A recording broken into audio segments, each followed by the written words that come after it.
In the central continent, it never snows yet. Feng Zhuo died in a bone-piercing cold. On the summit of Tianzhu Peak, clouds piled high. Suddenly a bronze bell sound pierced through the sea of clouds. Lin Yi Bone age 13 fire, and with dual spiritual roots fire 65, with 70 aptitude above average. Next, call after call in a few breaths a person's fate was decided. Under the push of the crowd behind Feng Zhuo couldn't help but open his eyes. The pain of flesh and bones being burned by the pure flame was too real. The familiar scene made Feng Zhuo's mind dazed.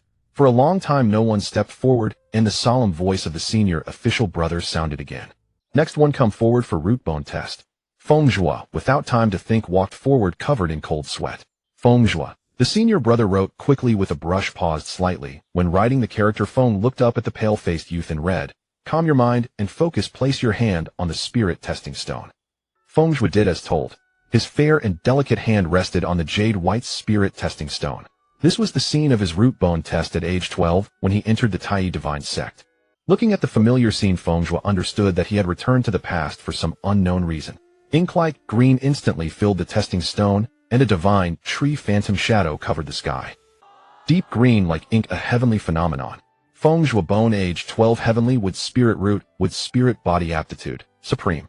The testing platform instantly erupted into an uproar. What a heavenly with spirit root. Did I hear that right? With spirit body, supreme aptitude.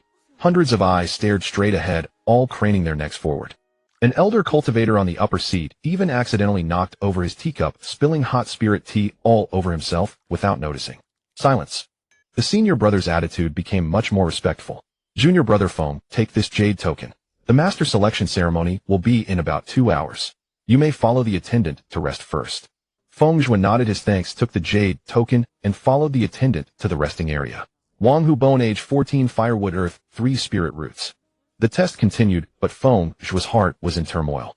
12 years old, 12 years old. Feng Zhuo had returned to the age of 12 before everything happened. No apprenticeship to Qishao Yuanjun. No contract with the glazed pure flame. It's not too late. Leave.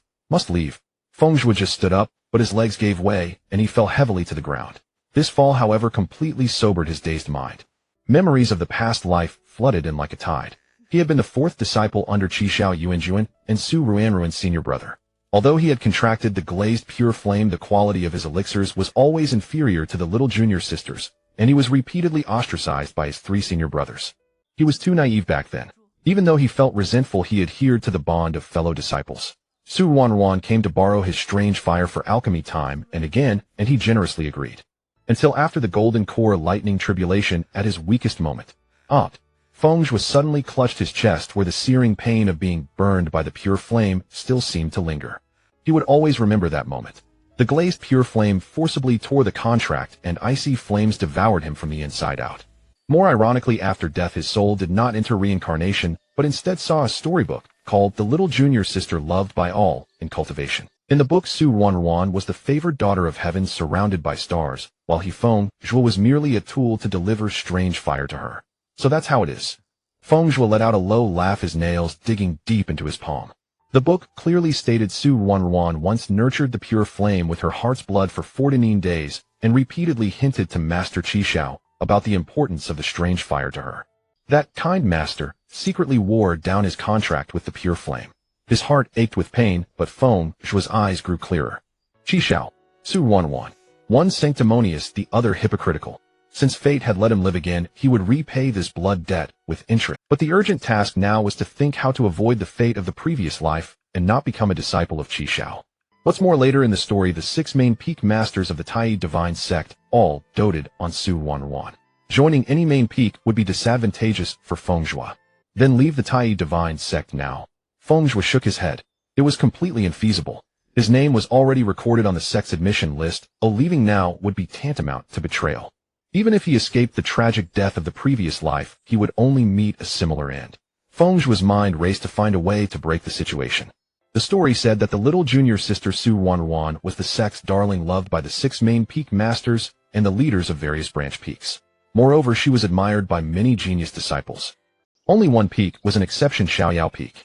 Peak Master Yang Xiaozi died defending the sect against Su Ruanruan's demon lord partner. Senior brother Yu Wuhan was exposed as a half-demon and denounced as a traitor. Second senior sister Ling Xuanhua was revealed to be a pure Yin physique and forced to self-destruct. Little junior brother Tsang Weihua, born with a sword bone, was coveted by Su Ruanruan and had his bone extracted alive in the sword tomb. In the end, all 4 of the peak died directly or indirectly at Su Ruanruan's hands. This was the only peak in the Tai divine sect that did not fawn over Su Ruanruan, and also the most tragic peak in the entire story. The 4 masters and disciples all died directly or indirectly at Su Ruanruan's hands. Yet now this was the most favorable sect for Feng Zhuo. During his contemplation, one after another people were brought here by attendants. No one dared to approach Feng Zhuo, who was sitting on the ground. The redrobed youth had delicate features, sharp phoenix eyes, and a stunning appearance, beautiful, but with a certain aggressiveness. Although his pale face reduced the aggressiveness, his furrowed brows still showed arrogance. Until a girl's arrival broke the deadlock. As soon as Su Ruanruan entered the room, she casually scanned the surroundings. Seeing that almost all her peers were in pairs, she frowned slightly. When she saw Feng Zhuo sitting alone on the ground, she felt a joy in her heart. Su Ruanruan walked up to him. Senior brother. Senior brother. The familiar voice sounded in his ears. Feng Zhuo was startled, and his thoughts returned. Seeing the youth come to his senses, Su Ruanruan was even more delighted and smiled a bitter smile. I see you are pale and sweating, senior brother. Are you on? I know a little about alchemy, and I happen to have some extra rejuvenation pills. Do you need them, senior brother? Feng Zhuo slightly raised his head, his gaze focusing on the oval-faced girl, the pain of the pure flame burning even more intense. Memories of the previous life blurred. Little senior brother, how does it feel to refine pills with strange fire? The girl smiled brightly, dazzling. Feng Zhuo heard his own voice say, Junior sister, would you like to try it? But the glazed pure flame is not very obedient. If you can control it, I can lend it to you for alchemy. No need. Feng Zhuo swallowed the blood rising in his throat, took out several top-grade rejuvenation pills from his storage ring, and took them. As the pill entered his stomach, the surging blood in his body calmed down, and even the deep-seated hatred was temporarily suppressed. Now the most important thing was to successfully enter the Xiaoyao Peak. As for Su Ruanruan, there would be plenty of time. But Su Ruanruan obviously didn't think so. Her hand holding the pills froze in midair, and tears quickly formed in her eyes. Senior brother, are you deliberately humiliating me? Feng Zhuo frowned slightly. What? You clearly have top-grade rejuvenation pills, yet you waited until I took out my pills to take them. Her voice trembled, her fingers gripping the porcelain bottle, turning white. If you look down on the low-grade pills I made, just say so. Why humiliate me like this? Saying that, she even made a move to throw the bottle to the ground. I am a beginner in alchemy, not as wealthy as you, senior brother. Su Ruanruan bit her lip, tears threatening to fall. But to humiliate me like this, you are going too far.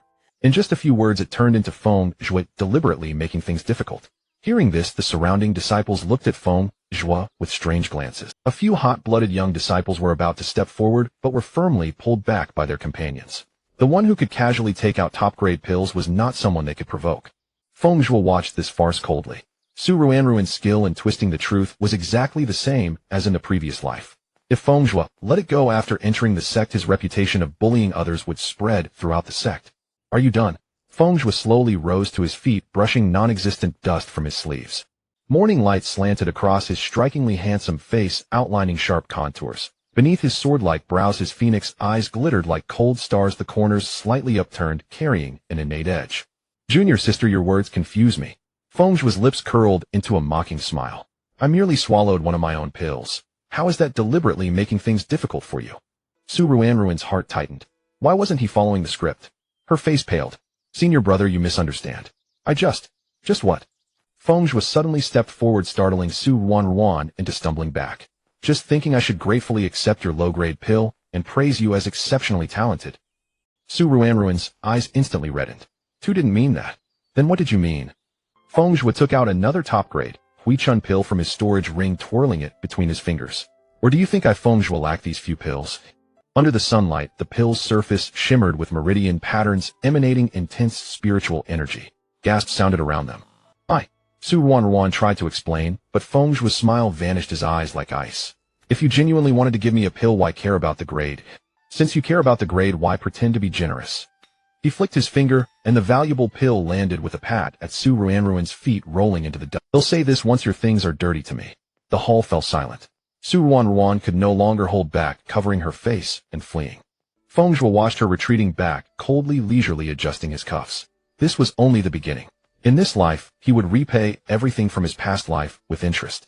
Outside the hall, a crane's cry pierced the sky. Just then the senior disciple in charge arrived, holding a list, and called out 8 names. Su Ruanruan and Feng Zhuo were among them. Then he said, Fellow disciples, the bone root test is over. Quickly follow me to meet the peak masters.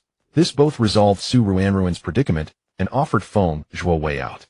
Reborn Feng Zhuo's mind was tumultuous. He still worried about how to join the Xiaoyao Peak and was unwilling to entangle with Su Ruanruan any further. After taking several Huichun pills, his body still ached, but the stamina used climbing the heavenly stairs was fully restored, so it didn't hinder him. His Dharma robe inscribed with formations remained spotless, and his pale complexion regained some color.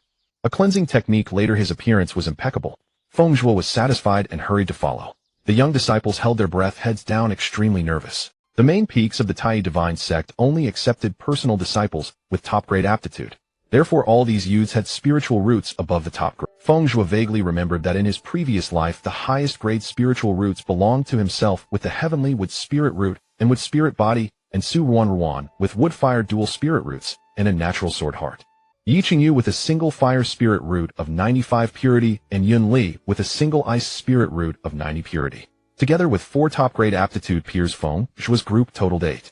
The Tai divine sect had 6 main peaks: sword, formation, alchemy, artifact, body, and law. Other sub-peaks were attached to the main ones. In his previous life, including Feng Zhuo and Su Ruanruan, the alchemy peak master took 3 personal disciples, the other 5 peaks 1 each. If this life were the same, Feng Zhuo would have to think carefully about how to refuse Qi Xiao and instead take Xiaoyao Peak as his master. Reporting to the sect leader and peak masters, the 4 top-grade and 4 highest-grade disciples are all here. This disciple takes his leave. The senior disciple made a bow and retreated. Lingxiao Peak Master and Tai sect leader Lingxiazi waved his sleeve, leaving only the 8 disciples and 6 peak masters. Sword Peak Lingxiao Jinzu in early He Ti stage. Formation Peak Xuanji Daoju in early Lian Su stage. Alchemy Peak Qishao Yuanju in peak Huashan stage. Artifact Peak Tiangong Daoju in early. Law Peak Taisu Daoju in peak Lian Su stage. Body Peak Bayue Daoju in late Lian Su stage. The Cultivation Realms Qi Refining Foundation Establishment Golden Core Nascent Soul Hua Shin Lian Su He Ti De Cheng. The Xianhuang continent had only 8 realms of cultivation, yet here were great beings of the 6th and 7th levels. At the head of the hall, Qi Xiao spoke first. Brother Lingxiao, I recently obtained a few Guiyuan pills. May I choose a beloved disciple first? Guiyuan pill, a 6th grade elixir specially for Liansu cultivators, increases the chance of breaking through a minor realm by 30. Except for Qi Xiao and Lingxiazi, the other 4 were all at Liansu stage and could use the Guiyuan pill. Especially Bayue Daojuan, who was nearing his lifespan limit of 1,000 years. If this Guiyuan pill successfully helped him break through the late Liansu stage, he could strive for the He Ti realm in 1,000 years. Then the sect would gain another He Ti Jinzuan combat power. Any objections? None. Divine sense communication completed in an instant. The 8 disciples didn't know what deal the 6 peak masters had made, only heard a young master speak. Who is Su Ruanruan? I am Qi Xiao, Alchemy Peak Master. Are you willing to become my disciple? Seeing Qi Xiao first chose Su Ruanruan with the natural sword heart instead of Feng Zhuo with the heavenly wood spirit root, Lingxiazi did not stop him. As the sect leader, no matter how much he wanted to take Su Ruanruan under his peak, he had to prioritize the sect's interests. Su Ruanruan's face instantly bloomed with a surprised smile. She was about to step forward to bow, but suddenly bit her lip, her hands nervously twisting the corners of her clothes. Feng Zhuo's eyebrow twitched. Here it comes. Qi Xiao Yuanjuan, are you unwilling? Your disciple dare not. Su Ruanruan hastily knelt down, her eyes instantly reddening. It's just. She timidly raised her eyes, hesitating to speak. Speak. Did the Yuanjun perhaps misread the name? Your disciple is merely a firewood dual spirit root, purity below 90, just born with a natural sword heart. Su Ruanruan's voice grew softer. In terms of alchemy talent, senior brother Feng Zhuo's heavenly wood spirit root and wood spirit body are truly. Chixio's gaze suddenly sharpened. Did he tell you that? Su Ruanruan trembled, lowering her head without speaking. This reaction was more convincing than any excuse. Feng Zhuo watched the performance with doubt. Their earlier private conversation had gone unheard. Now Su Ruanruan's words could be judged true or false by others. But it suited him perfectly. Qi Xiao said in a deep voice, Who is Feng Zhuo? Your disciple is here. Feng Zhuo stepped forward calmly, his red robe billowing in the hall. Facing the intimidation of a Hua Shun great power, his back was straight, his gaze calm as water. Chixio's scrutinizing eyes swept over him. Ordinary disciples would have trembled under such a gaze, but this youth, brows like sharp swords, eyes like cold stars, even a faint smile on his lips, that composed demeanor as if facing an ordinary elder. On the high platform, 5 peak masters nodded approvingly. But Qishao Yuanjun disliked Feng Zhuo's attitude, sneering, "A member of the Feng family. I am mere Huashan cultivator, dare not teach you. Seek a better master." Feng Zhuo remained silent, neither confirming nor denying, which actually confirmed his identity as a Feng family member. Qishao Yuanjun laughed scornfully, waved her sleeve, and turned to leave. Brother Sister Taisu, the other firewood dual spirit root disciple, is probably not valued by you all. Qishao will take him under her wing as well. I take my leave. She took Su Wanruan and the mentioned firewood dual spirit root disciple with her. The other peak masters seemed accustomed to Qixio's behavior and remained silent. Ling Xiaozi smiled kindly at Feng Zhuo. Qishao has always been like this. Be patient with him. Only a He Tizhenzuan would dare tell someone to be patient with a Huashan Yuanjun. Your disciple dare not. Feng Zhuo was neither humble nor arrogant, happy to see this outcome. He had only incurred Qixio's displeasure, and he wished that hypocritical old man would die. With that settled, Ling Xiaozi was troubled by Feng Zhuo's master selection. Who are your elders? The sect would later verify Feng Zhuo's identity, but now the priority was the master selection ceremony. My mother is Feng Qingge. That girl Qingge. Ling Xiaozi felt relieved. The Tai Divine sect didn't fear the Western Chiefing clan, but they didn't want unnecessary trouble either. Feng Zhuo had the heavenly wood spirit root and wood spirit body. Among the 6 present, 5 practiced paths incompatible with his spirit root. Only Qishao was suitable as his master. But with his mother being Feng Qingge, things became easier. Master Yun Xiaozi of the Carefree Peak is an old friend of your mother. Would you be willing to become his disciple? Feng Zhuo was stunned. In his past life, his mother had never mentioned being acquainted with the Peak Master of Carefree Peak. Ling Xiaozi, seeing Feng Zhuo silent, assumed he was unwilling. Naturally, among the 6 main peaks of the Supreme One sect, who would not seek a more powerful master when coming to study? But Feng Zhuo's spiritual root and spiritual body were unique. Such cultivators usually went to the Taishu 5-element sect, or at least the Ziyang Alchemy sect. Few came to apprentice at the Supreme One sect. Having Feng Zhuo enter Carefree Peak was merely a moderate strategy. After all, that Junior Brothers Peak not only had sword cultivators, but also artifact cultivators and body cultivators. Taking on another alchemy or spell cultivator as a disciple would be perfectly normal. Ling Xiaozi was not worried that Yun Xiaozi could not teach him. Even a nascent soul cultivator gravely wounded, and with less than 1/10 of his original power, was still a venerable grandmaster. If not for the incident 1,000 years ago, Ling Xiaozi would have had to yield to his junior brother. However, this was not something suitable to tell Feng Zhuo. How about adding 1 drop of primordial spirit spring to the monthly allowance of a personal disciple? Believing Feng Zhuo unwilling, Ling Xiaozi raised the stakes in terms of treatment. As for placing Feng Zhuo among the inner disciples, or letting him leave the sect, that was absolutely out of the question. The former would hardly create goodwill with the Feng family. It would be a direct path to enmity. The latter, who would push away a talented disciple instead of keeping them. Still unwilling, Ling Xiaozi, seeing Feng Zhuo silent, asked, "Could it be that you don't know what the primordial spirit spring is?" Feng Zhuo simply nodded. In truth, he was merely somewhat astonished. Not only had he easily achieved his wish of entering the Carefree Peak he had longed for, but Ling Xiaozi's attitude was so kind, and he even proactively offered benefits. As for the primordial spirit spring, Feng Zhuo knew what it was. Lord Qishao, as the Peak Master of Alchemy Peak, received 3 drops of primordial spirit spring as his monthly allowance. At Qishao's level of cultivation, the spring had little effect, so he would gift it to his personal disciples as a reward for progress in alchemy. Su Wanruan received the most, almost 1 to 2 drops every month. Feng Zhuo, however, had never seen any. In his past life, Feng Zhuo suspected that perhaps his alchemy skill had improved too steadily, with advances nearly every month, thus his master never rewarded him. Only after death did he learn from a storybook that the primordial spirit spring's greatest use was to cleanse a cultivator's marrow and meridians, and that it was not that Qishao was unwilling to give it to him, but that Su Wanruan had been causing trouble. The daily consumption of grains and non-premium pills by cultivators accumulated impurities in the body, hindering cultivation progress. At such times, one needed to take marrow-cleansing pills to remove impurities. However, since marrow-cleansing pills were only second-grade pills, they were no longer suitable after the foundation establishment stage. Although cultivators could abstain from food after foundation establishment, no one could guarantee that every pill they took in the future would be of the highest grade. The primordial spirit spring, however, was a universal cleansing treasure for cultivators of all stages. Its effects were even broader. Not only could it serve as a substitute for marrow-cleansing pills, but the spiritual energy contained within the primordial spirit spring itself greatly benefited the cultivation of low-level cultivators. In the storybook, Su Wanruan had experienced the immense benefits of the primordial spirit spring and naturally did not want others to share her fortune. Especially Feng Zhuo, who possessed a heavenly wood spiritual root, a wood spiritual body, and had contracted a strange fire. Su Wanwan wished for Feng Zhuo to make no progress in cultivation, so how could she allow him to obtain the spring?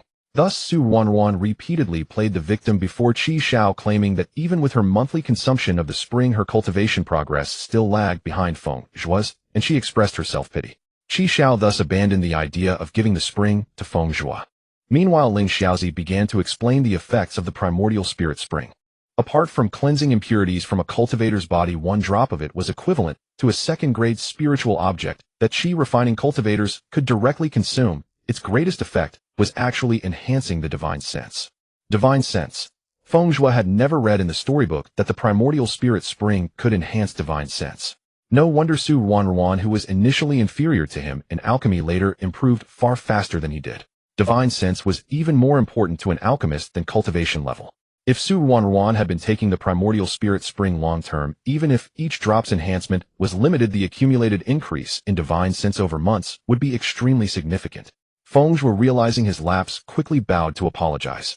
Ling Xiaozi, a good-natured man, laughed heartily. I know you alchemists value divine sense. As a cultivator of the Feng family, with a wood spiritual root, though your mother is not an alchemist, you will surely embark on the path of alchemy. Well, with such treatment, won't you agree quickly? Ling Xiaozi had no intention of forcing him. As he spoke, he deliberately winked at Feng Zhuo, looking quite calm. Feng Zhuo was already prepared to agree, but senior brother often says I am unruly, but I say you are the one who is truly undignified in old age. Before the person appeared, their voice was heard. Feng Zhuo turned to see another white-bearded old man looking just like Ling Xiaozi walking in. Ling Xiaozi, not annoyed, laughed heartily. See, I said my back was cold. Someone was thinking of me. Oomph. The old man ignored Ling Xiaozi and walked straight to Feng Zhuo. Although senior brother is always frivolous, the disciple he has chosen for me is not bad, comparable to my little apprentice. But senior brother is really not generous. The primordial spirit spring is almost overflowing in the sect, yet he dares to use it to recruit someone from the Feng family. The old man raised his hand to indicate Feng Zhuo need not bow. Even if he uses it, he is so stingy. 1 drop a year. Aren't you afraid of that woman Feng Qingda coming to find you? I am. Why did he speak of his mother as if she were a shrew? Though his mother was indeed somewhat domineering, she was at the late void refining stage. Such behavior was normal, wasn't it? But was this old man the same Yun Xiaozi, the peak master of Carefree Peak, whose entire peak had perished in the storybook? The sect master said he was an old friend of his mother. He had assumed they were of the same generation. Oh, why was he so old? Or was it due to his damaged cultivation? Feng Zhuo grumbled inwardly. Yun Xiaozi had grown up under the care of his senior brother. Ling Xiaozi understood clearly that his junior brother's words were meant to secure benefits for the disciple. Moreover, although Ling Xiaozi was of a different generation from Feng Qingda, he had a general understanding of her character and knew she was not the unreasonable woman his junior brother described. Ling Xiaozi sighed in frustration. 3 drops a year. That's enough, isn't it? He hasn't even become his disciple yet, and already he's siding with him. 5 drops, no negotiation. Yun Zioza's tone was firm. Ling Xiaozi thought for a moment and had no choice but to agree. Fine. 5 drops a year. The sect owed his junior brother much. Unable to heal his injuries, compensating his disciple was some consolation. Yun Xiaozi was satisfied. In the blink of an eye, a complete tea set appeared in his hand. He gestured for Feng Zhuo to offer tea to the other peak masters. Come, my good disciple, step forward and pay respects to your uncles. This was a hint for gifts. Oomph. This time it was Ling Xiaozi who snorted. The other 4 peak masters wanted to leave, but couldn't. They hadn't even taken on their preferred disciples yet, and Yun Xiaozi was already pulling this trick. The other 5 disciples watched the entire situation in bewilderment. They had thought that Feng Zhuo, having offended Lord Qi Xiao, would end up badly. Instead, the sect master had kindly sent Feng Zhuo to another peak to become a personal disciple of its peak master. Fearing he might refuse, he even improved. They had even offered something called the primordial spirit spring, which they had never heard of, and now were directly presenting gifts. If they said they weren't envious, they would be. Ling Xiaozi snorted, but was generous, giving Feng Zhuo 20 drops of the primordial spirit spring. Yun Xiaozi, seeing this, rolled his eyes, thinking it was inconspicuous. But he also knew that sword cultivators invested all their wealth into their life-bound swords. Besides, Feng Zhuo seemed pleased, so he said nothing more. The other 4 peak masters, not wanting to appear stingy before the younger generation, each tossed a storage pouch to Feng Zhuo. Though curious, Feng Zhuo did not check them on the spot. He thanked each one, and then looked at his freshly acquired cheap master. Yun Xiaozi, thinking his disciple wanted to leave, grinned, and said there was no rush. Senior brother, where is that old fool Qi Xiao? I've finally taken on a remarkably talented disciple, and that old rogue doesn't even bother to show his gratitude. Yun Xiaozi, who looked like an old man himself, calling the youthful-looking Qi Xiao an old rogue. It sounded bizarre no matter how you heard it. The 5 disciples other than Feng Zhuo all stared at their noses, looked up at the sky or down at the ground, careful not to look ahead, fearing they knew too much and would be silenced. All right. Ling Xiaozi truly admired his junior brother. With so many disciples present, how could he say such things? Couldn't he wait until they returned to the peak and close the door to speak to his own disciple? But he still spoke kindly. I'll help you get the gift from your senior brother later. Take Feng Zhuo back now. Yun Xiaozi was completely satisfied. Come, disciple, home. Feng Zhuo stared blankly at Yun Xiaozi. Since his rebirth, his overworked mind finally came to a halt. A wave of exhaustion overwhelmed him, and his vision went dark. He fell forward into Yun Xiaozi's arms. Before losing consciousness, he vaguely heard, "It's all right, it's just exhaustion. If that savage girl Feng King's son had something happen to him on my watch, she would Don't go, father, mother." On the wooden couch, the boy in red robes lay with his eyes tightly shut, a slight frown between his brows, beads of sweat as large as teardrops trickling distinctly from his temples. A woman's voice sounded from within the room. "Master, where did you pick up this little junior brother? He's so handsome. Could it be that you tricked him into coming?" Another voice, one that Feng Zhuo recognized, whined pitifully. "Boo-hoo," in Shuanghua's eyes. "Is that how master sees me? So sad, so heartbroken, I can't be cured without Yuan's beggar's chicken." "Beggar's chicken." Another voice, one that Feng Zhuo recognized, whined pitifully. "Boo-hoo," in Shuanghua's eyes. "Is that how master sees me? So sad, so heartbroken, How could the master only be cured by beggar's chicken?" And what was happening to him? Ever since that woman, his second senior sister Ling Shuanghua, had spoken, Feng Zhuo's consciousness had been clear, yet he could not open his eyes. A man's voice rang out, presumably that of his senior brother Yi Wuhan. "If master wishes to eat, this disciple will prepare it."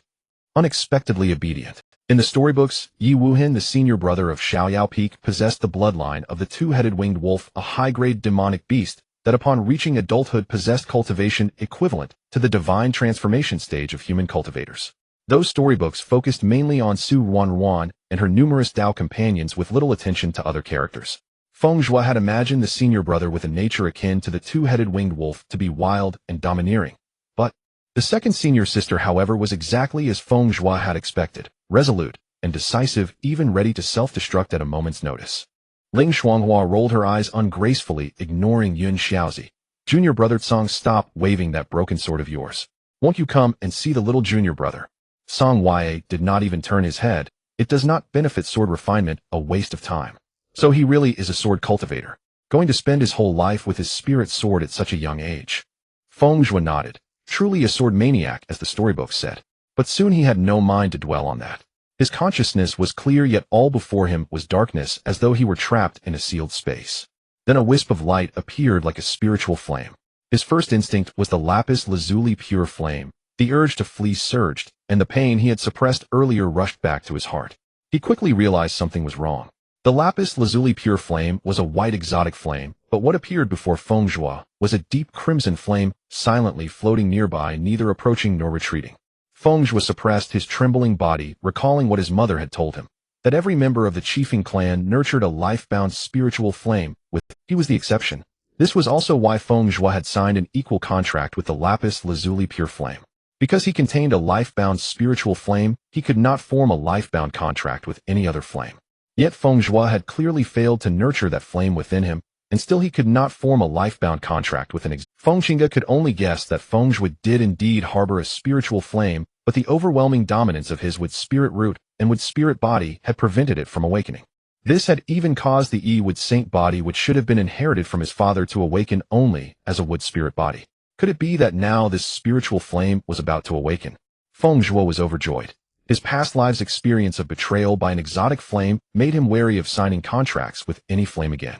Yet without an exotic flame and lacking a fire spirit root, he could only rely on earthly fire for alchemy. If he depended solely on terrestrial fire to refine pills, how could he ever improve his alchemy skills in the long run? But if he could awaken his life-bound flame, the situation would be entirely different. The Feng clan's spiritual flame was born from ancient bloodline inheritance. If it later gained intelligence, it would never betray its master. It could both defend against enemies and greatly benefit alchemy, possessing characteristics that ordinary exotic flames lacked. The Feng clan's spiritual flame could advance by devouring other flames, even absorbing and inheriting some of their traits. Suppressing his joy, Feng Zhuo was uncertain how to awaken it, so he decided to approach, and then make a plan. The flame continuously shifted between the form of a fire flicker and a firebird. Though lifeless, it was extraordinarily lively. Feng Zhuo sensed no danger from it, but the moment he was 2 steps away, the flame transformed into a bird and instantly burrowed into his brow. The spiritual flame ignited without wind, instantly enveloping Feng Zhuo. Though he should have been afraid, the flame caused him no pain, instead giving him a warmth like returning to his mother's embrace. Outside. Master, the little junior brother is on fire. What a... Hurry, put out the fire. I knew all those phones were like this, always burning down people's houses. This was built brick by brick with such effort. Ling Shuanghua hadn't expected the master to be so frivolous at a time like this. No, master, the little junior brother is really burning. Forget your broken house. Still, she felt a little relieved by Yun Zio's distraction. Since there was an elder to take the lead, it was no longer the young one's concern, thought Ling Shuanghua. Song Yue, who had been swinging his sword in the distance, heard the commotion and initially considered freezing the house with a single sword strike to extinguish the fire. But after hearing Yun Zio's words, he decisively ignored it and continued his sword practice. Alas! Yun Xiaozi sighed. Though he was a cultivator, he didn't use incantations or spiritual energy to put out the fire. Instead, he poured buckets of water over it. Seeing this, Ling Shuanghua also abandoned her spiritual energy and followed her master's example, carrying buckets of water. As a body cultivator, she treated it as a daily training exercise. Half an hour later, the once elegant house was reduced to a few broken tiles and bricks. Feng Zhuo lay there unharmed, the spiritual flame having not singed him at all. In fact, his cultivation had broken through from the 10th layer of qi refining to the 11th layer in his sleep. Now it was Ling Shuanghua's turn to sigh, another freak. Alas, why doesn't heaven grant me such talent? Breaking through from the 10th to the 11th layer of qi refining in sleep. Heaven is unfair, utterly unfair. Now it was Ling Shuanghua's turn to sigh, another freak. Alas, why doesn't heaven grant me such talent? Breaking through from the 10th to the 11th layer of qi refining. The leap from the 10th to the 11th layer of qi refining was precisely the threshold on the path to perfect foundation establishment. Feng Zhuo had crossed it in his sleep. Whether it was extraordinary talent or overwhelming fortune, it was hard to say. Damn it! Yun Xiaozi bit fiercely into a chicken leg. When I see Feng Qingge, it'll make Qinjiangzi pay for my house. Despite his harsh words, he quickly tossed out several top-grade spirit stones to set up a spirit-gathering array. Turning around, he saw only the head of his beggar's chicken left. Yun Xiaozi roared, Ling Shuanghua, you little wretch. Don't run if you've got the guts. It wasn't me. It was Junior Brother Song. Ling Shuanghua fled, stuffing the large chicken leg she had snatched into her mouth. Yun Xiaozi, you still say it's not you? Senior Brother's beggar's chicken is indeed fragrant. Song Yue took advantage of Yun Zio's distraction to quickly dispose of the evidence. Qinjiangzi, your little brat, burned down one of my houses. Yangxiazi tapped the charred beam, its original form, now unrecognizable. Bring me 5 spirit herbs I can use, and I won't hold a child accountable. The acrid smell of burnt wood curled into his nostrils. Feng Zhuo woke to find his master extorting his own father. Before Qinjiangzi could speak, Feng King's crimson skirts swept up to Yangxiazi. Old man, you've got some nerve. What do you mean, your little brat? Isn't Zhuozhuo your disciple too? Who was it that said once we had a child we must send them to Xiaoyao Peak? The red gold bells on her wrist chimed sharply, startling the spirit sparrows outside the window into a flurry of wings. Feng Zhuo's eyelashes trembled. This time he could truly see the world outside. Mother! He rasped, reaching out, and was immediately enveloped in a warm, fragrant embrace. Feng King's crimson fire ribbon moved of its own accord, cocooning her son into an impenetrable chrysalis, revealing only his beautiful little face. My baby, you scared me to death. I should never have listened to your father letting you leave the clan to study at such a young age. Wouldn't it be better to stay by my side for a few more years and come to seek a master when you're older? Mother! Feng Zhuo's eyes reddened as he looked at his mother's familiar face, feeling as if a lifetime had passed. In his past life, Feng Qingge refused to believe Feng Zhuo couldn't survive the Golden Core Thunder Tribulation. Seeing Su Ruan use the divine flame, which was the lucent pure fire they had found for their son, she naturally sought vengeance. But Su Ruan was the protagonist of the story. Anyone who opposed her met a terrible end. So too did Feng Zhuo's parents. Even though his mother was the esteemed prodigy of the Feng clan, and his father was the peak master of the wood peak of the Taishu 5 Elements sect Taoist Qinjiangzi. Thinking of his parents' fate in the story, the hatred in Feng Zhuo's heart burned ever fiercer. Baby, did someone bully you? Tell me, and I'll have your father get even for you. Feng King's spiritual fire surged uncontrollably whenever she was angry. The Feng clan's spiritual fire inherited from the phoenix was divided into 8 ranks corresponding to a cultivator's realm. Feng King's spiritual fire had reached the 6th rank. Although it had not yet gained sentience, it had taken the form of a phoenix. Yao Yao. The peach tree is young and bright. Its blossoms are radiant and fair. Feng Qingge named her spiritual fire Feng Yao. Lacking consciousness, Feng Yao still subconsciously would not harm its little master. Feng Zhuo held a high status in the Feng clan. As the clan leader's line had no children his age, he grew up with few playmates. Around the time Feng Qingge and Qin Jiangzi had recently broken through in their cultivation, they often needed to go into seclusion to consolidate. During these times, Feng Yao was left to accompany Feng Zhuo. But in his past life, this spiritual fire that had grown up with him ultimately became fuel for Su Rinruin's life-bound treasure. Grief swelled in Feng Zhuo's heart. Sensing its young master's pain, Feng Yao shot out of the wooden hut. Its phoenix head held high. Though merely a spiritual fire borrowing a phoenix's form, it seemed to reveal the oppressive aura of an ancient divine beast. The result was Feng Qingge was having a good chat with her son when young Xiaozi suddenly pointed out the window, hopping mad. Feng Qingge, your spiritual fire is going to burn down my house again. What a vivid again. Everyone turned to look. There, hovering in midair, was a fire phoenix with a 3-zhang wingspan. The phoenix, formed by the spiritual fire, having finished its display of majesty, now hovered in the air, teasing the vines growing on the wooden hut with its tail feathers. With every flap of its wings, sparks rained down onto the thatched roof. Yao Yao, come back. The fire phoenix folded its wings at the sound, turning into a stream of light that vanished into Feng King's brow. But as it passed the window, it set the bamboo curtain ablaze. Qin Jiangzi silently formed a hand seal, and the burnt bamboo curtain sprouted new shoots. Besides visiting their son and checking on an old friend, Feng Qingge and Qin Jiangzi's main purpose was to deliver a divine flame. Learning that their son's spiritual fire had awakened, smoothly appearing as a second-rank firebird with a stable form, Feng Qingge and Qin Jiangzi were naturally overjoyed. The lucent pure fire they had planned for Feng Zhuo to contract could now serve as nourishment for his phoenix fire to advance. They just needed to ask Feng Zhuo. With wood shaving still on his sleeve, Qin Jiangzi watched as Feng Qingge formed a hand seal conjuring the lucent pure fire. The pure white flame took the form of a snow fox in her palm, its 9 tails sweeping as it released ice crystals, struggling to break free from her grasp. But its efforts were futile. Feng Qingge said, Zhuo, this is a 4th-rank divine flame, the lucent pure fireborn in the cold abyss of the northern domain, ranked 11th on the divine flame ranking. Although it's not the original flame on the ranking, it is a spark split from that divine flame. It's quite fortunate, having recently gained a spark of sentience. I originally planned for you to contract it. It would be of great use for alchemy or combat in the future. But now that you've awakened our Feng clan's life-bound spiritual fire with our clan's core technique, the Rebirth, incinerating heaven art, your spiritual fire's advancement will be far faster than an ordinary divine flame. So Zhuo, what do you think? The lucent pure fire. A slight smile touched Feng Zhuo's lips. Mother, you said this is a 4th-rank divine flame that has just gained a spark of sentience. The youth's fingertip traced the hidden mark of his spiritual fire on his brow. How had this pure white divine flame corroded his internal organs in his past? The memory still sent chills down his spine. A firebird burst from the mark, its 2nd-rank spiritual flame lunging straight at the 4th-rank divine flame.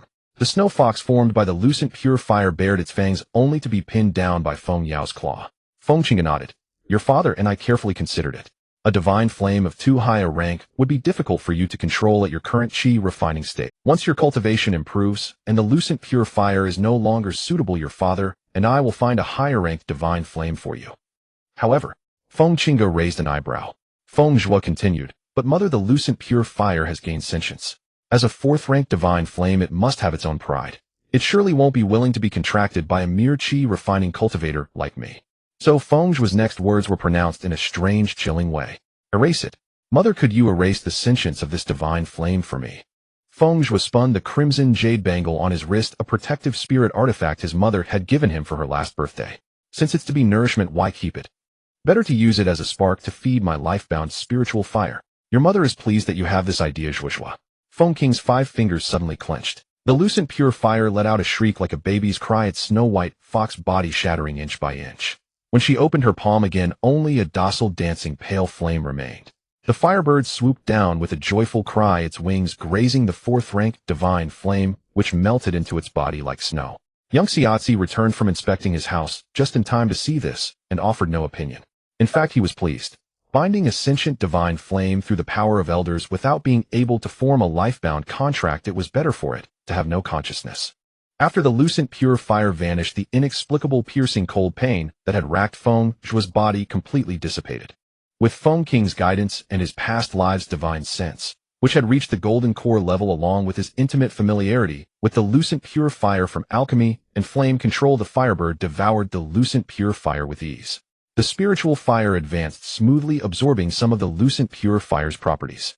7 ice crystals formed on its tail feathers, and when it flapped its wings, snowflakes and sparks flew together. Through the life-bound contract, the vast spiritual energy from the fire's advancement pushed Feng Zhuo's cultivation to a breakthrough. A mist of azure and crimson spiritual energy swirled around the youth. His hair tie snapped, and his ink-black hair billowed, without wind, as 12 layers of spiritual energy vortexes bloomed one after another above his head. It was meant to surge further, but Feng Zhuo forcibly compressed the spiritual energy within him, halting it at the 12th layer. Thus he became a great perfection chi refining cultivator with no hint of an unstable foundation. Seeing this, Young Xiaozi laughed heartily. If Shuanghua saw this, she'd be shouting about the heavens' injustice again. The heavens are unjust. Truly the heavens are unjust. Ling Shuanghua flung her teacup onto the stone table, the snow-white tea leaves within instantly evaporating. I was still stuck at the 10th layer of chi refining when I was 12. Yi Wuhan smiled as he refilled his junior sister's tea. When you broke through to the 12th layer, the master even paid you respects. He turned to Feng Zhuo, speaking gently. Little junior brother, your foundation is solid. This breakthrough came naturally. Feng Zhuo held the spirit tea handed by his senior brother, the tips of his ears slightly reddening. It was merely a blessing of his innate spiritual flame.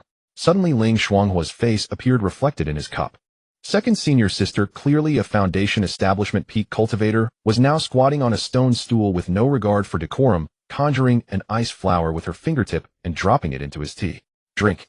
Your senior sister's special cold pool ice dew. Ling Shuanghua raised her chin proudly. Even junior brother Tsang didn't get such treatment when he broke through. At the other end of the courtyard, 12-year-old Song Wuma silently sheathed his sword. The boy's slender figure paused for a moment before he walked over, pulling a memory jade from his bosom and placing it on the stone table. The image showed Ling Shuanghua chasing him with ice dew just a few months ago. Puffed. Yi Wuhan spat out a mouthful of tea. Ling Shuanghua's face instantly flushed crimson, her foundation establishment spiritual pressure shattering the fallen leaves around her. Brat. Extra 2 hours of sword practice tonight. That was exactly what Song Wuma wanted. Feng Zhuo took a sip of the ice through the sweet and refreshing spiritual energy flowing down his throat into his dantian. Looking up, he met Song Wuma's gaze, and the little senior brother gave him an almost imperceptible nod. In short, that's how it is. Ling Shuanghua slapped the blue stone table, rattling the tea set. Feng Zhuo stared at his senior sister for a long moment, then turned to the eldest senior brother. So, the situation of our Xiaoyao peak is master is a nascent soul stage sword cultivator, eldest senior brother is a foundation establishment peak artifact cultivator, senior sister is a foundation establishment peak body cultivator, and little senior brother is a chi refining 12-layer sword cultivator. That's barely a few dozen words, and you took an hour. Yi Wuhan paused in pouring tea, revealing a gentle smile. Junior sister Shuanghua repeated each person's spiritual root attributes 7 times. That's barely a few dozen words, and you took an hour. Yi Wuhan paused in pouring tea, revealing a gentle smile. Junior sister Shuanghua repeated each person's spiritual root attribute. Feng Zhuo silently handed over a memory jade which he had prepared to record more useful content. The image showed Ling Shuanghua gesticulating wildly. Our master, he's a nascent soul stage. You know what nascent soul means. It's one realm higher than the soul formation stage, and one lower than the Mahayana stage. Feng Zhuo rubbed his forehead. Senior sister, I knew these basics when I was 3. Ling Shuanghua grabbed Yi Wuhan's sleeve. Then let me talk about the eldest senior brother. Don't let his current chef-like appearance fool you. He's a genius who can control multiple cauldrons for artifact refining. As she spoke, Ling Shuanghua suddenly lowered her voice. Last year he blew up the furnace 7 times and destroyed the master's spirit herb garden. Junior sister. Yi Wuhan hurriedly reached to cover her mouth. Feng Zhuo watched the chaotic scene of his senior siblings. He turned to the only normal one. Little senior brother is our Xiaoyao peak. Always like that. Song Wumo nodded expressionlessly, and while wielding his sword, pulled out a copy of the Heart Cleansing Sutra from his sleeve and pushed it toward him. Our great achievers are not bound by trivialities. Ling Shuanghua grabbed Feng Zhuo's arm. We've talked for so long, the little junior brother must be hungry. Come, let's try your senior brother Wuchen's beggar's chicken. Feng Zhuo recalled the charcoal-like beggar's chicken from his past life and was about to decline, but Ling Xuanhua had already cast a wind-cleansing art sweeping him toward the back mountain. Yi Wuhan smiled and shook his head casually, picking up Tsang Wuma, who was still practicing his sword. Let's go. Today we'll add extra spirit honey. Under the old locust tree at the back mountain, the fragrance of earth mixed with the aroma of grease wafted over. Yi Wuhan raised his sword finger, and the beggar's chicken wrapped in spirit mud burst out of the ground, golden grease dripping from the cracks. Here. Yi Wuhan broke off a drumstick and handed it to Feng Zhuo, though it's not as good as Tianjin Pavilion. Ling Xuanhua's eyes immediately glued to that drumstick. Feng Zhuo saw her throat bob and heard her muttering to herself with forced composure. He's the junior brother. Must let him have it. Junior brother Tsang. Ling Xuanhua suddenly turned to Tsang Wuma, who was gnawing on a chicken wing. About that time you broke the master's vase while practicing sword. It was senior sister who broke it while sparring with me. Tsang Wuma calmly wiped his mouth, and as Ling Xuanhua lunged, he executed his movement technique to leap into the air. Senior sister, the drumstick is too fragrant. I'm afraid I can't yield. Feng Zhuo watched the two figures chasing into the distance, and suddenly felt Yi Wuhan stuff a vermilion fruit into his hand. Eat quickly, when they come back they'll fight over it. The crispy skin wrapped around the tender, juicy spirit poultry meat. As Feng Zhuo bit into it, a warm current flowed from his stomach, through his limbs and bones. In the distance came Ling Xuanhua's scolding and Tsang Wumo's rare laughter, while Yi Wuhan secretly slipped a second drumstick into his hand. Feng Zhuo suddenly felt that this live Xiaoyao Peak might be the home he had sought in vain in his past life. Amidst curling blue smoke, Feng Zhuo extinguished the last wisp of spiritual flame. The newly excavated cave dwelling carried the refreshing scent of mountain stone, and the crooked characters on the 3 stone chamber door curtains were clearly Ling Xuanhua's handiwork. Yesterday the senior sister insisted on helping decorate the cave, but had to hand it over to the eldest senior brother halfway through. Feng Zhuo sat cross-legged on a green jade mat that glowed with a lustrous sheen, a top-grade artifact called the Concentrated Mind and Spirit Gathering Mat, personally refined by eldest senior brother Yi Wuhan. It not only helped cultivators enter deep meditation quickly, but also contained a small spirit-gathering array, essentially a mobile cultivation chamber. To his right, a wooden sword leaned against the stone wall, its blade faintly etched with thunder patterns.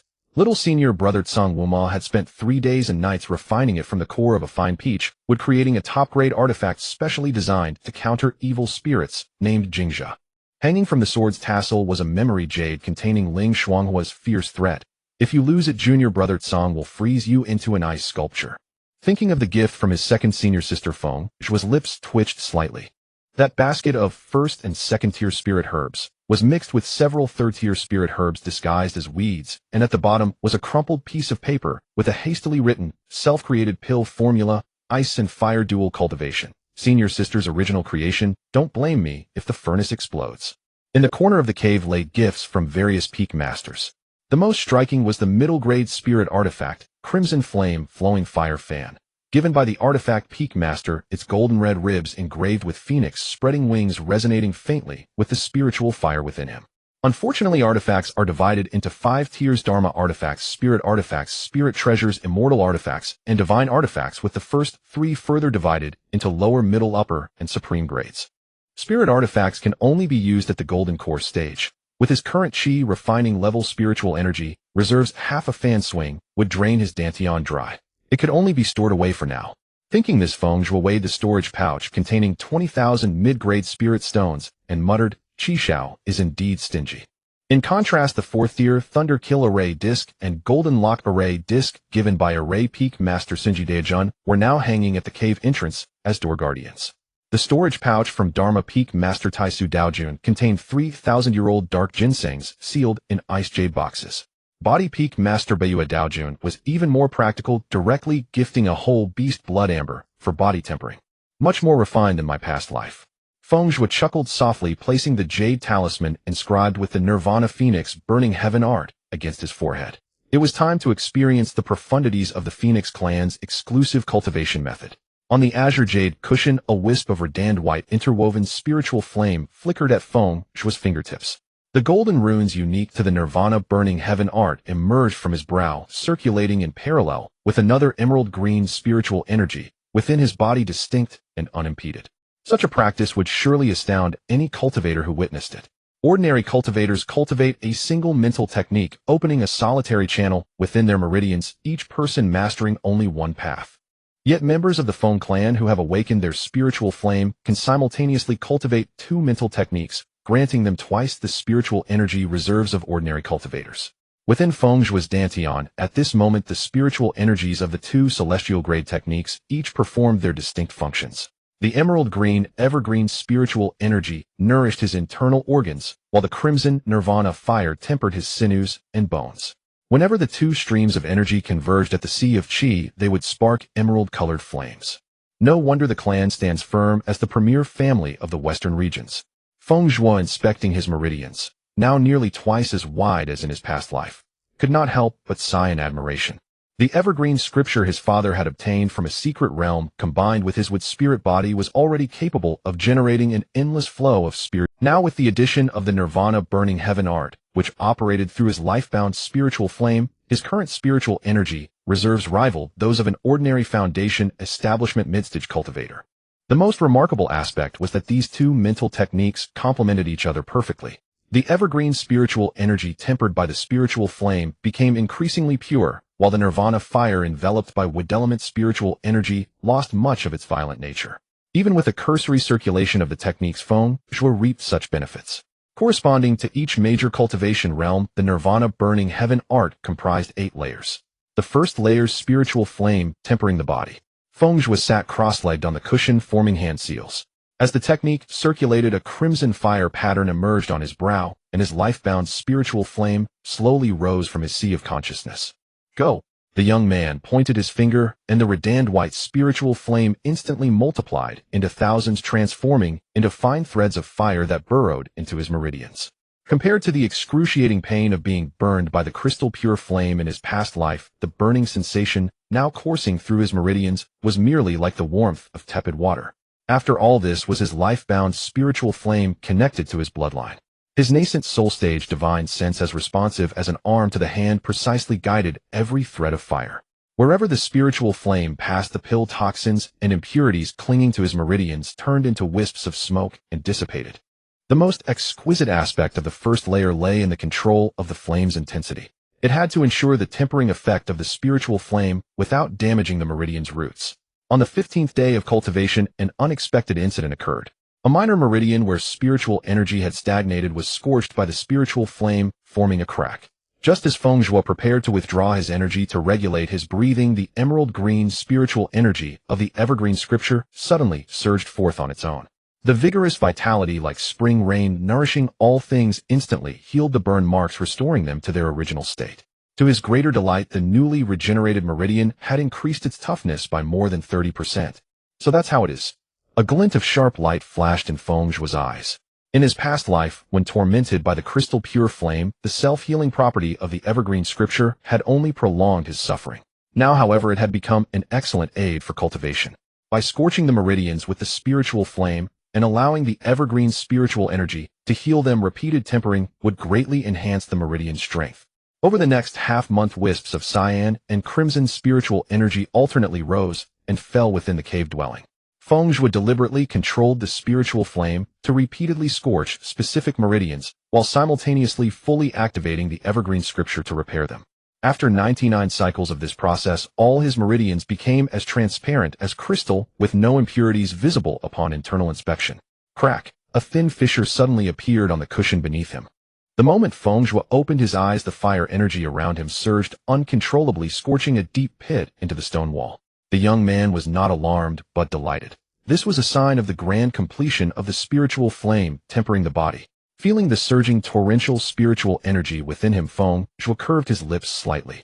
At this moment, the toughness of his meridians was probably even 3 times stronger than that of an ordinary foundation establishment cultivator. And this was merely the first layer of the nirvana burning heaven art.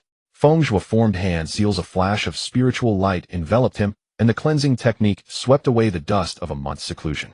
The moment he stepped out of the cave dwelling, 3 transmission talismans that had been blocked by the barrier for a long time drifted before his eyes. Ling Shuanghua's lively voice sounded from the talisman. Little junior brother, there's an auction at the mountain foot in a month and a half. Senior brother and junior brother Tsang are both going. Will you come? Feng Zhuo's brow twitched slightly. In his past life, there had indeed been an auction at this time, and Su Renruin's white tiger divine beast seemed to appear afterward. Feng Zhuo naturally wanted to do anything that would cause trouble for her. Senior brother's message was brief and gentle. Don't be too hasty in your cultivation. And the master brought a message from home. Your mother wants you to visit home when you have time. He crushed the spiritual talisman to acknowledge receipt. Then he took out a transmission talisman, infused spiritual energy into it, and told second senior sister that he would also go. At the same time, he asked where and when to meet.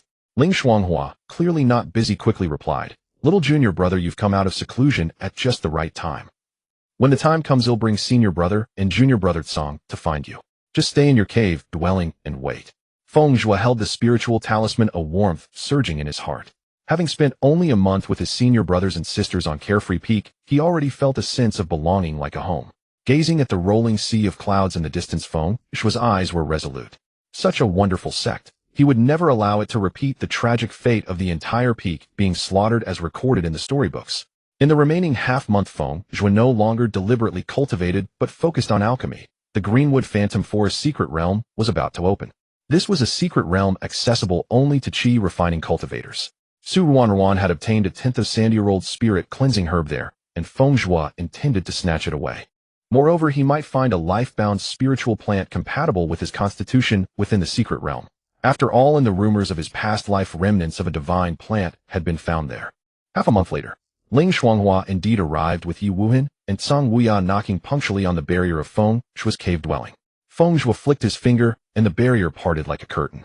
He emerged slowly, holding over a dozen azure jade vials in his hands, the vials still bearing the residual warmth of the alchemy furnace. "Senior brother, senior sister, sorry to have kept you waiting." Feng Zhuo handed the vials to each of them. "These pills are just a small token of my appreciation." Ling Shuanghua casually opened a vial, and a rich aromatic scent of the pill rushed forth. Her pupils contracted sharply, and her voice changed in pitch. A supreme-grade spirit condensation pill. The 12 pills inside were round and smooth as jade, each one glowing with a faint halo, the unmistakable pill markings. Yi Yuan's fingers trembled slightly as he carefully took out a second-grade marrow-cleansing pill. The pill pulsed with a faint spiritual liveliness as it landed in his palm, with 9 distinct cloud patterns clearly visible on its surface. Pills formed with 9 cycles radiance piercing the cauldron. "This is flawless. Little junior brother." Even the usually taciturn Tsang Wuya couldn't help but speak. "Did you refine all of these in this half-month?" Feng Zhuo's lips curled slightly, a rare hint of pride flashing in his eyes. "If not for the limitation of my spiritual energy, I could even refine third-grade pills." In his past life, Feng Zhuo had often produced supreme-grade pills, and having awakened his life-bound spiritual flame in this life, there was no reason for his skills to regress. Such words would be considered arrogant if spoken by anyone else. But the pile of supreme-grade pills before them was the best proof. Even the alchemists of the Pill Peak, who were gifted foundation establishment cultivators, would consider it a blessing to produce a high-grade pill, let alone a full array of these supreme-grade elixirs. Ling Shuanghua suddenly hugged the vial tightly, her eyes blazing with excitement. "Little junior brother, from now on I'll rely on you for my pills." She turned and shouted at Yi Wuhan, "Senior brother, quickly bring out all the spiritual herbs we've stored." Feng Zhuo agreed with a smile. It was only because the grade gap between pills was not yet large at this early stage that he could still refine pills above his cultivation level. Later on, attempting to refine third-grade pills at the foundation establishment stage and fourth-grade pills at the golden core stage would be a considerable challenge, but Feng Zhuo believed he could achieve it. The sky had just begun to lighten. At the foot of the mountain, the market street was sparse with pedestrians, and the creaking of cart wheels echoed on the bluestone road. Shops on both sides gradually lit their candles. The sky had just begun to lighten. At the foot of the mountain, the market street was sparse with pedestrians, and the creaking of cart wheels echoed on the bluestone road. An old man selling sugar figurines set up his stall, boiling sugar syrup in a copper pot, its sweet scent drifting through the entire street. A few children gathered around, staring intently at the copper spoon in the old man's hand. Ling Shuanghua held 2 sugar figurines in each hand, and handed one to Feng Zhuo and one to Tsang Wuya. "Little junior brother, the auction is still early. You and junior brother Tsang can explore a bit. Senior brother and I have some errands to run." The foot of Tianju Mountain belonged to the territory of the Tai Divine sect, where few dared to cause trouble. Besides cultivators setting up stalls, many mortals also sold food here. Feng Zhuo took the phoenix-shaped sugar painting that Ling Shuanghua handed him and curiously licked it. It was not very sweet, but delicious. Tsang Wuya was more straightforward. He bit into the sugar figurine with a crunch, nodding to Ling Shuanghua to reassure her that he would take care of the little junior brother. Tsang Wuya was more straightforward. He bit into the sugar figurine with a crunch, nodding to Ling Shuanghua to reassure her that that he would take care of the little junior. Compared to the gregarious Yi Wuhan and Ling Shuanghua, Cang Wuyao indeed seemed less approachable. However, with Ling Shuanghua's mediation and the bond of being fellow disciples, after a month the two had reached a point where they were not at a loss for words. Feng Zhuo shook his head. I took a fasting pill before coming. Cang Wuyao nodded in understanding. Since he himself wasn't hungry, they saved the time of looking for food. Little junior brother, you entered the sect and went into seclusion soon after, so you probably haven't been to the mountain foot before, right? Let senior brother show you around. Feng Zhuo gladly agreed. To his surprise, the seemingly cold Cang Wuyao was remarkably attentive. He knew every mortal vendor they encountered on the road, greeting each one and introducing Feng Zhuo to them. Recalling that Ling Shuanghua had also been quite familiar with the sugar figurine master when they first arrived, Feng Zhuo couldn't help but wonder was building good relations with the mountain-foot vendors a tradition of the free and unfettered peak. Just then a commotion erupted ahead. Feng Zhuo rubbed his slightly stiff cheeks from smiling and suggested, Little senior brother, it sounds lively up ahead. Shall we go take a look? Cang Wuyao nodded lightly. Whatever you say. As if freed, Feng Zhuo broke into a bright smile. Then let's hurry, little senior brother. If we're late, we'll miss the show. With that, he took the initiative to hold his senior brother's hand. Cang Wuyao was momentarily startled, feeling the warmth of their intertwined hands so different from the grip of a sword hilt. Cang Wuyao nodded lightly. Whatever you say. As if freed, Feng Zhuo broke into a bright smile. Then let's. Feng Zhuo pulled his little senior brother forward, rushing ahead. Why was he so eager? Because he had recognized among the arguing voices one that belonged to Su Wan. Feng Zhuo had been worried about finding her, but now she had come to him. Excuse me. Feng Zhuo apologized as he squeezed through the crowd. Once he was sure he could see clearly, Cang Wuyao silently sheathed the magic sword he had drawn half an inch. In the center of the crowd indeed stood Su Wan. Feng Zhuo breathed a sigh of relief. He was certain he hadn't mistaken that voice. It instantly filled him with disgust. In the center of the crowd, two factions faced off, and both were acquaintances of Feng Zhuo. On the left stood two people Yuan Li dressed in white, a single water spirit root, a disciple of the sect leader Ling Xiaozi, and Lu Yi, in yellow robes with dual Uthwood spirit roots, a direct disciple of Array, Peak Master Xuanji Daoren. On the right were Su Wan and two senior brothers from the Alchemy Peak. One dressed in red and green like a flamboyant butterfly was the Alchemy Peak's second senior brother Hua Zheya. The other, wearing the standard disciple robes, was Bai Wuxia, who had also joined the sect in the same batch as Feng Zhuo, but had been taken away by Qi Xiao without much showing at the master selection ceremony. Direct disciples of the main peaks, causing trouble at the foot of the Tai Divine Sect's mountain. Indeed, few dared to take them away. Su Wan spoke in her usual tone. Senior sister Yun, if you like this pebble, you need only mention it to me. Why harm the bond between fellow disciples? But this pebble, though unremarkable, was first spotted by me. You're lying. Lu Yi's cheeks flushed with anger. Senior sister Yun Li found it first. You snatched it away for no reason. Where is there any talk of you yielding? The onlookers who had thought they were vying for some rare treasure saw it was just a gray oval pebble and quickly dispersed. Yet Feng Zhuo's gaze was fixed on the pebble in Su Ruan's hand. Its shape resembled a beast egg. Could it be the white tiger that Su Wan had contracted in his past life?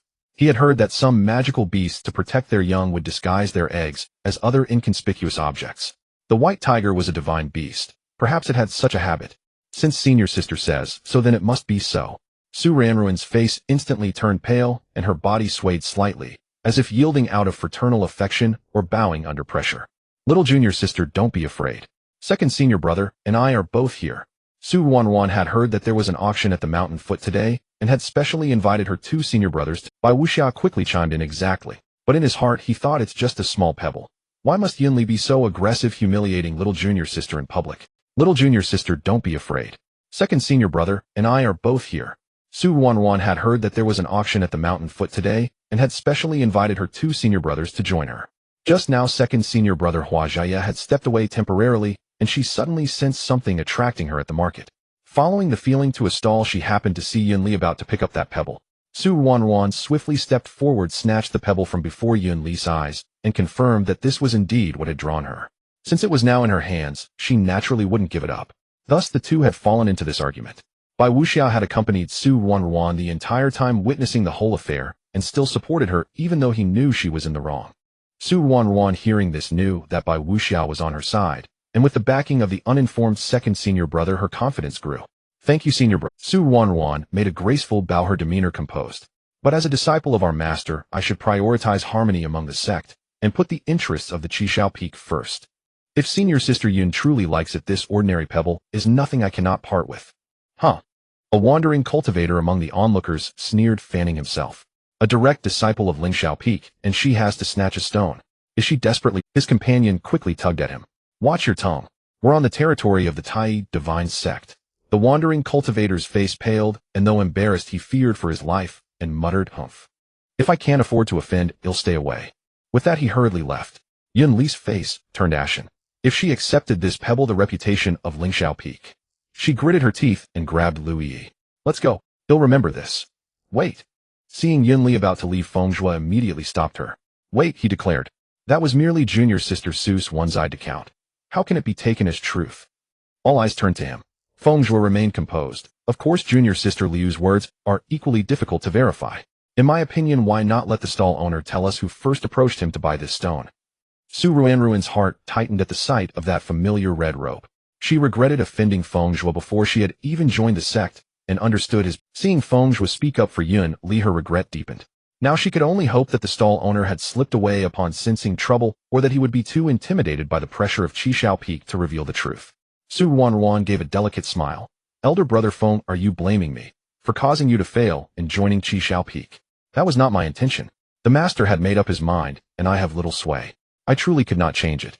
Junior sister, your words are always puzzling. Feng Zhuo's expression was indifferent. The Peak Master of Qishao Peak is a divine transformation lord. How could I dare question his decision? Besides, I am quite satisfied with my current sect. What I said today was simply because I could not stand two grown men bullying a young lady. Junior sister, your words are always puzzling. Feng Zhuo's expression was indifferent. The Peak Master of Qishao Peak is a divine transformation lord. In short, my actions today stem solely from the word coincidence. He turned to Tsang Wei with a slight smile. Little senior brother, would you be so kind as to invite that fleeing stall owner back? Feng Zhuo's claim of coincidentally noticing the stall owner was merely an excuse.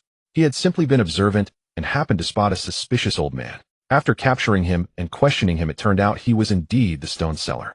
This Qi refining stage rogue cultivator dared not offend the direct disciples of the Tai divine sect's main peaks. No matter which side he testified for, he would suffer.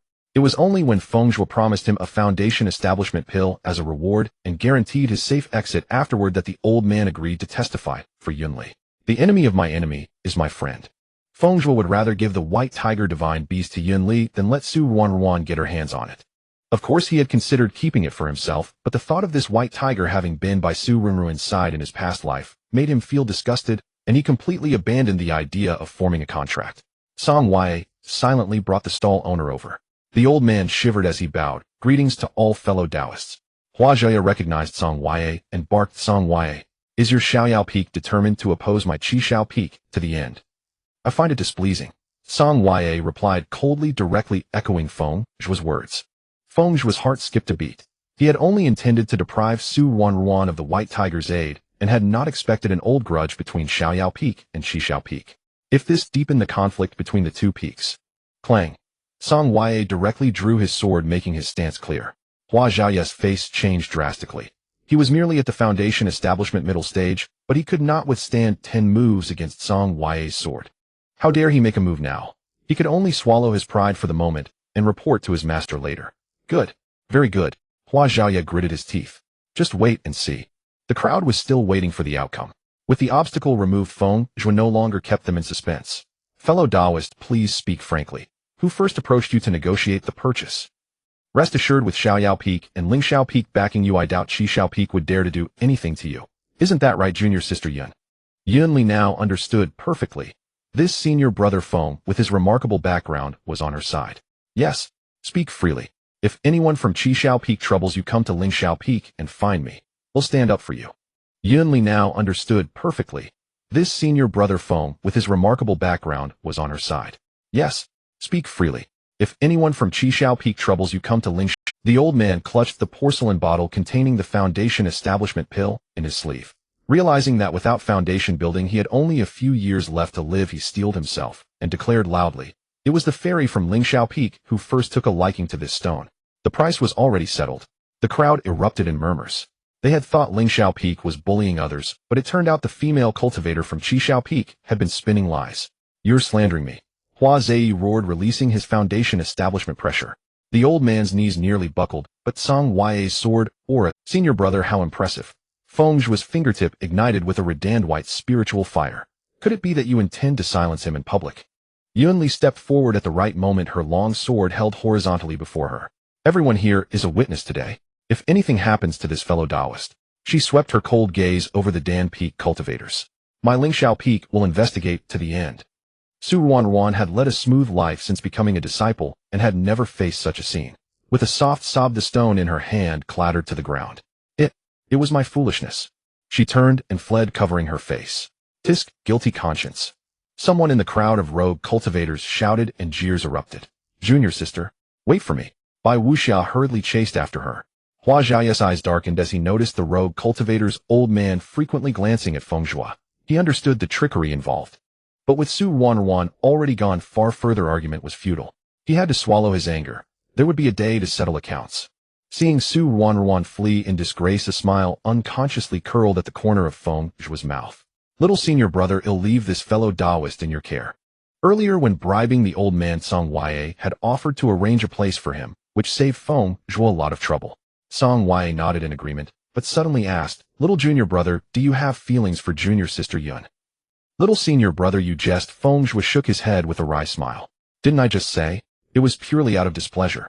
Song Wei gave Feng Zhuo a thoughtful look, but didn't press further. He softly whistled, summoning a middle-aged cultivator to take the old man away. It was getting late. Time to head to the auction and meet up with the senior brother and second senior sister. Elder brother Feng, please wait. After the crowd dispersed, Yunli remembered she hadn't thanked him yet and hurried after him. This stone is for you. She handed him a larger one. I had taken a liking to 2 stones from that stall.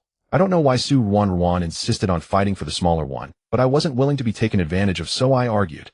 Yunli paused, then said earnestly, without your help I would not only have lost the stone, but also brought shame to Lingxiao Peak. This larger one hasn't been seen by anyone. Consider it a token of gratitude. Please accept it. Feng Zhuo didn't reach out, but instead teased, Junior sister, are you giving this to me, just like that? I've heard that some beast eggs disguise themselves as ordinary. Senior brother, you jest. Yunli said frankly, I am limited in knowledge and unaware of such rare things. I bought it simply because I found it interesting. Even if it turns out to be some rare beast, it would be a pleasant surprise. She pushed the stone forward again. Besides, without you the smaller one would have been taken by Su Ruanruan. I'm already fortunate to have kept it. What's wrong with giving you the larger one? Feng Zhuo eventually accepted the large pebble gifted by Yunli. His original intention was merely to prevent Su Ruanruan from obtaining the opportunity, yet he unexpectedly gained an additional reward, filling his heart with even greater delight. Song Wuya said, so happy. Of course. Feng Zhuo replied with sparkling eyes. Little senior brother, you have no idea how insufferable that Su Ruanruan is. I merely refused to take the low-grade rejuvenation pill she offered, and she slandered me in front of everyone, claiming I bullied her. During the mentor selection, she deliberately spoke to Qishao Yuanjuan, insinuating that I looked down on her. Feng Zhuo resolved to caution his little senior brother so that he would know exactly how despicable Su Ruanruan was and stay away from her in the future. Song Wuya said calmly, do you wish to join Qishao Peak? Not at all. Feng Zhuo hastily shook his head. In his past life, he indeed only wished to enter Dan Peak, but in this life. Feng Zhuo resolved to caution his little senior brother so that he would know exactly how despicable Su Ruanruan was and stay away from her in the future. Song Wuya nodded. From now on, I'll come find you every morning for sword practice. Wait. Feng Zhuo waved his hands frantically. Little senior brother, you've misunderstood. That's not what I meant. I'm an alchemy cultivator and also a spell cultivator. I never planned to switch to swordsmanship. Grab my sleeve. Feng Zhuo, though puzzled, complied, while still trying to explain to Song Wuya that he had no intention of practicing sword arts. That's not what I meant. I'm an alchemy cultivator and also a spell cultivator. I never planned to switch to swordsmanship. Grab my sleeve. Feng Zhuo, the senior sister, over here. When the two approached, Feng Zhuo immediately let go of the sleeve he was clutching and ran to Ling Shuanghua's side to complain. Senior sister, please help me persuade little senior brother. He says he'll find me for sword practice every day after returning to the sect, but I'm an alchemy cultivator. Song Wuya ignored his rumpled sleeve and pulled the junior brother, who was half a head shorter, back to his side. Alchemy cultivators are too weak, sword cultivators are formidable. Feng Zhuo retorted urgently, but I'm also a spell cultivator. Song Wuya stood his ground. Spell cultivators are no match for sword cultivators in combat either. Seeing that he couldn't win against his little senior brother, Feng Zhuo had no choice but to cast a pleading look at the big senior brother and second senior sister. Ahem, Ling Shuanghua cleared her throat. Little junior brother, you know Xiaoyao Peak is after all a sword peak. The disciples all need to practice some sword techniques. Feng Zhuo's face immediately fell. His father and mother were both spell cultivators, and he followed in his parents' footsteps, also becoming a spell cultivator. The Feng family also produced many alchemists, and since Feng Zhuo was interested in alchemy, he concurrently cultivated the path of alchemy. To become a disciple, he also had to learn swordsmanship. He truly couldn't stretch himself thin. However, Feng Zhuo was simply somewhat unwilling to endure the hardship of sword practice. Yi Wuhin couldn't bear it, and gently explained, "Little junior brother, don't let them scare you. There's no such rule in the peak. It's just that sword practice can indeed strengthen the body, so we all learned some basic sword techniques when we were young. If you really don't want a master won't force you." Alright. Feng Zhuo understood the goodwill of his senior brothers and sisters, and had to compromise. But I still need to practice spells and alchemy, so. He raised 5 fingers, only 5 mornings per Tendui period. A Tendui period has 10 days, yet Feng Zhuo only practices for 5 mornings. Calling him a 3 days fishing 2 days drying nets is an understatement. Fortunately, Feng Zhuo was not a sword cultivator. With such a practice frequency, it would be unknown how long it would take for him to achieve mastery. However, Tsang Huai's original intention was merely to help his little junior brother strengthen his body, not to truly make him switch to swordsmanship, nor to let it hinder his original cultivation. So he nodded in agreement. The Qingyun Pavilion soon came into view. As a shop under the Qingyun Merchant Association, the premier merchant guild of the Xuanxiong continent, Qingyun pavilions were scattered everywhere, and the foot of Tai divine sect was naturally no exception. Feng Zhuo followed Song Wuya, who displayed a mysterious grade token, into the pavilion. Ling Shuanghua pointed at the long queue outside, and said thankfully, "It's fortunate that junior brother Tsang has a mysterious grade Qingyun token. Otherwise, who knows how long would have to wait to get in." Feng Zhuo knew that the Qingyun pavilion classified guests into 5 grades based on spending amount, with mysterious color being the highest. He himself also had one. Out of the corner of his eye, he saw Hua Zheya displaying a red token about to enter with Su Wanruan and Bai Wuxia. Thinking that his senior brothers and sisters were unaware of the mischief they had just caused, Feng Zhuo hurriedly urged Song Wuya to leave quickly. However, they were delayed by the pavilion's manager personally coming out to greet them, and they happened to run into the 3. Hua Zheya stared at the mysterious grade token in Song Wuya's hand, then looked at his own red token, which was the 2nd lowest grade. His face turned livid, and he turned around to take a detour. Ling Shuanghua snorted coldly, refraining from making a scene only because of the occasion. It seemed that the relationship between Xiaoyao Peak and Qishao Peak was indeed poor. After the 3 left, Feng Zhuo asked curiously, "Senior sister, do you have a grudge against them?" "A lot." Ling Shuanghua ground her teeth. "These alchemists from Qishao Peak are all the same. Extremely hypocritical. Back then, when Master was severely injured, we asked the Peak Lord of Qishao Peak to help her find pills. That old scoundrel Qishao claimed he was in seclusion, but then he turned around and accepted someone else's commission. If it weren't for your mother bringing alchemists from the Feng family, Master would be 6 feet under by now." This was also the reason Ling Shuanghua was so kind. She and Yi Wuhin had grown up on Xiaoyao Peak. Although they often bickered with Yun Xiaozi, they regarded him as a father. "Little junior brother, you have no idea. Those people from Qishao Peak put on a show of being decent, but behind the scenes they are more insidious than anyone. They thought cutting off our pill supply from Dan Peak would force us to submit. What a pipe dream. What a bunch of bullshit." Yi Wuhin quickly coughed lightly. "Junior sister, mind your language. Little junior brother is still young." I'm sorry. Ling Shuanghua finally realized and scratched her head sheepishly. "Your senior sister is a rough person. A little junior brother, don't pick up these crude words." Feng Zhuo was indeed shocked by Chixio's actions, and gestured for his senior sister to continue. "Later, our Xiaoyao Peak made a bet with them." Ling Shuanghua gestured excitedly. The 2 Peak Lord's youngest disciples were to have a match to decide the winner. At that time, junior brother Tsang was only 10 years old, and hadn't even reached foundation establishment. Those fools from Qishao Peak actually agreed. At this point, she couldn't help but slap her thigh and laugh. "Ha ha.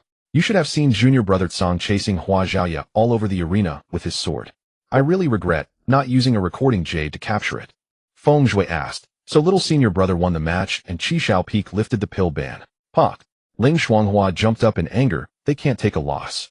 The bet was written in black and white, but then they turned around and said it was unfair for a sword cultivator to face an alchemy cultivator.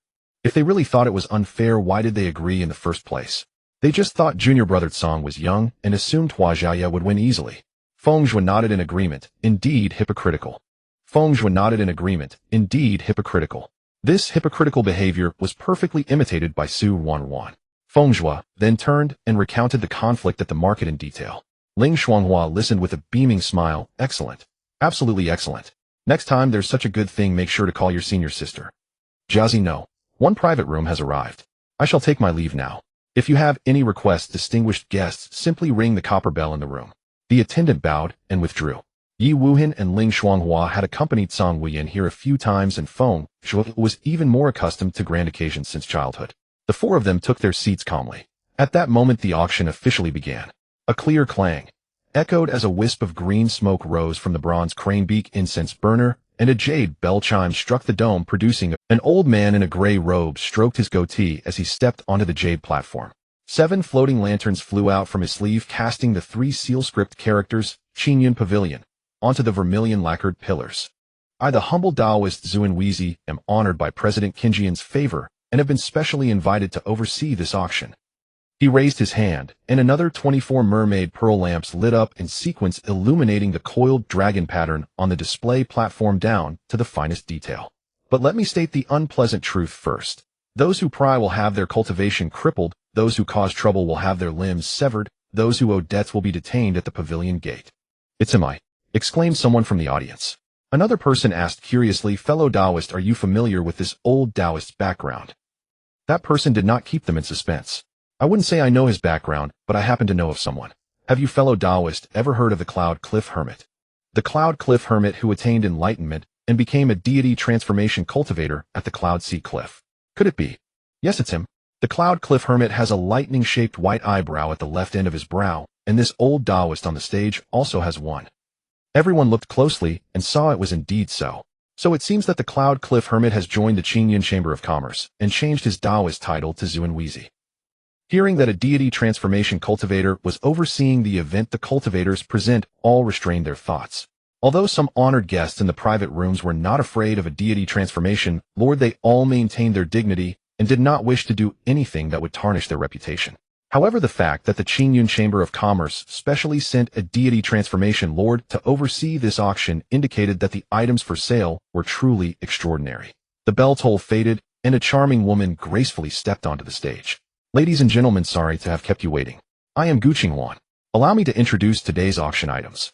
Her red lips parted, and with a light clap of her jade hands a wooden sword was presented on the display platform. Made from a 100-year-old lightning struck with a top-grade magical artifact, the Thunderstrike Peachwood Sword. Although it is not as sharp as a spirit artifact, Gu Qingwan flicked her finger against the blade, and fine electric sparks immediately burst from the peachwood grain. It is a handy tool for Foundation establishment fellow Taoists to transcend tribulation.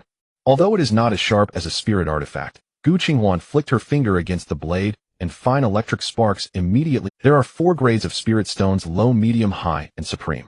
The exchange rate between 2 adjacent grades is 100 to 1. 100 high-grade spirit stones equal 10,000 medium-grade spirit stones, or 1 million low-grade spirit stones. 110. A female voice came from the Yilliter private room on the 3rd floor. The Bingletter private room opposite was not to be outdone. 120 spirit stones. 300 spirit stones going once. 300 spirit stones going twice. Are there any other guests who wish to bid? 300 spirit stones going 3 times. Excellent. Let us congratulate the honored guest in E3 for successfully winning the top-grade magical artifact, the Thunderstrike Peachwood Sword. The gavel fell. Leaving aside his past life, this was Feng Zhuo's first time attending an auction in this life, and he couldn't help but feel tempted by the rising and falling bids to try his hand at bidding.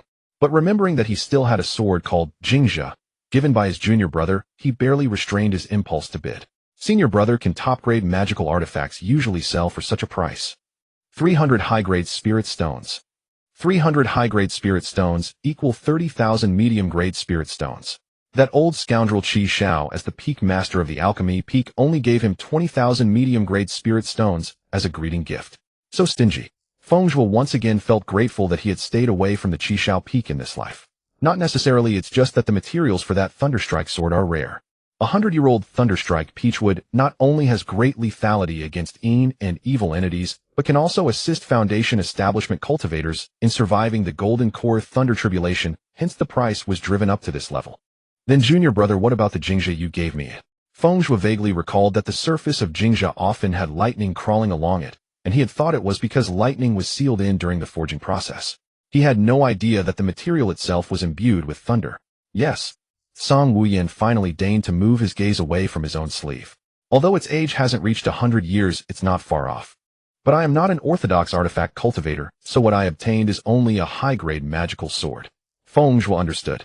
His junior brother probably learned artifact refining only to facilitate forging his own destined sword in the future. For a sword cultivator to achieve the unity of man and sword with one's blade, it is naturally best to forge it oneself. Soon the second item was brought onto the display platform, a piece of soul nourishing with the size of a fingernail. Although its quality was only medium-low, items that could nourish a cultivator's soul were rare. Feng Zhuo successfully won it with a bid of 1,000 high-grade spirit stones. In the subsequent auctions, Feng Zhuo successively won many rare medicinal herbs, while Zhang Wuyan focused on collecting materials for sword forging. During this time, Su Wanruan and her two companions recognized Feng Zhuo's voice and repeatedly maliciously raised the bids. However, Feng Zhuo had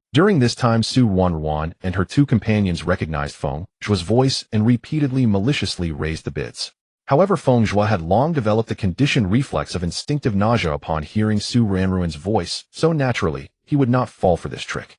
Feng Zhuo refused to bid on anything that exceeded its value. He even pretended to bid on some items of little use only, to let Su Wanruan take them when the price reached a certain point. As the auction progressed, the items became more expensive. Even Feng Zhuo had to think carefully before bidding, and Su Wanruan and her companions dared not open their mouths anymore. Finally, it was time for the grand finale. Thinking of the last item, Gu Qinghuan on the stage could barely contain her excitement. She believed that the sale of this item would surely become the proudest moment of her career. The last item, a Xianming sword token. Starting bid is 100,000 high-grade spirit stones, and each increment must be no less than 10,000 spirit stones. Xianming sword token. It's actually the Xianming sword token. The hall erupted in shock. Feng Zhuo and his three companions were equally astonished. This auction had actually obtained a Xianming sword token as the finale item. Feng Zhuo immediately asked, "Junior brother, do you have enough spirit stones? I still have plenty in my storage pouch. If you need any, don't hesitate to ask." Speaking of the Xianming sword token, one must mention the Xianming secret realm. The Xianming secret realm opens once every 10,000 years, and within it lies an ancient sword tomb called the Xianming sword tomb. The Xianming sword token is precisely the pass to enter the sword tomb. The Xianming secret realm produces one sword token every 1,000 years, so in 10,000 years, there are only 10 Xianming sword tokens in total. Within the Xianming sword tomb, there are divine swords and remnants of ancient grand cultivators' sword intent. It is a must-visit place for any sword cultivator. The Xianming secret realm is also mentioned in storybooks. It was the very secret realm where his junior brother Zhang Wuyan had his bones gouged out by Su Wanruan. However, the records did not mention that this auction would have a Xianming sword token, nor did it state that his junior brother had once held a token and entered the Xianming sword tomb. It only said that not long after Zhang Wuyan's bones were gouged out, Su Wanruan obtained an extremely sharp divine sword. It seems that Su Wanruan targeted his junior brother not only for his sword bones, but also for the divine sword he had acquired. Truly shameless. Feng Zhuo felt even more disgusted in his heart. As for telling his junior brother not to enter the Xianming secret realm, cultivators practice immortality by defying the heavens. Since it is a fortune within their grasp, why should they yield it to others? Feng Zhuo had been reborn and did not even fear the heavenly Tao. Why should he be afraid of Su Wanruan, this child of destiny, favored by the heavenly Tao? Though the Qingyun auction house had not publicly disclosed that the final item was the Xianming sword token, it had discreetly informed the cultivators in the vicinity who held the Azure Qingyun token. Thus Zhang Wuyan had come specifically for the Xianming sword token and had naturally prepared an ample supply of spirit stones. Before the age of 12, Feng Zhao had remained within the Feng family, rarely venturing outside. After turning 12, he resided in the Tai Divine sect, devoting himself entirely to cultivation. He had only heard of the Qingyun token and was now for the first time learning that the Qingyun Pavilion used this token to transmit messages. At the start of the bidding, aside from Zhang Wuyan in room No. 1 of the first-class suites, the guests in the other first-class suites also joined in one after another. The competition was exceptionally fierce. After several rounds of contention, only Zhang Wuyan Suite No. 5 and Suite No.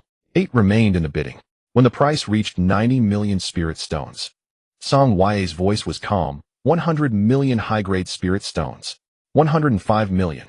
The cultivator in Suite No.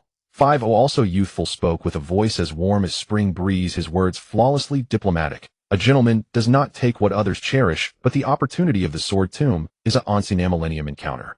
I beg your indulgence, Taoist. From Suite No. 8 came the sound of a wine jar smashing against the floor, followed by a harsh cold laugh. Stop pretending. 120 million. Let's see how much you noble scions can flaunt your wealth. 130 million. Zhang Wuyan remained unruffled. Then he heard a light chuckle from Suite No. 5. Your demeanor is extraordinary and you must come from a distinguished background. 140 million, truly generous. But the sword tomb is perilous if you lose your life for a chance. Wouldn't that be a loss outweighing the gain? Better think it over. 180 million. Song Ya tapped his jade token lightly, and finally deigned to say a few more words. The Xianming sword token. I am determined to obtain it today. A sudden increase of 40 million, a grand total of 180 million. In the dead silence of the hall, the occupant of Suite No. 8 cursed and abandoned his bidding card. Suite No. 5 paused for a moment, then burst into hearty laughter. Today I concede. This item rightfully belongs to you, Taoist. In the end, Song Ya successfully secured the Xianming sword token for 180 million high-grade spirit stones. At this price, it could be considered. After all, that was the ancient sword tomb. The mere reputation of the divine swords was enough to make cultivators flock to it. If not for the fact that the Xianming secret realm only allowed golden core stage cultivators to enter and high-level cultivators already possessed their own lifebound swords, the final transaction price of this token would have multiplied several times over. Congratulations, little senior brother, for getting what you wished. Feng Zhuo was genuinely delighted for Song Ya. Although Su Ranruin's divine sword had appeared after the bone gouging incident, Feng Zhuo only speculated that the sword had been brought out by Song Ya from the sword tomb. The storybook had never mentioned Song Ya obtaining the Xianming sword token or entering the sword tomb. It had not even clarified the origin of Su Ranruin's divine sword. Thus Feng Zhuo remained constantly vigilant, calculating the number of spirit stones in his storage ring, fearing that Song Ya might not have prepared enough and missed the Xianming sword token. Honored immortals, please proceed to the top floor of the pavilion. The handover of the Xianming sword token must be completed on the top floor, and other items purchased in the suites can also be settled there. A female attendant lightly knocked on the suite door. Soundproofing arrays were installed between the suites, and the divine transformation lord was still present, so no one dared to recklessly use their divine sense to probe who had secured the Xianming sword token. Su Ranruin and her companions recognized the occupant of Suite No. 1, but the third-class suites were separated from the first-class suites by 2 floors, so they could not go and annoy them. Su Ranruin possessed a sword heart. Although Ling Xiaozi had allowed her to join the Red Cloud Peak as a pill cultivator, due to the Guiyuan pill, he did not wish to bury her talent in swordsmanship. Therefore, besides studying alchemy under the Red Cloud Lord, she had to go to Lingxiao Peak every 2 days to practice swordsmanship. If she had not known what the Xianming sword token was, Su Ranruin would at most have muttered, "That red-clad youth is truly detestable, and his companions are no better." She had merely kindly helped the Qingyun Pavilion drive up the price, yet they were so petty. Coincidentally, on Lingxiao Peak, Chu Yunfei had once mentioned the Xianming sword token to her. Thinking of the divine sword, Su Ranruin's heart itched with desire. How could she let such a good thing slip away from her? Upon further reflection, the voice of the cultivator in Suite No. 5 sounded quite familiar. It was clearly senior brother Chu Yunfei of Lingxiao Peak. Su Ranruin's eyes darted, and she immediately planned to seek Chu Yunfei's support, telling him about the whereabouts of the Xianming sword token and complaining that the people of the Carefree Peak were truly despicable. They had deliberately driven up the bids, causing her to spend a large sum on useless items. Then she would incite senior brother to teach those two a lesson and force them to hand over the Xianming sword token. After all, since they had casually thrown out 180 million high-grade spirit stones, they surely had no shortage of money to buy another sword token. She was already imagining the two of them kneeling and begging for mercy, presenting the sword token with both hands. The corners of her lips could barely suppress a smile. Junior sister, have you thought of something amusing? Why are you smiling so happily? Bai Wuxiao, with a grim expression, handed over all the spirit stones he had painstakingly saved to the Qingyun Pavilion attendant. When he turned around, he saw Su Ranruin smiling brilliantly. "Ah, third senior brother, was I smiling?" Su Ranruin immediately suppressed her smile, her face full of apology. "Perhaps I was moved thinking of how you spent so much for me," and unconsciously broke into a smile. "That's good then." Bai Wuxiao suppressed his doubts and said cheerfully, "Junior sister, laugh away. Your senior brother can now refine second-grade pills, and he'll earn back these spirit stones in no time." Worthless. Su Ranruin cursed inwardly. This little bit had drained his entire savings. But on the surface she smiled sweetly. "It's all because I'm short of funds causing you to spend so much. They'll find a way to repay you in the future. No need. I'm your senior brother. It's only right for a senior brother to spend on his junior sister." Su Ranruin pretended to be bashful. "Then if you ever need anything in the future, be sure to let me know." Suddenly changing the subject, she said, "By the way, second senior brother, third senior brother, Suite No. 5 seems to be senior brother Chu. I've hit a bottleneck in my swordsmanship recently and would like to go pay him a visit. Would you two like to join me?" Hua Xiaoye waved his hand in refusal. He didn't get along with Chu Yunfei either. Bai Wuxiao wanted to accompany his junior sister, but recalling that not long ago they had tried to snatch Yunli's things in the street, and Chu Yunfei was Yunli's senior brother, he hesitated. Junior sister, we just had a conflict with Yunli. Should we avoid the limelight of Lingxiao Peak for now? Conflict? What conflict? It was clearly Yunli colluding with Feng Zhuo to frame me. Su Wanwan genuinely believed that Yunli and Feng Zhuo had deliberately targeted her. Her grievance was almost tangible. That stall owner must have been bribed by Feng Zhuo to claim that Yunli had taken a fancy to that pebble. Senior brother Chu is discerning and will surely clear my name. Seeing that he couldn't persuade her, Bai Wuxiao turned to Hua Jiaye for help. Although Hua Jiaye didn't know the full story, his recent interactions had helped him understand the junior sister's character, and he simply couldn't be bothered to argue. If not for the fact that the master valued this junior sister and had repeatedly urged them to take good care of her, he wouldn't even have accompanied her to today's auction.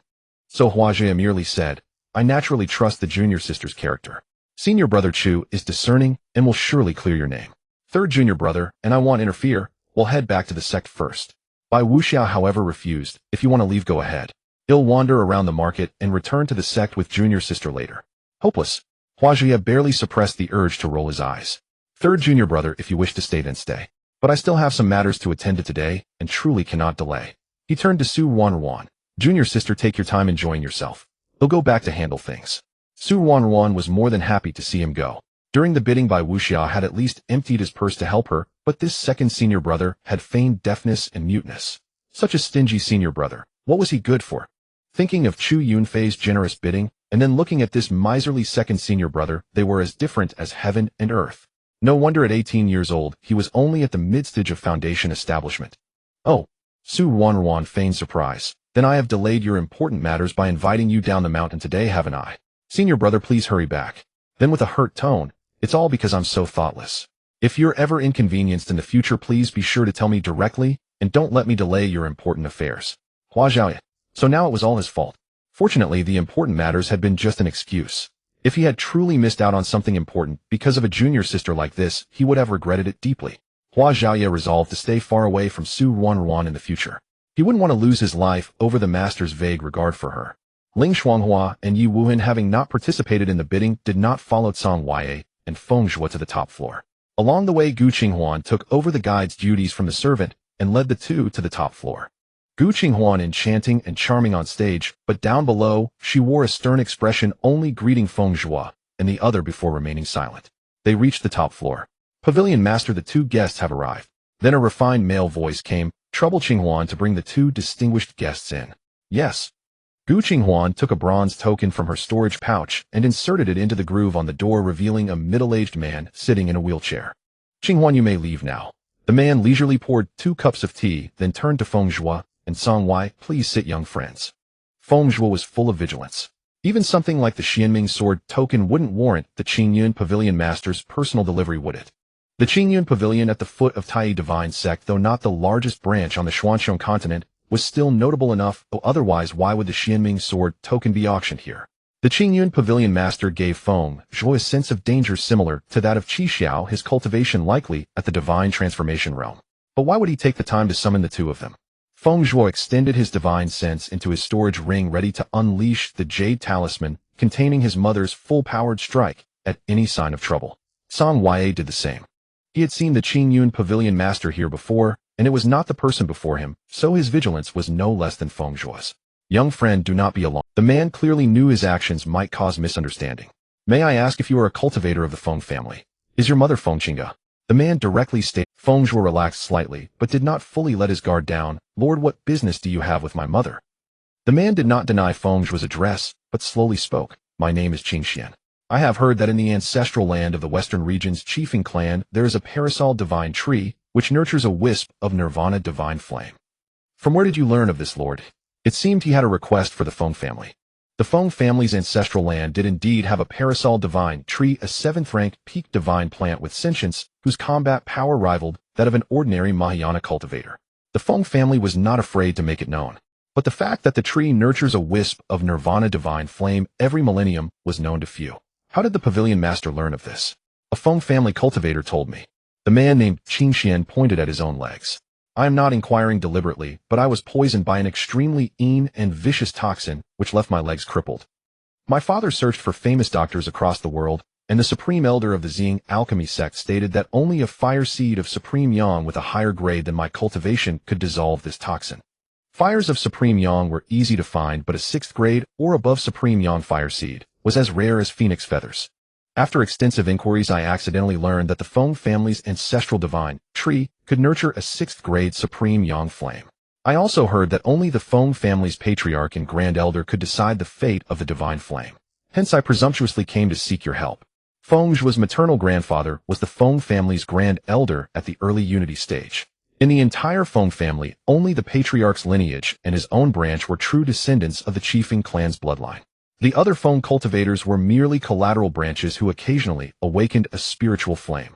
Feng Zhuo rubbed the edge of his storage ring and cut to the chase. Lord, you want that wisp of nirvana divine flame. The timing was shortly after Feng Zhuo's birth. Such secrets were known only to the patriarch and grand elder's lineage. Collateral cultivators following the old pattern of one wisp per millennium simply assumed the tree. The timing was shortly after Feng Zhuo's birth. Such secrets were known only to the patriarch and grand elder's lineage. Collateral cultivators following the old pattern of one wisp per millennium simply assumed the tree would have a new flame. The nirvana divine flame was 6th grade upon birth. If not for Feng Yao's inability to fully suppress it, the extra wisp would have been contracted by Feng Zhuo. Even if the patriarch and her father disagreed, Feng Qingge would have stolen the flame for her son. Now that Feng Zhuo had awakened his own innate spiritual flame, Feng Qingge had abandoned the idea of stealing the nirvana flame. Not at all. Qing Xian smiled bitterly. He was only at the 5th realm, and after years of suffering from the toxin, his cultivation was already declining. How could he dare to contract a 6th grade divine flame?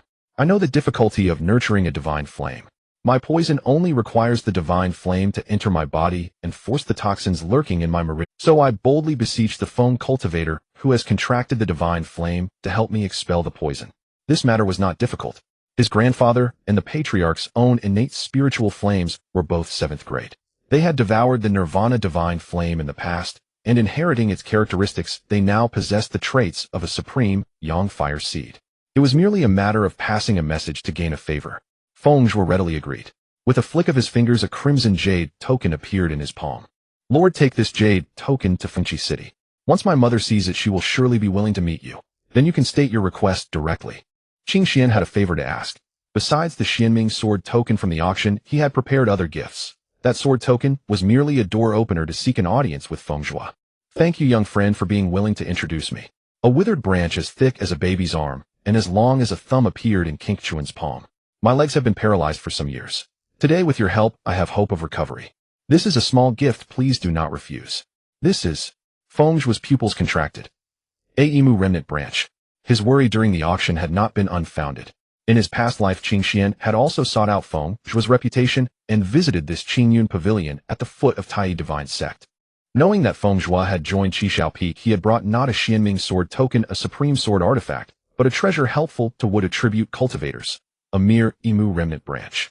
In this life, Feng Zhuo had turned to join Xiaoyao Peak, and who didn't know the reputation of the Xiaoyao sword immortal Yangxiazi?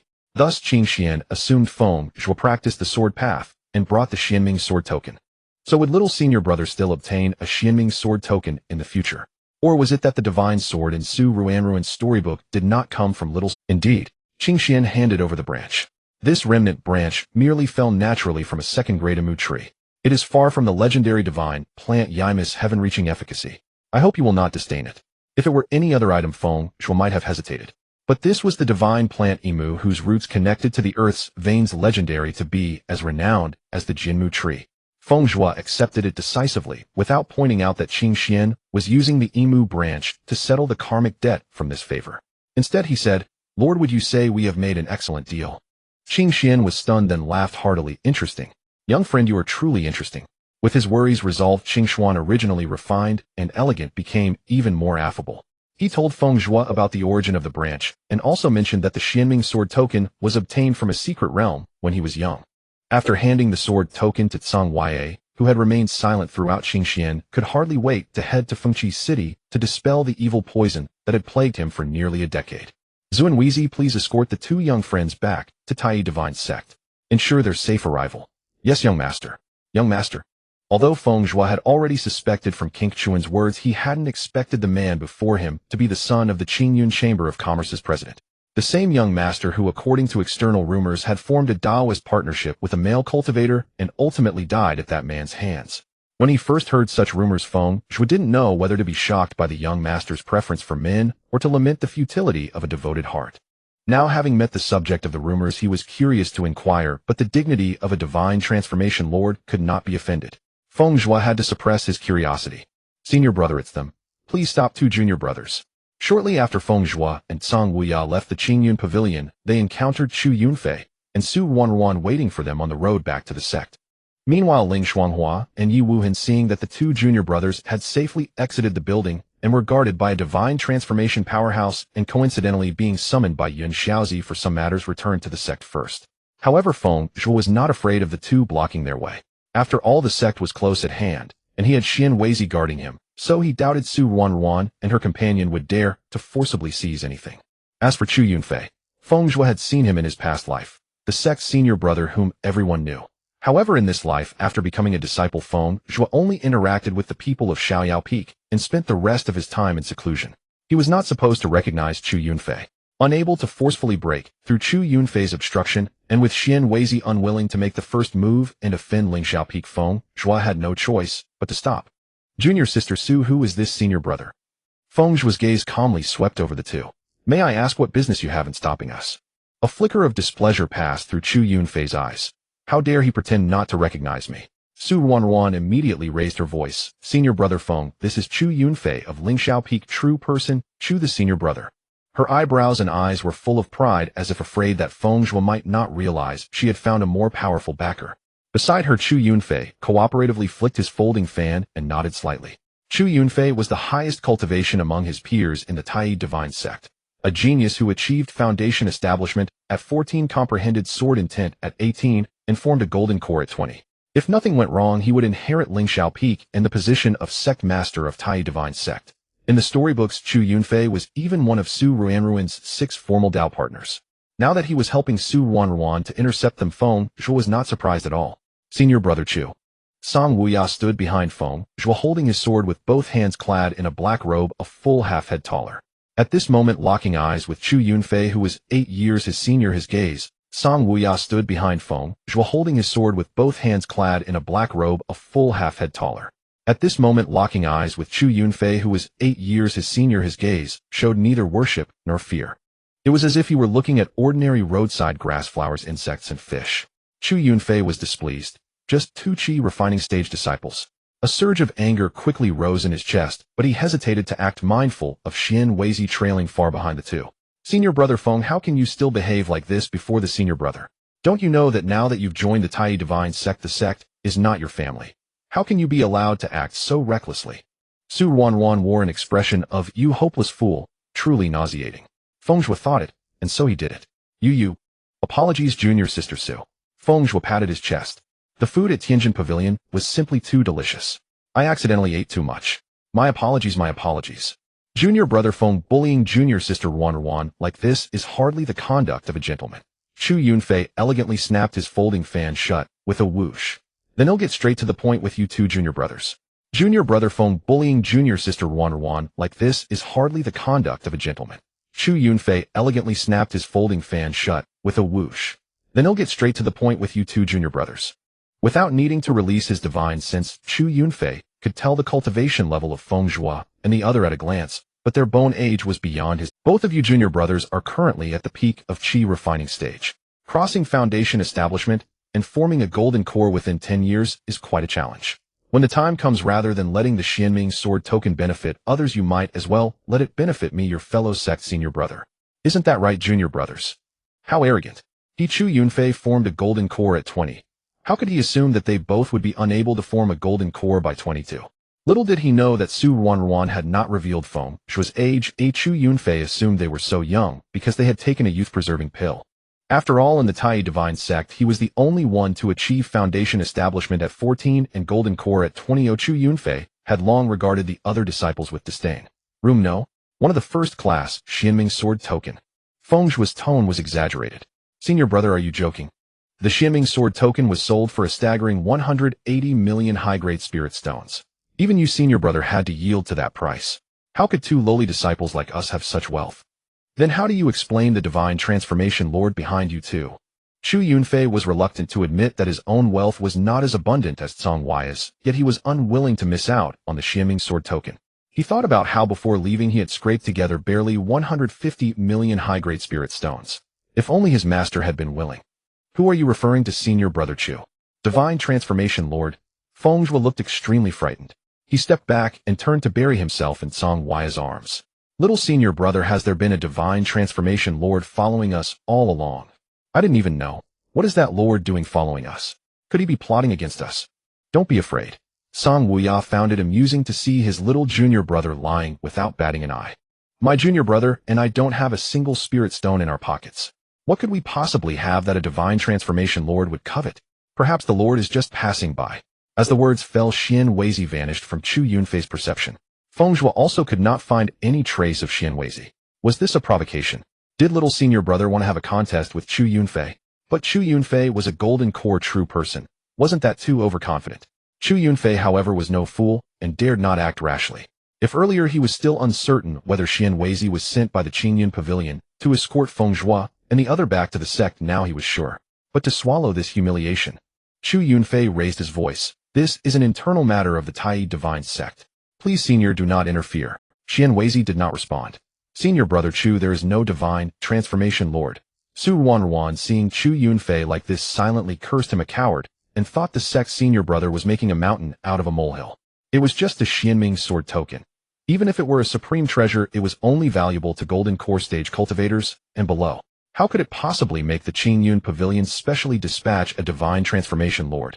Has senior sister Yinli said something to you, senior brother, that makes you doubt my words and think him deceiving you? Junior sister, you are truly wronged. If I hadn't seen with my own eyes that they were holding a black token and were invited into the pavilion by the Qingyun Pavilion steward, how would I dare to tell you that they had won the Xianming sword token? A black Qingyun token. He himself only had a purple Qingyun token. Chu Yunfei wanted to trample them underfoot even more. And as for Su Wanruan, old, you had clearly said she was the one who gathered great fortune in this world. How could she be so stupid? But junior sister Wanruan, your cultivation is not yet sufficient to use divine sense, so you wouldn't know that there was indeed a divine transformation lord following them to protect them just now. Junior sister Wanruan. But junior sister Wanruan, your cultivation is not yet sufficient to use divine sense, so you wouldn't know that there was indeed a divine transformation lord following them to protect them just now. It seemed that little senior brother's fight was not going to happen. Feng Zhuo calculated how long it would take for the senior brother and second senior sister to bring the master here. Divine sense. Su Wanruan then remembered that Qi Xiao had told her that for alchemy cultivators apart from cultivation level, the most important thing was divine sense. But at that time, Su Ruanruan's heart and eyes were full of sword cultivation. She believed she was born with a sword heart and was destined to be a sword genius. If Qi Xiao hadn't taken her as a disciple before Ling Xiaozi, she would have been Chu Yunfei's personal junior sister long ago. But wait, was there really a divine transformation stage cultivator following Feng Zhuo to protect him? I knew the protagonist's opportunities were not easy to take. And Su Wanruan cursed in her heart. System, didn't you say that the protagonist obtained the Emu remnant branch at the auction? Then why did the Xianming sword token appear at the auction? Dear, don't worry. The system has detected a deviation in the worldline storyline and is reporting it to the main system for you. Su Wanruan suppressed the urge to curse. You only came online yesterday, and you made me offend the protagonist without knowing the plot. That's fine, I wasn't planning to cling to the protagonist anyway. But the plot you showed me was all wrong. In the original storyline, Feng Zhuo joined the Qishao Peak of Tai Divine Sect, and soon after he participated in an auction at the foot of the sect mountain, winning a second-grade Emu remnant branch. Because the mental cultivation method Feng Zhuo practiced was special and the remnant branch still retained vitality. In the later plot, Feng Zhuo used the method to revive the Emu, and due to his wood spirit body, he contracted it as his life-bound spiritual plant. That was a divine plant Emu. Su Wanruan herself also had a wood spiritual root. Although she could not sign a life-bound contract with a divine plant, other contracts were feasible. So Su Wanruan was extremely envious. But now the plot had deviated, and there was no trace of the Emu remnant branch at the auction. Instead, it was the Xianming sword token. The Xianming sword token was not bad, but having the token and entering the sword tomb did not guarantee that one could contract a divine sword. Moreover, she was only at the 9th layer of Qi refining. How could she possibly form a golden core within 10 years? So compared to the sword token, Su Wanruan naturally preferred the ready-made divine plant. Could it be that because Feng Zhuo had joined Xiaoyao Peak and become a sword cultivator, even his predetermined opportunities had changed? The heavenly Tao was so biased.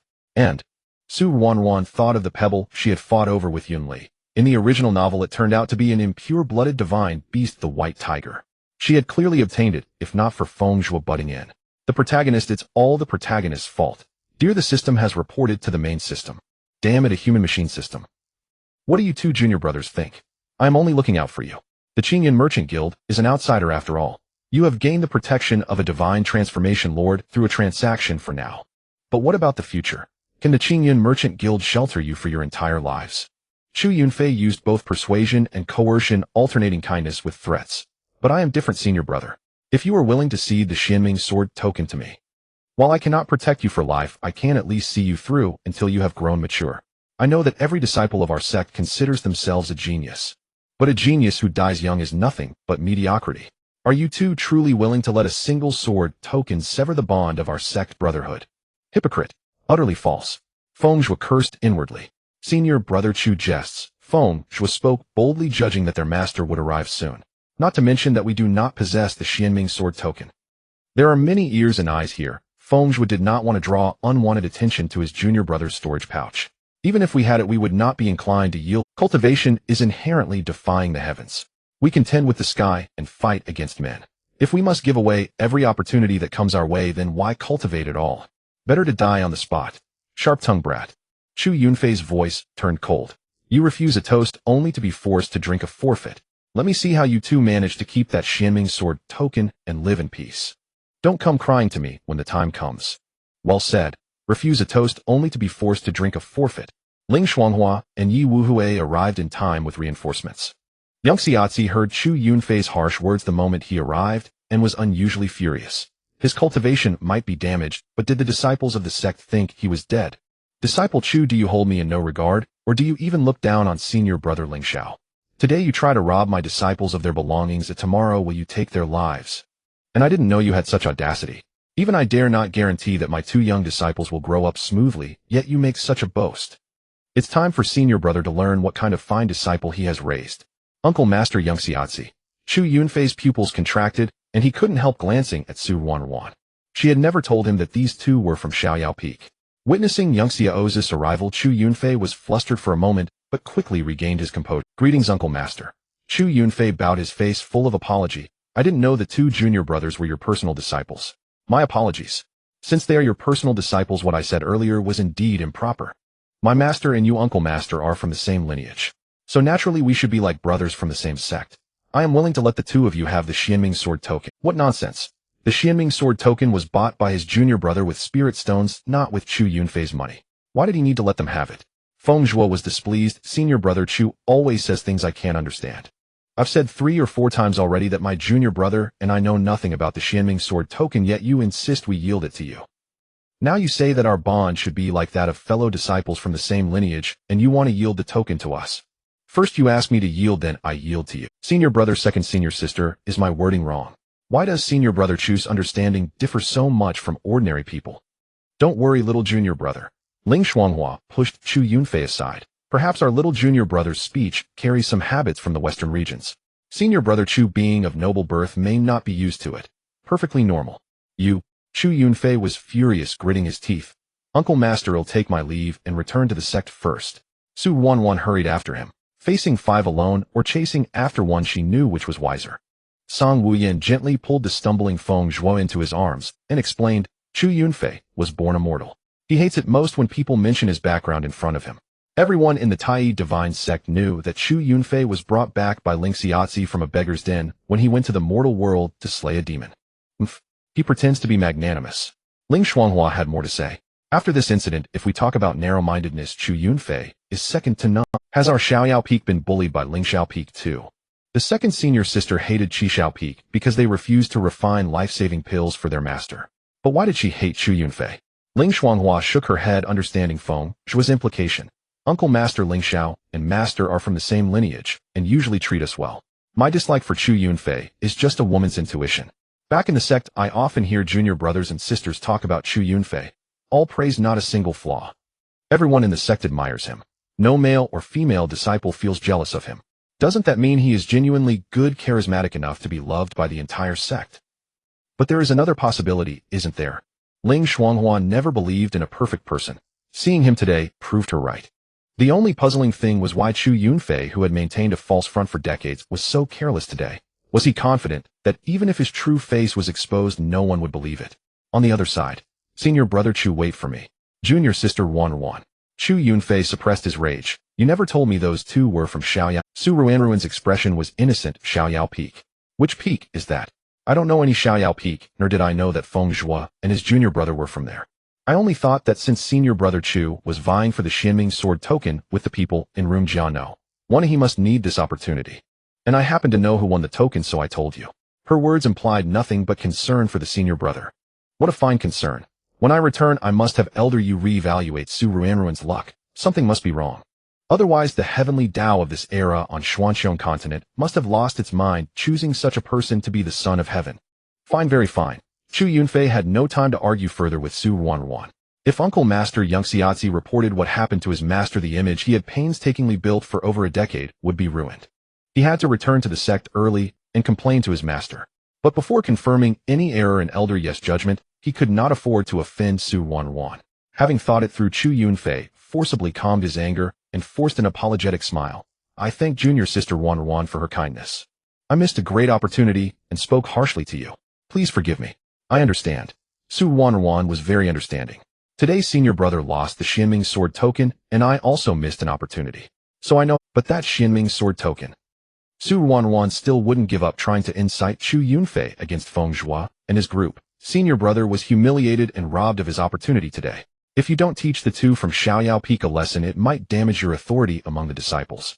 Her words hinted at an agenda which aligned perfectly with Chu Yunfei's thoughts. But in public, Chu Yunfei smiled nonchalantly. Forget it. Since the two junior brothers from Xiaoyao Peak have their uncle master's backing and are unwilling to yield the Xinming sword token to me, I suppose it is not meant to be. As for teaching them a lesson, Chu Yunfei and Su Ruanruan exchanged a knowing glance and smiled in silence. The master and his 5 disciples returned safely to Xiaoyao Peak. Feng Zhuo, preoccupied with thoughts, took leave of his master and returned to his cave dwelling. Unable to wait, he hastened to the cultivation chamber, sat cross-legged on a cushion, and neatly arranged the auction gains before him while circulating the the abundant would attribute spiritual energy coursed through his meridians with the technique dispelling the day's fatigue. Yet this was not the reason Feng Zhuo had actively activated the technique. Earlier, when confronting Chu Yunfei, Feng Zhuo had intuitively activated the eternal spring scripture. The wood attribute spiritual energy drawn from heaven and earth was not absorbed by Feng Zhuo, but silently flowed into his storage ring. Now before Feng Zhuo, the withered wood branch enveloped by the wood attribute spiritual energy emitted from the circulation of his technique faintly showed signs of sprouting new buds.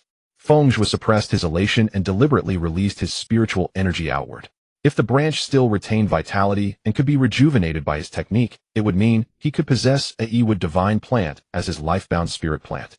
Spirit plants varied. Some excelled in battle, others aided cultivation. Though no one in the Xuanxiong continent had ever contracted wood as a life-bound spirit plant. But as a divine plant, contracting wood as a life-bound spirit plant would surely bring him immense benefits. Feng Zhuo stabilized the output of spiritual energy within the maximum he could control, and emerald green gradually covered the original yellow of the wood. Half an hour later, Feng Zhuo's lips were pale and sweat poured from his brow and neck, yet he dared not cease the spiritual energy output, fearing any mistake. Another half hour passed, and the meridians tempered by spiritual fire throbbed with unbearable pain. But seeing the green bud barely emerge on the branch, Feng Zhuo dared not act rashly. One after another top-grade rejuvenation pills entered his stomach. Feng Zhuo clenched his teeth and his pale lips stained with blood. Finally, the green bud fully emerged under the nourishment of spiritual energy. The new bud ceased absorbing spiritual energy, and Feng Zhuo felt a slight relief knowing the wood's vitality had been restored. Once planted, the bud would grow into a tree and he would possess a divine plant as his life-bound spirit plant. But soon Feng Zhuo sensed something amiss. What was happening? Why was the technique still circulating? Astonished, he realized the technique had begun to absorb the vitality of the wood green bud. No. Stop. Feng Zhuo frantically suppressed the self-activating eternal spring scripture, even resorting to the nirvana fire heavens, art actively drawing spiritual fire into his body to clash with the wood attribute spiritual energy flow, attempting to halt the eternal spring scripture from draining the wood's vitality. But it was useless. Completely useless. Watching the E wood which had just been revitalized gradually wither back into a dead branch Feng Zhuo's heart sank. Even the smooth mindset he had maintained since his rebirth was nearly tarnished. He could not help but lament to the heavens.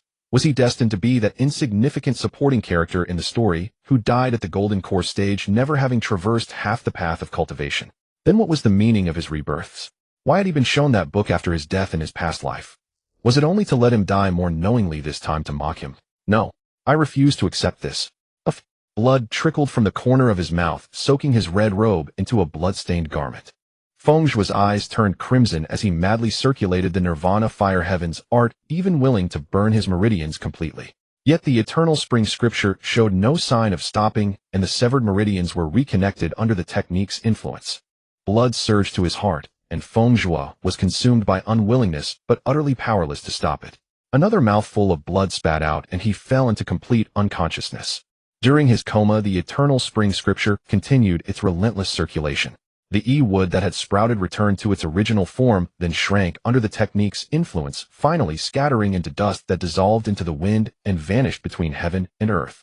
Thus the eternal spring scripture's circulation finally ceased. Feng Zhuo's pale paper-like complexion regained its rosy hue. Seeing no further movement, the stone that Yunli had given to Feng Zhuo suddenly began to hop and bounce. It bounced into the pool of blood Feng Zhuo had coughed up, and the stone instantly transformed into an egg the size of a mortal mongrel dog, emanating an hour later, a small, bizarrely shaped crimson beast emerged from the egg about the size of a puppy. Seeing Feng Zhuo still unconscious, it crunched loudly on the eggshell. Seeing the spot where the E would have been now empty, Feng Zhuo's golden corestage divine sense searched the cave dwelling over and over again, but found Seeing the spot where the E would have been now empty, Feng Zhuo's golden corestage divine sense searched the cave dwelling over and over again, but found no trace of the E wood. He finally gave up. After this ordeal, his state of mind would likely suffer a flaw. If that flaw remained unhealed, even the breakthrough from chi refining to foundation establishment might spawn inner demons.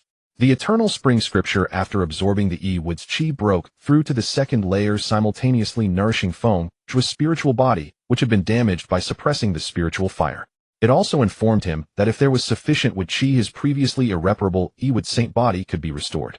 Though the benefits of the saint body might not equal those of a ready-made E wood as a life-bound spirit plant, it was still not a total loss. A glimmer of understanding dawned in Feng Zhuo's heart. Cultivators contended with heaven and earth, and opportunities were a matter of fate. Since this object was not destined for him, it was a case of if I gain it, it is my fortune, if I lose it, it is my fate. His increasingly arrogant mindset since rebirth was slightly tempered. The former notion that his rebirth was heaven's mandate, subtly elevating himself to the status of a chosen one, had now vanished completely. The glazed pure fire that had brought about his death had been devoured by the spiritual fire. In this life, he would no longer take Qi Shao as his master, nor was he in the same sect as Su Wanruan. Thus the outcome of his past life could not repeat. He and Su Wanruan had already forged a life and death enmity. On the path of cultivation, one of them would, but now it seemed he need not take it too seriously. In the end, it would come down to life or death. If Su Wanruan died, she would pave Feng Zhuo's path to glory. If Feng Zhuo died, he would fulfill Su Ruanruan's great path. Feng Zhuo was not afraid of death, he only resented dying obscurely and without renown in his past life. Since Su Wanruan in a sense represented the Tao of this realm, Feng Zhuo knew this trial was destined for him. If he ultimately lost, he would have no regrets. It would simply be a matter of inferior skill. Spiritual energy from heaven and earth furiously surged toward Feng Zhuo on the cushion. But mindful of the chi refining stage secret realm, he dared not break through to foundation establishment. Unintentionally discovering a life-bound contract linking him to a small beast, Feng Zhuo without hesitation transferred all the spiritual energy through the contract to the creature. The crimson beast was crunching on the eggshell when abundant spiritual energy poured into its body without warning. With no time to think, it quickly closed its eyes to digest the energy. Only one thought remained in its mind: truly this is the master I carefully selected, just out of the shell, and he is already channeling spiritual energy to me, helping me become a third-rank calamity beast. So you are a fire-type calamity beast with the bloodline of Nuba, who upon maturity will bring drought as soon as you are born. Oi. Feng Zhuo narrowed his eyes, his fingertips unconsciously stroking the red jade bangle on his wrist. The calamity beast before him, which called itself Yinba, had just taken advantage of his unconsciousness to forcibly form a life-bound contract. Calamity beasts are in no way inferior to divine beasts or divine plants. How could he, having just lost the wood and feeling that he was not favored by the heavenly Tao of this realm, inexplicably contract with a calamity beast possessing the legendary bloodline of Nuba? Was this a blessing in disguise? Yinba form resembled a dragon, its entire body as red as blood with magma-like patterns flowing between its scales, yet it had a ferocious lion's head, deer's hooves, and 9 chain-shaped tails. A perfect chimera. That's right. I am a great calamity beast with the bloodline of Nuba. Wherever I pass, rivers dry up and the land becomes barren for 1,000 miles. You, a mere chi refining minor cultivator, should be grateful for my favor, and quickly, before the words finished, a redanned white thread of fire suddenly coiled around its neck. Feng Zhuo lightly flicked his finger, and the aura of his third-order life-bound spirit fire surged, wrapping Yinba entirely into a ball of flames. Ow! Hot, hot, hot! Feng Zhuo watched coldly until Yinba's scales began to pale, then casually withdrew the flames. Now do you understand who is the master and who is the servant? Feng Zhuo watched coldly until Yinba's scales began to pale, then casually withdrew the flames. Now do you understand who is the master and who is the servant? Yinba collapsed on the ground, gasping for breath, most of the mane on its lion's head scorched. It glared resentfully at the strikingly handsome youth in red. A mere chi refining minor cultivator. How could he possess a wisp of third-order life-bound spirit fire carrying the aura of a phoenix? It completely forgot that as a third-order demon beast, it was only equivalent to a human cultivator at the late chi refining stage. Master. The words were squeezed out through clenched teeth. Feng Zhuo snorted lightly. The people of the Chiefing clan never harbored less pride than any other cultivator in the world. Feng Zhuo usually didn't show it only because he was among those close to him. This little beast, so arrogant just after birth, reminded him of the lofty demeanor of the Lioli pure fire in his past life. In this life, he did not want to raise another equally arrogant lifebound spirit beast. Unfortunately, once a lifebound contract was formed, there was no way to dissolve it, unless one died. Since he couldn't get rid of it, Feng Zhuo could only find a way to He turned his palm over, and a top-grade spirit-feeding pill, lustrous as jade, appeared out of thin air. As the pill patterns swirled, a rich medicinal fragrance instantly spread around. Amid the medicinal fragrance, there was also a faint hint of meaty aroma. Yinba's lion eyes suddenly narrowed, its nostrils flared, and its 9 chain-like tails unconsciously stiffened, staring fixedly at Feng Zhuo's palm. A slight smile curled at the corner of Feng Zhuo's mouth. Just as it was about to pounce, he leisurely retrieved the pill into his storage ring. Beggar's chicken-style spirit-feeding pill. Even a calamity beast could not resist it.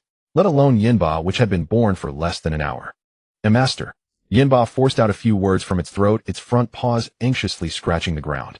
Ultimately, it chose between dignity and appetite. What was that just now? Why is it so fragrant? Feng Zhuo let out a light scoff. A futile little beast indeed lacks experience. He casually flicked his sleeve, his tone unhurried. It's merely the lowest grade spirit-feeding pill. A dignified calamity beast surely looks down on such a mere first-order human pill, right? Woo! Yinba 9 tails drooped listlessly, its lion head hanging low, its crimson scales dimmed. It now regretted bitterly. If only it hadn't listened to that white tiger at the same stall's nonsense. All that talk about two-legged beasts are only fit to be pets, and demon beasts are the masters, was all lies. Woo! Master, please see clear. Yinba pounced and hugged Feng Zhuo's robe, its deer hooves trembling pitifully. How would little Ba dare to overstep? It was all instigated by that white. It said human cultivators are the most weak and easy to bully. White tiger. Feng Zhuo's fingers suddenly clenched. That white tiger from Su Ruanruan's past life, which had aided the evil, was indeed also obtained from that stall. But why had he never heard of Yinba appearing in his past life? His gaze fell on the highly intelligent spirit fire beside him. That's right, Yin Li was an ice spirit root cultivator. Even if she obtained Yinba egg, she couldn't hatch it. And if he himself hadn't awakened his life-bound spirit fire after being reborn, he probably would have. The fire spirit aura on Master is very rich. Yinba ingratiatingly rubbed its lion head against Feng Zhuo's wrist, tiny sparks leaking from between its scales. Little Ba wishes to stick close to Master every day. How could it harbor rebellious thoughts? Feng Zhuo's eyes flickered. So that was it. The various changes in this life all stemmed from his own rebirth, due to unknown reasons, not from any favor of the heavenly Tao. He asked casually, "Are you close with the white tiger?" Yinba's scales bristled all over. No, Master. It's just that our eggs were on the same stall close together. That creature spouts nothing but twisted logic. I've long been tired of it. Feng Zhuo nodded in satisfaction and flicked the top-grade spirit-feeding pill into the air. Yinba 9 tails shot out simultaneously, weaving a net in the air and catching the pill precisely. Stay away from the white tiger from now on, he said, turning with his robes fluttering. Spirit-feeding pills will be plentiful. Feng Zhuo didn't dislike Yun Li, but he couldn't help disliking the white tiger. In his past life, the white tiger had used its spatial attribute to steal many of his spiritual herbs. If he hadn't learned from a book after death, he would still be in the dark. Though Feng Zhuo wouldn't go so far as to seek revenge in this life, he didn't want to see Yinba entangled with the white tiger again. Yinba gobbled it up. Thank you, master. Seeing Yinba's sensible Feng, it was said no more. Another spring. On a cliff where morning mist had not yet dispersed, the crisp clang of two wooden swords clashing startled the sparrows from the branches. Stop! The senior brother in dark robe suddenly pressed down on the red-clad junior brother's trembling wrist with the swords back, his knuckles pressing against the opponent's tiger's mouth. These two were Feng Zhuo and Song Wuya. The first move, returning wind touching green, was supposed to be a feint to lure the enemy, but you've exposed all your weaknesses to the opponent. Song Wuya lightly tapped the ground with his toe, and withered leaves were instantly swept into a whirlwind by sword chi. Watch closely. The wooden sword suddenly transformed into a cyan rainbow. Feng Zhuo felt a coolness at his ear. Half an inch of his temple hair had been cut off, and the sword tip stopped just half an inch from his throat. Junior brother following the sword with the heart is not recklessness. Song Wuya stepped back half a step and twirled a sword flower, dew dripping from the sword tip in a line. The faded red silk ribbon wrapped around the sword hilt now rippled like water waves as his wrist turned. Suddenly he swept his leg at Feng Zhuo's lower body. The latter staggered back, his sword momentum disrupted, and the wooden sword clattered to the ground. Seeing the sneak attack failed, Feng Zhuo was not annoyed. He simply spread his red robe and lay on the ground, propping his chin and smiling. Senior brother, we agreed it was just for physical training. Why did you find a sword technique today? In truth, Feng Zhuo's sword practice efficiency was too slow. He was supposed to start studying proper sword techniques a month ago, but he had dragged it out until today. However, Song Wuya put it differently. If someone gets close to junior brother in the future, sword techniques are always more convenient for dealing with enemies than spells. Feng Zhuo nodded, accepting that answer. Over the past few months, Feng Zhuo had celebrated his birthday on Xiaoyao Peak and grown closer to the people there. However, the suppression of his cultivation was somewhat uncomfortable, forcing him to spend a lot of time on alchemy. Now he could refine most second-order top-grade pills, and his spiritual sense had also improved considerably. When the mist-cleared morning practice had ended, Song Wuya suddenly pressed his trembling jade token. Junior brother, I will go into seclusion tomorrow to break through to Foundation establishment. With that, he tossed out a green jade slip. Take this sword technique first and study it on your own. If there's anything you don't understand, save your questions and ask me after I come out of seclusion. The sword technique was called Azure with 9 Tribulations Sword, a local Earth-grade top-tier cultivation method. Techniques are additional arts cultivators study beyond the core cultivation method, and like the core method, they have 5 grades: Heaven, Earth, Xian, Huang, and Human. An Earth-grade top-tier technique was only 1 step below Heaven grade, and Song Wuya had specially sought it out for Feng Zhuo. Feng Zhuo took the jade slip and casually tossed it into his storage ring, a gleam suddenly lighting up in his eyes. Then, senior brother, you will break through to Foundation establishment at 13. Even faster than Chu Yunfei. Song Wuya laughed. Junior brother, you say I'm 13 and breaking through to Foundation establishment. If you hadn't deliberately suppressed your cultivation progress to enter the Azure Wood Phantom Forest, you would have broken through last year, right? In the distance, the sound of drums came. The inner and outer sect competition had started a few days ago precisely to select the 100 candidates for the Azure Wood Phantom Forest. However, the direct disciples of each peak did not need to compete for this spot. Feng Zhuo chuckled. After we come out of the secret realm, both of us at Foundation establishment, we will definitely find Chu Yunfei. Before he finished, a dull thud of a heavy object falling came from the mountain path. The two turned to look and saw Yinba lying on the ground, its mouth holding a spirit fowl several times its size, with some tangled vines wrapped around its tail. Song Wuya silently looked at Feng Zhuo. Feng Zhuo, who said a puppy-sized Yinba isn't a dog. Regarding the aftermath of Chu Yunfei's ambush, Yangxiazi personally ascended the Lingxiao Peak. On that day, the sea of clouds atop the peak was cleft 10,000 fathoms by the sword aura. If my senior brother does not believe me, then let this blade serve as interest for the debt owed to our disciple Chu. Yangxiazi stood with his hands behind his back on the summit of the broken peak, the crumbling mountain rock beneath his feet. Lingxiazi gazed at his junior brother, who had been by his side for over a century, and ultimately only turned away in silence. The bond of master and disciple spanning more than 10 years prevented him from fully disbelieving his junior brother's words. That day was Yangxiaozi's first strike since the incident, and also the first time Lingxiazi realized that even with his junior brother's cultivation reduced to a mere fraction, an ordinary cultivator at the Unity stage was no match for the former top of the Heavenly Pride list, the Sword Immortal of Unfettered. But from then on, Unfettered Peak never knew peace again. Before the morning dew had dried, sword cultivators would accidentally trespass into the herb fields, and at dusk magic cultivators would lose their way on the mountain. They did not openly state that they came because of Chu Yunfei, but merely claimed to have heard of the fame of Feng Zhuo of Unfettered Peak and came to challenge him. Yet those kid-training sword cultivators with the jade tokens of Lingxiao Peak disciples clinking at their waists had 8 out of 10 with shifty eyes, and the remaining 2 stumbled through their lines of provocation. Unfettered Peak had few inhabitants aside from a few cave dwellings protected by defensive formations. The entire mountain was almost wide open. If Feng Zhuo ignored them, they dared not stir up trouble before Yangxiazi, so they only resorted to petty tricks. Carving the character Coward on the stone steps one day, painting a turtle the next, and the day after picking up a broken board from somewhere scribbling on it, no one dares to accept the challenge. At first Feng Zhuo paid them some heed, until one rainy night Yinba returned with the 36th scorched challenge letter, shaking sparks from its 9 tails. The next day a charred stone tablet appeared at the foot of the mountain inscribed with wild cursive, "Trespassers, bring your own cremation." A 5th-rank calamity beast crouched atop the tablet, its lion's head raised high, magma flowing between its scales, baking the stone tablet red-hot. Occasionally some foolhardy soul would try to force their way in, only to have their ankles wrapped by a chain-like tail before they even reached the mountain gate, be hung upside down and roasted to a medium rare under the sun, then tossed out of Unfettered Peak's territory. Peace was restored, but the enmity only deepened. Chu Yunfei was 21 years old, taking advantage of his youth. However, Feng Zhuo and Cang Weia had agreed that once both of them reached Foundation establishment, they would join forces to teach this genius a lesson. Chu Yunfei had established his foundation at 14, comprehended sword intent at 18, and formed his golden core at 20. But the 2 brothers were not inferior. Cang Weia had comprehended sword intent at 12, and was about to achieve foundation establishment at 13. Although Feng Zhuo was a magic cultivator and did not practice the sword, he possessed a strand of 3rd-grade spirit fire whose power could contend with a golden core. They only needed to emerge from the Greenwood Phantom Forest secret realm, complete foundation establishment, and increase their spiritual energy reserves to sustain the spirit fire in battle for longer periods. Moreover, the evergreen scripture he cultivated had reached the 2nd layer in absorbing the wood chi of the eastern wood. The wood-attributed spiritual energy flowed through his meridians like tendrils, not only enhancing the efficiency of energy circulation, but also significantly reducing the consumption during spellcasting. All of this would become Feng Zhuo's confidence in his battle against Chu Yunfei. Feng Zhuo stood up, picked up the wooden sword, and began practicing his rudimentary swordsmanship. Yinba, accustomed to this, lazily poured the entire bottle of 2nd-grade top-quality spirit-nourishing pills into its mouth, then stepped onto fiery clouds and flew down the mountain. Time to guard the mountain gate.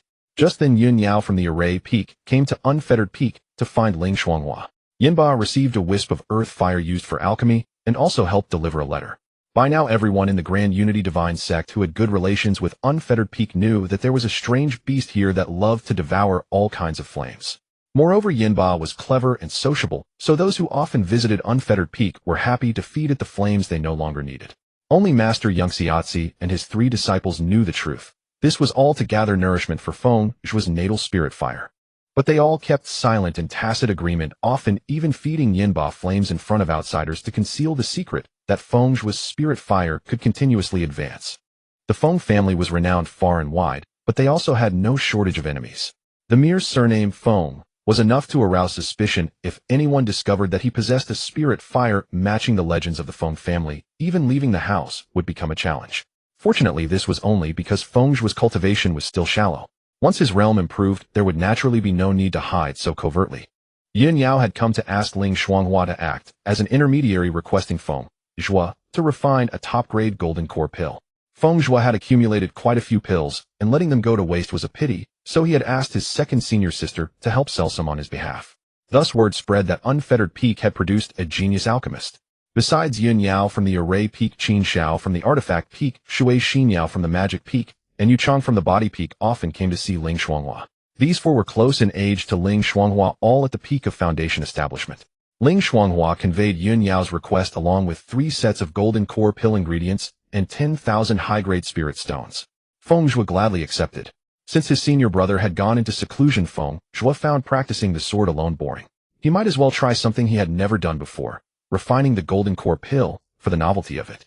Indeed, ever since the evergreen scripture broke through to the 2nd layer that day, Feng Zhuo had begun attempting to refine 3rd-grade pills. With his divine sense at the golden core level and the special bonuses from the 2 cultivation techniques, his spiritual energy Reserves were comparable to a mid-stage foundation establishment cultivator. Not to mention the astonishing recovery speed of spiritual energy brought by the evergreen scripture, which allowed him to achieve some success in refining third-grade pills over the past few months. However, the main ingredient for the golden core pill, the 1,000-year purple Ganoderma, was truly rare. Feng Zhuo had no stock in his storage ring and had never deliberately collected it, so he had never had the chance to try refining it. Here these 3 bottles of spirit-nourishing pills are for you. Feng Zhuo casually tossed a few bottles of pills to Yinba, then sat cross-legged to regulate his breath for a moment before preparing for his first-ever refining of the golden core pill. His divine sense swept over the first batch of medicinal herbs like a fine net, precisely pinpointing every impurity that needed to be removed. His fingers moved swiftly, movements clean and efficient, and soon the auxiliary ingredients were processed. The real challenge came next, the 1,000-year purple Ganoderma. The moment his fingertips touched the surface of the Ganoderma, Feng Zhuo frowned. His divine sense probed inside and immediately detected the stagnant yin-turbid qi accumulated in the meridians. This was the reason why 1,000-year purple Ganoderma was so difficult to find. At 100 years, the Ganoderma's meridians contained both yin and yang qi, but after 1,000 years, only the yin-turbid qi remained, making it unsuitable for most applications. A third-grade spirit fire rose from his palm, the crimson flames faintly revealing the silhouette of a phoenix. The Ganoderma let out a piercing shriek in the fire, and black mucus oozed from its surface, quickly incinerated by the spirit fire. Sweat beaded on Feng Zhuo's forehead, but under the operation of the evergreen scripture, the consumed spiritual energy recovered at an astonishing speed. 12 auxiliary herbs flew into the cauldron one by one. Feng Zhuo focused all his attention, executing 18 flame-controlling techniques in one smooth sequence. The medicinal liquid in the cauldron began to fuse. Jade marrow Ganoderma turned into an emerald stream, fire lotus bloomed into crimson crystals. Just as the fusion reached 80%, a sharp crack sounded, and the liquid threatened to separate. Feng Zhuo gritted his teeth and channeled his spiritual energy. The evergreen scripture raced through his meridians, replenishing the depleted energy in moments. He formed hand seals, forcibly recombining the separating liquid. Spiritual energy churned within the alchemy chamber, and as his hair flew, he struck the final pill-condensing seal into the furnace. Open. The lid lifted, revealing 2 golden pills lying quietly at the bottom. The maximum yield for a golden core pill was 3. On his first attempt, Feng Zhuo obtained 2, 1 medium grade and 1 low grade. To ordinary people this would be a mark of genius, but Feng Zhuo was not entirely satisfied. He knew he couldn't rush it. Wiping the sweat from his brow, he tossed 3 more bottles of spirit-nourishing pills to Yinba, who had been gazing at him with hungry eyes. Then he calmed his mind to summarize the experience from this refining, and closed his eyes to regulate his breath, preparing for the next attempt. 3 days later, Feng Zhuo looked at the 2 top-grade golden core pills in his hand, allowing himself a touch of pride. After summarizing the experience from the first attempt, his second try yielded a full set of 3 pills, though none were top-grade. 3 high-grade with no medium or low-grade. On the third attempt, he again achieved a full set, and this time the pills bore cloud-like patterns. 2 of them were top-grade. Feng Zhuo planned to give the 3 high-grade golden core pills to Yun Yao as payment and the 2 top-grade pills as gifts to his senior brother and senior sister. The medium and low-grade pills would still go to his second senior sister, hoping she could exchange them for some useful herbs. The remaining high-grade pill he would keep for himself in case it came in handy later. As soon as Feng Zhuo stepped out of his cave dwelling, he saw his second senior sister teasing Yinba with a chicken leg. Senior sister Yinba has eaten 9 bottles of my spirit-nourishing pills in 3 days. If it keeps eating, it'll turn into a pig. Did you hear that? It's your master who won't let me give it to you, not me being stingy. Ling Shuanghua had no intention of giving up the chicken leg she had fought so hard to get. Little junior brother, have you succeeded? Mission accomplished. Feng Zhuo pushed Yinba aside with a grumble, handing Ling Shuanghua a porcelain bottle containing 3 high-grade golden core pills. 3. I happen to have some feel for refining the golden core pill before, Feng Zhuo said, not revealing that this was his first time, and handed Ling Shuanghua 2 more jade bottles. Senior sister Yun Yao only asked for 1 golden core pill from me, but she gave me 3 sets of ingredients and 10,000 high-grade spirit stones. I feel unworthy of such generosity. He then explained to Ling Shuanghua about the other 2 bottles. Each of these 2 jade bottles contains a top-grade golden core pill. You and senior brother are both at the peak of foundation establishment, so you'll need them soon enough. Little junior brother. Ling Shuanghua was so excited she could jump. 2 more top-grade pills, and they're third-grade golden core pills. You want a flame, right? I know master has a wisp of strange fire. He'll go steal it for you tonight. Sure, just don't rat me out again this time, senior sister. Huh? Ling Shuanghua gave an awkward laugh. Last time I had no choice but to expose you and Junior. In the end, the plan to steal the strange fire fell through, and all Yinba got was a few roast chickens. On the eve of the Azure Wood Phantom Forest's opening, young Xiaozi summoned Feng Zhuo to his cave dwelling. The old man reclined on a green jade couch, a few more strands of white adorning his temples, yet he still maintained his usual lazy demeanor. Upon seeing Feng Zhuo enter, he beamed and waved him over. "Ajua, come here." Feng Zhuo obediently knelt before his master, reaching out to straighten the old man's askew robe. They began to play chess as usual. Young Xiaozi was a terrible chess player. On Carefree Peak, no one besides Feng Zhuo was willing to play with him. "I heard." Young Xiaozi suddenly lowered his voice, leaning in with a conspiratorial air, "that you and Shuanghua have designs on that strand of alien fire in my storage pouch." With a clatter, Feng Zhuo's hand trembled, and the white jade chess piece he had just picked up dropped onto the board. He feigned composure while reaching for it, but inside a storm raged. Had second senior sister actually gone to steal it? This was no senior sister, she was clearly a spy sent by an enemy. Feng Shinga was never proper, and the little brat she bore is just as slick. Young Xiaozi chuckled and ruffled his disciple's hair.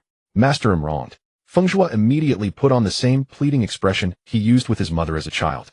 "It was second senior sister who wanted the alien fire. I tried to dissuade her." "Oh, Shuanghua was that bold. Then shall master teach her a lesson for you." "No need." Feng Zhuo jerked his head up, meeting the old man's laughing eyes, and instantly realized he had been tricked again. "Master, you're teasing me again." Young Xiaozi laughed heartily. "When I was young, I often teased your mother for fun. I thought you, being her child, would have a similar temperament, but it seems you take after your father more. If it were your mother, she'd have set her spirit fire on me by now." A faint bitterness tinged his voice as he gazed at the young man's features, so reminiscent of a figure from the past, and for a moment he saw the girl who once jumped up in anger whenever he teased her. "The alien fire in my storage pouch was always meant for you, Ajua. I only kept it safe because I saw you were suppressing your cultivation to enter the Azure Wood Phantom. Since you're here today, take it now, lest you and Shuanghua actually come to steal my retirement fund."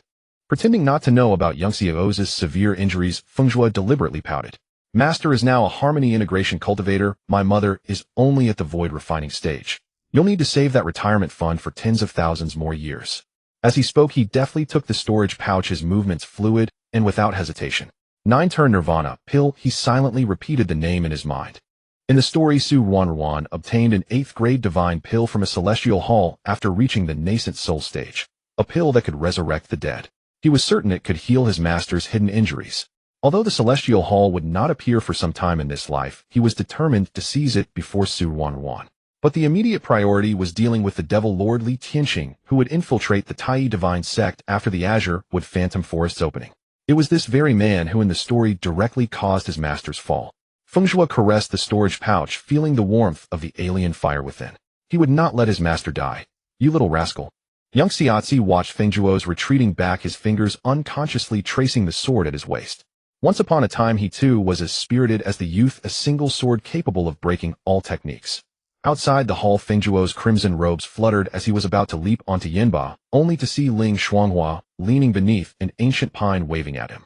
Second senior sister. Ling Shuanghua strode over 3 storage pouches hanging at her waist. "Here," she said, untying one pouch. "This one on the left contains thunderclap pearls refined by senior brother. He took your pill of foundation and is now in seclusion, so he asked me to pass them to you." Then she shook the middle pouch. "Junior brother Tsang, worried about your safety in the forest, prepared 20 talismans of sword qi before entering seclusion." Ling Shuanghua lowered her voice. "I saw him spend 3 days and nights without rest to prepare those talismans." Feng Zhuo's outstretched hand paused abruptly. "As for this one," Ling Shuanghua scratched her head, a rare hint of embarrassment on her face. "I'm a rough person. I only know how to fight. So I just took on some tasks and saved up a few spirit stones." Feng Zhuo's throat tightened. "Thank you, senior sister." The young man's voice was slightly hoarse as his fingers brushed over the 3 unremarkable storage pouches. Suddenly, he broke into a smile, his red robes rustling in the wind. "When I come out of the forest, I'll go thank senior brother and junior brother in person." This was the confidence that he would return safely from the forest. Ling Shuanghua laughed heartily and punched Feng Zhuo on the shoulder. "Now that's a disciple of Carefree, but..." She winked. "If you find any interesting trinkets in the forest, don't forget your senior sister." "Of course." Feng Zhuo vaulted onto Yinba and turned back with a smile. "They'll bring back some local specialties for you, senior sister." Yinba had grown from puppy size to that of a lion, though its appearance had grown even stranger. A slender dragon body topped with a lion's head, deer-like long legs treading on flames, and 9 chain-like tails clattering in the air. But on Carefree Peak, it didn't matter how Yinba grew. Feng Zhuo sat cross-legged on Yanba back, his divine sense sweeping over the 4 storage pouches. In the pouch from his master lay a strand of cyan green alien fire, a jade talisman sealed with a sword intent at the harmony integration level, 10 drops of primordial spirit spring, and a mountain of high-grade spirit stones. Each thunderclap pearl from senior brother contained the full force of a foundation establishment peak strike. The sword chi talismans from junior brother still bore the familiar aura of his sword intent. And the pouch from second senior sister. Feng Zhuo counted 3 times to confirm. 12,000 high-grade spirit stones. How many sect tasks must she have completed? The young man gripped the storage pouches tightly, his eyes growing warm. How could he bear to watch the disciples of Carefree Peak walk toward the same fate as their previous lives? Master, are you crying? Yanba suddenly blurted out, deliberately shaking its 9 tails. Feng Zhuo's hair stood on end, and he grabbed its mane. Nonsense, it's the wind getting in my eyes. What use is there in keeping a dull beast that can't even block the wind? Yanba winced from the tugging about to retort when a bottle of spirit-nourishing pills floated before it. It immediately changed its tune. Yes. All my fault for not being observant. Master is so valiant and mighty. How could he ever cry? It must be this blasted wind. Shut up. Just fly. Feng Zhuo's ears burned crimson. Ridiculous. In his past life, he was nearly 20 years old. If he admitted to crying in front of this dumb beast, where would he hide his face? Embarrassing as it was, he cherished the kindness of his sect deeply in his heart. Yanba was swift. In no time it landed in a secluded corner of Jade Summit. As Feng Zhuo put away Yanba, he overheard disciples nearby discussing. I heard senior sister Yunli has already reached the 11th layer of Qi condensation. And she's only 13. Of senior brother by Wuxiao of Crimson Summit Peak could refine second-grade pills at 15. Your news is outdated. One disciple lowered his voice mysteriously. Senior sister Su Ruan is a true genius. At 13 she can refine top-grade first-grade pills, and she has a natural sword heart. Even the sect leader personally instructs her. I wouldn't even dare to dream of that. A round-faced disciple beside him sneered. You're useless. In my dreams I dare to dream even bigger. What's so great about top-grade first-grade pills at 13? In my dreams I'm already refining second-grade pills at 13. A mere top-grade first-grade pill, easy work. Feng, a mere 13-year-old at the great perfection of Qi condensation, who could refine top-grade first-grade pills with ease. Second-grade pills were no trouble, and had already successfully refined third-grade pills. Zhuang adjusted his robe and walked past the group of disciples in a flash of red. As for those disciples still arguing over who was the true genius, they never realized that the legendary figures they spoke of combined could not compare to the junior disciple of Carefree Peak, who had just passed them by with such calm indifference. Before Feng Zhuo could break through the crowd, he heard the topic turning toward him. An elderly disciple with shifty eyes, clearly an old tamer, deliberately raised his voice. If we talk about who among these direct disciples has the most outstanding talent, I believe it's senior brother Feng Zhuo of the Carefree Peak. The surrounding disciples exchanged bewildered glances. Carefree Peak. Feng Zhuo. Who's that? The shifty-eyed disciple's eyes darted around, and he made a show of cupping his hands. That's senior brother Feng, whom the sect leader Ling Xiao Z personally praised at the master selection ceremony before sending him to Carefree Peak. Nothing but a backdoor connection. Someone immediately sneered sarcastically. I heard the Carefree Peak Lord is the sect leader's junior fellow apprentice. Isn't it obviously pulling strings? The sour remarks spread like sparks, instantly igniting the dissatisfaction of the onlooking disciples. Tisk, even the sect leader of one of the 6 great sects, the Tai Divine Sect, had to show face. This senior brother Feng's background is no small matter. Who knows if he got into the sect through family connections? The shifty-eyed disciple, seeing his ploy succeed, lowered his voice mysteriously. Do you know about the Qingyun Pavilion auction a few days ago? Could it be the one for the Xianming sword token? Exclaimed a knowledgeable disciple. Exactly. The shifty-eyed disciple slapped his thigh. That was the Xianming sword token, Onsentinth the Sandier's treasure. It was said that it finally fell into the hands of a mysterious young man. The surrounding disciples erupted into an uproar. To low-level sword cultivators, the Xianming sword token was akin to a divine artifact appearing in the world. If I could even gaze upon it, I would die without regret. I heard that young man paid 180 million high-grade spirit stones. What extraordinary boldness that must have been. Wait. A sharp-minded disciple suddenly realized. Senior brother, do you mean? The Xianming sword token ended up in Feng Zhuo's hands. The shifty-eyed disciple glanced around furtively, lowering his voice. He'll say this only once. I heard that senior brother Chu originally won the bid, but Carefree Peak, using its connections with the sect leader, forced senior brother Chu to hand over the token. What a outrageous. The sword cultivators of the Cloud Summit Peak exploded in fury. In their hearts, Chu Yunfei was both a paragon of the sword path and a kind and approachable senior brother of the sect. Hearing that their idol had been humiliated, their hands trembled with rage as they gripped their sword scabbards. Feng Zhuo, standing not far away, heard every word clearly and sneered inwardly.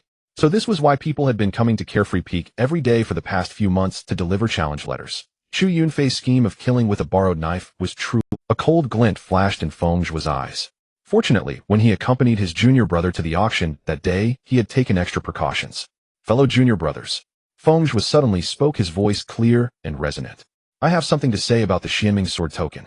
He took out a jade slip from his storage ring, and with a surge of spiritual energy, the slip projected a clear audiovisual image inside the Qingyun Pavilion auction hall box. No. 5. Bid 130 million high-grade spirit stones. The voice was unmistakably that of their familiar senior brother Chu. Box No. 1. A bid 180 million high-grade spirit stones. And finally the handover of the Xianming sword token. However, Feng Zhuo, concerned that someone might harm his junior brother, had only captured the hands of the two parties. Coincidentally, I was present that day. Feng Zhuo took out a gilded certificate. This is the transaction receipt issued by Qingyun Pavilion, clearly stating Box No. 1. 180 million high-grade spirit stones purchased by Tsang. He tapped the certificate, and the anti-counterfeit Qingyun mark on it immediately glowed. How interesting. Feng Zhuo looked at the shifty-eyed disciple with a half-smile. I wonder where this junior brother heard that senior brother Chu once won the sword token. From what I know, the box he was in at the time was No. 5, and his highest bid was only 130 million spirit stones. The entire crowd erupted. Seeing the situation turn unfavorable, the shifty-eyed disciple turned to flee. Wait! A golden light suddenly shot out from Feng Zhuo's sleeve, turning into a rope that bound the man. At the same time, a recording jade floated in the air, capturing the man's appearance and words in full detail. The secret realm is about to open, and I had no intention of causing trouble. Feng Zhuo swept his gaze over the crowd, his voice growing cold. But to slander a direct disciple and incite discord among fellow disciples according to sect rules, the punishment is 100 strokes of the rod and forfeiture of cultivation. He looked at a law enforcement hall disciple who had arrived upon hearing the commotion. Senior brother, would you please take this man and the recording jade back to the law enforcement? The disciple cupped his fists in acknowledgement. Feng Zhuo then turned and left, his red robes fluttering, leaving behind a light remark. Fellow junior brothers, blind worship is not a good habit. The disturbance was not large enough to reach the assembly point. Feng Zhuo strode through the bustling crowd, heading straight toward it. The Verdant Wood Phantom Forest was jointly controlled by the Tai Divine Sect and another of the 6 great sects, the Ziyang Alchemy sect. This time, each side would send 100 inner disciples and several direct disciples. The Tai Divine Sect team was led by Chu Yunfei and senior sister Yushang from the Body Peak. Feng Zhuo had a poor relationship with Chu Yunfei, and among the other direct disciples aside from Yun Li, he had little friendship and even had made enemies. Upon joining the team, he went straight to Yushang. Senior sister Yushang. Junior brother Feng, just in time. Yushang gave a hearty laugh, her wheat-colored skin glowing healthily under the sun. How has Shuanghua been lately? This senior sister of the Body Peak was about the same age as Ling Shuanghua, and both being body cultivators, they had naturally become close friends. Not to mention that the elixirs Ling Shuanghua had sold to her over the past few months were of remarkably good quality, though she had no idea that these elixirs all came from the hands of this junior brother Feng, standing before her. Second senior sister is doing well. Feng Zhuo lowered his voice, casting a meaningful glance toward Chu Yunfei's direction. She's just always complaining about certain people being an eyesore. Yushang understood, raising her bold eyebrows. As Ling Shuanghua's close friend, she was well aware of Carefree Peak's attitude toward Chu Yunfei. Seeing Chu Yunfei about to approach, she immediately stepped forward to block him. Senior brother. Yushang's voice was loud, drawing the attention of surrounding disciples. This is my first time leading a team into the secret realm. I heard that you led the team last time, senior brother. There are some things I'd like to ask for your guidance. Would you be willing to offer some advice? Chu Yunfei's smile stiffened. He had originally wanted to take the opportunity to flaunt his authority as the team leader in front of Feng Zhuo, but under the watchful eyes of everyone, he had to maintain the demeanor of the senior brother. Of course. He forced a smile. Feel free to ask, junior sister. Does the master dislike that golden core human cultivator? From the beast bag came Yin Zhao's indistinct voice, accompanied by the crunching sound of chewing spirit pills. The fools who have been causing you trouble these past few months were all instigated by that golden core human cultivator you mentioned. What a... Yin Zhao immediately bristled, the spirit pill in its mouth suddenly losing its appeal. It's that bastard who keeps sending people to disturb my dreams every day, eh? Master, let me out. They'll burn him to a crisp. Feng Zhuo used spiritual energy to slightly block his ears, realizing that he really shouldn't let Yin Zhao spend too much time with second senior sister. All those vulgar words like bastard and old man. Second senior sister must have taken Yin Zhao to the gambling den down the mountain again. Hey, wait, my dear master. Sensing the beast bag coming loose, Yin Zhao immediately cowered. I was just talking big. I don't actually want to get beaten. Even though it was a calamity beast, it was only at the early foundation establishment stage of baby less than a year old. There was no way it could defeat a golden core sword cultivator who had already comprehended the sword intent. Useless. Feng Zhuo closed his eyes, hiding a faint, almost imperceptible smile. When I reach foundation establishment, my junior brother and I plan to go after our enemy. Will you come with us? Yes. Yin Zhao knew the master's might and was well aware of the master's junior brother's strength. It had no doubt that 2 foundation establishment cultivators would promise to beat up a golden core sword cultivator. Oh, my dear master, your loyal servant is falling in love with you. Feng Zhuo was speechless. Shut up. Ding dong. Dear host, system no. 005 has been deactivated. System no. 006 is at your service. Who? Su Wanruan let out a long sigh of relief. Ding dong. Dear host, system no. 005 has been deactivated. System no. 006 is at your service. Who? Su Wanruan let out a long sigh of relief. The previous foolish system not only came online late, but also provided entirely wrong plots. Over the past few months, Su Wanruan had rushed to several locations where the protagonist in the original novel was supposed to obtain opportunities only to find nothing. In the end, she had no choice but to abandon trust in that stupid system, diligently honing her alchemy and swordsmanship while casually gaining favor with the disciples of the 2 peaks. System no. 006 detects that the current storyline has progressed to the Qingmu Illusory Forest Secret Realm stage. In the original novel, the protagonist Feng Zhuo successfully obtains the soul-cleansing grass in this secret realm, refines the soul-cleansing pill, and gives it to Xian Feng, thus gaining his first loyal follower. Su Wanruan narrowed her eyes. Continue. The main system determines that the protagonist Feng Zhuo joining the Xiaoyao Peak is a butterfly effect triggered by the host with unknown impact on the subsequent storyline. Unknown? Then what good are you? Su Wanruan could barely contain her anger. She had thought the first system was stupid, but this new one was no better. As for the White Tiger in the original plotline, it belonged to Yun Li, and the protagonist indeed forged a bond with Yun Li after that auction. So Su Wanruan never suspected Feng Zhuo, who had abruptly appeared and disrupted her plans. Host, please calm down. The system based on big data algorithms offers reasonable conjectures.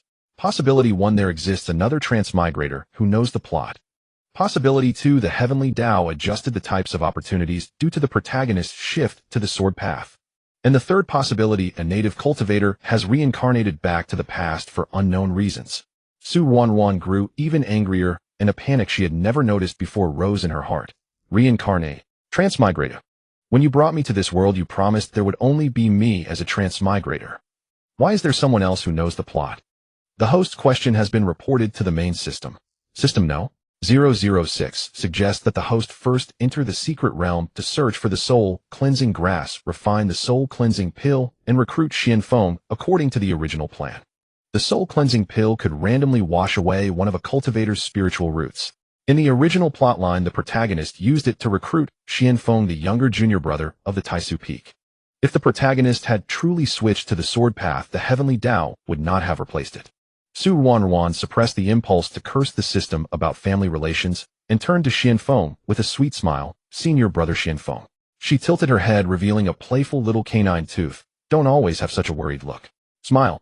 Maybe there's a soul-cleansing grass in the Qingmu Illusory Forest. Then you can wash away that tiny fire spiritual root and become a single water attribute genius. What do you think, senior brother Xian Mo? Though Xian Feng and Xian Mo were not blood relatives, they were from the same clan and had entered the Tai Divine sect together, their bond deeper than ordinary direct disciples. Xian Feng was a year younger than Xian Mo, delicate in appearance, but a shadow of gloom always lingered between his brows. Now, without much hope, he forced a faint smile. Let's hope so. Because his spiritual roots, water and fire, conflicted with each other, though the fire root was nearly non-existent, it still severely slowed Xian Feng's cultivation progress. Even though he was fortunate enough to become a disciple of the Taisu Dao Lord, he could not avoid being secretly mocked as a watered-down genius by fellow disciples. Beside him, Xian Mo had an ordinary face, but due to years of body tempering, his physique had a certain aesthetic appeal. He threw an arm around his clan brother's shoulder, his voice booming. Brother Feng, why worry? Hasn't the Dao Lord passed you a suitable cultivation method? It's just that the initial progress is slow. Once you reach foundation establishment, You'll accumulate strength and burst forth, making a stunning debut. Su Wanruan suddenly interjected, her eyes sparkling. Senior brother Xianfeng, I bet this trip to the secret realm will grant your wish. Indeed, it would be a stunning debut. In the original novel, after Xianfeng consumed the soul-cleansing pill given by Feng Zhuo, he not only successfully washed away the fire root, but also used the residual medicinal power to refine his water root into the heavenly water spiritual root. Thereafter, his cultivation advanced rapidly, eventually surpassing senior sister Shui Xinyao to become the heir of Taisu Peak.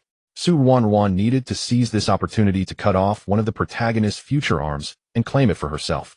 Xian Imo laughed heartily. Junior sister Wanruan, when did you learn the fortune-telling skills of the Heavenly Secrets Pavilion? Su Wanruan raised a finger to her lips, feigning profundity. Heavenly secrets cannot be revealed. This act finally coaxed a smile from Xianfeng, the gloom between his brows slightly dissipating. The young man stood with a sword in his arms, the unsheathed wooden sword, making his knuckles look like cold jade. His red robe blazed like flames, fluttering gently in the breeze. The young man stood with a sword in his arms, the unsheathed wooden sword, making his knuckles look like cold jade. His red robe blazed like flames, fluttering gently in the breeze, the golden patterns on his collar dazzling to the eyes. His face was strikingly beautiful, almost dangerous, with frost gathering at his brows and a hint of unbridled charm burning at the corners of his eyes. Even when the 6 main peak disciples were straightening their robes, he strolled over to senior sister Yuchang, his hem nearly sweeping the teacup off her table. An unfamiliar face not seen in the disciple competitions must be a direct disciple. Which peak does that senior brother in red belong to? A disciple among the onlookers whispered. Some bold disciples asked the direct disciples, who in turn looked toward the 6 main peak direct disciples. Until Su Wanruan revealed that he was Feng Zhuo of Xiaoyao Peak, those sword cultivators who had heard the rumors immediately felt hostility toward him. For those entering the Lingxiao Peak for the first time, and unaware of the rumors, they memorized Feng Zhuo's name and origin, wondering if they might visit Xiaoyao Peak. With Yuchang guarding Feng Zhuo closely, Chu Yunfei could never find a chance to provoke him. When it was time to depart, Yuchang even took Feng Zhuo's arm personally to board the flying boat. Chu Yunfei's face darkened, and he had to temporarily shelve the idea of causing trouble. Fellow junior brothers and sisters. Standing on the deck of the flying boat, Chu Yunfei suppressed his anger and explained the precautions. The Qingmu illusory forest is fraught with danger, so I hope everyone. Feng Zhuo leaned against the cabin door, idly playing with a green jade slip. The flying boat moved extremely fast, but the Qingmu illusory forest was located in the Tianmu forest 10,000 li away from the Tai divine sect, nearing the southern domain territory. Thus it would take no less than 3 hours to arrive. Yuchang mentioned some of the more dangerous spots in the secret realm to Feng Zhuo, then left him in the lounge, and this was as much as she could do. Feng Zhuo nodded in thanks, but pondered that after returning, he would take out a high-grade foundation establishment pill and give it to his senior sister, asking her to pass it on to Yuchang. The door closed, and from the spirit beast pouch came a crunch of talking. Yen Ba's mouth had not stopped since boarding. Master, this spirit fruit is so delicious. Wow, this dried meat is also good. This bottle of spirit liquid. Well, Feng Zhuo thought at least he wasn't alone. Junior brother Yunfei. As Chu Yunfei descended from the flying vessel, a woman in red greeted him. No, I should call you true person Yunfei now. In just 1 year you've reached the same cultivation level as me. Elder sister jokes. The Tai divine sect and the Ziyang alchemy sect were not far apart, and jointly controlled many secret realms, thus their relationship was closer than with the other 4 sects. This was evident from the rapport between Chu Yunfei and the woman in red, Chu Hongxiao. Unlike Chu Yunfei and Yushang of the Tai divine sect today, only Chu Hongxiao from the Ziyang alchemy sect came to escort them. As the saying goes, better to provoke a sword cultivator than to offend an alchemy cultivator. Though alchemy cultivators were not formidable in martial prowess, their influence was immense. Offending a sword cultivator only meant gaining a powerful enemy, but incurring the hatred of an alchemy cultivator was akin to making enemies of every cultivator in the world who needed pills. Thus few cultivators dared to slight the Ziyang alchemy sect, the foremost alchemy sect on the Xuanxiong continent. As for those in the shadows, it was likely that high realm cultivators were concealing themselves, and the Tai divine sect was no exception. Yushang had no friendship with Chu Hongxiao, so she stayed behind to settle the disciples. Seeing that her junior brothers and sisters wished to interact with the alchemy sect disciples, she allowed them to do as they pleased. Chu Yunfei and the other knew their limits. After a few words, they turned their attention to the matter at hand. Before setting off, Chu Yunfei gave a final warning. He humbled those arrogant disciples who thought they could stir up trouble in the secret realm and soar to the heavens, lest their pride cause them to perish needlessly within. It must be said that Chu Yunfei was a master of pretense. If Feng Zhuo were unaware of his true nature, he too would be deceived by his false facade. Once the Ziyang Alchemy sect disciples were ready, it was time to open the secret realm. Feng Zhuo stood at the forefront, and after the realm opened, he was among the first to enter the Qingmu Phantom Forest. Once the Ziyang Alchemy sect disciples were ready, it was time to open the secret realm. Feng Zhuo stood at the forefront, and after the realm opened, he was among the first to enter the Qingmu Phantom Forest. Herbs, every single. If Feng Zhuo trained here for a day, it would be equivalent to 3 days in the outside world.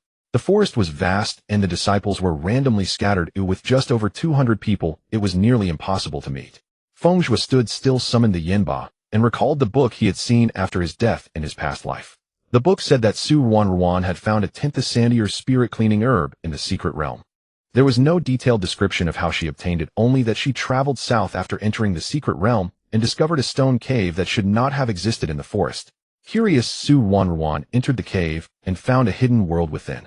Besides picking the 10th sandier spirit-cleaning herb, which would later prove invaluable, she also obtained 1000-year spirit clock milk that could purify bodily impurities and enhance cultivation.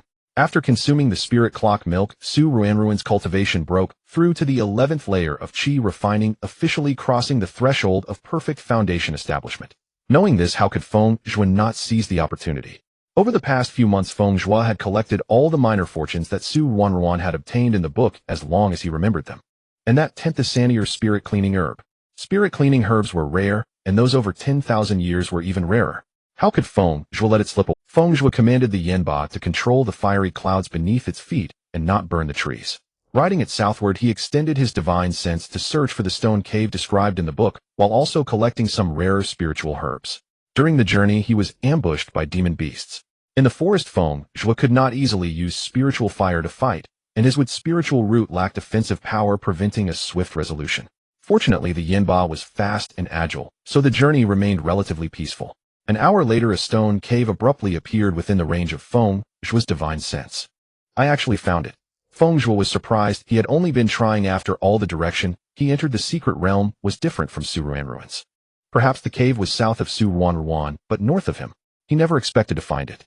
The Yanba was also surprised that a stone cave existed in the forest and urged Feng Zhuo to enter and explore. The stone cave was precisely Feng Zhuo's destination. Ensuring that he could retrieve the sword talisman and thunderclap from his storage ring with his divine sense, the moment danger struck, he led the Yanba into the cave. The moment Feng Zhuo entered, the stone cave collapsed into rubble in an instant. No one could enter thereafter. Yet Feng Zhuo, walking inside, was unaware, and under the light of the magma flowing between the Yanba scales, he ventured deeper into the cave. Another half hour passed. Who is it? Su Ruan stamped her feet in panic, staring at the cave that had become ruins, knowing someone had entered before. But in the original story, the protagonist had only discovered the cave on the second day, so it absolutely could not be the protagonist who had entered. It must be someone else. System. Is there really someone besides me who knows the plot? Who is it? Yunli, Qianfeng, or one of these 200 people? Su Ruan was completely panicked. If there were others who knew the plot, her only golden finger would be useless. In this world of survival of the fittest, how could she, a modern person, compete with the natives? Could she rely on such a stupid system that only knew the original plot? Host, calm down. Su Ruan's voice trembled. You told me I was the only transmigrator in this world. You brought me here. You told me I could get the life I wanted here. But now there's another transmigrator. You are human traffickers. I want to go back. I beep. System 006 detected the host's regretful emotions. If not handled in time, there is a 20 probability of negatively affecting task completion. Requesting instructions from the main system. System 006 has completed its request. Modifying the host's memories. Memory modification complete. Ding dong. Dear host, System 007 is at your service. Current plot deviation from the main line 5. Unknown factor detected: reborn or transmigrator. Approaching the next main line node, demon Lord Li Tianxing severely wounded, flees into the Tai divine sect, is discovered by the protagonist Feng Zhuo and dies in the sect. System scanning. Scan complete. Demon Lord Li Tianxing's conquerability 99. 99. Formulating conquest plan. Feng Zhuo was unaware that half an hour after he entered the cave, Su Ruan had also arrived. At this moment, Feng Zhuo gazed at the stone basin, filled with 1000-year spirit clock milk, and the spirit-cleaning herb not far away, his joy beyond words. The Yanba with its lion's nose had detected the fragrance of the spirit clock milk from afar. Now seeing it, it kept begging Feng Zhuo to share some. Feng Zhuo's main goal was the spirit-cleaning herb, and since the Yanba wanted the spirit clock milk, he was not stingy. He took out a jade bottle used for pills, filled half of it, and left the rest for the Yinba. The book described that Su Wanruan encountered no danger in the cave. Since entering, Feng Zhuo had carefully scanned the cave 3 times with his divine sense, confirming it was safe before taking the spirit clock milk. Half a basin of the milk filled 2 jade bottles. Feng Zhuo headed straight for the spirit cleaning herb. The book only mentioned that Su Wanruan found a 10th sandier spirit cleaning herb in the cave, but in reality Feng Zhuo discovered far more than a single plant. It was a cluster. Apart from the central plant, over 10,000 years old, there were quite a few centuries-old and millennia-old spirit-cleaning herbs. Ordinary spirit-cleaning herbs had silver thread-like spiritual patterns between their veins, but the 10th sandier one had golden threads, and the spiritual patterns faintly formed a mysterious design. Although unwilling to leave anything for Su Wanruan, Feng Zhuo did not wish to sever the opportunities of other cultivators, so he showed mercy. He only picked the 10th sandier herb and a few of both the century-old and millennium-old ones. Meanwhile, the Yinba swallowed all the spirit clock milk, curled up to digest the spiritual energy, and would likely soon evolve into a 6th-rank demon. Feng Zhuo put the Yinba into his pet bag. With all the fortunes secured, there was no need to stay in the cave. As he prepared to leave, he suddenly turned around. Could it be? He recalled the rumor from his past life that someone had obtained a divine plant remnant from Qingmu Huanlin.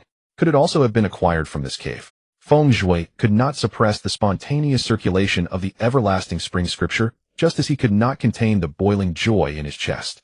The cave space was not large. One could see its bounds at a glance, let alone by using divine sense. Within a few breaths, Feng Zhuo had meticulously searched the cave no fewer than 5 times. From common formations of the cultivation world to mundane mechanisms of the mortal realm, he exhausted every piece of knowledge in his mind, yet still failed to discern its mystery. Just as Feng Zhuo was about to give up, here, after countless rounds of searching, he finally discovered the anomaly in the cave. Biting the pain, he sliced off a hair-thin strand of divine sense and sent it toward the detected spot. When the divine sense touched that area, the sensation it returned was no different from anywhere else. But after a few breaths, Feng Zhuo could clearly sense the strength of that strand of divine sense steadily weakening. Until a quarter of an hour later, he completely lost connection with it. This is it. The reason it was hard to detect was that the place devoured divine sense too little. So little that compared to the divine sense of a golden core early-stage cultivator, finding the difference was as difficult as looking for a needle in a vast ocean. But wait, was it using cultivator's divine sense as a clue? Yet Qingmu Huanlin only permitted Qi refining stage cultivators to enter, and divine sense could only be released by golden core stage cultivators. Apart from Feng Zhuo, who was an exception who had spread the rumor in his past life that there was a divine plant remnant in the secret realm, Feng Zhuo suppressed his doubts, vaguely sensing that a great conspiracy lay behind this.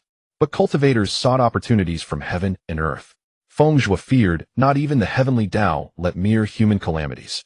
With the everlasting spring scriptures prompting, he was certain that something related to the divine plant must lie beneath. As for how to obtain the opportunity now, Feng Zhuo had learned to read at the age of 3. He had thoroughly studied the Feng family's collection of alchemy classics, herbal compendiums, and all texts related to the Tao of alchemy, and had also read some miscellaneous books that piqued his interest. Coincidentally, the Feng family's collection also recorded formations related to divine sense. Feng Zhuo eliminated one by one the many possibilities that flashed through his mind, fixing his answer on the last remaining option, the soul-devouring confusion array. A sinister formation commonly used by demonic cultivators. Of course, what appeared here was merely a variant of the soul-devouring confusion array. The soul-devouring confusion array used the silk of a 16th-rank demon beast, the formless spider, as the core array, along with some 4th-rank hallucinogenic spiritual objects as the array base. Besides devouring cultivators' divine sense, its primary ability was to evoke inner demons in their hearts.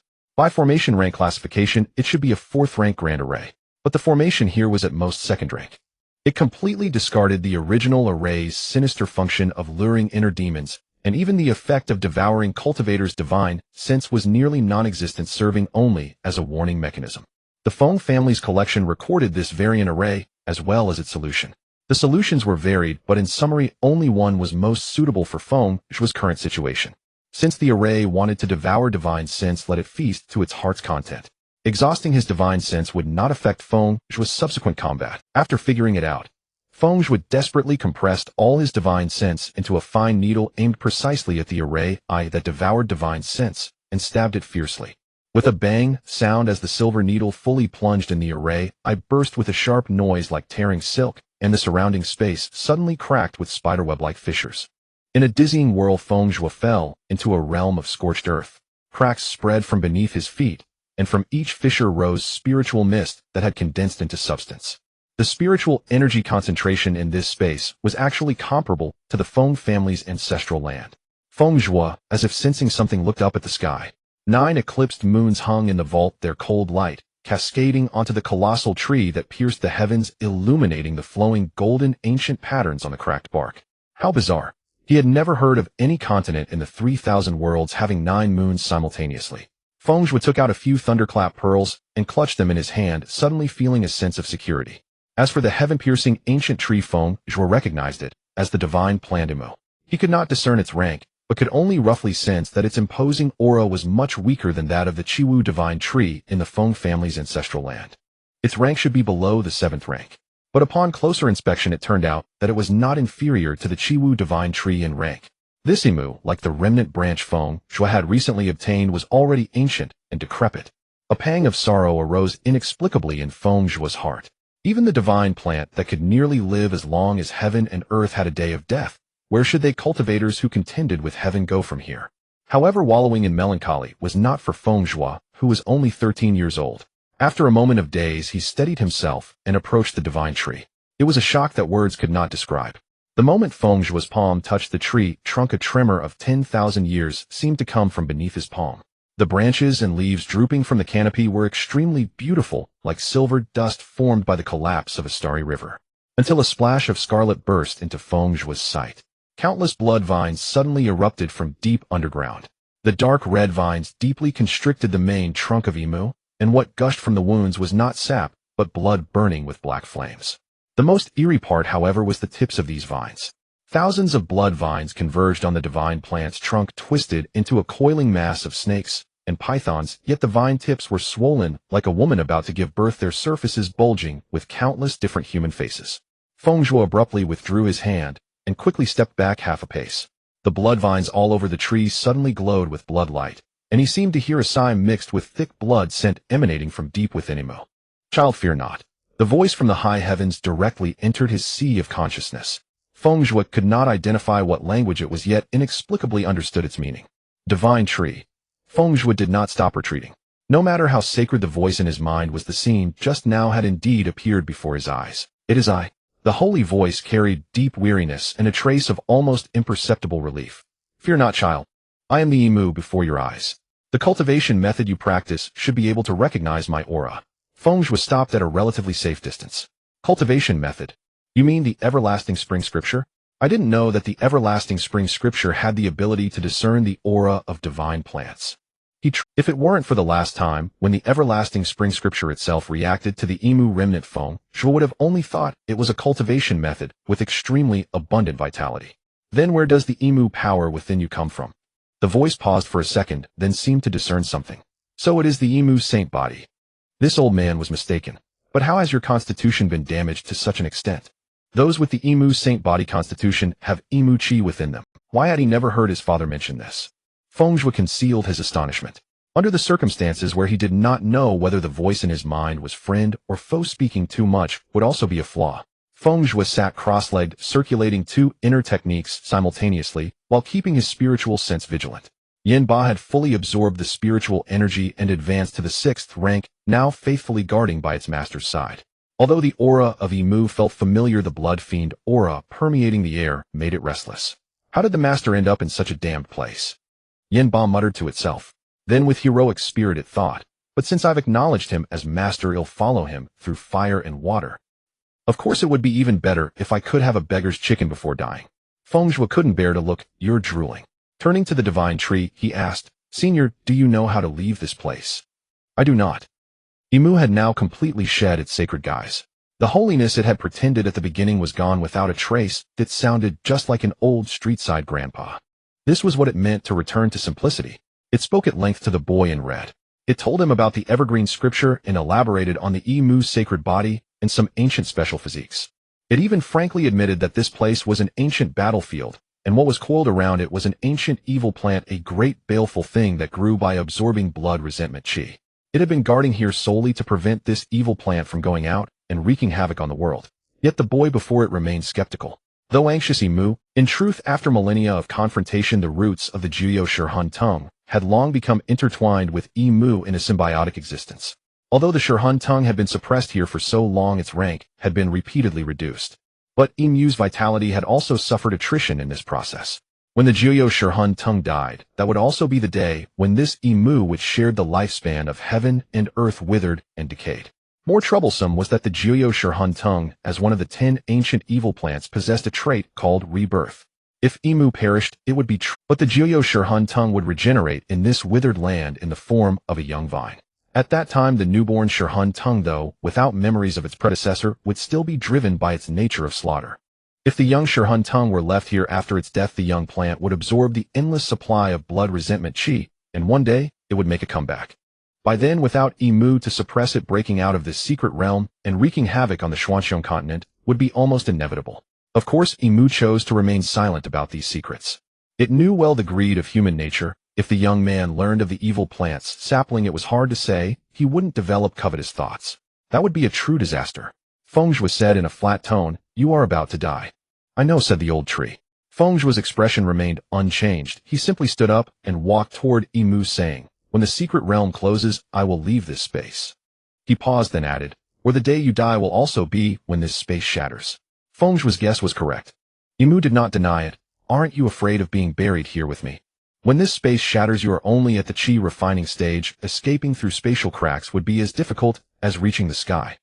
Then die." Since his enlightenment, that day Feng Zhuo had long been prepared for death. If he truly could not overcome Su Ruan, could not overcome the heavenly Tao, it would only be because his skill was inferior. Death was the only option. But for now, Feng Zhuo had abandoned the idea of obtaining wood qi from the divine tree to repair his physique. It's only death. With Mu as company, though I die unknown, it is still far better than. Mu could not hear what Feng Zhuo said afterward. In the ancient battlefield, it had seen far too many cultivators who had died with noble abandon, yet it still persistently asked, "Then die. Then die." Feng Zhuo now walked under the shade of Mu. After a period of meditation, his spiritual sense had fully recovered. Yet within the limit of his spiritual sense at the early golden core stage, he still could not perceive the full extent of this Mu. Presumably at its peak, it was no less impressive than the Qiwu divine tree. "You believe me? It's just a matter of belief." Feng Zhuo was not sure whether he could survive and leave this space after Mu died. "I just want to take a gamble. For his parents, for his sect, and for himself, he would take this gamble.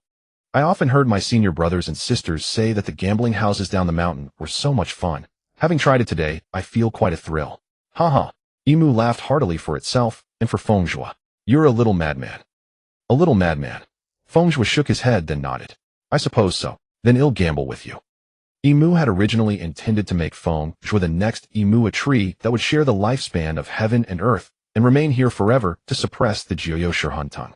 "But now, you knew from the start what was coiled around my trunk?" Mu asked, and Feng Zhuo replied, "I knew." His current actions were also because of this. The Jiuyou Shirhun tongue, one of the ancient evil plants, would inevitably cause a sea of blood that reaches the sky on the Xuanxiong continent once it emerged. For his parents, for his sect, he needed to take the risk today.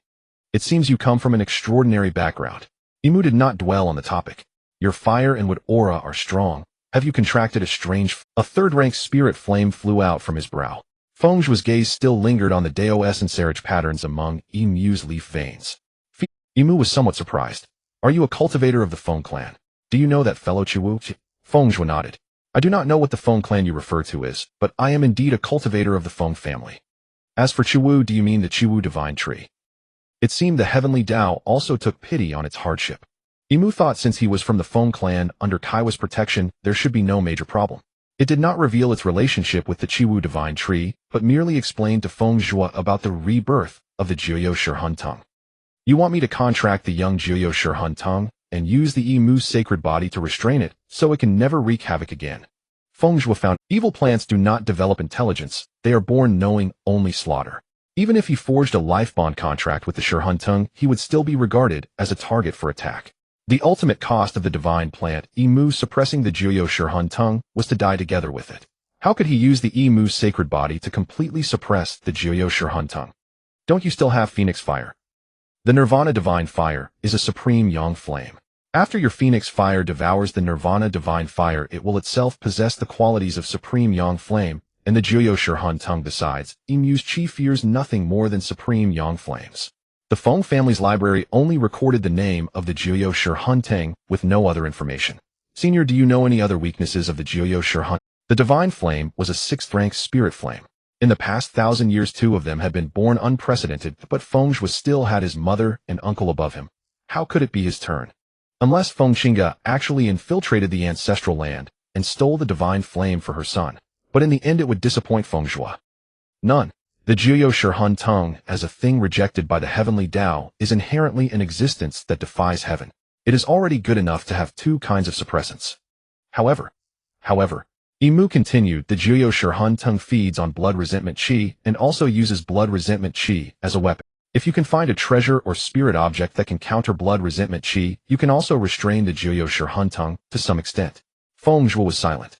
Blood resentment chi specifically attacks a cultivator's sea of consciousness, and treasures or spirit objects related to spiritual sense are the hardest to find. Seeing Feng Zhuo's hesitation, Yimu asked, "Are you unwilling to risk your life again?" "I am willing." Feng Zhuo snapped back to reality, a smile blooming on his face. "It is a thing rejected by the heavenly Tao, and I am probably also abandoned by the heavenly Tao. Isn't that a perfect match?" "Excellent, excellent, excellent," Yimu declared 3 times, his aged voice tinged with a hint of resolve. "This secret realm will close in a month. Before it closes, this old man will perish along with the 9 nether soul-devouring vine." As his voice faded, Yimu's aura fell completely silent with no further response. Feng Zhuo's eyes flickered, instantly grasping the deeper implication. When the realm closed, he would be automatically teleported out. Before that, he had to race against time, striving to enhance his strength as much as possible within 2 months. Thus, when Yimu fell, he could use the Yimu Chi to reshape his physique while contracting the newborn 9 nether soul-devouring vine. As for Yimu's original, Feng Zhuo curled his fingertips, slightly suppressing the faint unease in his heart, unwilling to dwell on it. The spiritual energy here was extraordinarily dense, rivaling even the Feng clan's ancestral land. A perfect place for cultivation. Feng Zhuo's gaze swept the surroundings, quickly locating a spot dense with cracks. He sat cross-legged and murmured, "Yin Ba, guard me." "Roar." Yin Ba responded in a low growl, crimson flames surging around its body. 9 chain-like tails clanked in the void, its scarlet beast, eyes scanning the surroundings with vigilance. Feng Zhuo flipped his hand and produced 2 bottles of Millennium Bell Spirit Milk. A cold gleam flashed in his eyes. It was time to break through to Foundation establishment. Though the realm restricted cultivators' entry, it did not prevent them from advancing within. This was the perfect opportunity. Gulp. The moment the Millennium Bell Spirit Milk entered his throat, Feng Zhuo's pupils contracted sharply. A cyan gold radiance exploded from his throat, and the torrential medicinal power surged into his meridians like a flood. The wood attribute spiritual energy erupted first. Emerald green light surged wildly, and wherever it passed, fresh green sprouts burst forth from his flesh. In an instant it wrapped the rampaging medicinal power of the Bell Spirit Milk into a jade-like cocoon. Boom. Deep within his chi, the dual-colored spiritual flames of red and white leaped out fiercely. The jade cocoon blackened and curled under the flames as his natal spirit fire burned through the medicinal cocoon along the blood vessels. The violent fire attribute spiritual energy scorched the Bell Spirit Milk's power into a crimson mist. In his past life, Feng Zhuo had cultivated only 1 mental technique, but Feng Qingge had told him about the marvel of the Feng clan cultivating 2 mental techniques simultaneously. Thus he was not flustered now. Merge. Blood-colored flames seeped from his 7 apertures. Still, his left hand formed a seal to protect his heart meridian, while his right hand guided the spiritual fire to refine his chi. 2 opposing, yet compatible streams of spiritual energy tore at each other within his dantian. The liquid spiritual energy, just beginning to pool into a lake, was churned into a boiling geyser by the intertwining wood and fire forces. At the most perilous moment, Feng Zhuo's half-body was covered in eerie vine patterns, while the other half skin cracked like pottery during firing. Another bottle of Bell Spirit Milk entered his stomach. The cyan gold medicinal liquid exploded into starlight at the intersection of wood and fire's spiritual power, coalescing the wood energy into the phantom of an ancient tree and the fire energy into the true form of a crimson phoenix. The horizontal branches swept across the chi, raising towering emerald waves, while the phoenix's beak pecked the wave crests into crimson spiritual mist. This repeated several times until the last wisp of mist fell into the dantian, condensing into a cyanide dewdrop in midair above the chi. Drip. Each drop was wrapped in wood and fire Tao patterns, and upon falling it gave birth to a blazing lotus blooming with crimson flames in the chi. The Foundation establishment lightning tribulation began to brew. Feng Zhuo was not surprised. Ordinary cultivators did not undergo lightning tribulation for Foundation establishment. Perhaps the heavenly Tao simply disliked him. In his past life, he had faced 3 lightning bolts during Foundation establishment, and his golden core tribulation was also more perilous than others. The tribulation clouds churned like splashed ink, with 3 crimson lightning bolts suspended in the sky. When the first bolt struck Feng Zhuo formed a finger seal. Thick green vines shot up from the ground, interlacing into an umbrella-like structure, with 3 Futh spiritual flames blazing on the vine's surface. The lightning collided with the simple woodfire umbrella, sparks flying, and 70% of its power was deflected. The remaining electric serpents were shattered by Yin Ba as it leaped up and bit them. A bit fiercer than the furnace flame, Feng Zhuo chuckled, shaking his numbed fingertips. As the second lightning net descended overhead, he flung 3 thunderclap pellets with his left hand to open a breach, while his right hand slapped the ground to conjure a wooden shield. The moment the thunderclap pellets blew a hole in the lightning net, the cyan wood shield spun precisely to cover the gap. Yin Ba's 9 tails clinked, guiding the stray electric light into the ground, blasting a patch of scorched earth. The final heavenly thunder transformed into a crimson serpent, its scales surging with a pressure that surpassed Foundation establishment. Feng Zhuo finally pressed his palms together. The few flawless spirit returning pills in his mouth all entered his stomach. Wood spiritual energy formed a green cocoon around his body, while fire spiritual energy wove a flame cloak on the outer layer. The spiritual fire took the shape of a bird, and Yin Ba's lion head hovered above Feng Zhuo's shoulders, spitting out its natal demonic flame. When the lightning serpent struck the cyanide barrier, all vegetation within Tianzhong was reduced to ash. When the clouds dispersed and the sky cleared, Feng Zhuo's crimson Dharma robe fluttered like a battle flag, only the cuffs charred. As the Foundation establishment pressure spread, fine spiritual rain pattered down, and tender sprouts emerged from the scorched earth, bursting into crimson lotuses upon contact with the flames. Yin Ba licked the dancing lightning between its claws, its 9 iron tails now tinged with a faint purple glow. It had only recently advanced to the mid-Foundation establishment stage, yet thanks to the natal contract, Yin Ba had advanced again after the lightning tribulation. What heaven's rejection? It's more like heaven's favor. Emu pretended to be dormant, but secretly split off a strand of divine sense, closely observing Feng Zhuo's movements. Feng Zhuo flicked his robe, and a meditation cushion appeared beneath him. He sat cross-legged, beginning to regulate his breathing. The myriad insights from his past life and this life surged into his sea of consciousness, and the turbulent spiritual energy within gradually calmed. A month later, Feng Zhuo suddenly opened his eyes, a sharp gleam like lightning in his gaze. He flipped his hand and produced 3 jade bottles containing 10 drops from Yangxiazi, 20 drops from Lingxiazi, and 5 drops per year. A total of 35 drops of primordial spirit spring. Gulp, gulp. He swallowed them all in one breath. Feng Zhuo intended to use this immense spiritual power to break through directly to the mid-Foundation establishment stage. Boom. The moment the spirit spring entered his abdomen, his meridians, already tempered by the mental technique, could no longer bear it, and were nearly torn apart. Feng Zhuo's face turned pale. He immediately activated the spirit control art, a technique normally only manageable at the golden core stage, forcibly splitting the rampaging spiritual energy into 36 thin streams. This was a delicate operation that ordinary Foundation establishment cultivators would never dare attempt. A single mistake would mean explosive death. This kid is playing with his life. Emu withered and skeletal trembled, its bark peeling off even faster. But this suits me perfectly. It secretly calculated the remaining Emu chi, then suddenly shook off a half-jarred broken branch. Take this. Refine it with the evergreen scripture. Before its voice faded, another ghastly crack appeared on the main trunk. Yin Ba, without time to think, let out a low roar, its spiritual power forming a net of fire to catch the broken branch and send it toward Feng Zhuo. The moment the branch fell, the evergreen scripture boiled with unprecedented intensity. It was known that even a mere fragment of a second-grade Emu branch had helped the mental technique break through the second layer, let alone this branch from an ancient divine tree still brimming with vitality. If Feng Zhuo was a madman, then this Emu was the true lunatic. The evergreen scripture crazily devoured the Emu chi, trying to break through on its own, but the divine tree's gift was meant for Feng Zhuo to repair the Emu saint body in order to suppress the 9 nether soul-devouring vine. At this moment, Feng Zhuo had to forcibly tear his divine sense apart.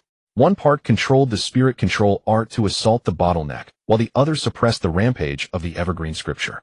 As his natal spirit beast, Yin Ba was deeply connected to his soul. It could clearly feel the dire state of Feng Zhuo's sea of consciousness. The tearing pain caused Yin Ba's fur to stand on end, but it could only pace in agitation and let out low growls. Crack!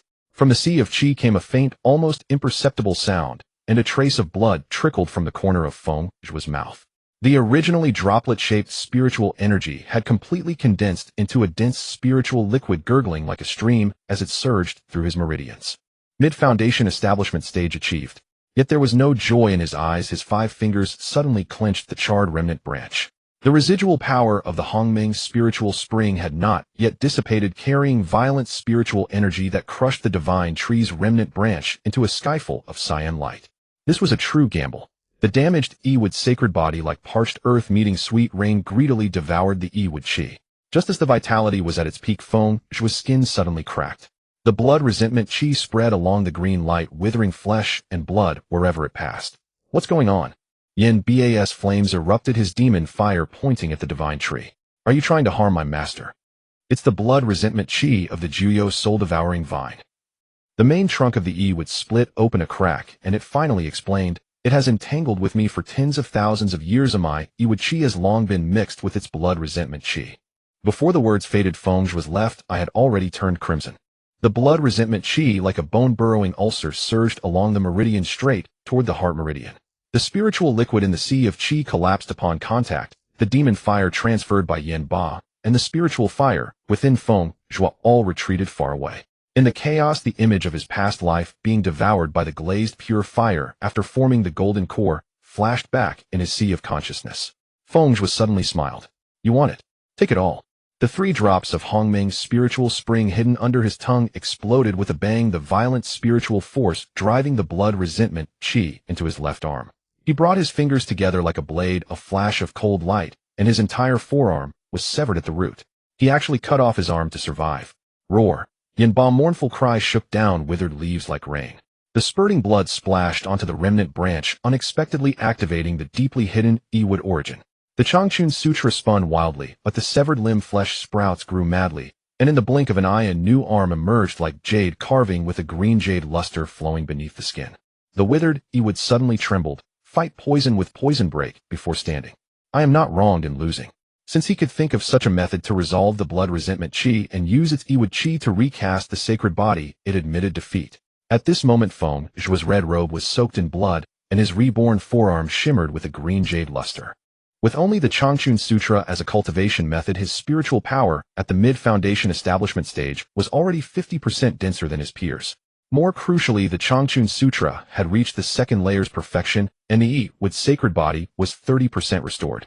It wasn't over yet. Feng Zhuo staggered and knelt, pressing his newly formed left arm onto the remnant branch. The liquid spiritual power in the sea of chi had calmed, but the sea of consciousness was now erupting into a true storm. Has the medicinal effect of the Hongmeng's spiritual spring only now truly begun? Feng Zhuo forced a bitter smile. The 2 strands of divine sense he had split earlier were already exhausted, but now, like a dry riverbed suddenly encountering a downpour, they were wildly infused by the residual essence of the spiritual spring. Feng Zhuo was suddenly curled into a ball, pale golden blood thread seeping from his 7 orifices. The sea of consciousness of a foundation establishment cultivator should be the size of a pond, but now it was forcibly expanded into a lake. The divine sense medicinal power remaining from the 35 drops of spiritual spring was now pushing his divine sense, which had already reached the early golden core stage in his past life, toward an even more terrifying level. Just as his divine sense was about to break through, Feng Zhuo suddenly covered his right eye. This is... Yin Ba was greatly alarmed. Master, your pupils are bleeding. There was still blood resentment chi remaining. The blood resentment chi counterattacked at this moment. A wisp of evil chi hidden in the right eye transformed into a blood-red centipede stabbing straight into the sea of consciousness. Feng Zhuo laughed in extreme anger, deliberately withdrawing his defenses and letting it penetrate deeply. Go! Deep within the sea of consciousness, the dormant crimson spiritual fire suddenly erupted.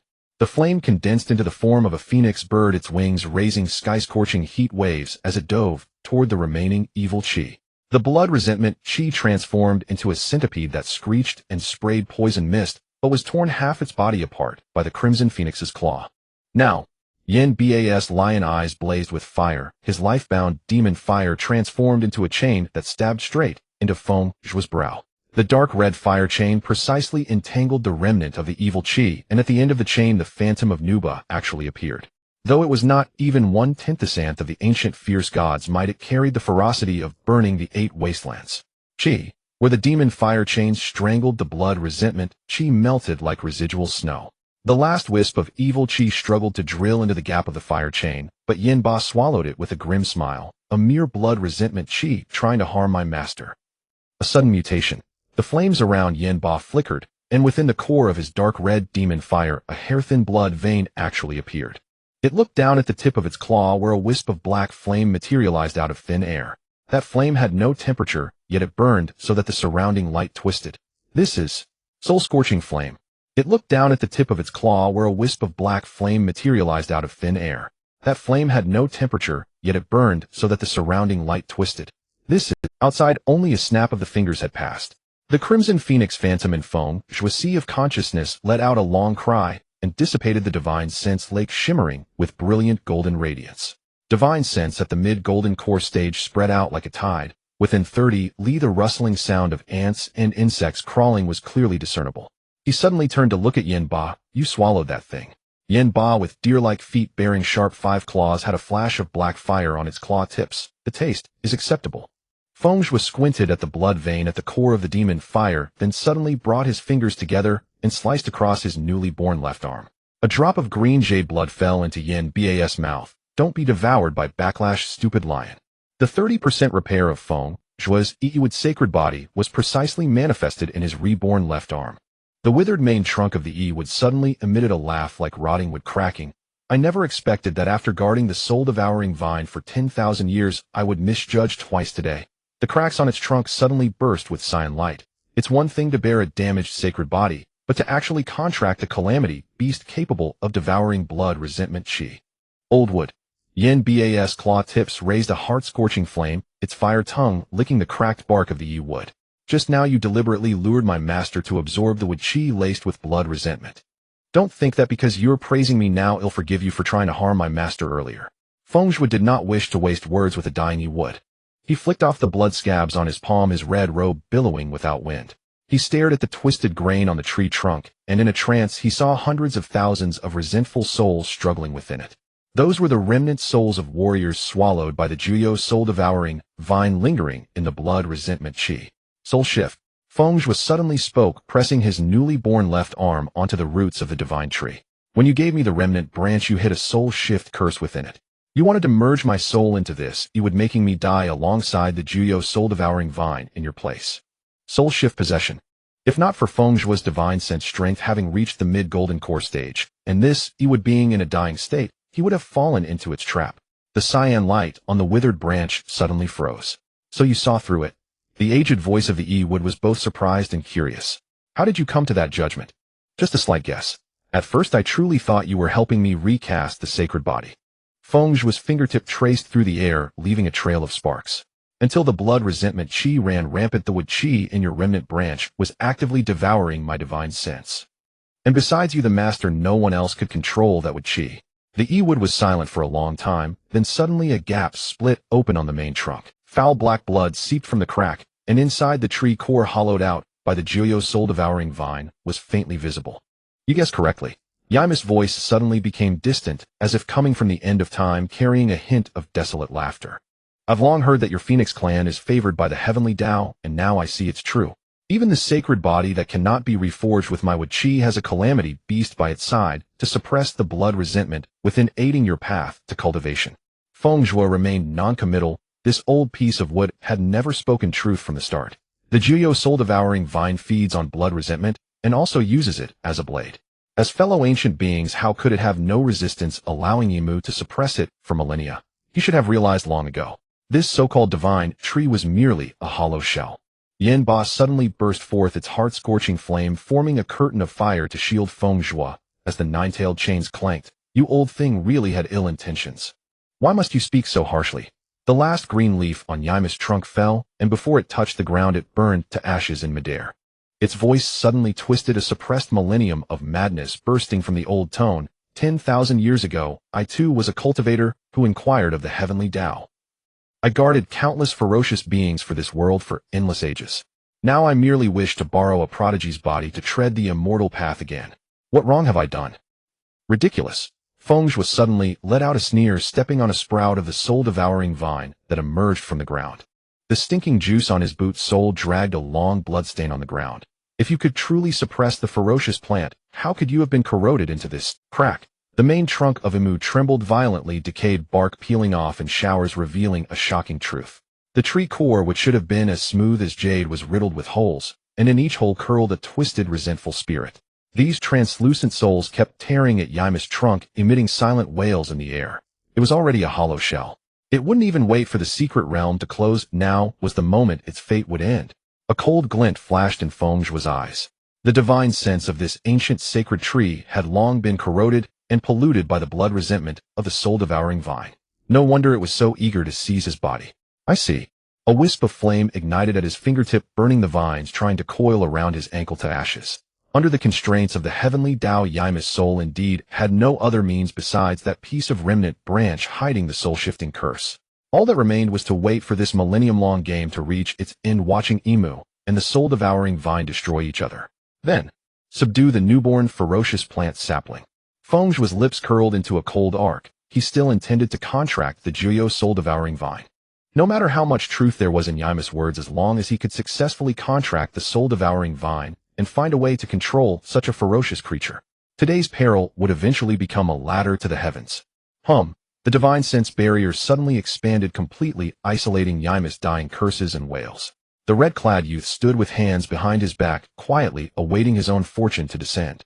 As for whether Imu had voluntarily helped the heavenly Tao suppress the Zhuo soul-devouring vine for millennia, or whether it was once a human soul forcibly imprisoned in the divine plant to suppress the soul-devouring vine, none of that mattered to Feng Zhuo now.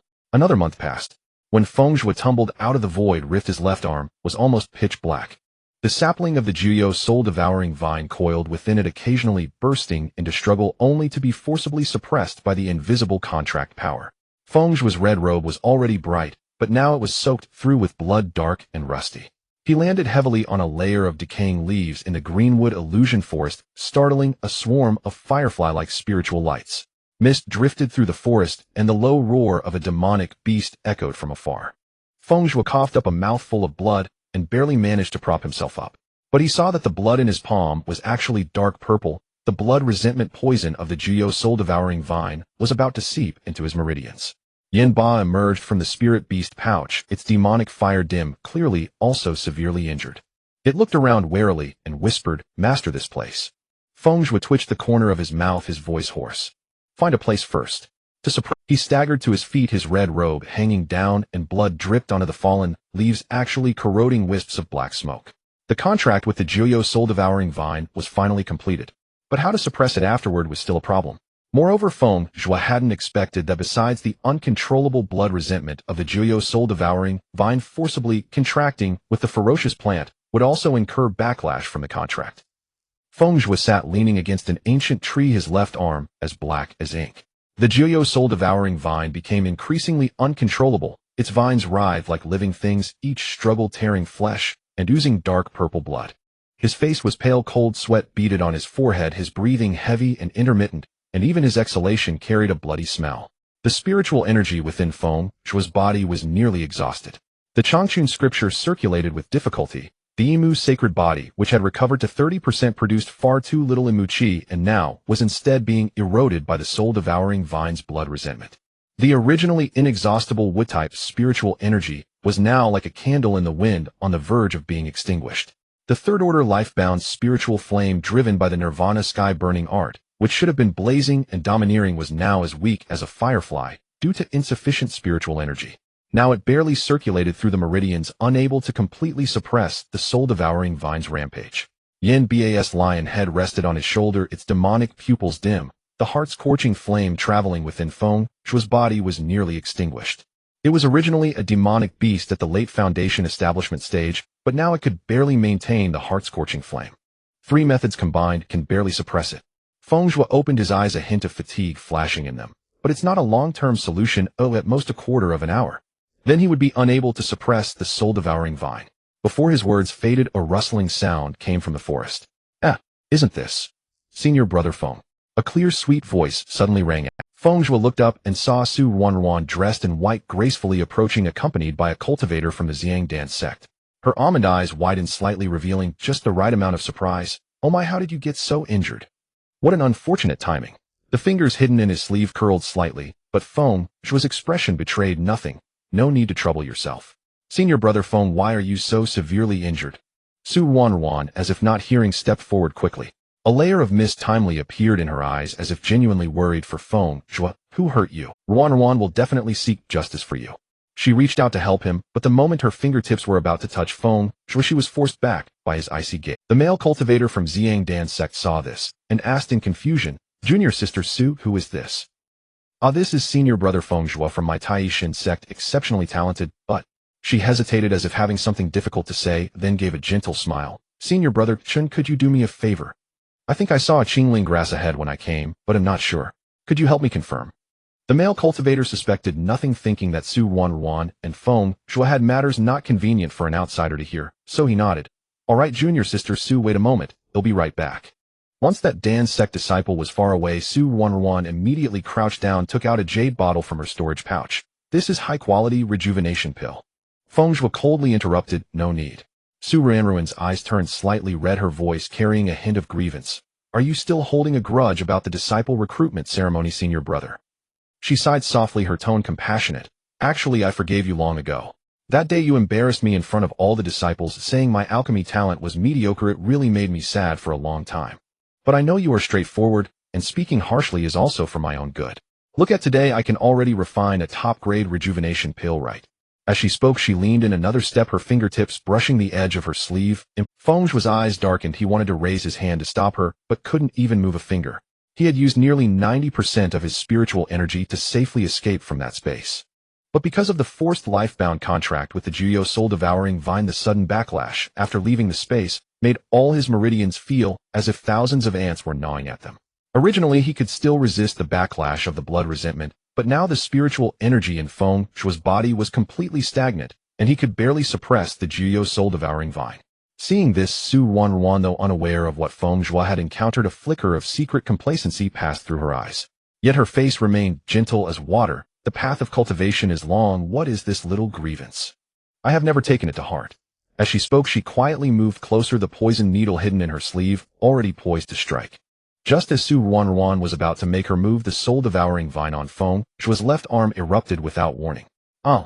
A wisp of blood resentment chi shot out like a venomous serpent, instantly coiling around Su Wanruan's wrist. She let out a startled cry and retreated furiously, but it was already too late. The bitterly cold resentment chi had already surged up along Su Wanruan's meridians, corroding her from within. Su Wanruan's delicate face quickly became veined with spiderweb-like black lines, the skin desiccating and cracking before her eyes as fine threads of blood seeped from her pores. My face! My face! Su Wanruan covered her cheeks in terror, her voice shrill like a vengeful spirit. Feng Zhuo watched coldly, his heart undisturbed. The backlash of the nether soul-devouring vine was merely the indiscriminate attack of the blood resentment chi on any living creature that drew near. The grudges of past days coupled with the vendetta of the present would be repaid in part with this blood resentment chi. Su Wanruan staggered backward, abandoning all pretense, and fled in a stumbling panic. The moment she vanished, Feng Zhuo could no longer hold on. His vision darkened, and he collapsed into utter unconsciousness.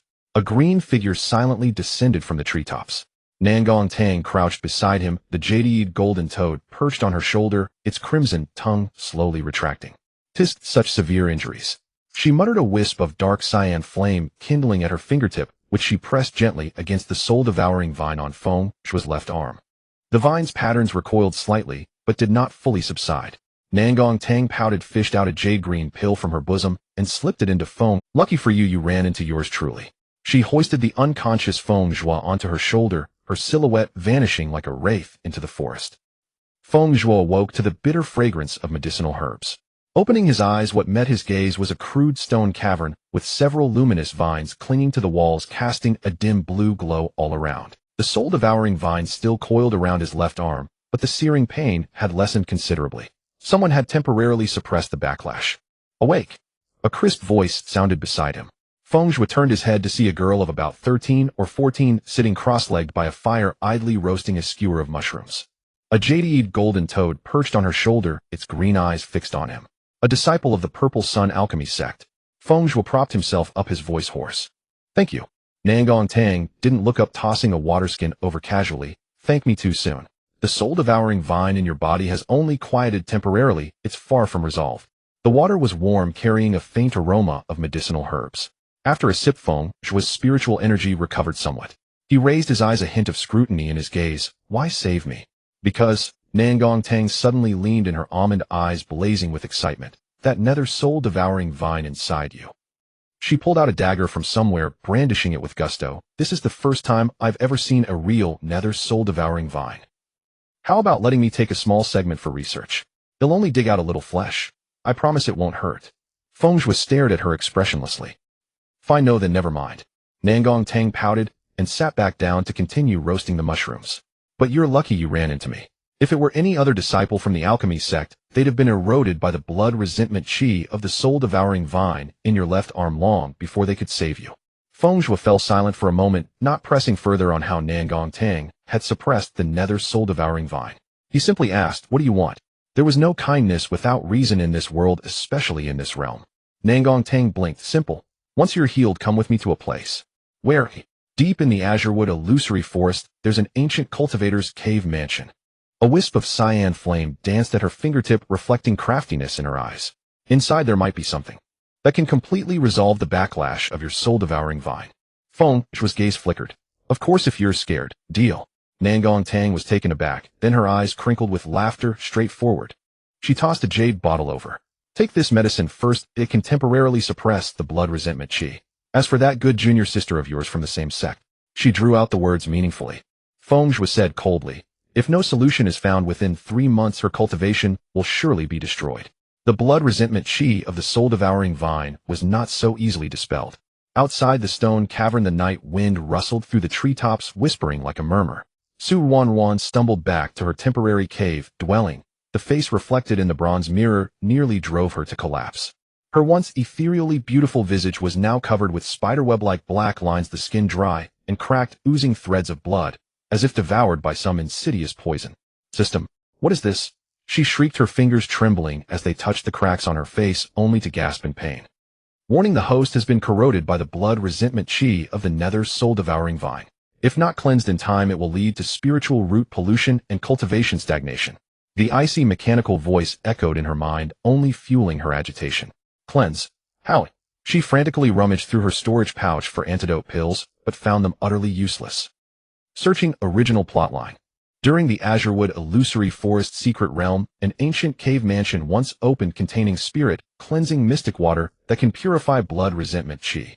Ancient cave mansion. Spirit, cleansing mystic water. What are all these? And the nether soul-devouring vine. She muttered to herself, a trace of bewilderment flickering in her eyes. In the original novel, there was no such thing. She clearly remembered that in the book the system had shown her as the protagonist. Feng Zhuo had only obtained a tenth of sandier soul-cleaning grass and a pot of millennium condensed milk in the Azurewood illusory forest secret realm.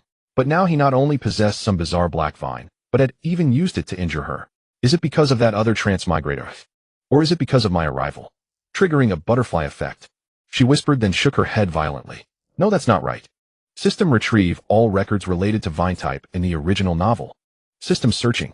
Chapter 317 of the original novel mentions that a disciple of the Purple Sun Alchemy sect's poison barrier forest master Nangong Tang once contracted a heart-eating demonic vine in the Azurewood illusory forest and used it to enter the ancient cave mansion, but ultimately perished in the secret realm due to inability to suppress it. Current similarity between nether soul-devouring vine and heart-eating demonic vine. 79 Su Ranruin's pupils constricted. So, what Feng Zhuo has is not from the original novel, but a more dangerous variant. She bit her lower lip, thoughts racing. What about Nangong Tang? Will she still end up obtaining it? Speculation based on plot correction force. Nangong Tang still has an 87% probability of contacting the nether soul-devouring vine. But in the original novel, Nangong Tang perished due to inability to suppress the demonic vine's backlash. This time the variable is unknown. Since the variable is unknown, and I learned of the nether soul-devouring vine contract before the other transmigrator. Su Wanwan suddenly sneered, her fingernails digging deep into her palm. Feng Zhuo, you think this can destroy me?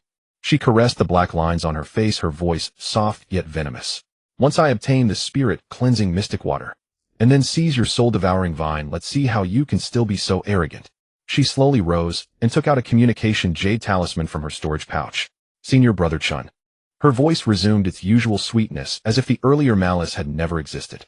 I just now seem to have accidentally discovered some clues about the ancient cultivator's cave mansion. A delighted response came from the other end of the jade talisman, while a cold smile curled at the corner of Su Ruinruin's lips. Since the plot had already deviated, she would personally wrench it back onto her right track. But this time, the loser would never be her. Inside the stone cave, the firelight illuminated Nangong Tang's youthful yet shrewd face. Feng Zhuo swallowed the pill she handed him, and the ferocious patterns of the soul-devouring vine on his left arm indeed calmed slightly. This pill. Feng Zhuo sensed the medicinal power flowing through his meridians, then looked up at Nangong Tang. Its effects are quite unique. Nangong Tang shook the jade bottle in her hand, her eyes curving into a smile. Secretly refined by the Xiang Dan sect specifically to counter baleful qi. She added as if casually, I prepared a few extra bottles on purpose. Feng Zhuo's gaze darkened slightly. This pill was clearly formulated to target the properties of the soul-devouring vine, not a Spiro-Themit decision. However, he merely put the bottle into his storage pouch, without changing his expression. Thank you, fellow Taoist. But my pill can only suppress it. Nangong Tang waved her hand to indicate that there was no need for thanks. Then she sat cross-legged by the fire, playing with the strand of cyan strange flame between her fingers, and said with a grin, to fundamentally resolve the erosion of blood resentment, qi caused by the backlash of the nine abyss soul-devouring vine, the ancient cultivator's cave hides a purifying spirit pool, whose water can wash away evil qi. She paused, then glanced meaningfully at Feng Zhuo's left arm. For example, the blood resentment qi that comes with certain unruly sinister plants. Feng Zhuo's eyes flickered. Are you sure? Not sure, Nangong Tang shrugged. But it's worth a try, right? She suddenly leaned in, lowering her voice. Moreover, I suspect that cave also contains the symbiotic contract, a closely guarded secret of the Yuling sect. A true lifebound contract, not something that can compare to the forced contract you made. Nangong Tang's tone turned meaningful. Then without the contract backlash, the nine abyss soul-devouring vine will not only not hinder your Dao path, but will instead become. She suddenly nodded knowingly, her eyes slightly tilted. You know what I mean. Feng Zhuo was silent for a moment, then suddenly asked, how do you know so much? Nangong Tang blinked, looking innocent. Because I'm a genius. Feng Zhuo. Yanba rolled his eyes on the side, a puff of black smoke hissing from his lion-like nose. She changed the subject. But finding the entrance won't be easy, it requires a special sense. Nangong Tang's gaze lingered briefly on Feng Zhuo's left arm, then quickly shifted away. Yin Ba's heart-burning flame suddenly leaped an inch higher, casting flickering shadows on the stone wall. Feng Zhuo coughed lightly, his face pale. In my current state, I'm afraid I can't be of much help. Don't say that. Nangong Tang took out another jade box. This is a Qingmu Yan Yuan pill that can help you quickly recover your spiritual energy. She pushed the pill over, her eyes shining with anticipation. Let's cooperate, each getting what we need. What do you think? Feng Zhuo took the jade box, his fingertips lightly stroking the lid. He knew in his heart that Nangong Tang must have ulterior motives. Was she after the soul-devouring vine, or something else in the cave? Feng Zhuo couldn't make a judgment for now. After recovering his spiritual energy, he could now completely suppress the nine abyss soul-devouring vine. In the future, after his life-bound spirit fire devours the supreme yang fire seed, the suppression effect will be even greater. But this was ultimately treating the symptoms rather than the root cause. Continuing like this was by no means a long-term solution. Feng Zhuo was a cultivator. He would inevitably engage in battles with others in the future. If he had to constantly reserve spiritual energy to suppress the nine abyss soul-devouring vine, his strength would be greatly diminished. He had contracted the soul-devouring vine precisely to enhance his strength. How could he go against that purpose? Therefore, the ancient cave that Nangong Tang mentioned. He must go. All right. Feng Zhuo finally nodded. Taishan sect, Xiaoyao Peak, Feng Zhuo. Since we're cooperating, what's your name? Nangong Tang suddenly clasped her hands behind her back.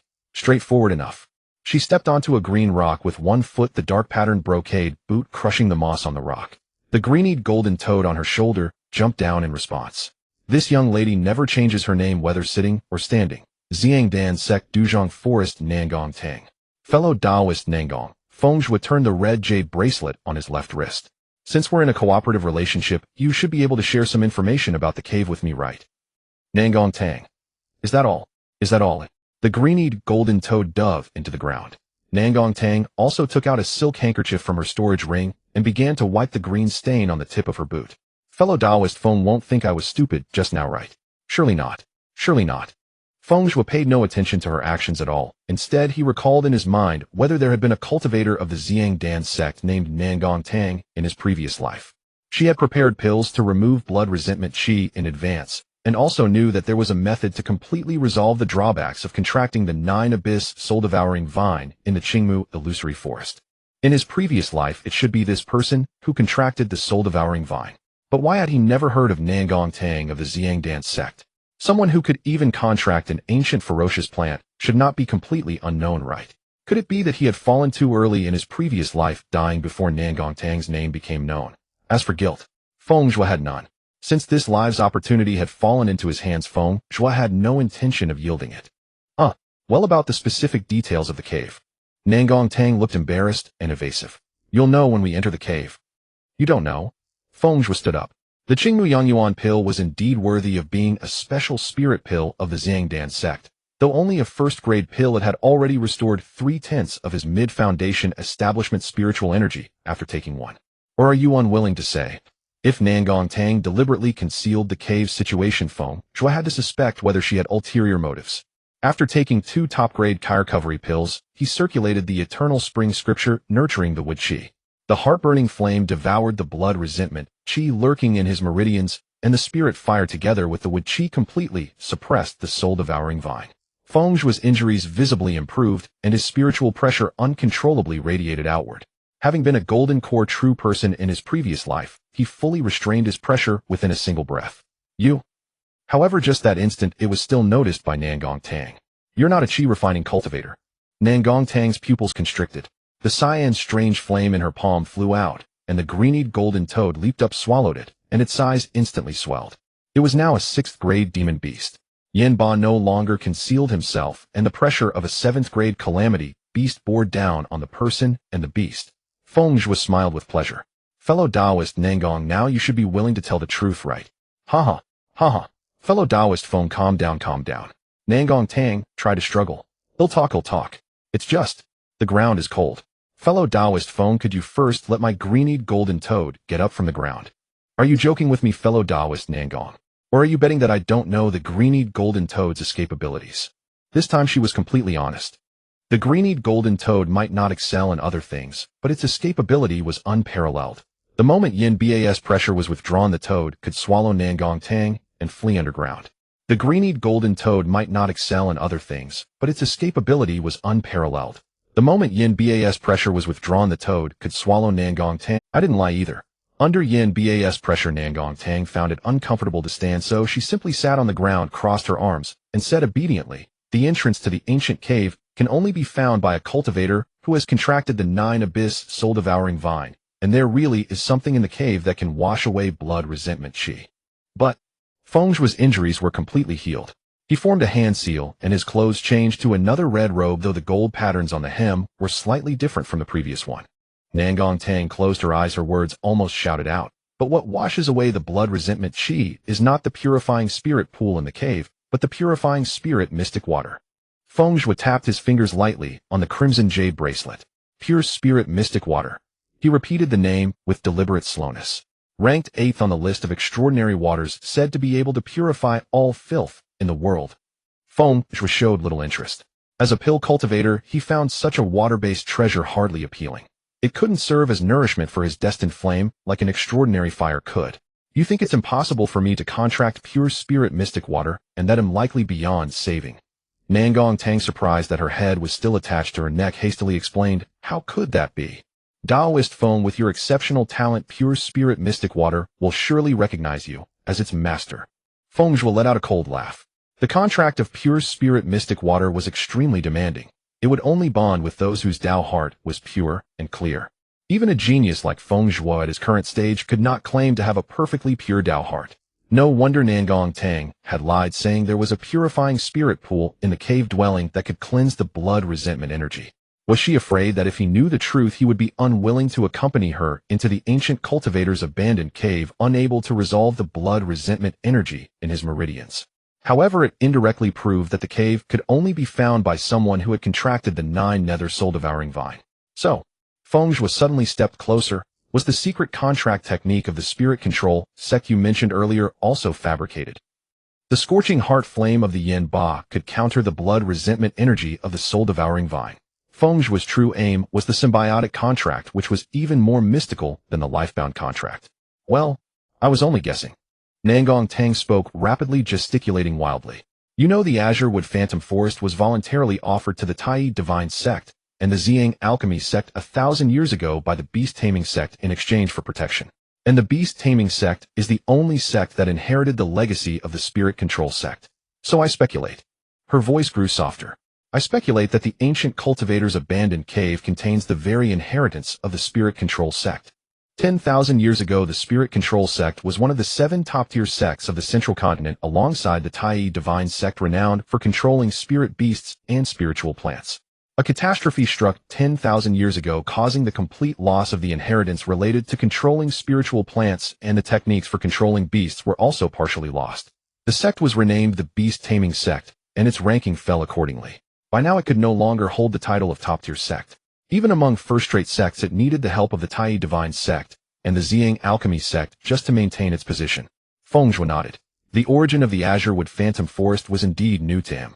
Since it's the inheritance of the Spirit Control Sect, why would a disciple of the Alchemy Sect, and one who refines poison pills at that, be so determined to find that cave? Feng Zhuo nodded. The origin of the Azure Wood Phantom Forest was indeed new to him.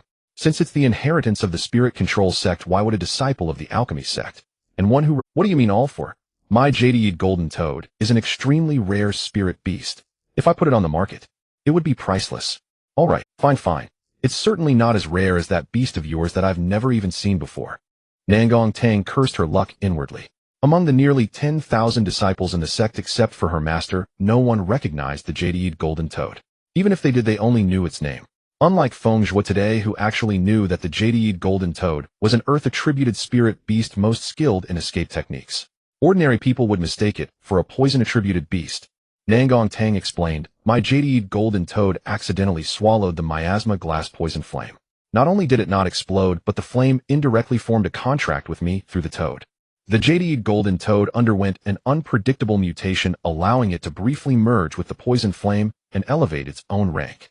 Feng Zhuo had already seen the scene where the jade golden toad's rank skyrocketed after swallowing the miasma glass poison flame. Nangong Tang had not deliberately concealed it. That extraordinary flame ranked 68th. It must be just a spark. Now hearing it was the miasma glass poison flame, and that the jade golden toad had swallowed it without harm, and that— Now hearing it was the miasma glass poison flame, and that the jade golden toad had swallowed it without harm, and that Nangong Tang had indirectly contracted it through the toad, he was genuinely surprised. Then your golden toad could indeed fetch a sky-high price on the market. Feng Zhuo made a small joke. So you want to visit the ancient cultivator's abandoned cave of the Spirit Control Sect to see if there are any relevant records? Quite a bond between master and beast. Then he gestured for the yen ba to withdraw its pressure and extended 4 bottles of pills. Thank you for your assistance earlier, Taoist Nangong.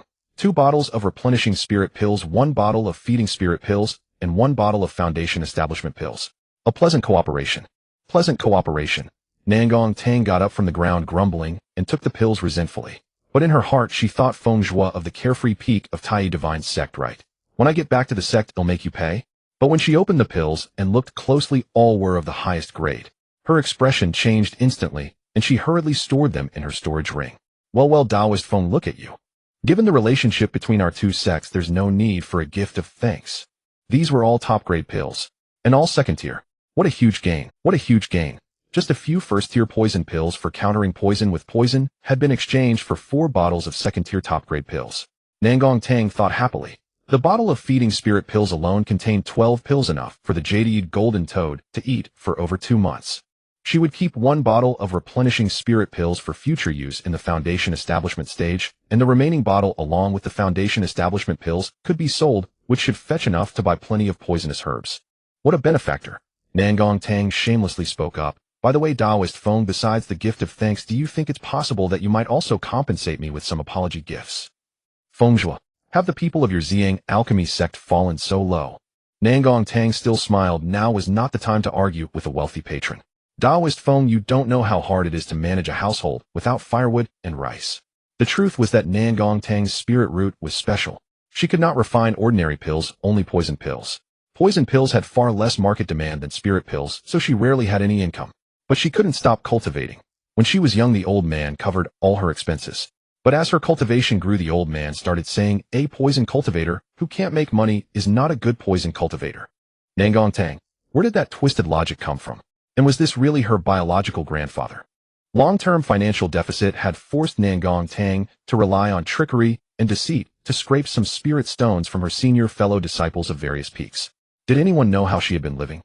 She had to break a single fasting pill in half to eat. Her days were so bitter. Now having suddenly obtained 4 bottles of priceless top-grade pills, how could she not be overjoyed? Feng Zhuo thought for a moment and found it reasonable, since there was a gift of thanks, an apology gift was also appropriate. So he tossed another bottle of returning spring pills to Nangong Tang. The matter of repaying kindness with enmity earlier, pressing her to the ground and interrogating her instead of thanking her, was thus settled. Nangong Tang was not disappointed that it was only a first-tier pill.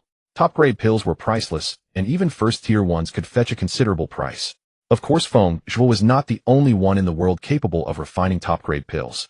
However, only those with truly exceptional talent could produce top-grade pills when refining pills of the same tier. More often it was high-level alchemists refining lower-tier pills, and even then top-grade pills only appeared with some probability. Thus top-grade pills were extremely rare. Alchemists who refined them would first keep them for themselves and their close friends, rarely circulating them on the market.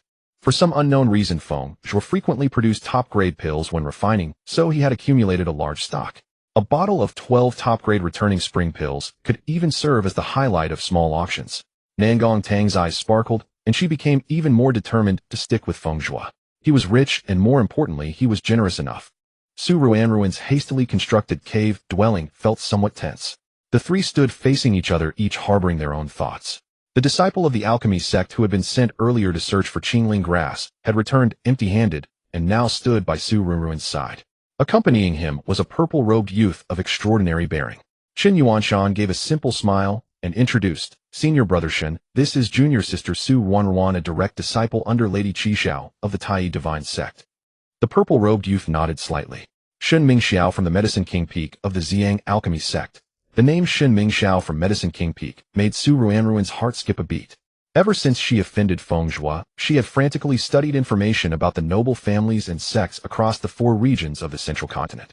The Medicine King Peak was precisely the lineage of the Ziyang Alchemy sect's sect leader.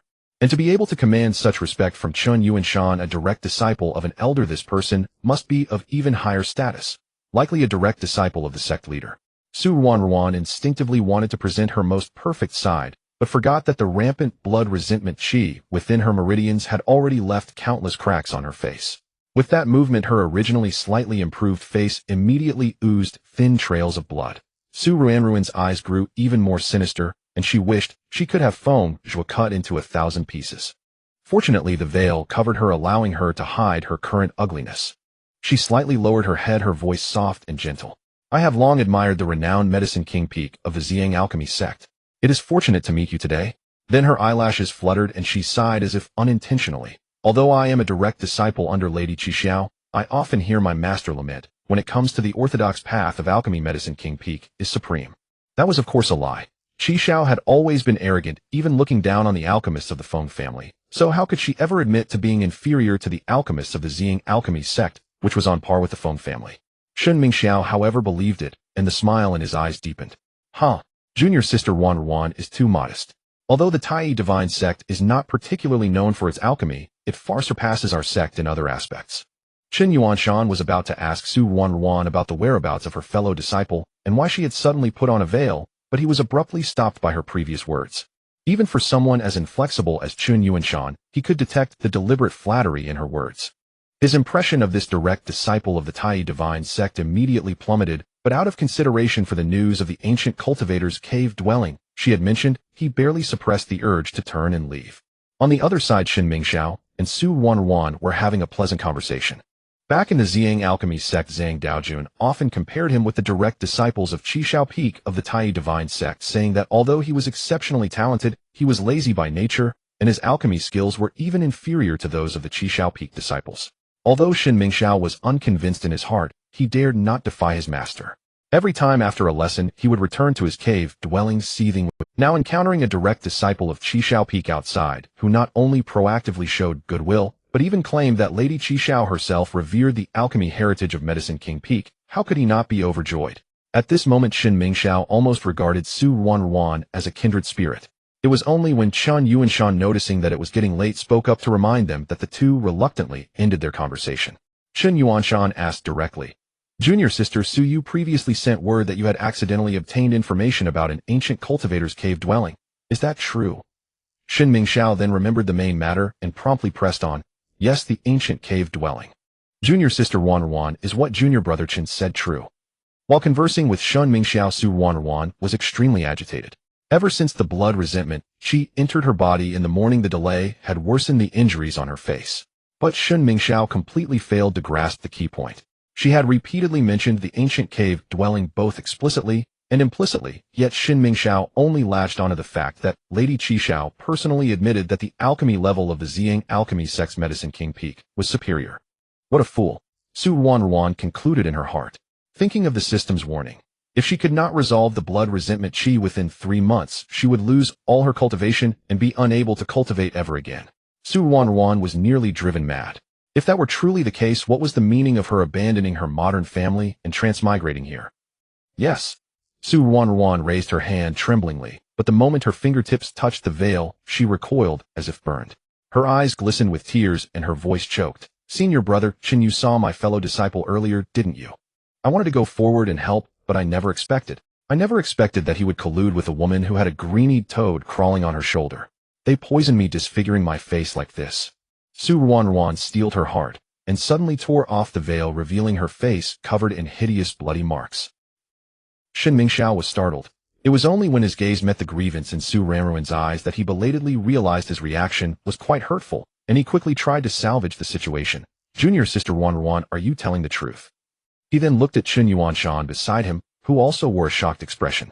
Su Ranruin's eyes instantly reddened, her long eyelashes trembling, teardrops swirling in her eyes. Really? They poisoned me. She clenched her sleeves tightly, her shoulders trembling slightly. Not only did they disfigure my face like this, but also made the spiritual energy circulation in my meridians sluggish. As she spoke, she suddenly clutched her chest, her body swaying. I fear that within 3 months, if I cannot neutralize this poison, my life will be ruined. With the last word, she finally seemed unable to stay upright, staggering back half a step, silent tears streaming down her face.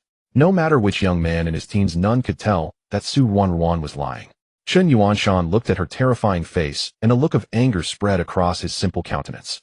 How could they be so vicious? Although he had been displeased by Su Ranruin's demeanor earlier, he now felt pity for her miserable state. Then remembering something, he spoke tremblingly. Senior brother Shun, could junior sister Su be referring to senior sister Nangong? It must be her. A flash of satisfaction crossed Shun Mingxiao's eyes, as if he had finally found some leverage. I have long known that Nangong Tang she dared to poison me even as a child, so it's no surprise that she would poison cultivators from other sects now. She has truly let down the sect's cultivation. He turned to Su Wanruan and said firmly, Junior sister Wanruan, rest assured. Once we leave the secret realm, I will report this to the sect and force her to hand over the antidote, restoring your original appearance. Thank you, senior brother Shen. Su Wanruan put her veil back on, enduring the burning pain in her meridians. However, while I was unconscious, I vaguely heard that Nangong Tang and my fellow disciple were plotting to explore a cave dwelling together. She probed further. If senior brother Shen intends to seek that ancient dwelling, I'm afraid you'll have to find them first. Shin Mingxiao hesitated for a moment, then decided. What's so difficult about that? Senior sister Han Xiao gave me a communication artifact before entering the secret realm, originally meant for gathering fellow disciples. Since it concerns the ancient cultivator's dwelling and involves the 10th sandier friendship between our two sects, using it now is just right. I only hope that junior sister will put in a few good words then, so that the bond between our sects is not harmed. Of course. Su Wanruan finally felt a great weight lifted from her heart. Since it is the doing of Nangong Tang and my sect's senior brother, I am not someone who is unreasonable. I will petition my master not to take it out on your sect. Shin Mingxiao had no more worries. Good. Junior sister is truly reasonable. When Nangong Tang appears, I will personally capture her. For every day such a scoundrel roams free, it brings more disgrace to our alchemy sect's reputation. Let me cleanse the sect's name by eliminating this menace.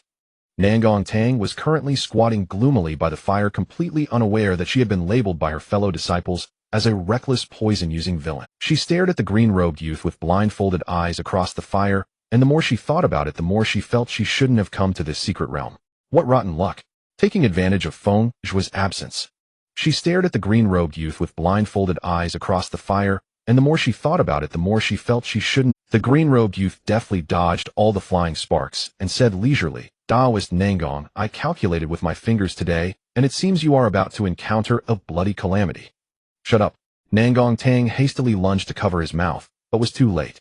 She gritted her teeth and threatened, Yi Qingyu, one day it'll poison that foul mouth of yours. This was no empty threat. Last time Yi Qingyu said she would suffer a financial loss, and indeed her painstakingly refined poison pills were stolen. The time before that he said she would be plagued by romantic entanglements, causing her to dress up flamboyantly every day only to attract a 6-year-old brat who chased after her shouting, Sister, you're so pretty. Recalling that dark history, Nangong Tang's face twisted with anger. That's not my fault, Yi Qingyu said with an innocent face. If you didn't dress like a peacock every day, you wouldn't fail to attract a single decent male cultivator. How dare you say that?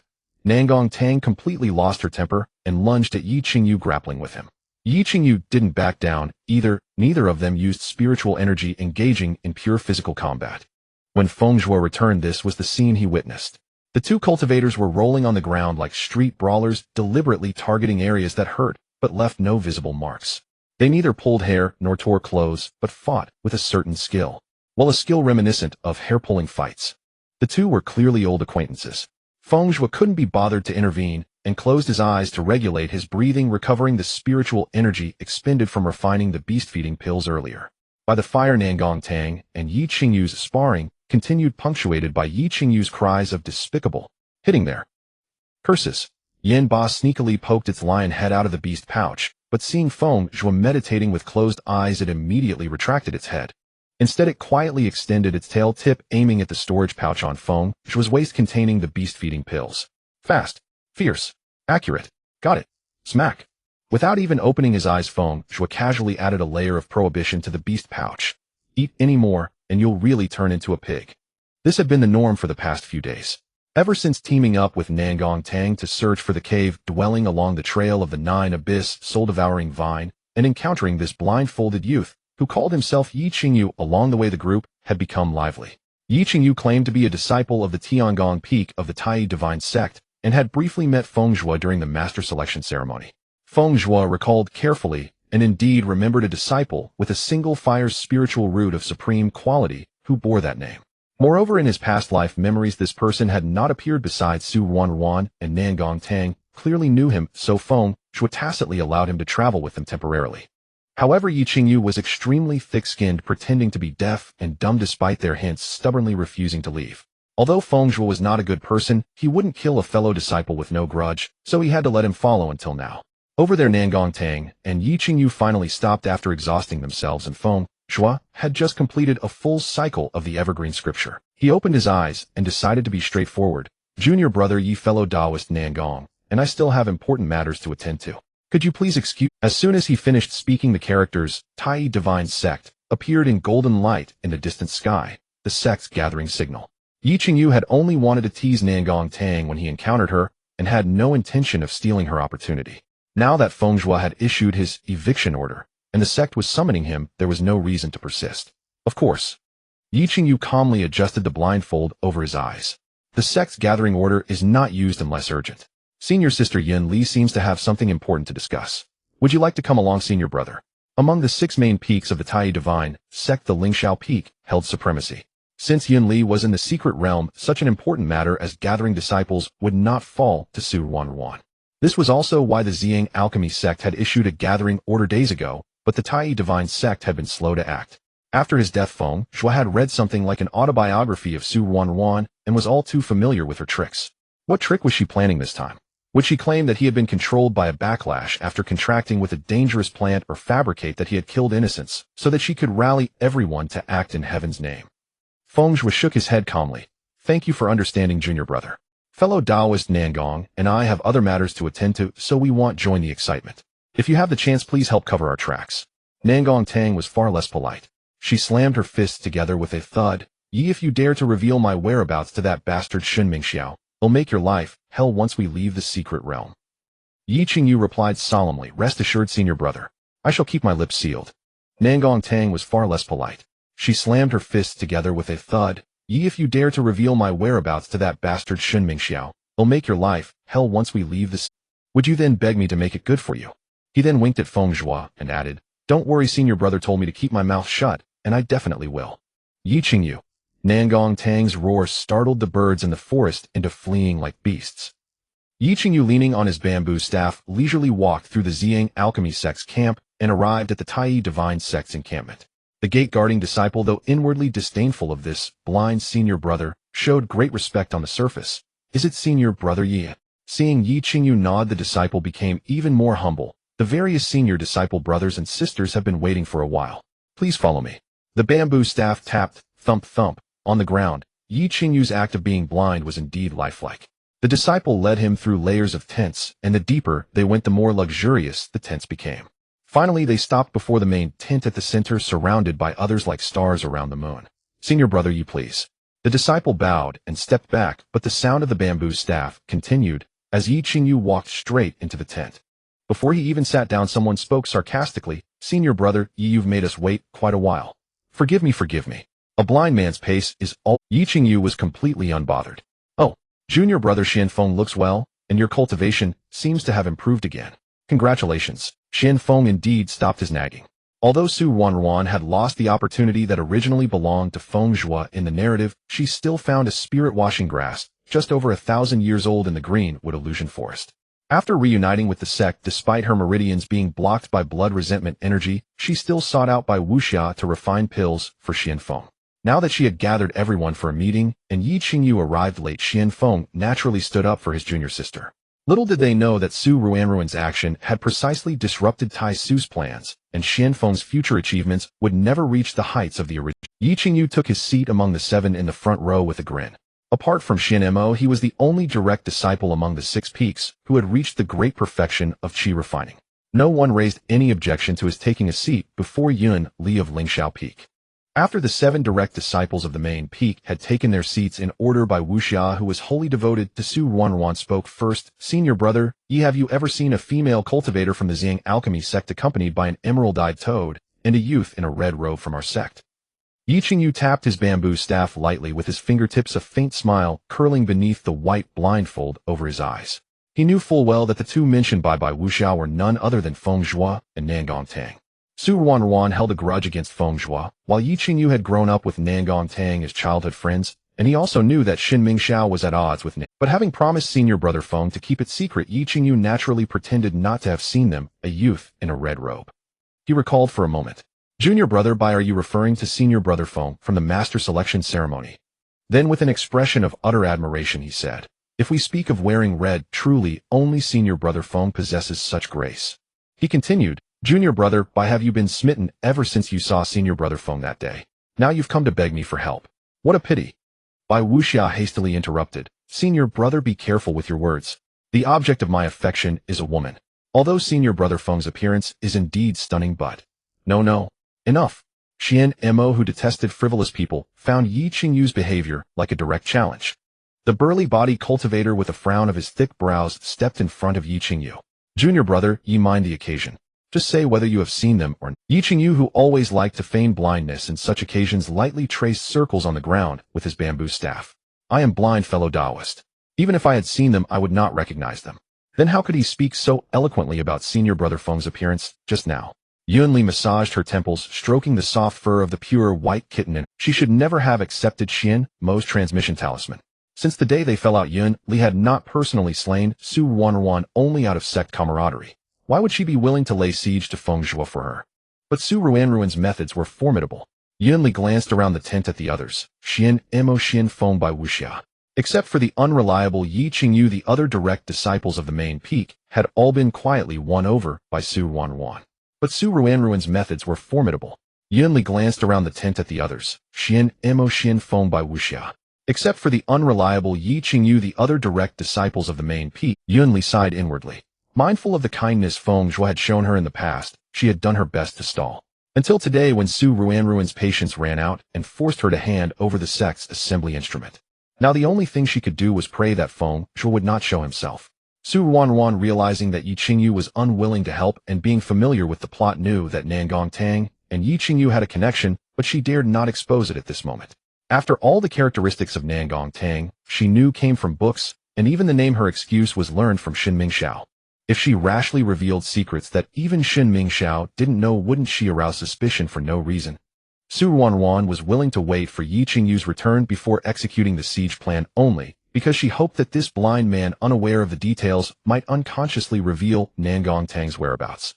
Although the so-called collusion and poisoning was pure fabrication, she believed, since in the original novel Nangong Tang had contracted the nine-abyss soul-devouring vine, with the plot's self-repairing ability, Nangong Tang would inevitably meet Feng Zhuo.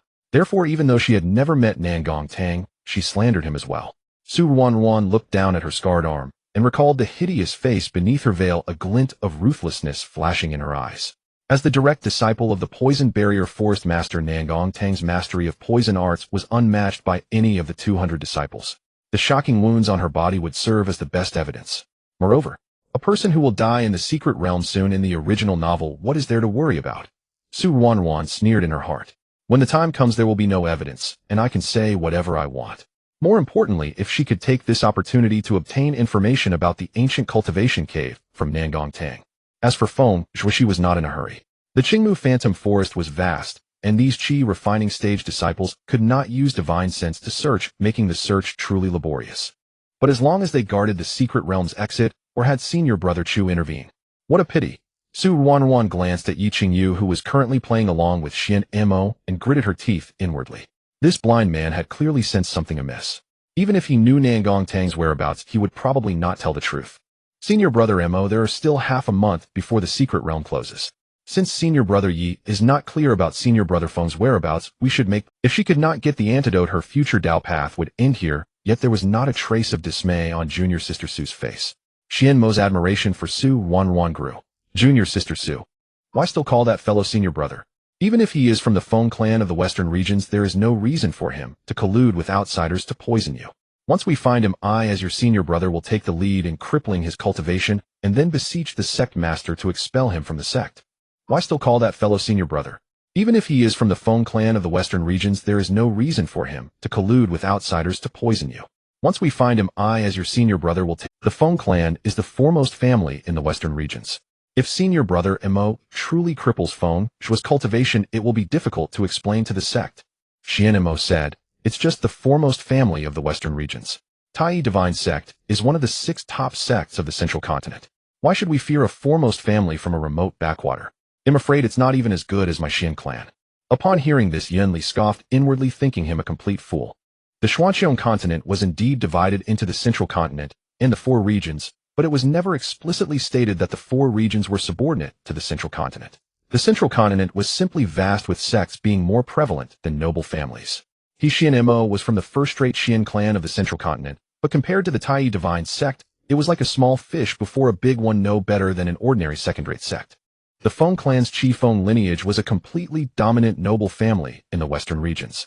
Compared to the 6 great sects, it might be slightly inferior, but it was still capable of contending. Far beyond what a minor— The Feng clan's Qi Feng lineage was a completely dominant noble family in the western regions. Compared to the 6 great sects, it might be slightly inferior, but it was still capable of contending. Far beyond what a minor first-rate family of the central continent could match. She had originally thought that the Xian clan, having 2 members become direct disciples of the main peak in the Tai Divine Sect within a century, would pose a threat to her Yun clan. But now it seemed they were not worth fearing. The several direct disciples from the western regions were now pale-faced. The senior brothers and sisters of the main peak had never told them that the target of the siege was a member of the Feng clan from the western regions. If it were just a branch of the Feng clan, it might be acceptable, but if it were the main clan— Everyone unanimously thought of the only peeraged member of the main Feng clan, the sole son of Feng Qingge, from the Qi Feng lineage's grand elder branch. If it truly was that demon star's son. As soon as this thought arose, several western regions' disciples shuddered and made up their minds. They absolutely must not participate in this siege. If they could not avoid it, they would have to wear masks and disguise themselves, never letting Feng Zhuo see their true face. Disciples from the other 3 domains might not know Feng Qingge, but they all knew that the foremost family of the western regions was not to be trifled with. The disciples from the central continent were split into 2 factions. Those who were ignorant were incited by Xian Mo's words, while those who knew the truth, like Yunli, watched coldly as Xian Mo, that fool, walked to his doom.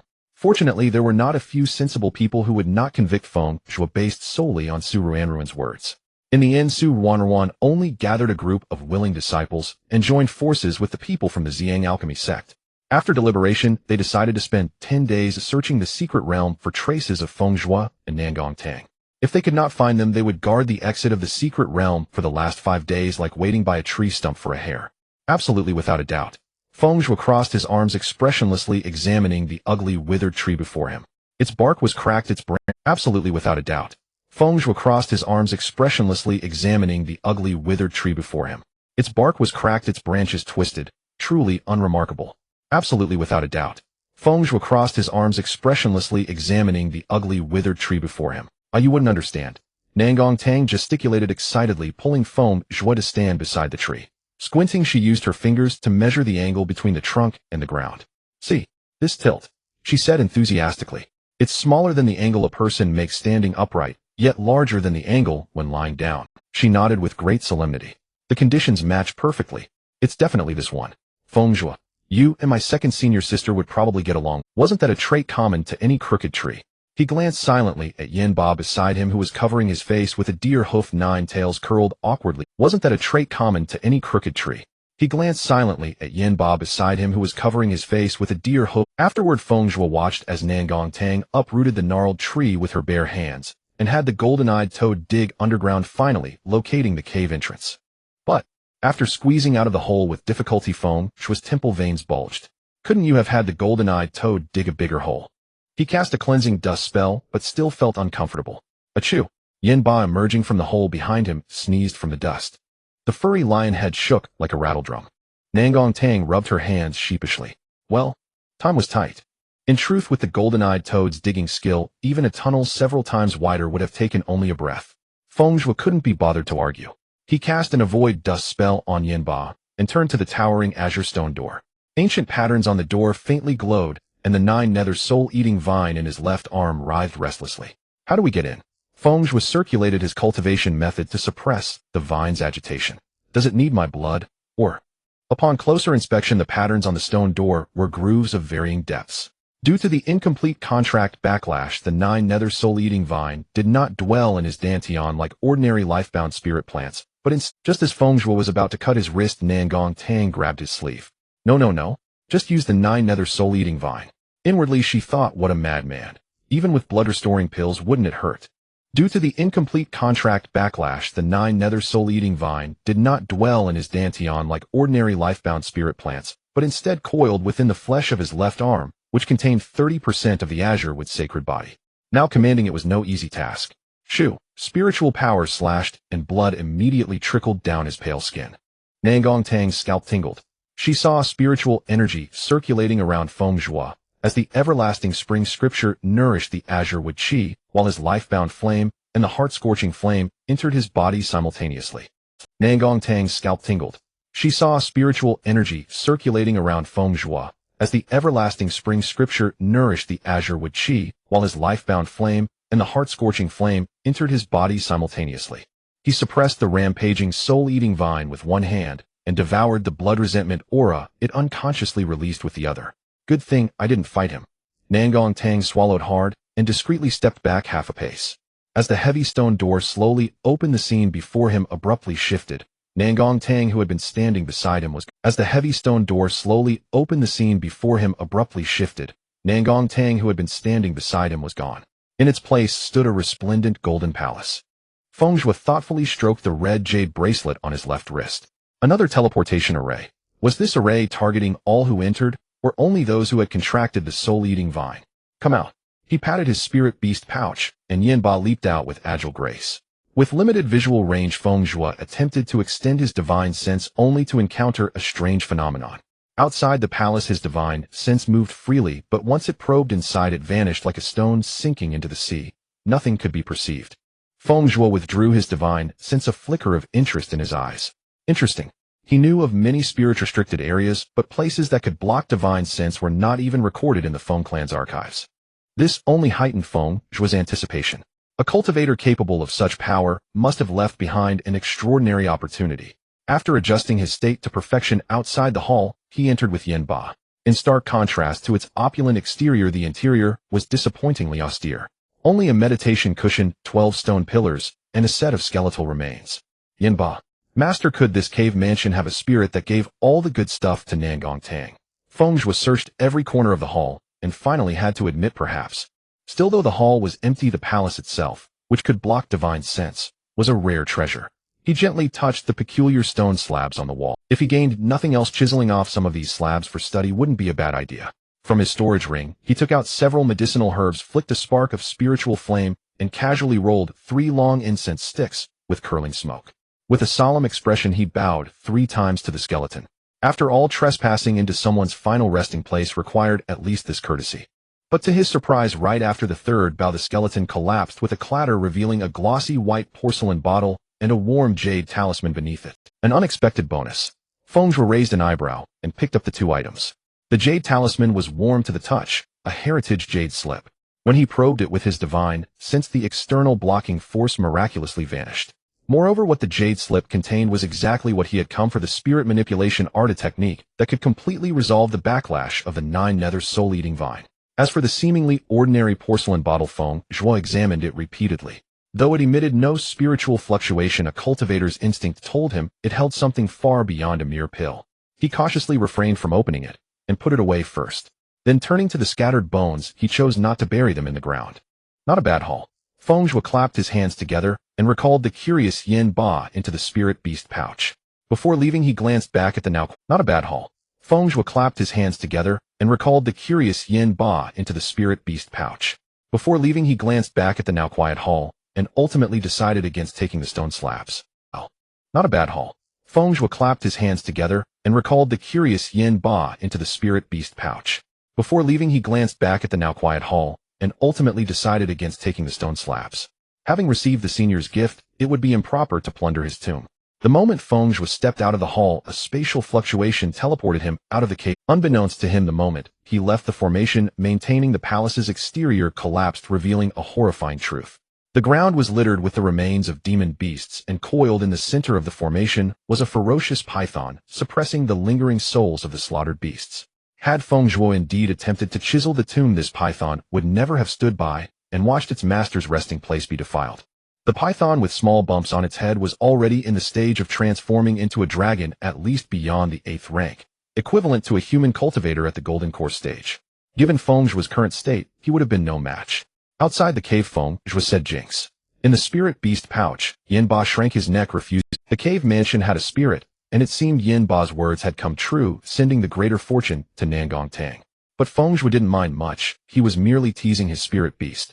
He tallied his gains from the secret realm, a 10th Sandier spirit, cleansing herb, Yin Ba breaking through to the 7th rank cultivation at the mid-foundation establishment stage, 30% recovery of the azure, with sacred body, the ancient baleful plant 9 nether soul-eating vine, and now the spirit manipulation sect's core technique, the spirit manipulation art.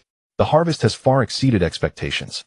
The immediate priority was to comprehend the spirit manipulation art as soon as possible and resolve the contract backlash with the soul-eating vine. After all, he raised his gaze toward the secret realm's exit, a cold smile curling at the corner of his lips. A grand, meticulously prepared drama was still waiting for him to take the stage. A rank as high as Heaven Tier mid-grade, and yet it is merely a fragmentary technique. Before the stone gate of the ancient cultivator's relic mansion, Feng Zhuo murmured to himself. The Spirit Control Art Plant Control Chapter, a Heaveneer mid-grade technique, began with the first line: with essence blood as the guide's spiritual sense, as the bridge forge a shared life wheel. Sharing life with a single spirit plant. This was the supreme secret art of the Spirit Control sect, the symbiotic contract which Nangong Tang had mentioned before entering the mansion. Feng Zhuo was awestruck. No wonder it was one of the 7 ancient sects to conceive such a contract. He wished to read further, but found the rest of the technique blank. Only the method and incantation for forging a symbiotic contract with a spirit plant were recorded. Thus, for others, the choice of spirit plant to share the life will would be a grave concern, but Feng Zhuo had no such need.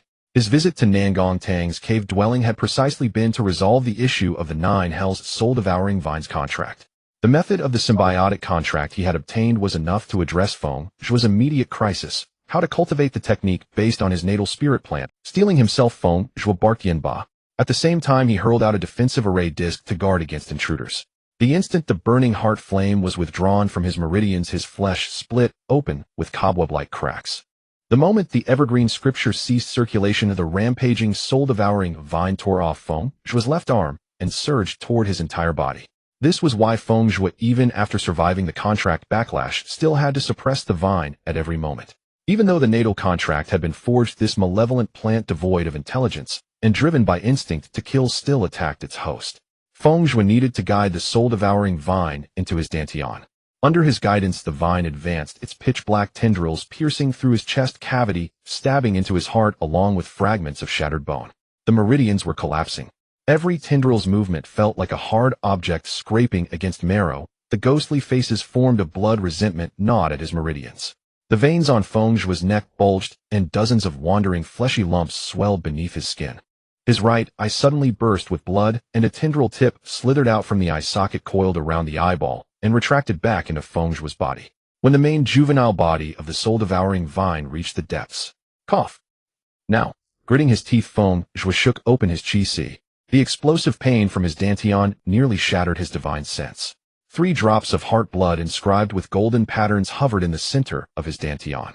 The ghostly face enveloping the soul-devouring vine's main body abruptly split open its fangs, and the vines madly rushed toward the 3 drops of blood, utterly unaware that each drop contained 9 prohibitions recorded in the spirit control art. The moment the tendril tip pierced the blood droplet, the entire ghostly face froze. The blood's forbidden curses transformed into verdant chains that corroded backward along the toxic thorns, instantly binding all the vines. The ghostly face let out a silent shriek, trying to stain the chains with blood resentment. Feng Zhuo suddenly formed hand seals and detonated the blood droplets. Amid the bursting golden light, 3 blood threads stabbed into the core of the soul-devouring vine, forcibly suturing with its life wheel meridians. The soul-devouring vine struggled, instinctively exploding countless toxic barbs on its vines, but was forced by the prohibitions to embed its roots into Feng Zhuo's dantian. The agony of the vine roots taking hold made Feng Zhuo convulse. He collapsed to his knees, yet kept his hands in the sealed gesture, letting his white bones pierce through his robe. Every toxic thorn penetrating the dantian deepened the fusion of the life wheel by another inch and intensified Feng Zhuo's suffering, until the last vine plunged into the dantian.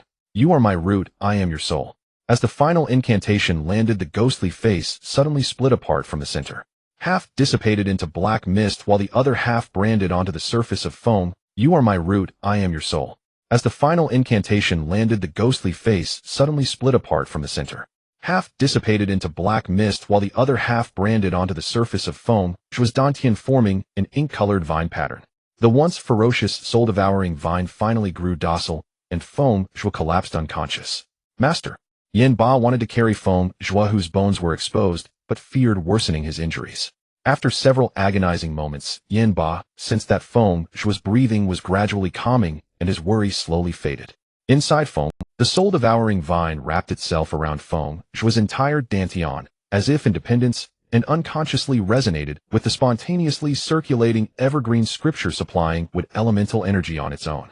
Where the wood attribute spiritual energy flowed, the severed meridians healed and flesh and bones regenerated. Finally, all the spiritual energy surged toward Feng Zhuo's pierced right eye, and a new ink-colored eyeball was born. Thus, apart from the blood everywhere and the ruined vermilion robe on Feng Zhuo, no trace remained of the agony he had endured. After the healing, the soul-devouring vine rooted in his dantian seemed exhausted, and the entire plant faded from view. Yin Ba roared with genuine relief, Master, you're finally awake. Feng Zhuo was the one with whom Yin Ba had forged a natal contract. If Feng Zhuo died, Yin Ba would suffer severe damage. Of course, after nearly a year together, there was also a bond between master and pet. Not dead yet. The first thing Feng Zhuo did upon waking was to change into a fine set of clothes and clean up the pool of blood before him. Then he looked inward at his dantian, confirming that the 9 hells soul-devouring vine had fully taken root, and that faint unconscious thoughts were emerging from his sea of consciousness. The first stage of the symbiotic contract was complete. The soul-devouring vine would now regard Feng Zhuo as its own body, posing no further threat, and would instead become the sharpest weapon on his Dao path. As for the second stage, the jade slip had already transmitted the content. Feng Zhuo needed to awaken the spiritual sense of the soul-devouring vine before he could formally begin cultivating the technique. However, ancient malevolent plants were forsaken by the heavenly Dao and could not develop intelligence. Even though the technique recorded how to awaken the spiritual sense of a natal spirit plant, Feng Zhuo had no confidence. Thus, he was in no hurry to delve deeper into the spirit control art. While I was unconscious, no one broke in, did they? After much thought, Feng Zhuo decided that this underground area was the least likely place for Su Ruan and her group to find him, so he did not leave. Receiving an affirmative answer, Feng Zhuo took out the meditation cushion he had obtained from the cave dwelling, preparing to let his natal spirit flame devour the strand of strange fire gifted by Yin Xiaozi.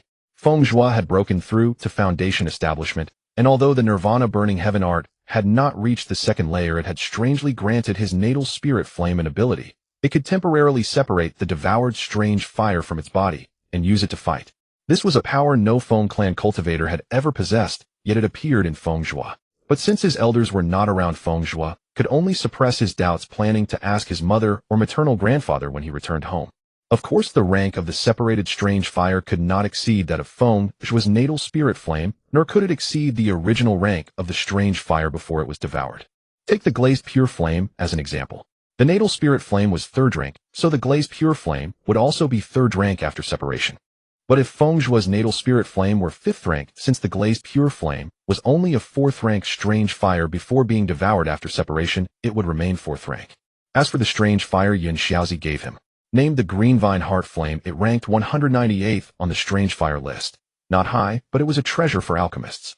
This was an extremely rare wood attribute, strange fire.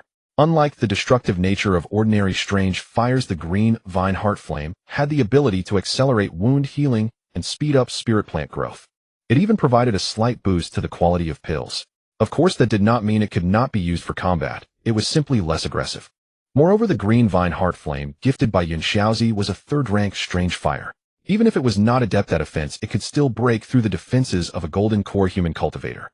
Feng Zhuo was preparing for the battle against Chu Yunfei. Inside the secret realm, Feng Zhuo had already reached Foundation establishment midstage. Even if Su Wanruan gathered a crowd to wait at the secret realm's exit, they could not harm him. But Chu Yunfei outside the secret realm was no easy opponent. If Feng Zhuo walked out safely, Su Wanruan would surely seek Chu Yunfei's help. Chu Yunfei already bore a grudge against Feng Zhuo. With a legitimate reason, how could he not seize the opportunity to make trouble? However, Feng Zhuo was not afraid.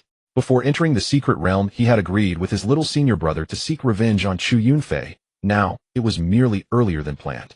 Yin Ba was already a 7th-rank demon beast, and Feng Zhuo's own cultivation had reached Foundation establishment midstage with spiritual energy comparable to an ordinary Foundation establishment peak cultivator.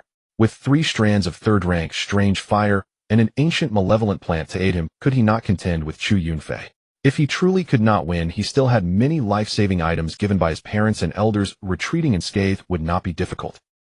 The ancient trees towered into the sky, their intertwined vines forming a natural archway, while countless spirit flowers blanketed the ground into a sea of Feng Zhuo, who in his previous life had not entered the Qingmu Phantom Forest, due to Su Wanran, now beheld the exit of the Qingmu Phantom Forest secret realm for the first time, and could not help but marvel at the might of heaven and earth. Yet, a silent apology arose in Feng Zhuo's heart, for he feared this place would soon be destroyed because of him. Over 20 Qi refining disciples from the Tai Divine sect and the Ziyang Alchemy sect stood guard not far away. Are we really going through with this? Chen San's hand trembled as he clutched the formation banner. He had only coveted the few bottles of elixirs promised after the battle, but now seeing such a grand display, a flicker of conscience stirred within him. What? Having second thoughts, Li Si sneered beside him, his voice deliberately lowered. Senior sister Wanran has been deeply kind to us. For the past half-month, she has delivered elixirs daily and personally guided our cultivation. That Feng Zhuo, for the sake of the spirit cleansing herb, colluded with that witch from the Ziyang Alchemy sect to poison senior sister. He spoke with righteous indignation, yet greed flickered in his eyes. Chun Sen caught sight of the bulging storage pouch at Li Si's waist and his own, where were stored the talismans and artifacts that Su Wanran and other direct disciples had lent them to deal with Feng Zhuo, said to be theirs to keep afterward. I just think. Chun Sen swallowed hard. Those elixirs were clearly refined by senior brother Bai, and the guidance mostly came from other direct disciples. Senior sister Su merely. Shut up. Li Si cut him off sharply, then replaced his expression with one of sorrowful indignation. Junior brother Chun, how can you be so ungrateful? Without senior sister Su, with your 3 spiritual aptitude, even if you had managed to enter the Qingmu Phantom Forest, how could you have obtained such abundant harvests as today? Why? Chun Sen lowered his head, feigning shame, but inwardly resolved to hide at the very back when the fight began. After all, nearly 50 people from 2 sects ganging up on 2 was already shameless enough. His sneaking in the shadows would only add another layer of disgrace. Disciples like Chun San were, after all, the minority. Most others had their eyes gleaming with greed, already envisioning the treasures on Feng Zhuo. The spirit cleansing herb, the Xianming sword, tokened the wealth of a noble scion. They rubbed their hands eagerly, their breathing growing rapid. The sea of flowers remained resplendent, the ancient trees still majestic. Yet within this fairy tale scenery, the ugliness of human nature was quiet. Feng Zhuo had not yet appeared, but his divine sense at the Golden Core midstage had already counted the total number of ambushers hiding at the exit. Nangong Tang had emerged from the cave days ago. When she came out, her cultivation had reached the Foundation establishment early stage, and the Jade Golden Toad, after merging with the Variant Flame, had advanced to the 7th rank. As soon as they left the cave, Yi Qingyu's transmission talisman found them. It informed them of Su Wanran and Shun Mingxiu's plans over the past half-month and of the slander they had spread against the two. Feng Zhuo understood Su Wanran's methods well. Nangong Tang seemed accustomed to it, and was not particularly angry. The two stayed underground for several days, only emerging today, as the secret realm was about to close. During their hiding, Feng Zhuo had not been idle. He had made the Jade Golden Toad dig a spacious chamber underground. Beneath the earth, they fought against the Yin Ba as Feng Zhuo familiarized himself with the Foundation establishment midstage spiritual power and learned to control the variant flame separated from his innate flame for combat. Both of them were now at the Foundation establishment realm, each with a 7th rank contracted spirit beast, so they were naturally unafraid of the chi refining cultivators waiting outside the cave. However, wave after wave of troublemakers was simply too troublesome. Thus they had hidden underground for several days, planning to wipe them all out on the final day. What truly concerned Feng Zhuo was Chu Yunfei outside the secret realm. In his previous life, Feng Zhuo had focused solely on alchemy. In this life, though he understood the importance of strength, a Foundation establishment midstage cultivator fighting a Golden Core early stage sword cultivator left him with little confidence. Fortunately, Nangong Tang was still of some use, having a poor relationship only with Shun Mingxiu within the sect rather than being universally despised. Otherwise, after leaving the secret realm, Feng Zhuo would have to face not only Chu Yunfei, but also worry about Chu Hongxiao. Feng Zhuo stood at the farthest edge of the formation's activation range, gazing at the 50-strong army, led by Su Wanran and Shin Mingxiu in the distance. His divine sense swept over the layered formations, trapping illusory and killing arrays, stacked upon one another. Though their grades were not high, Feng Zhuo had not studied array formations, so they posed some trouble. Nangong Tang, unwilling to face Shin Mingxiu directly, was hiding underground with the Jade Golden Toad. According to her, Shun Mingxiu's constant refrain, of which disgrace to the sect and enforcing justice, was simply annoying to hear. Feng Zhuo deeply agreed. He had thought such tactics were Su Wanran's specialty, but it turned out the Xiang alchemy sect also had a talented individual who had mastered them. No wonder the two got along so well. Feng Zhuo called out leisurely, "How lively! Are all you junior brothers and sisters waiting here, specially to welcome me, your senior brother? Are you Feng Zhuo?" Shin Mingxiu was the first to lose his patience. Where's Nangong Tang? How dare she collude with an outsider to poison a direct disciple of the Qishao Peak of the Tai Divine Sect? Tell her to get out here immediately. Nangong Tang. Never heard of her. Feng Zhuo shook his head slowly. But speaking of the Qishao Peak direct disciple, I do have a grudge against her. Junior brother Feng, do not continue down the wrong path. Xian Mo, seeing Feng Zhuo was still so obstinate, said, "If you hand over the antidote and the 10th Sandier spirit cleansing herb, and allow me to cripple your cultivation, I will surely plead for you with the sect master, so that you may not be expelled from the sect." Xian Feng, however, was dissatisfied. Brother Mo, why plead for him? A ruthless person like him is a blight on the sect. If we eliminate him here today, it will be for the sect's good. Though Xian Mo inwardly agreed with Xian Feng, he still felt it was wrong to end a life so easily, and so fell silent. The book Feng Zhuo had seen after his death in his previous life was quite peculiar. Afraid that time was running short, he dared not read much. He only carefully examined the parts related to himself, and some of the opportunities Su Wanran had obtained while skimming the rest. He knew that Su Wanran had immense charm, and had become Dao companions with 6 highly influential individuals. But Xian Feng and Xian Mo were clearly, however, recalling the term group pet, Feng Zhuo understood. Since Su Wanran was the Dotetapon junior sister of the Tai Divine Sect, it was not surprising that several direct disciples from the main peaks would charge into battle for her. Feng Zhuo ignored Xian Feng and Xian Mo. They were merely 2 little dogs let off their leashes by their master, barking rudely at people. Once their owner was dealt with, the pets would no longer dare to bark. Junior sister Su, why are you wearing a veil today? You played the gentle lady before and the mischievous spirit girl. Today, are you playing the aloof fairy? Feng Zhuo, how dare you mention that? Bai Wuxia's anger flared up at once. He thought of the face he had seen beneath the veil when the junior sister begged him to temporarily slow the poison in her body. It was covered in blood scars and withered like a mummy. Bai Wuxia could not imagine how malicious Feng Zhuo must have been to cruelly disfigure a young woman's face like that. Feng Zhuo truly did not know. He had not colluded with Nangong Tang to poison Su Wanran. Su Wanran had tried to ambush him while he was weak.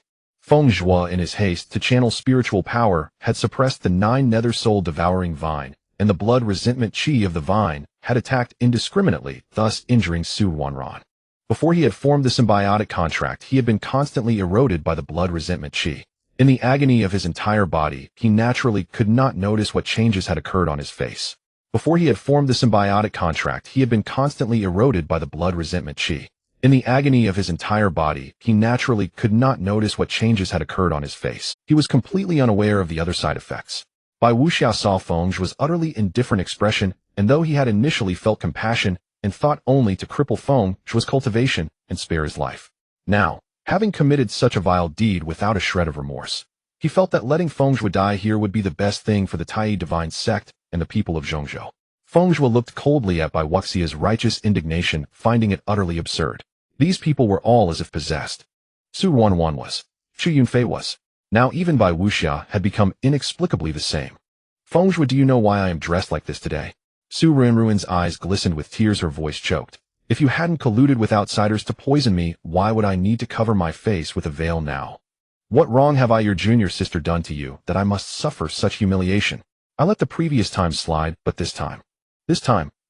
What wrong have I, your junior sister, done to you, that I must suffer such humiliation? I let the previous time slide, but this time. Xianfeng saw this, and immediately stepped forward. Having just received the spirit cleansing pill, he was now completely obedient to Su Wanwan. Junior sister Wanwan, why waste words with him? He merely relies on his family's prestige to treat lives like grass. Today we shall act for heaven. Act for heaven. Act for heaven. Over 50 disciples shouted in unison, their momentum overwhelming. Some even threatened loudly, Feng Zhuo, no matter how many treasures you have, can you really fight 50 alone? Be sensible and surrender obediently. Feng Zhuo stood with his hands behind his back, his red robe rustling in the wind. He scanned the crowd, a mocking smile curling at the corner of his lips. Fine, act for heaven. His voice was unhurried, yet it silenced the clamorous crowd. Junior sister Su accuses me of poisoning, but has she produced any concrete evidence? Junior brother Xianfeng speaks of me bullying others with my power, yet it is you who are besieging me alone with 50 men. As for you all, Feng Zhuo's gaze swept over the disciples who had shouted the loudest, slowly raising his hands. How do you know that I cannot defeat all 50 of you alone? Before his words faded, he suddenly flung his left hand outward. In an instant, threads of fire formed from the third-grade green vine heart flame burst forth from the ground, wrapping the 50 cultivators like living vines into cocoons. Before his words faded, he suddenly flung his left hand outward.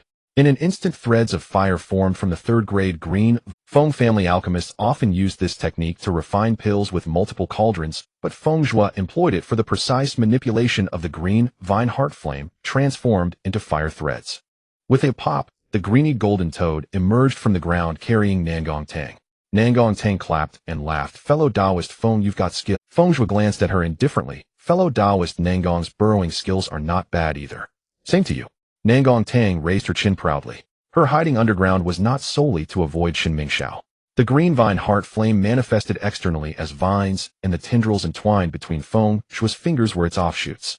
The greeny golden toad excelled in burrowing techniques, making Nangong Tang the perfect choice to bury the offshoots under the feet of those 50. Feng Zhuo, what have you done? Trapped in the fire cocoon, Xian Mo roared, attempting to shatter the strange flame with his physical body. But how could a mere chi refining stage cultivator break a third-grade green vine heart flame, even if it was a non-offensive strange flame? Shen Mingxiao was even more furious. Feng Zhuo, how dare you? Do you know who I am? Release me at once. When I get out, I will have my master cripple your cult. Noisy. Feng Zhuo moved his fingers slightly, and the fire thread tightened, deeply cutting into Shen Mingxiao's flesh. Blood seeped out, spreading over the emerald green fire thread, creating a bizarre beauty. Noisy. Feng Zhuo moved his fingers slightly, and the fire thread tightened, deeply cutting into Shen Mingxiao's flesh. Blood seeped out, spreading. How dare Feng Zhuo? How dare he? Once he returned to the sect, he would have his master seek out the Tai Divine sect. He would repay this suffering to Feng Zhuo slash by slash. If Feng Zhuo had heard Shen Mingxiao's thoughts, he would have replied, how dare he not? The Ziyang Alchemy sect was the foremost in alchemy in the central continent, and their Feng family was the foremost in alchemy in the western region. Since they feared not even the Tai Divine sect, why should they fear the Ziyang Alchemy sect? Moreover, if one is determined to cripple a person's cultivation and destroy their Tao path, they must be prepared for retaliation. The green vine heart flame, like a toy teasing its prey, repeatedly cut open Shin Mingxiu's flesh and healed it. This near-torturous method sent chills down the spines of the surrounding disciples. Those junior disciples who had harbored greed now looked at Feng Zhuo with nothing but deep fear. "Senior brother Feng, spare me." A disciple suddenly cried out. "We were all deceived by senior sister Su. She said you colluded with outsiders to poison so we." "Yes, yes." Immediately others chimed in, "The grievance has its source. Senior brother Feng, if you seek revenge, go after senior sister Su." "You all." Bai Wuxia trembled with rage. "For the past half-month, I've been refining pills for you day and night. How can you say I incited you to attack Feng Zhuo? Why not?" A mocking laugh came from within the fire cocoon. A disciple relying on the green cocoon covering his face completely deliberately lowered his voice. "Senior brother Bai, you are truly foolish. You toil to refine the pills, but senior sister Su takes all the credit. And now you're still speaking for her. Don't be sold, and still count the money for her." Su Ruanruan's face under the veil had already turned pale. She hadn't expected that these disciples who usually flattered her would turn against her in an instant. Even less did she expect Feng Zhuo's strength to be so terrifying. Su Ruanruan wanted to explain, but Feng Zhuo would not let her speak. With such a perfect opportunity, how could he not take revenge? In front of the crowd, though Feng Zhuo couldn't directly kill Su Ruanruan, he could still make her suffer the same pain as Shin Mingxiao. Xian Mo, who had been the first to try breaking free from Feng Zhuo's strange flame binding, could no longer speak either. Xian Feng, however, could not bear to see his benefactor so slandered. "You are all something else. Junior sister Ruanruan is kind-hearted and kindly asked junior brother Bai to refine pills for you, yet you now turn around and falsely accuse her of ulterior. When we return to the sect, I will definitely ask Master to petition the sect leader to report that such petty people are a disaster, not a blessing for the Tai divine sect." Thanks to the abundant would attribute spiritual energy in the secret realm and the astonishing conversion efficiency of the longevity scripture, he had used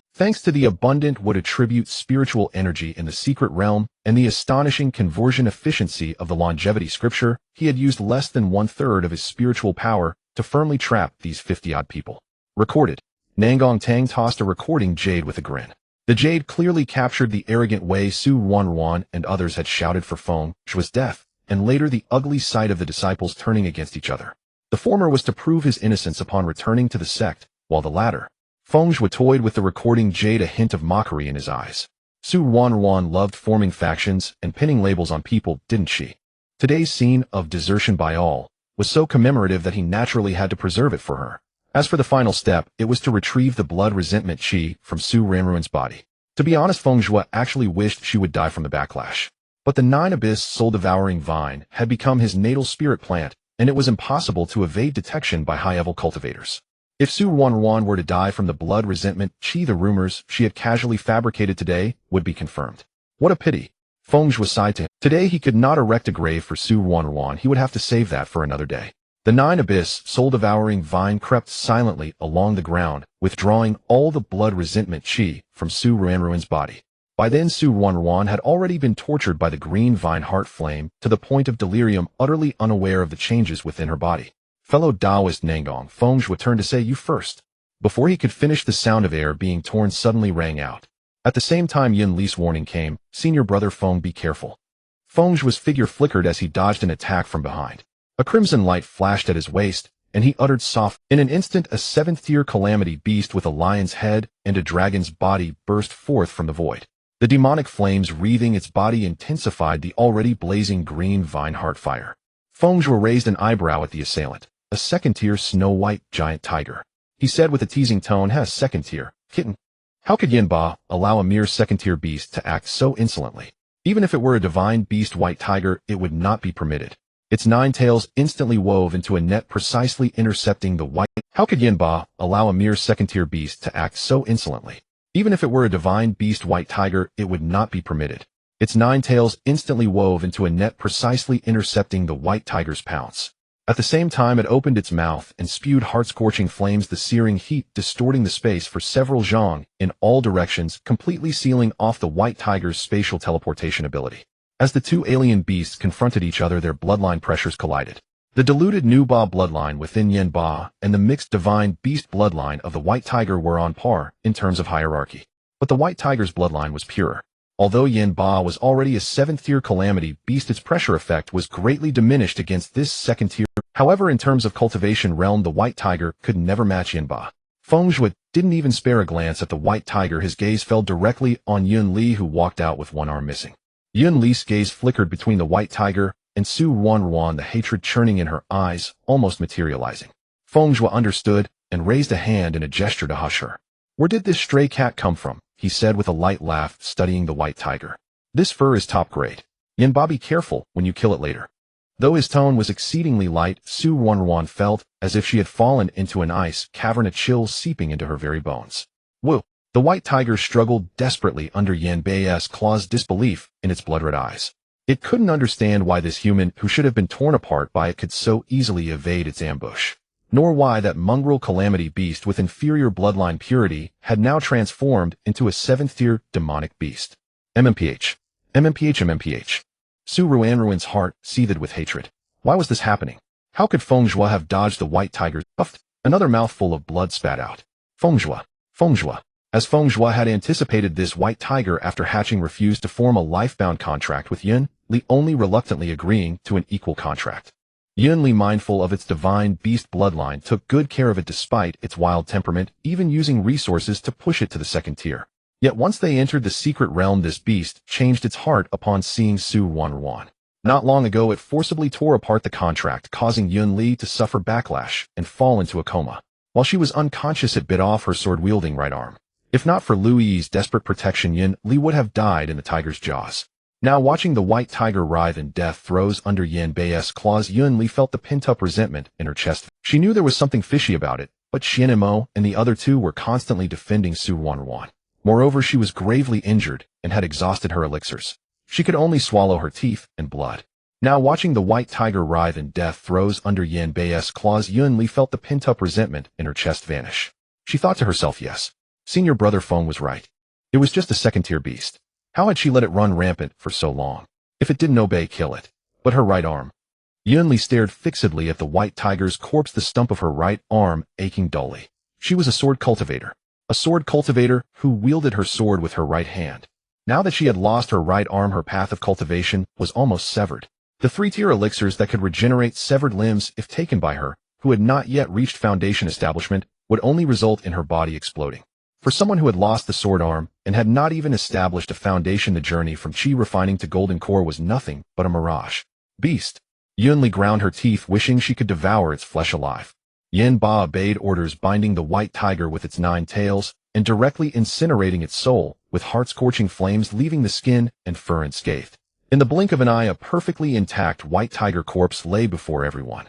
Feng Zhuo examined Yin Ba's handiwork and nodded with satisfaction. This white tiger was a space attribute divine beast. Even though its tier was low, only 2nd tier, its skin, fur, and bones were rare materials for artifact refining. As for the white tiger divine beast bloodline contained in its flesh and blood, it was a great tonic for tiger-type demonic beasts. Feng Zhuo's lips curled slightly. Well done. In his past life, this beast had stolen many of his spiritual herbs. Seeing it end like this soothed the resentment in his heart. Of course, making Su Ruan lose a white tiger contracted divine beast as an ally brought him even greater satisfaction. He casually stored the white tiger corpse into his storage ring. This pure white fur is flawless. He'll take it back and ask Senior Brother to refine a few Dharma robes. Yin Ba leisurely groomed its disheveled mane, a flicker of disdain in its eyes. Calamity beasts and divine beasts had always been at odds.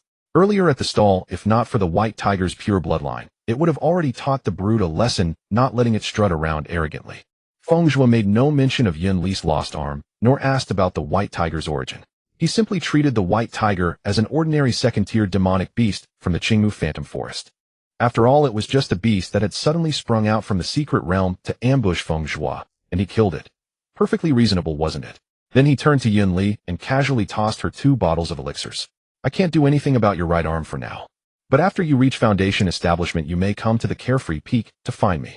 If Ziyang Alchemy sect was the foremost alchemy sect in the Xuanxiong continent, then the Feng clan was the premier alchemy lineage. As it happened, the Feng clan had done considerable research on regrowing severed limbs. They had specifically developed 2 2nd-tier elixirs that, when used together, could achieve the effect of regenerating a lost limb. One was called the Bone-Breaking Pill, and the other the Meridian-Connecting Pill. The former generated bones, the latter generated meridians. For the flesh and blood of the arm, ordinary 2nd-tier healing elixirs sufficed. Since Feng Zhuo could now refine third-tier peak-grade elixirs, second-tier ones were trivial. Yunli was stunned. As the legitimate daughter of the Yun family, she knew too well what losing her arm meant. Even if her family were willing to procure a third-tier elixir for her, it would have to wait until she broke through to Golden Core. But how could a sword cultivator who had lost her right arm easily cultivate to Golden Core? In that case, it would be more profitable to cultivate a disciple with slightly inferior spiritual root aptitude. She could already envision her future, abandoned by her family, neglected by the sect. Thinking of her ambitious half-brother at home and her frail mother, Yunli bit her lip hard. Her voice trembled, tears glistening in her eyes. Senior brother Feng, do you mean it? I never deceive, Feng Zhuo said flatly, though inwardly he added, never deceive good people. Yunli could no longer hold back. Tears streamed down her face. Thank you, senior brother. In the future, whatever you command, I will face death unflinchingly. Knowing that her right arm could be restored after achieving foundation establishment, a light finally flickered in Yunli's dim eyes. She suddenly recalled Yi Qingyu's entrustment as he left the secret realm and turned to Nangong Tang, saying, Taoist Nangong Jr. brother, Yi asked me to pass a message. He said he will take a long-term sect mission after foundation establishment, and he will wait for you at the usual place. Who wants to meet him at the usual place? Nangong Tang's worried expression vanished, replaced by a smug look. I've already reached foundation establishment. If anyone's waiting, it should be him waiting for me. Since there's nothing left for me here, Taoist Feng, they'll take my leave from the secret realm. Feng Zhuo's eyes held a smile.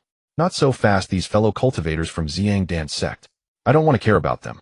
Nangong Tang pouted, but upon seeing Feng Zhuo's increasingly kind smile, he shrank his neck. Fine, since we're partners, I'll help you take them out. Yunli stepped forward at the right moment. The disciples of Tai Divine Sect can be left to me. Thank you for your trouble. Feng Zhuo nodded in satisfaction.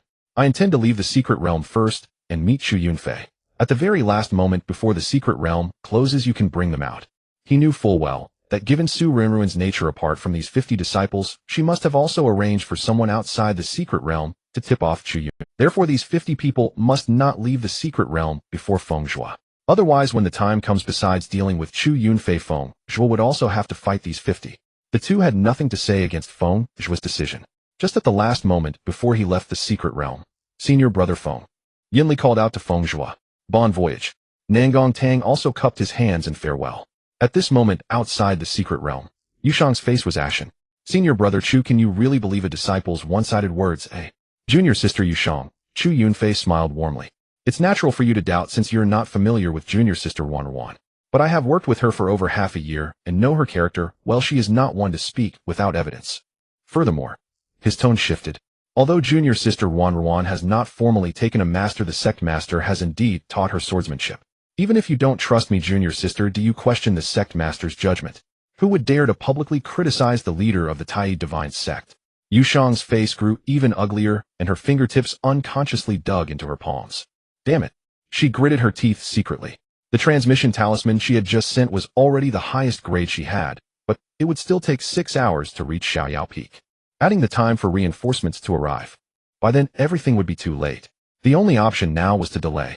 The only hope was that junior brother Feng would discover Su Rinruin's scheme inside the secret realm and come out as late as possible. Chu Yunfei watched coldly from the sidelines, a hint of a smile curling at his lips. Although he was only at the early Golden Core stage, he believed he could easily suppress Yushang, who was at the peak of foundation establishment. As for that transmission tower, what if Yushang sent it out? The secret realm would close in 5 hours. In the remaining 1 hour, could a mere chi refining great perfection Feng Zhuo possibly stir up any trouble in his hands? Before Feng Zhuo appeared, Su Wanruan was as confident as Chu Yunfei. She was sure that Feng Zhuo could not leave the secret realm under the siege of 50 people. Therefore, only one person came out to deliver the message, a direct disciple of a branch peak who regarded Chu Yunfei as his role model. After hearing on Lingxiao Peak that Feng Zhuo had used his status to force Chu Yunfei to hand over the Xianming sword token, a precious sword artifact, he immediately hated Feng Zhuo. As soon as Su Wanruan asked for a volunteer to deliver the message, this disciple stepped forward. Consequently, most of the disciples who had left the secret realm were neutral, with only a few leaning toward Feng Zhuo. Now they wisely stayed inside, afraid of being drawn into this storm. The situation was completely different with the Xiang Dan sect. They did not believe Shen Mingxi, or rather, even if they believed it, they would not be as foolish as Shen Mingxiao to openly besiege the sole direct disciple and granddaughter of the Poison Barrier Forest's forest master. The Xiang Dan sect had 3 pillars, 2 peaks, and 1 forest. Medicine King Peak excelled in alchemy. 100 Herbs Peak specialized in spirit plants, while Poison Barrier Forest uniquely mastered poison arts, ranking as the sect's strongest combat force, and in some situations even surpassed Medicine King Peak in status. Moreover, the current forest master of Poison Barrier Forest was completely insane. Chu Hongxiao thought of some rumors about him, and a shiver of fear even ran through her heart. It was only Shin Mingxiao who was too foolish. When young, he had wanted to form a Dao partner union with Nangong Tang, but she refused, and he actually turned against her. Did he still think the Xiangdan sect was his imperial palace in the mortal world where he could do as he pleased? At that moment, spiritual energy ripples suddenly appeared at the secret realm's exit. A figure in red robes gracefully emerged. It was none other than Feng. Chu Hongxiao's pupils contracted. Just him alone. Fighting 50 alone and managing to escape unscathed. How is that possible? The disciples on the flying boat who had not participated in the siege secretly rejoiced. Such a monstrous talent. Fortunately, they had not provoked him. Chu Hongxiao steadied herself, finding that Feng Zhuo had already broken through to Foundation establishment. Then she thought of Nangong Tang's poison arts talent, which was even more terrifying than her grandfather's, and she became relieved. Wait, how is he at the mid-Foundation establishment stage? Chu Yunfei was equally shocked. How is he at mid-Foundation establishment? Suppressing his jealousy, he forced a smile and said, Junior brother Feng, your cultivation progresses so quickly. You must be careful not to have an unstable foundation. Feng Zhuo replied calmly, Senior brother Chu worries too much. I am only 13 and at mid-Foundation establishment. There are still 9 years until the sword tomb opens. I wonder if I can form a golden core by then.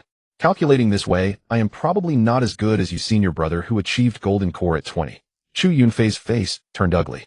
Sharp tongue. Others might not understand the meaning of 9 years, but he knew it well. This was clearly mocking him for his earlier assertion that Feng Zhuo and Song Wei would absolutely not be able to form a golden core within 10 years. Although outsiders might not understand the exact meaning, they could still hear the sarcasm. The atmosphere suddenly froze. Finally, someone belatedly realized that there were still 4 hours before the secret realm closed. Why was Feng Zhuo coming out? Was he so arrogant? Did he think that just because he had broken through several times in a few months in the secret realm and reached mid-Foundation establishment, he could go head-to-head with early golden core Chu Yunfei? Anyone with eyes could see that Chu Yunfei's attitude was clearly leaning towards Su Wanruan. Moreover, many had heard the rumor that Feng Zhuo had snatched the Xianming sword token from Chu Yunfei. Although they didn't fully believe it, they still guessed that there was some enmity between Chu Yunfei and Feng Zhuo. But now, some people immediately felt sympathy for Feng Zhuo, especially some female disciples who showed pity in their eyes. Such a handsome young man, how could he be about to? Too arrogant. Chu Hongxiao also did not think highly of Feng Zhuo. Breaking through 2 realms in just a few months seemed like extraordinary talent, but in reality his foundation must be unstable. Just as Chu Yunfei said, this kind of impatience would inevitably limit his future achievements. Little did they know that Feng Zhuo had already reached the golden core realm in his previous life, and his understanding of foundation establishment was already complete. Moreover, his spiritual energy was now as dense as mercury. How could there be any problem with an unstable foundation? Yushang was so anxious she stamped her feet. How could junior brother Feng be so impatient to leave the secret realm now? Although she didn't think Feng Zhuo would be so impulsive as to destroy his own foundation, mid-foundation establishment against early golden core. How could talent make up for such a gap? Junior brother Feng. Chu Yunfei didn't want to waste more words. You colluded with the poison cultivators of the Xiangdan sect in the secret realm, poisoned junior sister Wanruan, and forcibly seized the 10th Sandier soul, cleansing herb. What crime do you deserve? The long sword in his hand was about to be drawn, clearly intending to use this as a pretext. Feng Zhuo wore a faint sarcastic smile. What crime have I committed? In the storybooks he had idly read as a child, whenever the protagonist rose to prominence, a villain spouting justice would always jump out to cause trouble. He never expected to experience it firsthand today. He cast a reassuring glance at Yu Chang and continued, just because Su Wanruan made an accusation with empty words, you expect me to have actually poisoned her and snatched her 10,000-year spirit-washing herb. If we're all going to be so unreasonable, then if Su Wanruan one day says I am senior brother Chu's long-lost biological sister, would senior brother Chu also believe? Feng Zhuo's tone was relaxed, but in truth his divine sense at the middle golden core stage was constantly monitoring Chu Yunfei's movements. A disciple of the Xiang Pill sect couldn't help but laugh out loud, only to be silenced by a fierce glare from Chu Yunfei. Remained composed, however. Junior brother Feng, you have a sharp tongue. I cannot argue you. But facts cannot be erased simply by your denial. As for the truth of junior sister Ramruan's words, once I apprehend you and find that 10,000-year spirit-washing herb, it will naturally become clear. Feng Zhuo let out a sneer. Ridiculous. If senior brother Chu wanted the 10,000-year spirit washing herb, he could have just said so. Why all this pretense? A few months ago when you demanded the Xianming sword token you were quite straightforward. Why so coy now? Xianming sword token. Chu Yunfei's fanboy was still going strong. Feng Zhuo, you have the nerve to bring that up. Your carefree peak's peak master relying on being the junior brother of sect leader Ling Xiao, actually forced senior brother to hand over the Xianming sword token he had won at auction. Truly a villain's scheming is no match for a fool's flash of inspiration. A glint of sharp light flashed in Feng Zhuo's eyes. He had originally worried that only the drama among the inner and outer disciples of Ling Xiao Peak would not be enough to dispel the rumors that had been brewing for months. Now that the main party was present coupled with the auction receipt in his hand, it was the perfect opportunity to clear Carefree Peak's name. Senior brother Chu, Feng Zhuo pretended to suddenly realize, everyone in the sect says you have a gentle temperament. Why are you so aggressive today? Could it be? He paused meaningfully, that you have listened to those rumors that have been circulating on Ling Xiao Peak for months? Then he shook his head. No. At the auction who ultimately ended up with that Xianming sword token. Senior brother Chu should know better than anyone. Looking at it this way, those rumors that suddenly spread on Ling Xiao Peak. Could they be from you, senior brother? Chu Yunfei's expression shifted slightly, silently cursing that talkative junior disciple for causing trouble. Enough. He sharply interrupted Feng Zhuo, who was about to speak further. Junior brother Feng stopped, changing the subject. What does today's matter have to do with the Xianming sword token? They'll say this one last time, hand over your storage ring. If there is no 10,000-year spirit washing herb inside, he'll pretend today never happened. Senior brother Chu is indeed magnanimous. Feng Zhuo leisurely took off his storage ring, but then under the watchful eyes of everyone he put it into the storage pouch at his waist. No wonder after failing to forcibly seize the Xianming sword token you turned around and magnanimously offered to let someone else have it. He shifted his tone, but in the end words without proof are empty. With that Feng Zhuo produced a gilded receipt. Today let everyone see clearly who actually won that Xianming sword token at the Qingyan Pavilion. Junior brother Feng, be careful. The sword came like a cyan rainbow. A cold gleam flashed in Feng Zhuo's eyes. He had been on guard. The moment the sword light struck, he simultaneously threw 5 thunderclap pearls from his sleeve. Boom, boom. 2 thunderclap pearls exploded in midair, shattering the purple sword light. The remaining 3 wrapped in blinding lightning shot straight for Chu Yunfei's face. You're asking for death. Chu Yunfei shouted coldly, his sword edge suddenly turning. In an instant the cold light surged, and from the 9 heavens above, thunder rolled out of nowhere. A bolt of purple lightning shot out from the sword tip, actually striking down all 3 thunderclap pearls. Senior brother Chu has the heavenly thunder spirit root. Chu Yunfei's fanboy shouted triumphantly. Feng Zhuo, this move of yours is nothing but self-humiliation. Since you dared to use your power to seize the Xianming sword token, you should have expected today's outcome. Seeing this, many of the surrounding disciples were sweating for those disciples who had been neutral now looked at Chu Yunfei with somewhat different eyes. Junior brother Feng. Chu Yunfei pointed his sword tip from afar, but his voice was deliberately gentle. Hand over the storage ring and the antidote, and I'll let you off today. Yu Chong said urgently. Junior brother Feng, you are no match for him. Give him the storage ring. As long as we prove there is no spirit washing herb in the ring. Feng Zhuo sighed inwardly at Yu Chang's naivety. Not to mention that there indeed was a spirit washing herb in his storage ring. Moreover, if he took a step back today, there would be no peace in the future. Even if he proved his innocence, now the other party could easily accuse him of having disposed of the spirit washing herb in the secret realm. Furthermore, if he truly cleared his name today, there would be an endless stream of clearing his name waiting for him tomorrow. Senior brother Chu, that sword strike just now was a bit too hasty. With a cold smile, Feng Zhuo used his spiritual power to send the gilded receipt into the air. Could it be that you have a guilty conscience? The gold-embossed receipt rose into the sky, gleaming brilliantly in the sunlight. The 3 large characters, Song, on the receipt were particularly glaring, completely exposing the lie that Chu Yunfei had carefully crafted for months. Chu Yunfei's face suddenly darkened, and the long sword in his hand came down with immense force. This sword strike was plain and unadorned, yet it caused heaven and earth to change color. Rumble. 33 thunder serpents swooped down from the 9-layer clouds, their ferocious lightning illuminating the entire sky as if it were a wasteland. Those giant serpents, woven with purple lightning, opened their gaping maws and lunged straight at Feng Zhuo on the ground. No! Several timid female disciples screamed and covered their eyes, afraid of seeing the horrific scene of blood and flesh flying in the next moment. They were both shocked and bewildered. Hadn't they heard that the senior brother of Tai Divine Sect was as gentle as Jade, a recognized gentleman in the cultivation world? How could he be so ruthless today, using a killing move right from the start? The maiden's heart shattered into pieces. It's over, it's over.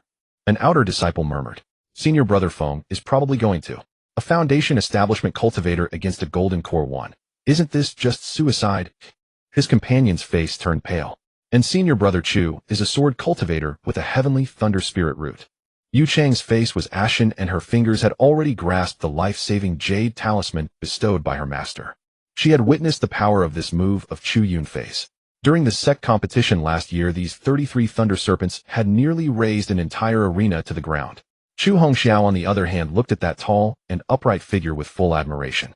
Truly, he was the #1 disciple of the current generation of Tai Divine Sect, and truly the man Chu Hongxiao had set her sights on. Just when everyone thought the outcome was decided. Welcome, Feng Zhuo shouted, clearly his hands quickly forming hand seals. Verdant green vines burst from the ground, instantly weaving into a spiral barrier. However, the surface of the vines shimmered with a strange spiritual light, appearing fragile, yet exuding an indescribable mystery. This is just an ordinary life-urging spirit technique. Are you crazy?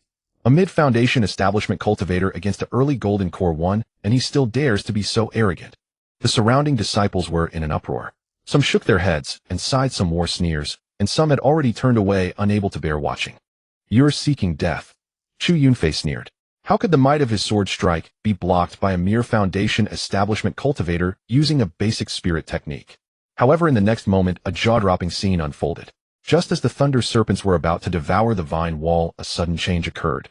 Boom! The green vine heart flame hidden within the vines suddenly erupted, transforming into 33 vivid green spirit serpents. These spirit serpents actually used softness to overcome hardness, crushing the ferocious thunder serpents inch by inch. The scattered lightning crashed to the ground, and what burst open were not sparks, but sword marks several feet deep. It turned out those thunder serpents were all manifestations of Chu Yunfei's sword momentum. Chu Yunfei suppressed his dissatisfaction and put on a profound air. One strike. What sword? Clearly 3 swords. The disciples present looked at Chu Yunfei with increasingly complex expressions, but history is written by the victor. If Feng Zhuo were to die under Chu Yunfei's sword today, Yu Shang clenched the jade talisman in her hand. For Shuang was sake, she would save junior brother. Yet more disciples of the Tai Divine Sect chose to look the other way. Most of these disciples were merely ordinary inner or outer disciples, and only a few were personal disciples of branch peaks. How could they dare to gamble their future Dao path and offend the next sect master of the Tai Divine Sect? Even if they dared, why would they be willing to stand up for a stranger? A deeper chill brewed in Chu Yunfei's eyes. His talent was indeed remarkable, but unfortunately he was not an ally. Chu Yunfei's long sword trembled and countless bolts of lightning converged above his head, coalescing into a colossal purple electric sword that blotted out the sky. Junior brother Feng, let's see how you withstand this second sword. Arrogant. Feng Zhuo formed hand seals, and his spiritual flame surged around him. The Qingting heart flame transformed into a sky-devouring python, the Lioli pure fire condensed into a 9-tailed snow fox, and the red-gold flame spread its wings behind him, taking the form of a phoenix. 3 strands of strange fire. Chu Hongxiao exclaimed involuntarily, a flicker of greed flashing in her eyes. The Qingting heart flame, the Lioli pure fire, and a nameless strange fire that could manifest as a phoenix. If Chu Yunfei succeeded today, could these precious strange fires be? The lightning sword shot through the air, piercing through the python's belly, but was firmly entangled by the 9 long tails of the snow fox. The Qingting heart flame transformed into thousands of fiery threads flowing like silk between Feng Zhuo's 10 fingers. One sword, another sword, and yet another. Chu Yunfei's attacks grew increasingly fierce, each strike carrying the force to shatter mountains and split rivers, yet he could never breach Feng Zhuo's defense. This duel, which should have been a foregone conclusion, had turned into a stalemate. How is this possible? An outer disciple widened his eyes. Senior brother Feng has actually lasted this long. Someone immediately retorted, he's just relying on the advantage of his strange fires. Another chimed in, haven't you seen that senior brother Chu hasn't even unleashed his sword intent yet? Exactly. A third person added, a golden core cultivator's spiritual energy reserves are more than 10 times that of a foundation establishment cultivator. If this drags on, Feng Zhuo is bound to lose. Several disciples who had begun to hold a glimmer of hope for Feng Zhuo wavered upon hearing this. Indeed, Chu Yunfei had yet to reveal his true strength, and a war of attrition was extremely unfavorable for a foundation establishment cultivator. But, a young disciple said weakly, senior brother Feng has already done remarkably well to last this long. Someone immediately sneered, naive. Do you think this is a sparring match? Senior brother Chu clearly has murderous intent. When senior brother Chu gets serious, I'm afraid senior brother Feng won't even leave a complete corpse. History is written by the victor. If Feng Zhuo died, there would be no one to bear witness. In the arena, Chu Yunfei's expression grew increasingly grim. Each of his swords was a full force strike, his spiritual energy pouring out like a flood. Now, with only 30% of his spiritual energy remaining, he still could not breach that seemingly fragile defense. What unsettled him even more was that Feng Zhuo's spiritual energy showed no signs of depletion. Junior brother Feng, I have underestimated you. Chu Yunfei finally halted his assault, the tip of his sword pointing diagonally at the ground. However, this is where it ends. Jalain. Chu Yunfei's low shout seemed to awaken the dormant thunder. In stark contrast to his previous thunderous sword techniques, this sword was terrifyingly silent, like the suffocating stillness before the spring thunder awakens the hibernating insects. Danger! Feng Zhuo's pupils contracted sharply. 3 strands of flame spun wildly in his palms. The vitality of the Qingting heart flame, the biting cold of the Liuli pure fire, and the majestic might of his innate spiritual flame, all merged perfectly in this moment. A clear resonant phoenix cry pierced the skies. The merged spiritual flame took the form of a magnificent phoenix phantom, its tail feathers crystallized into ice, its crest entwined with spring vines, and spark-like flames scattered as it flapped its wings. The moment the sword intent collided with the fire phoenix, the entire forest trembled. Blinding light forced everyone to close their eyes, and the violent maelstrom of spiritual energy snapped every tree within 100 zhang in half. When the light faded, the onlookers were horrified to discover that the magnificent fire phoenix had dissipated, but the sword intent that should have been devastating had been reduced to only 30% of its original power. A mere foundation establishment midstage mage actually managed to do this. Chu Hongxiao shrieked. That was an attack infused with the annihilation sword. The remaining 30% of the sword intent continued its relentless charge toward Feng Zhuo. Though its power was greatly diminished, it was still a lethal threat to a foundation establishment cultivator whose spiritual energy was nearly exhausted. Junior brother Feng. The life-saving jade talisman in Yushang's hand flared to its brightest. The watching disciples held their breath, some showed unwilling pity, others secretly gloated, and still more were stunned by this cross-realm battle that far exceeded their imagination. At this critical moment between life and death, Feng Zhuo suddenly smiled. Yinbak. With this clear cry, a crimson flash of fire shot out from his beast pouch. The scorching heart flame transformed into a heavenly net, 9 fiery chains clanging as they forcibly halted the remaining 30% of the sword intent midair. The watching crowd gasped sharply. The scorching heart flame transformed into a heavenly net, 9 fiery chains clanging as they forcibly halted the remaining 30% of the sword. Moreover, judging by how easily it had blocked the residual sword intent of Chu Yunfei's strike, its bloodline was likely extraordinary. At this moment, no one could. 3 strands of strange fire were already astonishing enough, and now a 7th-rank beast with a potentially extraordinary bloodline had appeared. How much favor did this senior brother Feng from Xiaoyao Peak receive from the heavenly Tao? Feng Zhuo calmly withdrew his slightly dimmed innate spiritual flame. Such consumption could be recovered in 7 days by feeding it some ordinary fire seeds and nurturing it with the nirvana burning heaven art. In contrast, Chu Yunfei, though his body was not severely injured, his magnificent magical robe was riddled with holes from the spiritual flames, leaving him with none of the demeanor befitting the senior brother of the Tai divine sect.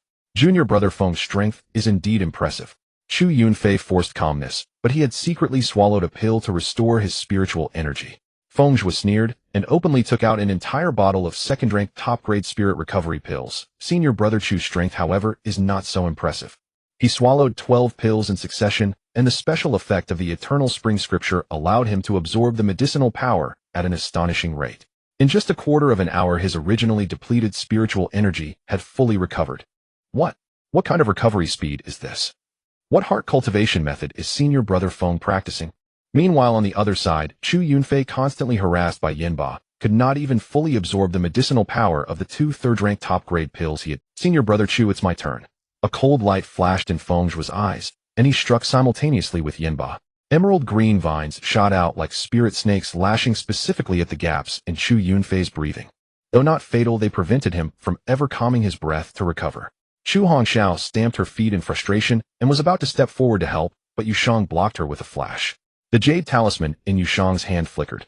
Senior sister Chu, it's better for alchemists not to meddle in the affairs of mages and sword cultivators. Chu Hongxiao had no choice but to watch helplessly as Chu Yunfei was thoroughly beaten. After all, they alchemists were truly not skilled in combat. In the end, this duel, which should have been one-sided, completely reversed the situation before the incredulous eyes of everyone present. Could it be that Feng Zhuo actually defeated Chu Yunfei? The surrounding disciples' eyes widened, suspecting they had fallen under some illusion. How else could they witness a mid-stage foundation establishment mage beating a golden core sword cultivator who had comprehended sword intent? Yu Shang was dumbfounded, too shocked to speak. Junior brother Feng. After Feng Zhuo personally vented his frustration, he finally handed the person over to Yinba, allowing it to avenge the peaceful dreams it had been disturbed for months. At this moment he stood calmly beside Yu Shang, speaking nonchalantly. Senior sister, what do you wish to say? Yu Shang's mouth twitched. Nothing. She couldn't possibly say that she and Chu Yunfei had been scheming against each other for nearly a decade, never gaining an advantage, yet today this 13-year-old boy had utterly defeated him. Is this right? At this moment Yu Shang suddenly thought of the phrase, "Heaven is unjust," that her good sister Ling Xuanghua often said, and she herself felt like shouting it out. Heaven is unjust. After Yu Shang left in a daze, Feng Zhuo caught sight of Yi Qingyu approaching from the corner of his eye. Before Feng Zhuo, Yi Qingyu no longer pretended to be blind. He cupped his hands and smiled. Congratulations, senior brother Feng. After this battle, the fame of a foundation establishment cultivator defeating a golden core will surely spread throughout Zhongzhou. Feng Zhuo, however, did not respond to this, and deliberately changed the subject. I thought, junior brother, you came for the safety of fellow Taoist Nangong. Yi Qingyu just smiled without speaking. Feng Zhuo rarely explained, fellow Taoist Nangong and junior sister Yunli are still in the secret realm. They will come out shortly. He then said no more, silently calculating his next plans. In Zhongzhou, on the Taichu ancient plain, stood a demon-suppressing stele. Every 100 years 10 names could be inscribed on it, revered by cultivators of the Xuanxiong continent as the Heavenly Pride ranking. 2,000 years ago, Feng Zhuo ranked 4th on this list. In his previous life, Feng Zhuo had never thought of contending for this ranking, because his innate spirit flame had not awakened and his spiritual body was incomplete. But this life was different. Feng Zhuo's innate spirit flame had awakened, his Imu holy body had recovered by 30%, and he was accompanied by ancient calamity beasts and ferocious plants. Naturally, he would bring glory to Xiaoyao Peak and the Feng family. The battle for the 10 spots on the Heavenly Pride ranking was called the Heavenly Pride Battle. Participants had to meet 2 major conditions. First, their bone age must be under 100 years, and their cultivation must reach the nascent soul stage. Second, they must be ranked among the top 500 on the Hidden Dragon ranking compiled by the Tianji Pavilion. The term Hidden Dragon was derived from the phrase Hidden Dragon in the Abyss. This ranking spans 100 years, recording various achievements of emerging prodigies. Whether it was cultivation progress, slaying demons and monsters, or challenging those higher on the list, all could be used as evaluation criteria. Although Chu Yunfei had comprehended sword intent at the Golden Core stage, he was only ranked in the top 100 on the Hidden Dragon ranking. Now Feng Zhuo, at the tender age of 13, with mid-stage foundation establishment cultivation, had defeated him across ranks. Such talent by the standards of the Tianji Pavilion would surely place him directly in the top 100. With just this battle, Feng Zhuo had thoroughly established his reputation. The gains from this were far more valuable than ordinary resources. As for intimidating the disciples of both sects present to keep the matter secret, the Tianji Pavilion's retrospective water mirror would naturally reveal the truth. However, the matter of gaining fame required careful planning. There were still 50 years until the next Heavenly Pride battle. Feng Zhuo was currently only at the foundation establishment stage and planned to prepare after forming his golden core. Moreover, the grudges of his past life were unresolved, and the tragic fate of his master and senior brothers and sisters in the story had not been reversed. The top priority now was to wait for the demon Lord Li Tianxing to appear and completely eradicate the root cause of his master's fall. But before that, Feng Zhuo needed to return to the Feng family. Chu Yunfei rolled and dodged in a sorry state, narrowly avoiding the claws of Yinba wreathed in demonic fire, his heart overflowing with hatred. Feng Zhuo. At this moment, it was as if he had returned to the days of his childhood, when he begged along the streets with an old beggar. Since joining the Tai divine sect and becoming the direct disciple of Ling Xiaozi, when had he ever suffered such humiliation? One day, Chu Yunfei gritted his teeth, blood seeping from the corners of his mouth, roaring in his heart. I will flay you and break your bones to avenge today's shame. Seeing his former senior brother in such a state, the forest remained silent. The disciples of the Tai divine sect tacitly stayed neutral, and the people of the Xiang Alchemy sect, having seen Chu Yunfei's true colors, were unwilling to intervene. Only that branch peak direct disciple still wanted to plead for leniency, but under Feng Zhuo's indifferent glance, he felt a chill and dared not speak up for his role. Enough! A cold shout came from the Tai divine sect's cloud vessel. The protective elder who had been hiding behind the scenes finally appeared. The dark black elder's emblem on his chest glinted coldly in the sunlight, indicating his status as an inner sect elder. The elder's surname was Zhong at the peak of nascent soul. Zhong Mingxuan's fingertips condensed frost, and he said coldly, "A mere branch peak direct disciple, how dare you strike so heavily against the sect leader's direct disciple? Did your master not teach you about hierarchy?" Chu Yunfei took the opportunity to forcefully swing his sword, swallowing the blood foam in his throat, but only barely managed to extinguish the demonic fire from Yinba. Feng Zhuo's fingertips paused slightly. A few hours ago, when Chu Yunfei was using his cultivation advantage to unleash deadly moves against him intent on killing, where was this elder? Now merely teaching Chu Yunfei a lesson and making him lose face in front of the disciples. Is that showing disrespect? How ridiculous. The peak nascent soul pressure instantly crushed Feng Zhuo's protective spiritual light, and Yinba was forced to stop. "May I ask the elder?" Feng Zhuo swallowed the bitterness in his throat, speaking each word with force. "What is hierarchy? Does it mean that Chu Yunfei alone can threaten to kill me, and when I fight back with my strength, I am the one showing disrespect?" Yinba's heart-scorching flames suddenly erupted, actually breaking through the restraint of the nascent soul pressure.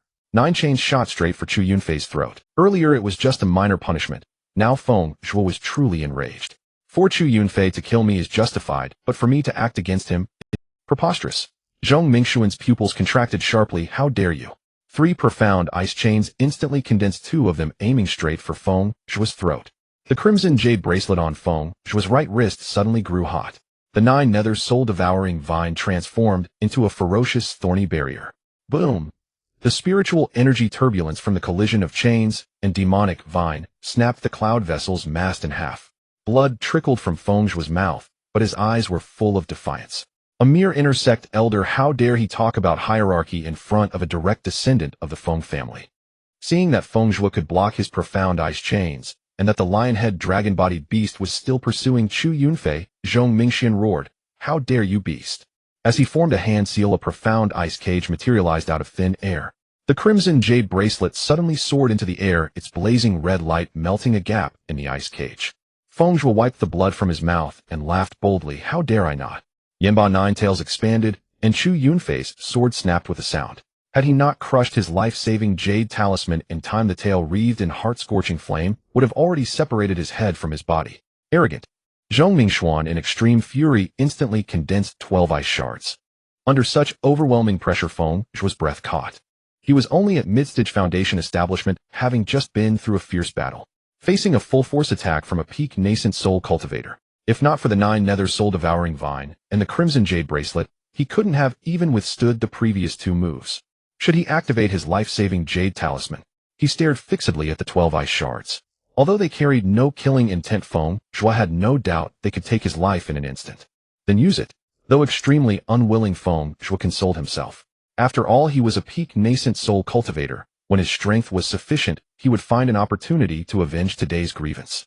Just as he was about to crush the jade talisman, the clear and resonant ring of a sword suddenly tore through the sky. The azure sword chi, like a swimming dragon, shredded all the ice shards. Yun Xiaozi stepped forward on his sword, his robes fluttering, and the spiritual energy within 100 li radius seemed to freeze. "The disciples of my Xiaoyao Peak are not for outsiders to discipline." His voice was as cold as a spring dripping on jade, yet it shook the hearts of everyone. Zhong Mingxuan's expression changed drastically. This pressure. Fusion stage. How could a branch peak master have such cultivation? Feng Zhao looked up at his master, who came riding on his sword, the corners of his eyes slightly red. At this moment, Ling Shuanghua's frivolous voice came from above. "Junior brother, when you can't win, don't you know to call for reinforcements? If Yushang hadn't sent a transmission talisman, were you really going to tough it out alone? I thought." Feng Zhao's voice was rarely tinged with grievance. It was only Chu Yunfei. Not even Yi Wuhan followed closely, his usually gentle face full of severity. This senior brother now revealed the majesty of his dual-headed winged wolf bloodline. "You gambled with your life, deserving punishment." Feng Zhao looked down at the extra cracks on the red jade bracelet and said sheepishly, "It won't happen again." Yi Wuhan frowned deeply again. All right. Ling Shuanghua quickly mediated, giving Feng Zhao a wink. "Don't you see junior brother is still injured?" Feng Zhao understood and immediately feigned weakness with a few coughs, his body swaying slightly. Seeing this, Yi Wuhan's stern expression softened. "Sit down and heal yourself. Leave the rest to master. Feng Zhao nodded, turned to Tsang Wuya, who had been guarding him since his appearance, and said apologetically, Little senior brother, I promised to challenge Chu Yunfei with you after Foundation establishment, but I. Song Wuya shook his head and interrupted, a cold light flashing in his eyes. It was he who hurt you. His slender fingers were already on the sword hilt. One day senior brother will avenge you. On Yun Zio's side. Since the incident 1,000 years ago, the Tai divine sect had intentionally downplayed Yun Zio's existence. Zhong Mingxian had not yet joined the sect 1,000 years ago, and since Xiaoyao Peak had always kept a low profile, he was completely unaware of such a person or such a peak. He forced himself to remain calm and asked, "May I ask who you are?" Yun Xiaozi looked down at the peach branch that had turned to ashes in his hand. After all, it was just a random pluck, unable to bear his sword intent. A nameless nobody. He replied indifferently, the peach ashes drifting away with the wind between his fingers. Hearing this, a trace of arrogance flashed in Zhong Mingxuan's eyes. As an inner-sect elder of Taisu Peak, his status was equal to that of a branch peak master. He figured that no matter how strong the other party was, they wouldn't dare to do anything to him. He was about to ask further, but Chu Yunfei bowed first. Uncle Yun Xiaozi, today this junior was outmatched. I hope junior brother Feng will forgive me. Feng Zhuo remained silent. Seeing this, Zhong Mingxian also swallowed the words on his lips. The cold gleam in Yun Zio's eyes grew even more intense. Yeshang's transmission had clearly stated. Chu Yunfei wanted to attack Feng Zhuo based solely on Su Ruanruan's one-sided account, and this elder dared to injure his disciple right in front of him. Today this disciple even tried to turn the tables. Your matter with your junior sister will be decided by senior brother Ling Xiaozi after you return to the sect. Yun Xiaozi looked coldly at Chu Yunfei, then turned to Feng Zhuo. Ajua, how many moves did this elder use on you? 3 moves. Good, 3 moves. Yun Zio's tone was as light as if discussing the weather. You take 3 moves from me, and today's matter will be. Zhong Mingxuan's face instantly turned pale, cold sweat oozing from his forehead. 3 moves from a fusion stage true lord. His legs trembled involuntarily, and his voice changed pitch. You dare.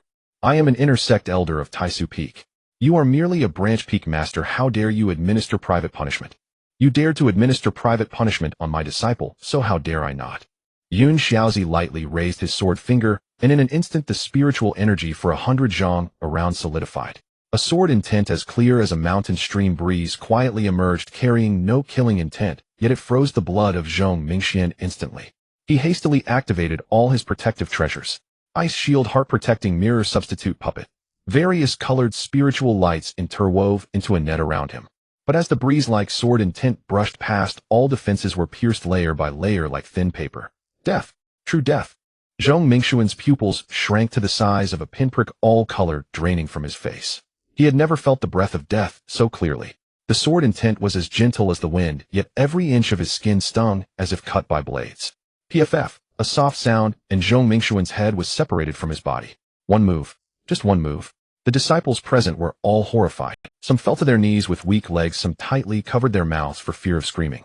A core disciple of the Ziyang Alchemy sect dropped his folding fan with a clatter, completely unaware. A fusion stage true lord. To so easily eliminate a nascent soul true lord who had used all his means, it could only be a fusion stage true lord. This. Yeshang's eyes widened, forgetting to breathe. She had been friends with Ling Shuanghua for many years, yet she had no idea that this white-bearded uncle who was always smiling was actually a fusion stage true lord. Chu Yunfei's face was also as pale as paper. He stared intently at Yun Zio's, departing back, his fingertips unconsciously digging into his palms, oozing traces of blood. How could this be? Chu Yunfei's lips trembled, his heart surging like a stormy sea. This uncle, whom he thought relied entirely on his master's favor, was actually a fusion stage true lord. What shocked him even more was the uncle's decisive and ruthless method. How dare he? Chu Yunfei's Adam's apple bobbed his back, already soaked with cold sweat.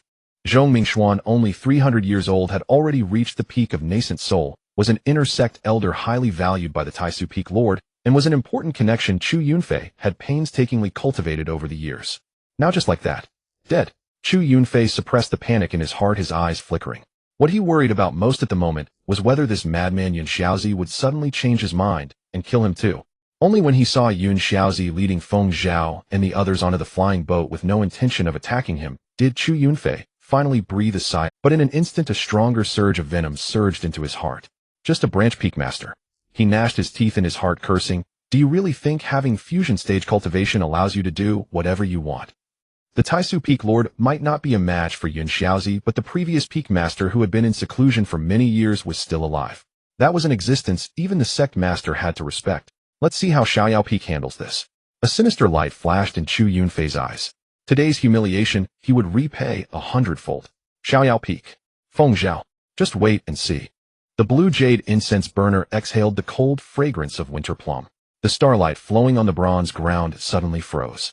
The jade slips suspended in midair trembled in unison, producing a clear collision sound like a chime. Young Master, the hidden dragon list has changed. The gray-robed disciple kneeling in the star track groove swallowed hard, his knuckles turning white from shock as he held the scroll.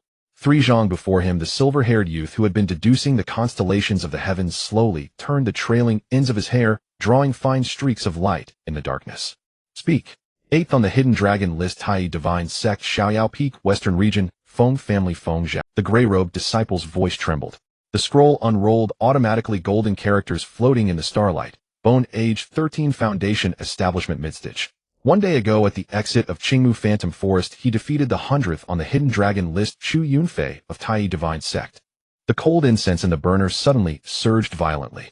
The starlight on the youth's fingertips flickered. He gazed at the phantom image emerging on the scroll. The red-clad youth stepped on thunder and fire everywhere, the 9-tailed calamity beast stretching behind him, that pair of eyes reflecting crimson spiritual flames even more dazzling than the stars. The red-clad youth stepped on thunder and fire everywhere, the 9-tailed calamity beast stretching behind him, that pair of eyes reflecting crimson spiritual flames even more dazzling than the stars. Within the enforcement hall of the Supreme Unity Divine Sect, an atmosphere of slaughter permeated the air. 7 peak masters and the enforcement hall master sat in separate rows, while 5 individuals knelt below. The Crimson Cloud Primordial Lord was the first to lose composure, sweeping his sleeve as he spoke. Senior Brother Lingxiazi, what is the meaning of this? His gaze swept over the kneeling Su Ruan, and spiritual energy gathered at his fingertips as he prepared to lift her up. Ruan has just emerged from the secret realm. She should return to her peak to recuperate, not kneel here. Lingxiao's usually smiling round face rarely displayed anger. He had initially thought his junior brother came to mend their relationship, only to find that his disciple had once again committed wrongdoing. Why don't you first ask your precious disciple what good deeds he did in the secret realm? Had it not been for the hundreds of returning sect disciples who witnessed Chu Yunfei's brutal assault on Feng Zhuo, he might have still believed his junior brother was biased against Chu Yunfei. But now with irrefutable evidence, how could he not feel disheartened? Crimson Cloud, however, remained indifferent, sneering. Ruan, feel free to recount every detail of your encounter in the secret realm. He cast a sidelong glance at Lingxiazi. With your master here, I will surely seek justice for you. His words were resolute, as if he were certain that Su Ruan was the victim. After all, the sect's entire supply of elixirs came from the Crimson Cloud Peak lineage. Even if the sect master himself appeared, he would remain Lingxiazi let out a cold snort, showing Crimson Cloud no respect. Old fool, could it be that age has deafened your ears? Lingxiazi let out a cold snort, showing Crimson Cloud no respect. Old fool, could it be that age has deafened your ears? Backs at Lingxiao's. Crimson Cloud shook his sleeve in fury. I refuse to bandy words with a brute like you. Lingxiazi chuckled. How ironic. I have no desire to engage with a hypocrite like you either. You? Ruan. Crimson Cloud suppressed his rage and turned to his beloved disciple. What exactly happened in the secret realm? With your master here, speak freely. The other 4 peak masters pricked up their ears as well. With such a grand assembly of all 6 peak masters today, what exactly had occurred? Su Ruan began her performance once more. Master. Tears instantly welled in her almond-shaped eyes, her voice trembling like a willow in the wind. Senior Brother Feng. In the secret realm, he colluded with the poison cultivators of the Ziyang Alchemy sect. Disfigured my face. Blocked my meridians. If not for the antidote, I would never be able to cultivate again. What a... Crimson Cloud flew into a towering rage, his nascent soul oppressive aura surging like a tidal wave toward Feng Zhuo, who stood behind Lingxiazi. That brat from the Feng clan. Do you truly think I fear your Feng family? Feng Zhuo felt the air around him congeal, his breath catching. But it lasted only a moment. Old fool, do you think I'm dead? Lingxiao's brows furrowed like swords. He still had not drawn his blade, yet the pressure of his Unity stage cultivation already weighed down on everyone except Lingxiazi like a mountain. Crimson Cloud, bearing the brunt of it, felt as if he had plunged into an icy abyss, his very fingertips frozen stiff. Had Lingxiazi not deliberately restrained himself, the 5 kneeling below would have perished in an instant. Su Ruan. Lingxiao's voice was as cold as tempered ice. Continue. Why were there 50 people encircling and attacking my disciple within the secret realm? And why did Chu Yunfei attempt to murder my disciple outside the secret realm? Su Ruan felt as if she had been sealed inside a vacuum-sealed glass vial, though every inch of her skin bore the weight of an invisible pressure. She opened her mouth, but like a fish out of water, no sound emerged. Only a futile opening and closing of her lips. Those almond-shaped eyes, so skilled at deceit, now held only the most primal terror. Unable to speak, Yang Xiaozi turned his gaze to Feng Zhuo, his tone softening. "Zhuo, you tell us." Feng Zhuo's face had been deliberately powdered by Ling Shuanghua, and now his pale countenance appeared even more pitiable and endearing than Su Ruan's. "Your disciple truly knows nothing of any poisoning. I only met junior sister Su once in the secret realm." He spoke slowly. "At that time I was severely injured. When junior sister Su saw me, she seemed to want to approach, but then as if startled by something she fled in panic like a startled bird. Had it not been for the rescue of fellow Taoist Nangong from the Ziyang Alchemy sect, your disciple would have surely perished in the azure wood illusory forest." Crimson Cloud finally managed to adapt to Yang Xiaozi's oppressive aura. "Words are empty. Since Ruan claims to have been poisoned, let me personally examine her today to verify the truth." Ling Xiaozi naturally would not allow Crimson Cloud to conduct the poison test. He signaled the Hall Master to summon alchemists from peaks other than Crimson Cloud Peak. Then, noticing Xuanfeng's agitated expression when Su Ruan spoke, he said, "Xuanfeng, do you have anything to add? Speak freely." Xianfeng immediately shuffled forward on his knees, prostrating himself before Chu Yunfei and Su Ruan. Disciple Xianfeng pays respects to all Peak Masters. He stole a glance at his master, the Supreme Simplicity Peak Master, who sat with closed eyes, and continued, "Your disciple indeed has the truth to report. Junior sister Ruan discovered a spirit cleansing herb in the azure wood illusory forest. Senior brother Feng, upon seeing junior sister obtain this precious treasure, was overcome with greed and colluded with the poison cultivators of the Ziyang Alchemy sect to poison her, intending to seize the herb. How can you prove this?" Xianfeng straightened his back. "Your disciple originally possessed dual water and fire spiritual roots, but after taking the spirit cleansing pill, I successfully washed away the fire spiritual root. The Enforcement Hall Master ordered disciples to bring in the spirit root testing stone. Meanwhile, the Supreme Simplicity true person seated high above showed a flicker of disappointment in her eyes. She had specially selected a cultivation method for Xuanfeng, which could have helped him fully harmonize his dual spiritual roots, later purifying the water spiritual root to its maximum value. Now all that effort was wasted. What galled her even more was that those unaware might think her, as his master, was too stingy to even seek a spirit cleansing pill for her disciple. Ling Xiaozi pressed further. "In that case, Feng Zhuo did not succeed." Xianfeng shook his head, his tone firm. "Junior sister Ruan obtained 2 spirit cleansing herbs in total, and the 10th of Sand-year-old spirit cleansing herb is in senior brother Feng's possession." This was precisely the story Su Ruan had prearranged. It was also because Su Ruan indeed possessed an extremely rare spirit cleansing herb that her false accusation against Feng Zhuo could convince others. "Fool!" Su Ruan cursed inwardly. The reason she dared not directly accuse was that she was uncertain whether Feng Zhuo had truly obtained the 10th of Sand-year-old spirit cleansing herb from the original story. After all, there was now a variable who knew the plot. But Xuanfeng, that idiot, had blurted out her excuse. If Feng Zhuo's storage ring did not contain it. Everyone turned to Feng Zhuo, awaiting his response. "A 10th of Sand-year-old spirit cleansing herb. I do have one in my storage ring." Denial was pointless, Feng Zhuo admitted without hesitation. "I do not know how junior sister Su learned of this, but are you certain that I only took a single spirit cleansing herb from you?" It was actually in Feng Zhuo's possession. Su Ruan's pupils contracted sharply. Could it be that the person who entered the cave was Feng Zhuo, and that he too was a reincarnator who knew the plot? Or was there no reincarnator, and the heavenly Tao, sensing an intruder from outside, was correcting the storyline? Su Ruan trembled with fear, leaning more toward the latter possibility.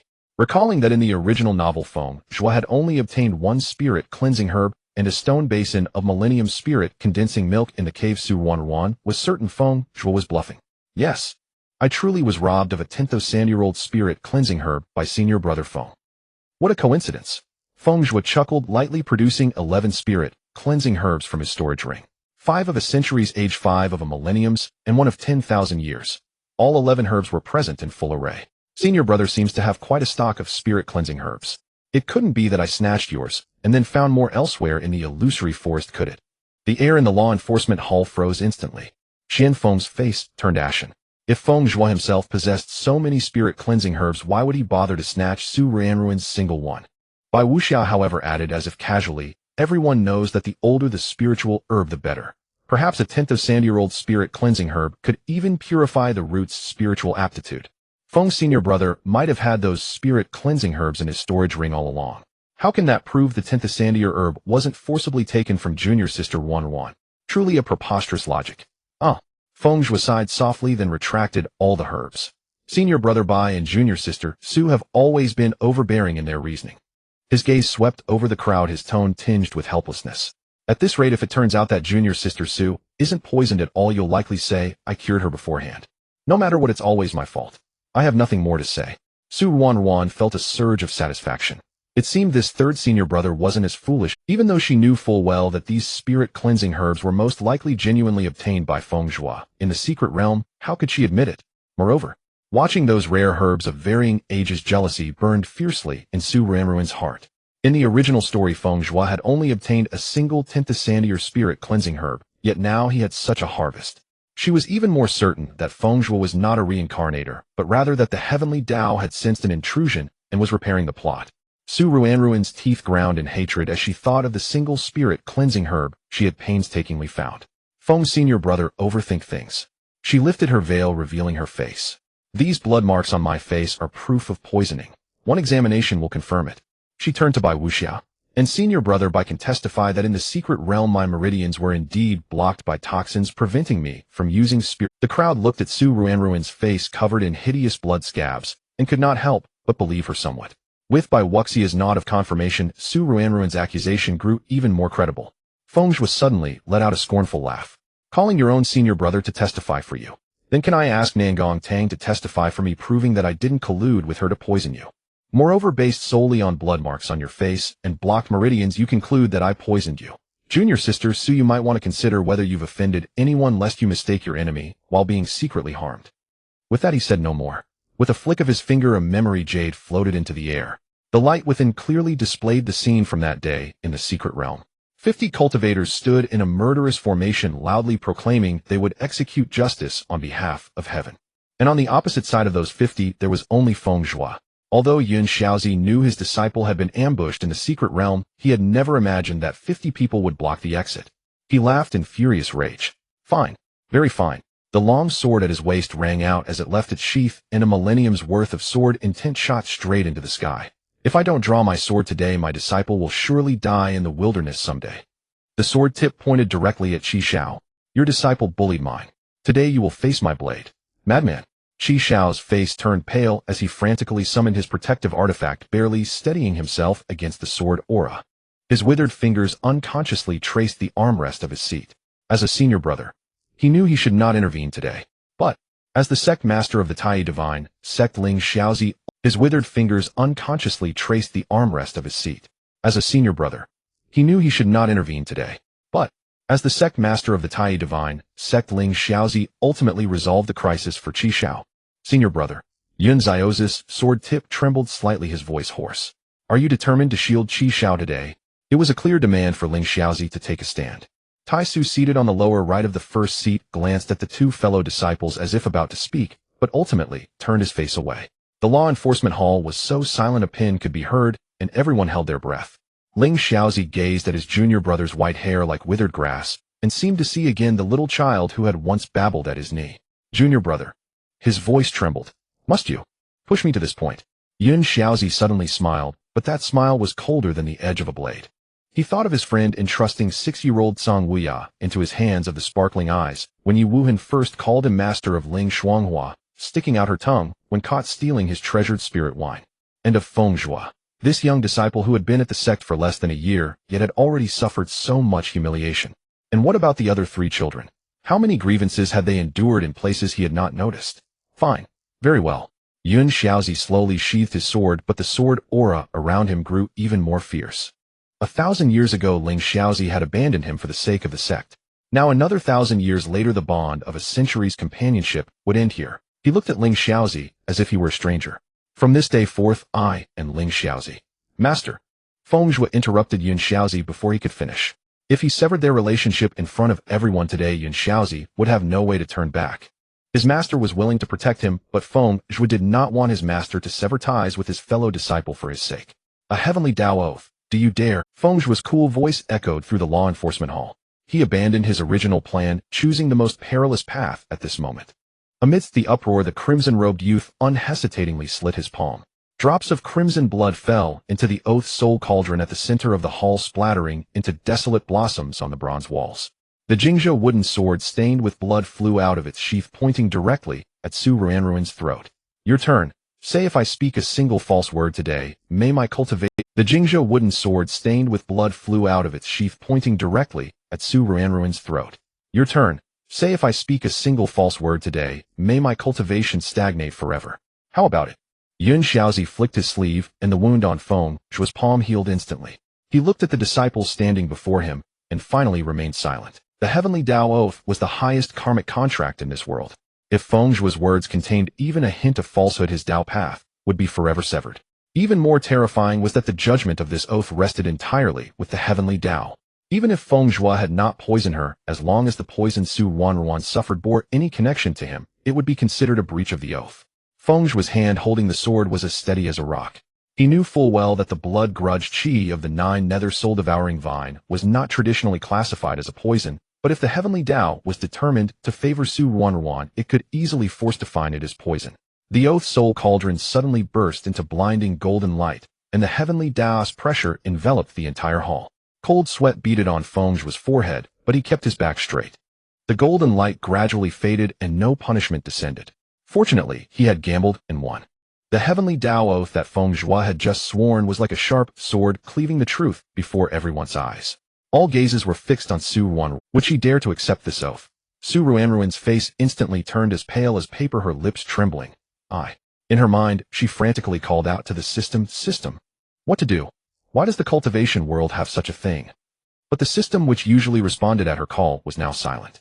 Finally, under the watchful eyes of all, she closed her eyes and directly fainted. Such a clumsy act was no different from admitting guilt.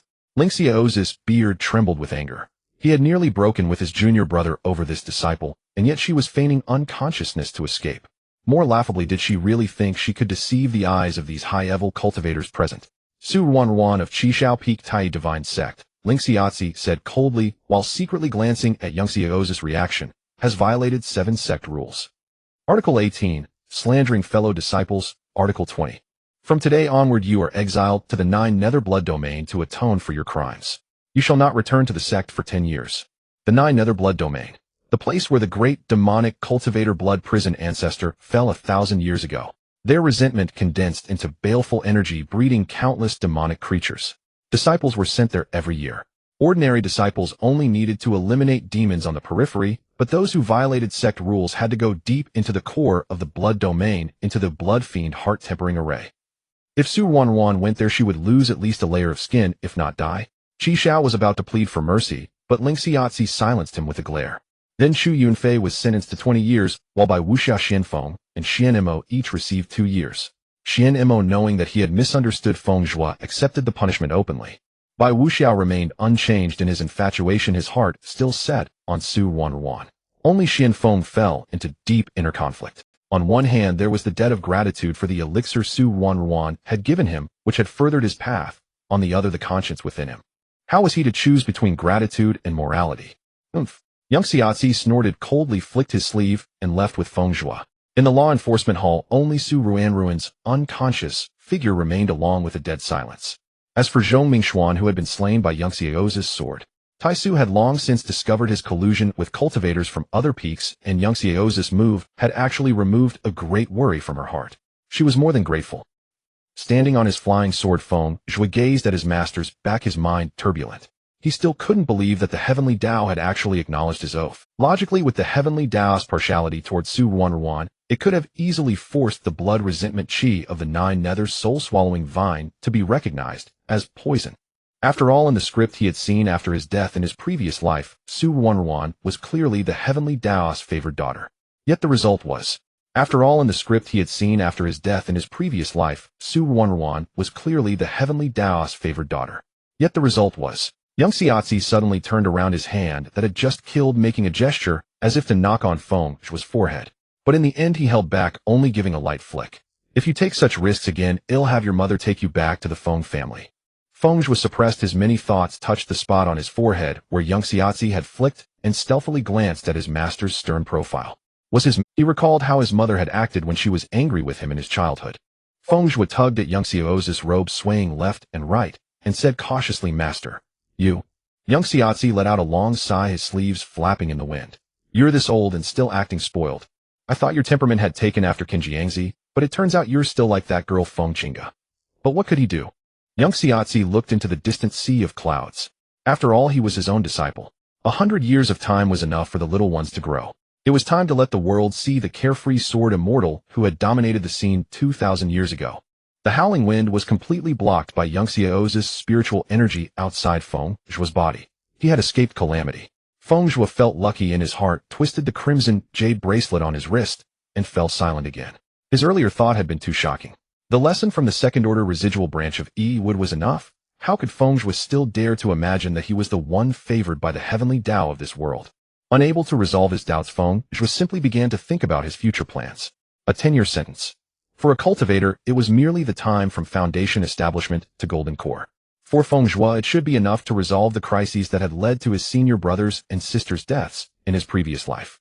But he knew well that with Chixio's inexplicable favoritism towards Su Wanwan in the past life, that old scoundrel would never let her stay in the 9 Netherblood domain for a full 10 years. Perhaps he wouldn't even let Su Wanwan stay for a year. Feng Zhuo unconsciously rubbed the sword tassel on his Jingzha Peachwood sword, reorganizing his plans in his mind. First, he would take on a long-term sect mission, using the opportunity to return to the Feng family and obtain that spiritual treasure capable of detecting demonic qi. Then, he would uncover the disguise of the demon Lord Li Qianxing and completely eliminate the direct factor that had led to his master's death. At the back mountain of Shaoyao Peak, in the evening, green bamboos rustled in the gentle breeze, and the teacup on the stone table had long gone cold. Why isn't Master back yet? Ling Shuanghua irritably downed the cold tea in her cup, her usually cheerful brows now filled with worry. She picked up and put down the roast chicken in front of her for the 5th time, finding even her favorite food tasteless. Yi Wuhan silently refilled her tea. Although he had only spent half a year with Feng Zhuo, this junior brother who had joined the peak not long ago had long become an irreplaceable family member in his heart, along with Master Junior Sister and Junior Brother Tsang. It should be soon. His voice was low, as if trying to convince himself. Suddenly Tsang Wuya stood up abruptly. At the end of the bamboo path, Yangxiaozi's figure finally appeared. Master, Ling Shuanghua joyfully rushed forward, but suddenly fell silent when she saw Feng Zhuo in her master's arms. What was wrong with the little junior brother? She stood rooted to the spot, at a loss, her eyes brimming with worry. Tsang Wuya silently approached, his fingertips gently brushing away the stray strands of hair on Feng Zhuo's forehead. His usually indifferent eyes churned with suppressed anger. Master, the little junior brother. Yi Wuhan, who had formed his golden core after seclusion, transmitted his voice. Yangxiaozi's voice sounded in the minds of the three at the same time. It's nothing, he's just asleep. He looked down at the tired, sleeping face of the youth in his arms. In the secret realm, he fought 1 against 50, and after coming out, he crossed realms to fight a golden core cultivator at the foundation establishment level. He must be tired. Hearing the details of the secret realm from their master, the three were as furious as Yangxiaozi had been. Yi Yuan's usual gentleness vanished. The teacup in his palm turned to dust. How dare they?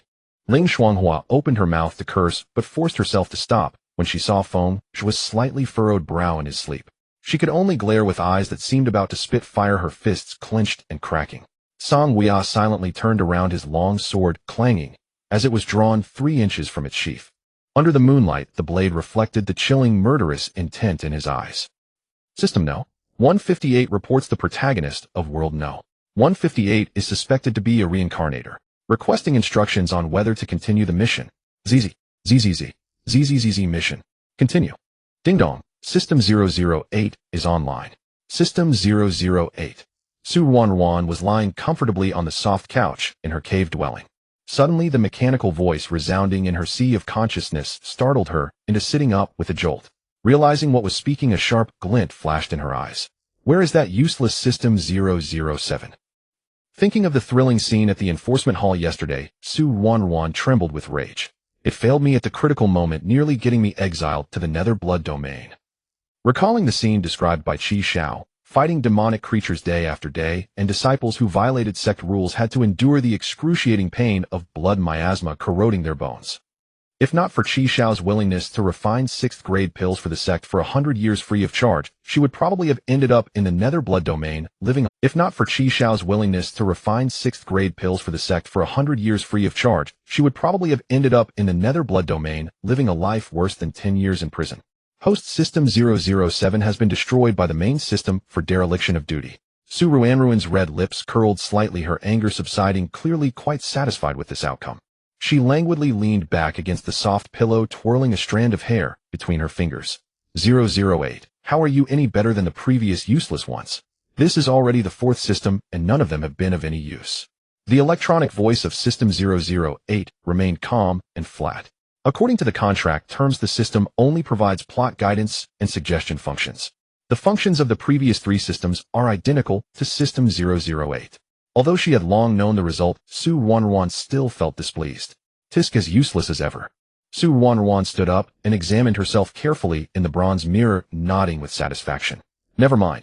She pouted, her red lips, a hint of contempt flashing in her eyes. After all, I never expected anything from you useless systems.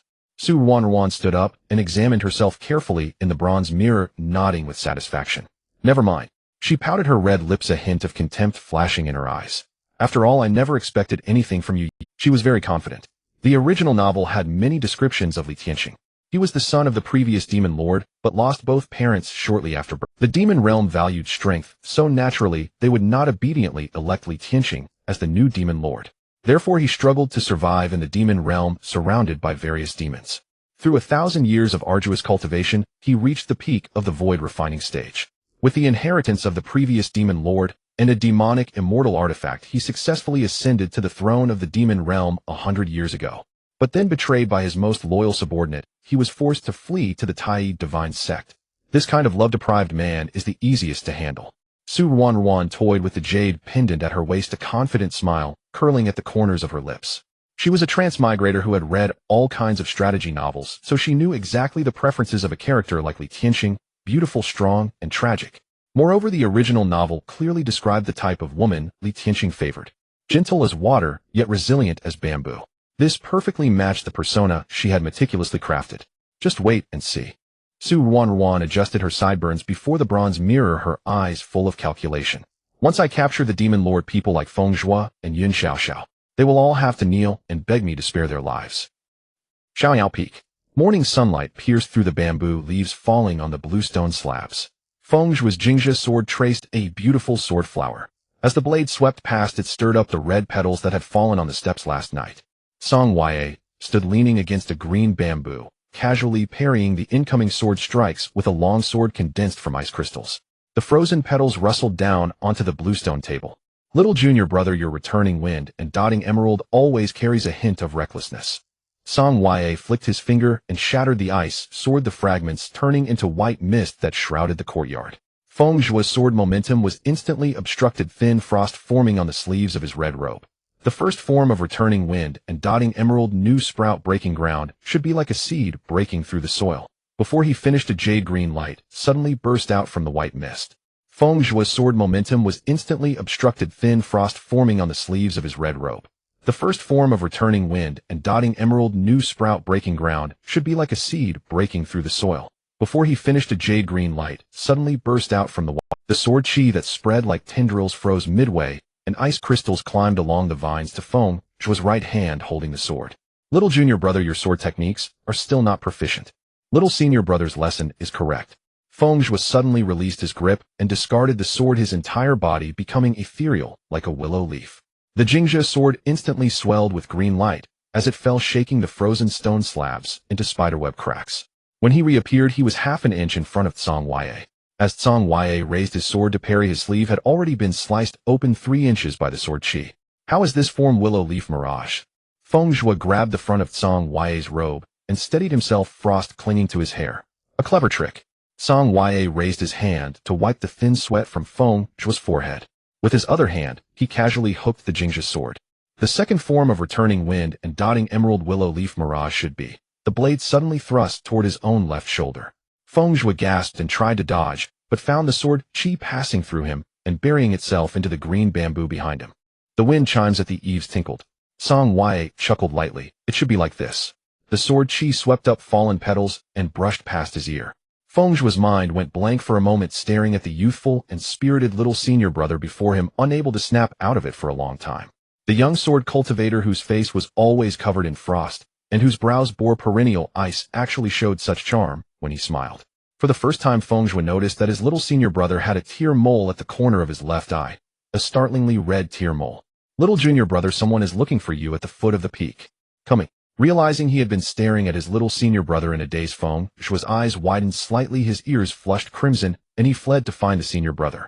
Little did he know that in Song Ya's eyes, Feng Zhuo was also breathtakingly beautiful. Only 13 years old. Feng Zhuo flew his sword down the mountain, shaking his head left and right. Only 13 years old. What 13 years old? The sudden voice startled Feng Zhuo, making him stumble and nearly fall off the Jingzhi sword. Realizing who was speaking, Yin Ba. What's wrong? What's wrong? It can't be that golden core cultivator sending someone to disturb my sleep again, right? Accompanied by the slight, crunching sound of chewing. What's wrong? What's wrong? It can't be that golden core cultivator sending someone to disturb my sleep again, right? Accompanied by the slight, crunching. If he wanted to see a beauty, he could just look at himself in the mirror every day. Was it necessary to be so surprised by his little senior brother's smile? Feng Zhuo descended on his sword, and saw at the foot of Xiaoyao Peak his senior brother Yi Wuhan standing together with a one-armed woman. The woman stood tall and straight. Despite missing her right arm, her brows carried an extra touch of heroic spirit. It was Yunli, whom he hadn't seen for. When the Jingzhi sword came to a steady stop, Feng Zhuo sheathed his sword and walked toward the two. Junior sister Yunli, have you come to Xiaoyao Peak today regarding your right arm? But the benefits were also obvious. She could reconstruct her right arm earlier, allowing Yunli to resume her sword cultivation. It should be noted that from the 10th to the 12th layer of Qi, she must have given up on perfect foundation establishment and chosen to break through at the 10th layer of Qi refining with the help of a foundation establishment pill. This choice had both advantages and disadvantages. The drawback was naturally that her spiritual energy reserves would be inferior to those of cultivators who achieved perfect foundation establishment at the same level. But the benefits were also obvious. She could reconstruct her right arm earlier, allowing Yunli to resume her sword cultivation. It should be noted that from the 10th to the 12th layer of Qi refining, although it sounded simple, would take at least 2 years for a one-armed Yunli. Moreover, perfect foundation establishment could no longer rely on foundation establishment pills, and progressing from the 12th layer to foundation establishment would also take a considerable amount of time. Feng Zhuo had also begun to study swordsmanship in the past 6 months, and he deeply understood that the path of the sword was like sailing against the current. If not advancing, one would retreat. This was even true for a half-baked sword cultivator like him. For a pure sword cultivator like Yunli, the cost of being unable to hold a sword for more than 2 years was probably far more severe than giving up perfect foundation establishment. However, the path of cultivation was ultimately a personal choice. Feng Zhuo understood the gains and losses and respected others' decisions. Feng Zhuo took out 2 jade bottles from his storage ring and poured the pills into his palm. On the left side lay a pure white pill, while on the right was a sign-glowing pill. Senior sister Yun, please look. Feng Zhuo gestured for Yunli to see his palm. This white pill is the bone-mending pill, which can regenerate the bones of your severed arm. The cyan one is called the meridian-connecting pill, ensuring the meridians in the new bone are intact. Using both pills together, your right arm can be fully restored. Hearing this, Yunli's eyes instantly lit up with brilliance. Although she had long known that Feng Zhuo could help her repair her severed arm, it had never been a certainty.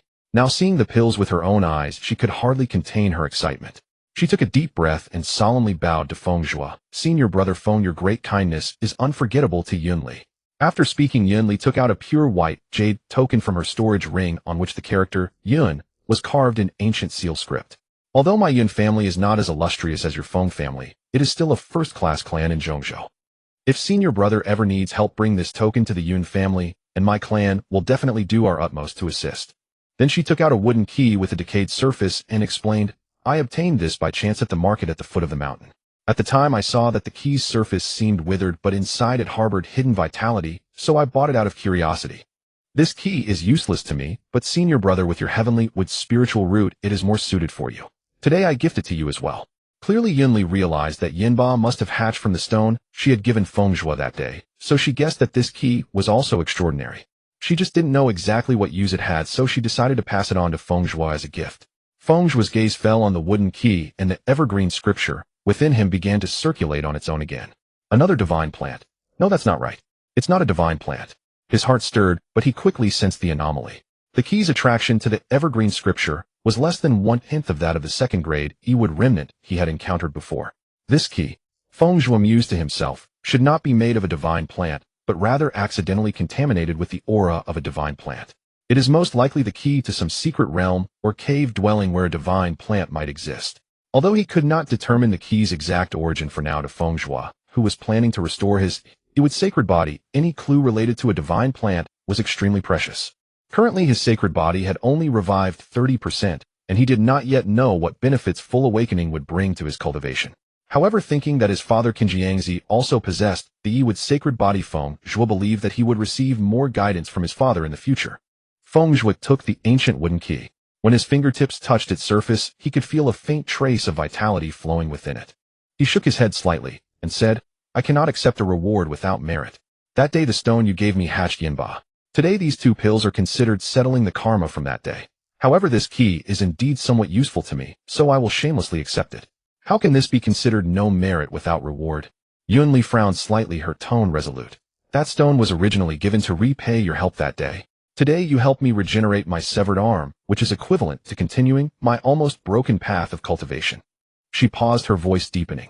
"As the saying goes, breaking one's path of cultivation is like killing one's parents. Your action, senior brother, is no less than a grace of rebirth. A mere useless key and a token. I even think I gave too little." Feng Zhuo, however, felt that these 2 second-grade pills were casually refined and hardly deserved such a heavy reward. If not for the fact that Yinba had originated from the stone Yunli gave him, he would not have even bothered to open the furnace to refine pills.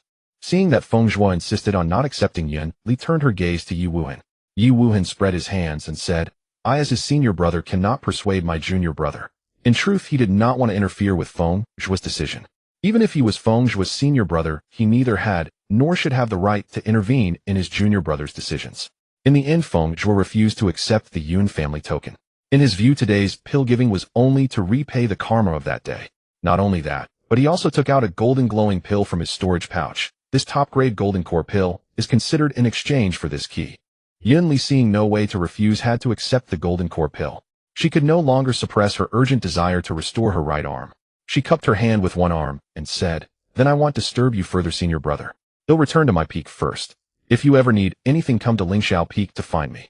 Feng Zhuo nodded slightly and added, "The bone-mending pill and the meridian-connecting pill only take care of bones and meridians. If you use them together with the resurrection pill and the flesh-regenerating pill, the effect will be even better." "I will remember, senior sister."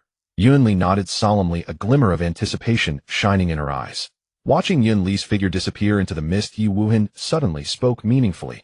Junior brother Tsong has come to find you." Feng Zhuo's forced composure instantly crumbled, and he instinctively looked around. "Senior brother, where?" When he met Yi Wuhan's teasing gaze, he realized he had been tricked and immediately became angry and embarrassed. "Senior brother, why are you also learning from master?" Since the day Feng Zhuo had acted spoiled with Yun Xiaozi, that unserious master had taken to teasing him often. Although it was much better than his previous lifeless state, wasn't this liveliness a bit excessive? Feng Zhuo could even imagine how in his early years Yun Xiaozi, when he was about the same age as his mother, must have been as annoying as a cat or a dog loathed by his mother. Yi Wuhan crossed his arms and laughed. "Shuanghua is right. Junior brother, you are only 13, you should smile more. Don't learn from junior brother Tsong, who keeps a straight face all day." Just now, when he saw Feng Zhuo talking to Yunli with an old-fashioned air full of talk about karma and the Tao, Yi Wuhan couldn't help but want to tease him. With this test, the junior brother was indeed very amusing. If Ling Shuanghua could play with him, how could Yi Wuhan be as serious as he appeared on the surface? If it were an ordinary day, it would be fine, but today of all days.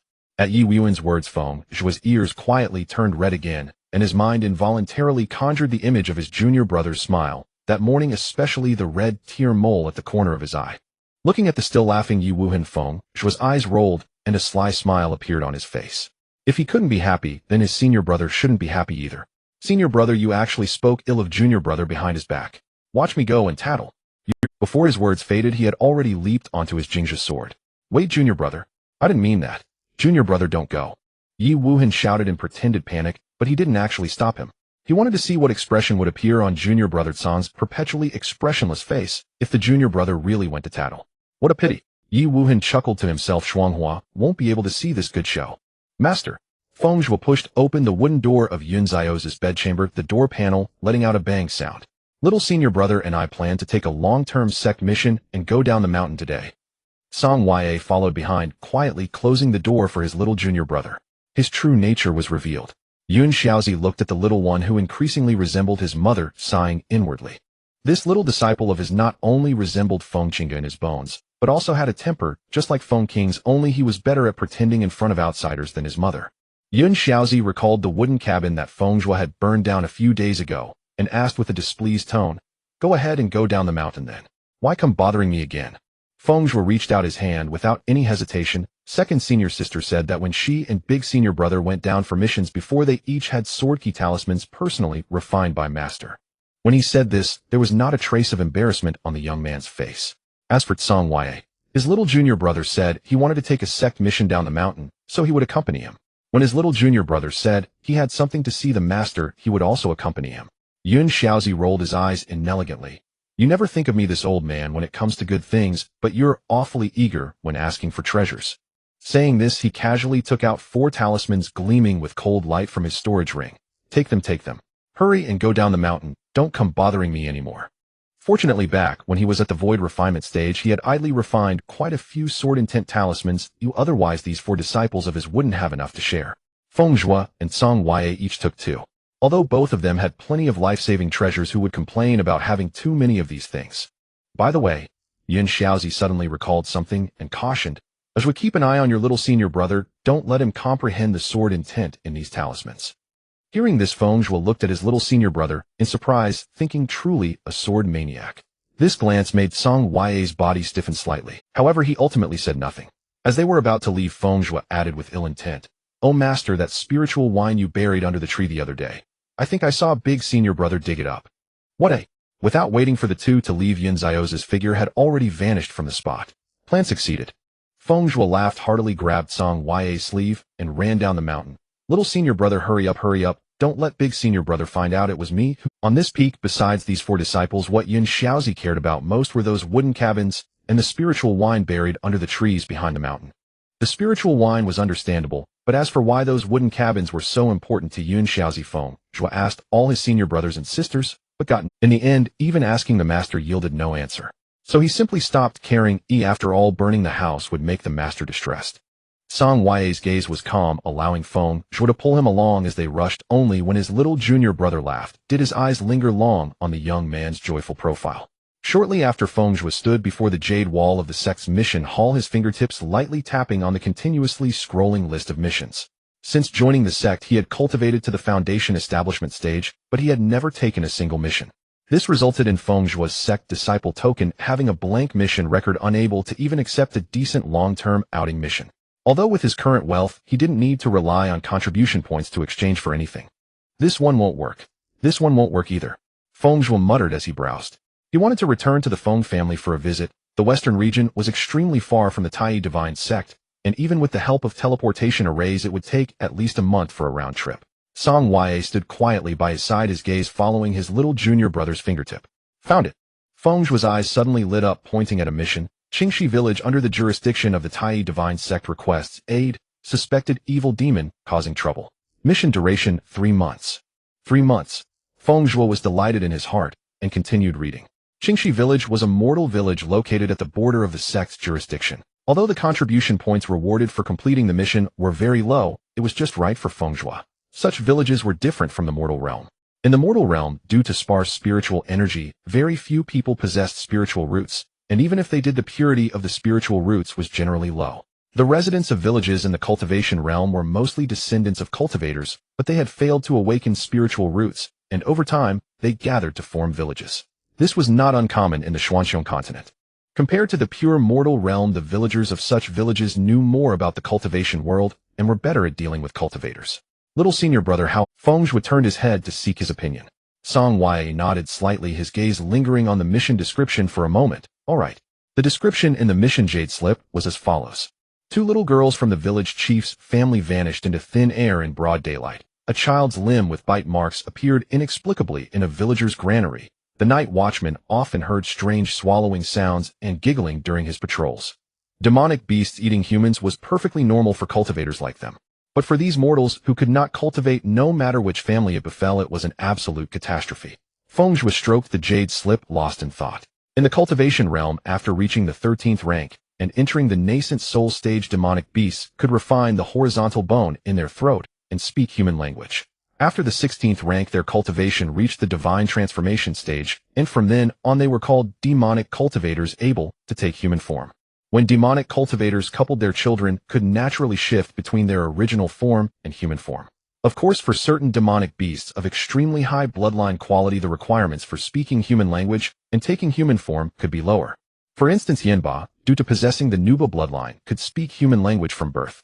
Moreover, there was even a 5th-grade spirit grass called transformation grass, which could help demonic beasts assume human form ahead of time.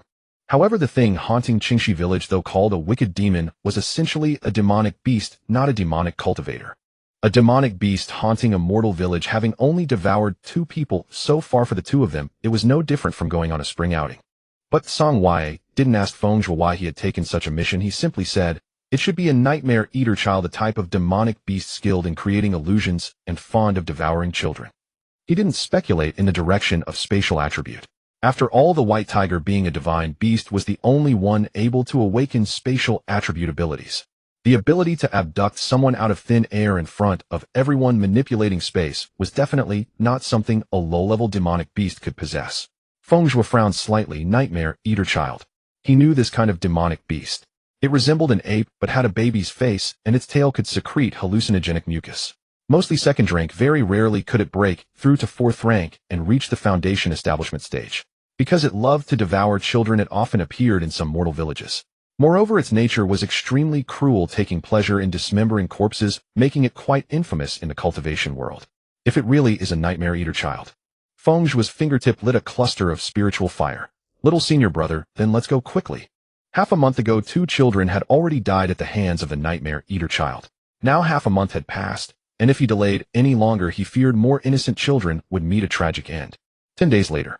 The noonday sun pierced through the forest mist, scattering golden flecks upon the babbling brook. Feng Zhuo stood barefoot on a mossy stone by the stream, his crimson robes fluttering lightly in the breeze. He bent over to roll up his white trousers, revealing a calf as smooth as jade. Little senior brother, watch me catch the plumpest one for you. Before he could finish, a clear sword hum rang out. Song Wei, who had been keeping a constant eye on his little junior brother, lightly traced his fingers through the air. His sword, still sheathed at his waist, shot forth a chilling gleam.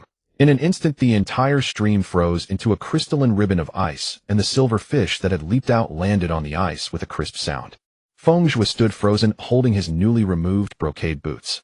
Not far away, a Yansha lion rummaging through dry twigs blew out a puff of green smoke. Haha, master's little senior brother master went into the water to experience the joy of a mortal catching fish. Upon hearing this, the youth in black robes trembled, his fingertips, and fine cracks immediately spread across the ice surface. Feng Zhuo, however, had already thrown off his boots and leaped onto the ice. The soul-devouring vine at his wrist slithered out nimbly, paying no heed to this foolish lion. The vine precisely coiled around several silver fish in the ice. Little senior brother, you've been a great help. This ice freezing technique is truly exquisite. Look, the fish gills are still moving. Indeed, when the soul-devouring vine broke the ice and retrieved the fish, those silver fish immediately began to flop about on the grass. Song Wei's control over the cold energy was so precise that even the droplets on the fish fins hadn't frozen. Such subtle mastery of spiritual power. The Yansha lion whined and gnawed on a twig, sparks cracking amidst its mane. Since accepting the mission, they had traveled day and night. First, they used a teleportation array to reach the nearest town to Qingxi village, then flew for 10 consecutive days atop, the Yansha lion finally arriving today. The idea of catching fish to roast naturally came from the Yansha lion. Feng Zhuo thought that the dream-devouring child excelled in illusions, and they had been flying for 10 days without rest, so it was better to replenish their energy before facing the enemy. Thus he agreed to the Yansha lion's request for roasted fish. However, Feng Zhuo crouched by the stream, staring at the few lively silver fish. His slender fingers unconsciously toyed with the fish tails, and his brow furrowed slightly. Having caught the fish, what should he do next? Grill them directly with spiritual fire. Before foundation establishment, he took abstinence pills. After foundation establishment, there was no need for food. The only roast chicken he had eaten as a child was his mother's disastrous cooking. How could Feng Zhuo know how to cook? Little senior brother. He turned to look at Song Wei beside him, only to see the same confusion on his face. Indeed, little senior brother spent his days either practicing swordsmanship or comprehending sword intent. He was probably even worse off than Feng Zhuo. Little senior brother.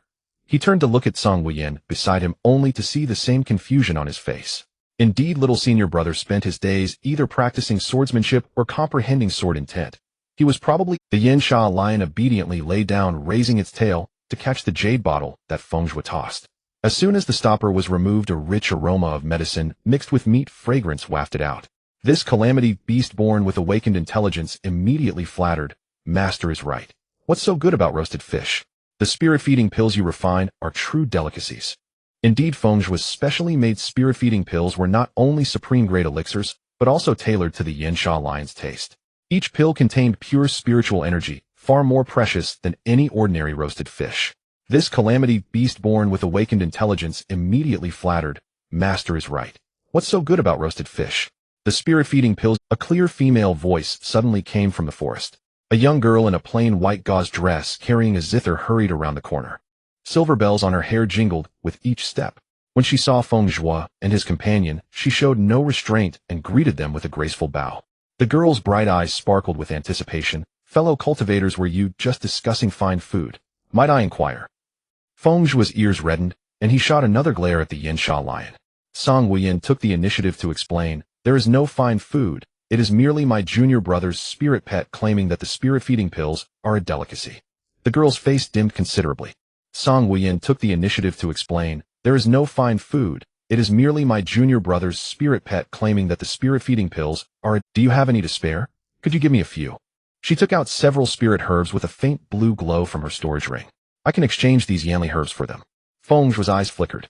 These second-grade Yanli herbs were precisely the main ingredient for refining second-grade spirit-feeding pills, and with Feng Zhuo adding some supplementary materials, the amount the girl offered would be enough to make 3 batches of pills. Although it was rare for a cultivator to ask for spirit-feeding pills, they were not inedible. They simply lacked the effect of enhancing a beast cultivation. Seeing the girl's earnest attitude, Feng Zhuo took out several high-grade spirit-feeding pills from his storage ring. To avoid any displeasure, he deliberately selected one of each flavor that the Yansha lion favored. "Thank you, fellow cultivator." Ji Tinglan took the pills, and without hesitation picked one and put it into her mouth. Such an open and straightforward action slightly eased Feng Zhuo and his companion's wariness. Although she appeared to be a fragile girl carrying a zither, the fact that she traveled alone was certainly no simple matter. The girl savored the pill carefully, then her eyes suddenly lit up. "This taste. Is it beef? Your spirit pet was not wrong. It is indeed a delicacy." In the blink of an eye, all 5 spirit-feeding pills had disappeared into Ji Tinglan's mouth.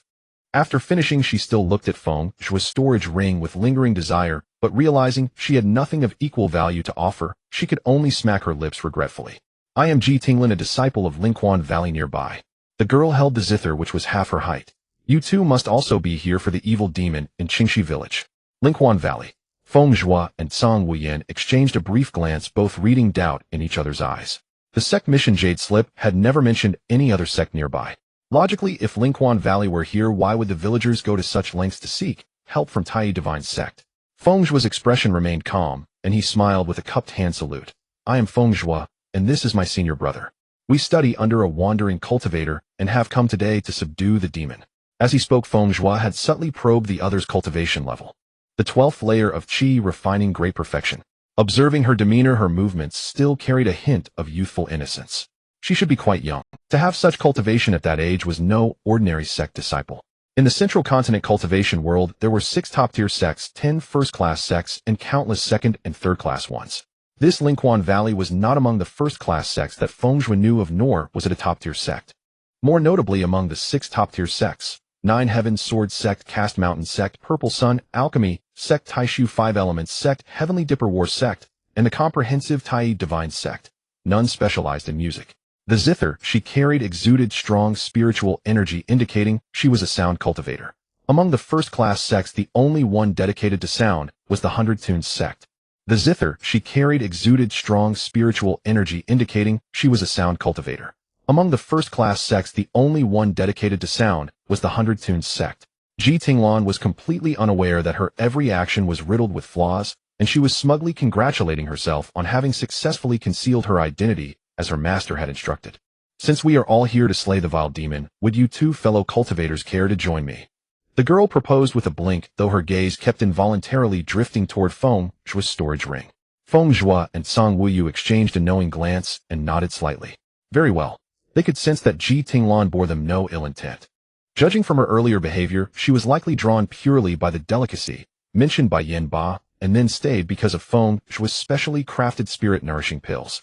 As for concealing their identities, when traveling abroad, who doesn't have a few alternate identities? Moreover, it was clear that Ji Tinglan had encountered the anomalies in Qingxi village earlier than they had, so she must possess more detailed information. There was even less reason for them to refuse. Fellow Taoist Ji, since you are a local cultivator, Feng Zhuo raised an eyebrow. You must be thoroughly familiar with the situation in the village. We two brothers recently accepted a mission from the Tianji Pavilion and only arrived here this morning. Ji Tinglan was no fool.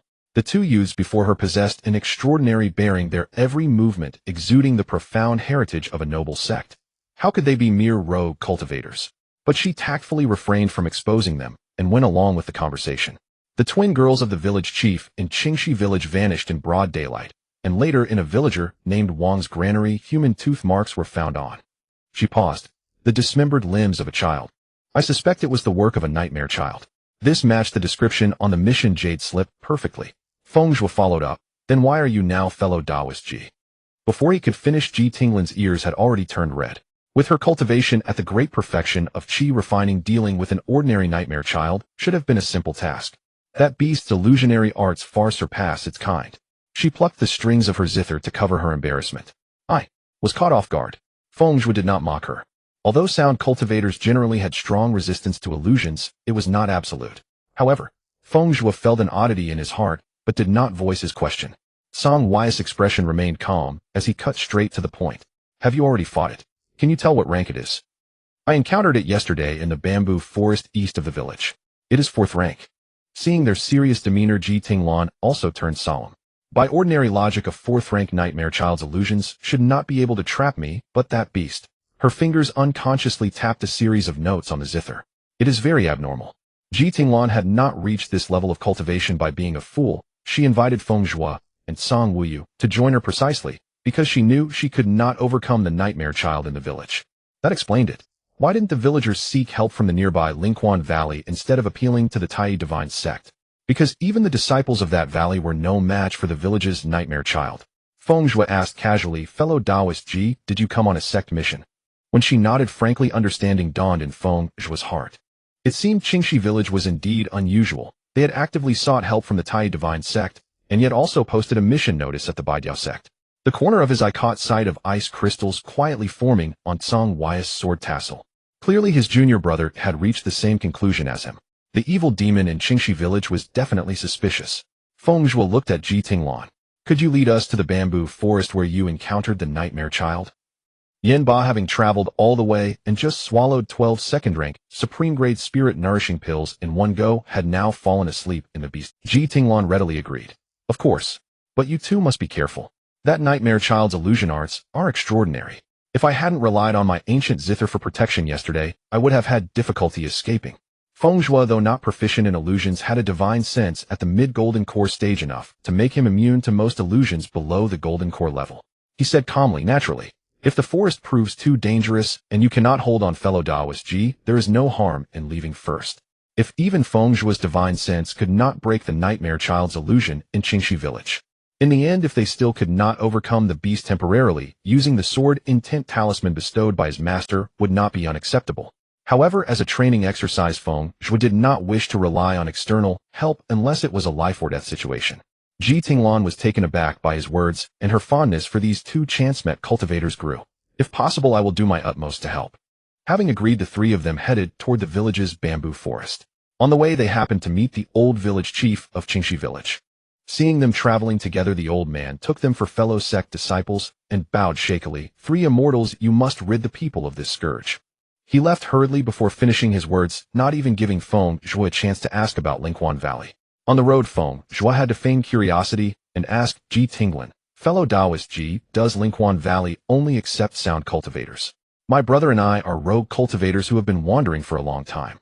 If possible, we would like to find a sect to settle down in. Ji Tinglan's fingertips trembled, causing a faint clang from the zither strings. How could she know anything about Lingquan Valley? She had only seen the name from the belongings of a fallen fellow cultivator in the bamboo forest. Well, the sect does only accept sound cultivators. But I am of mediocre talent and only an outer disciple, so I don't know the details. She gave a dry laugh. With your bearing, it should not be difficult to join another major sect.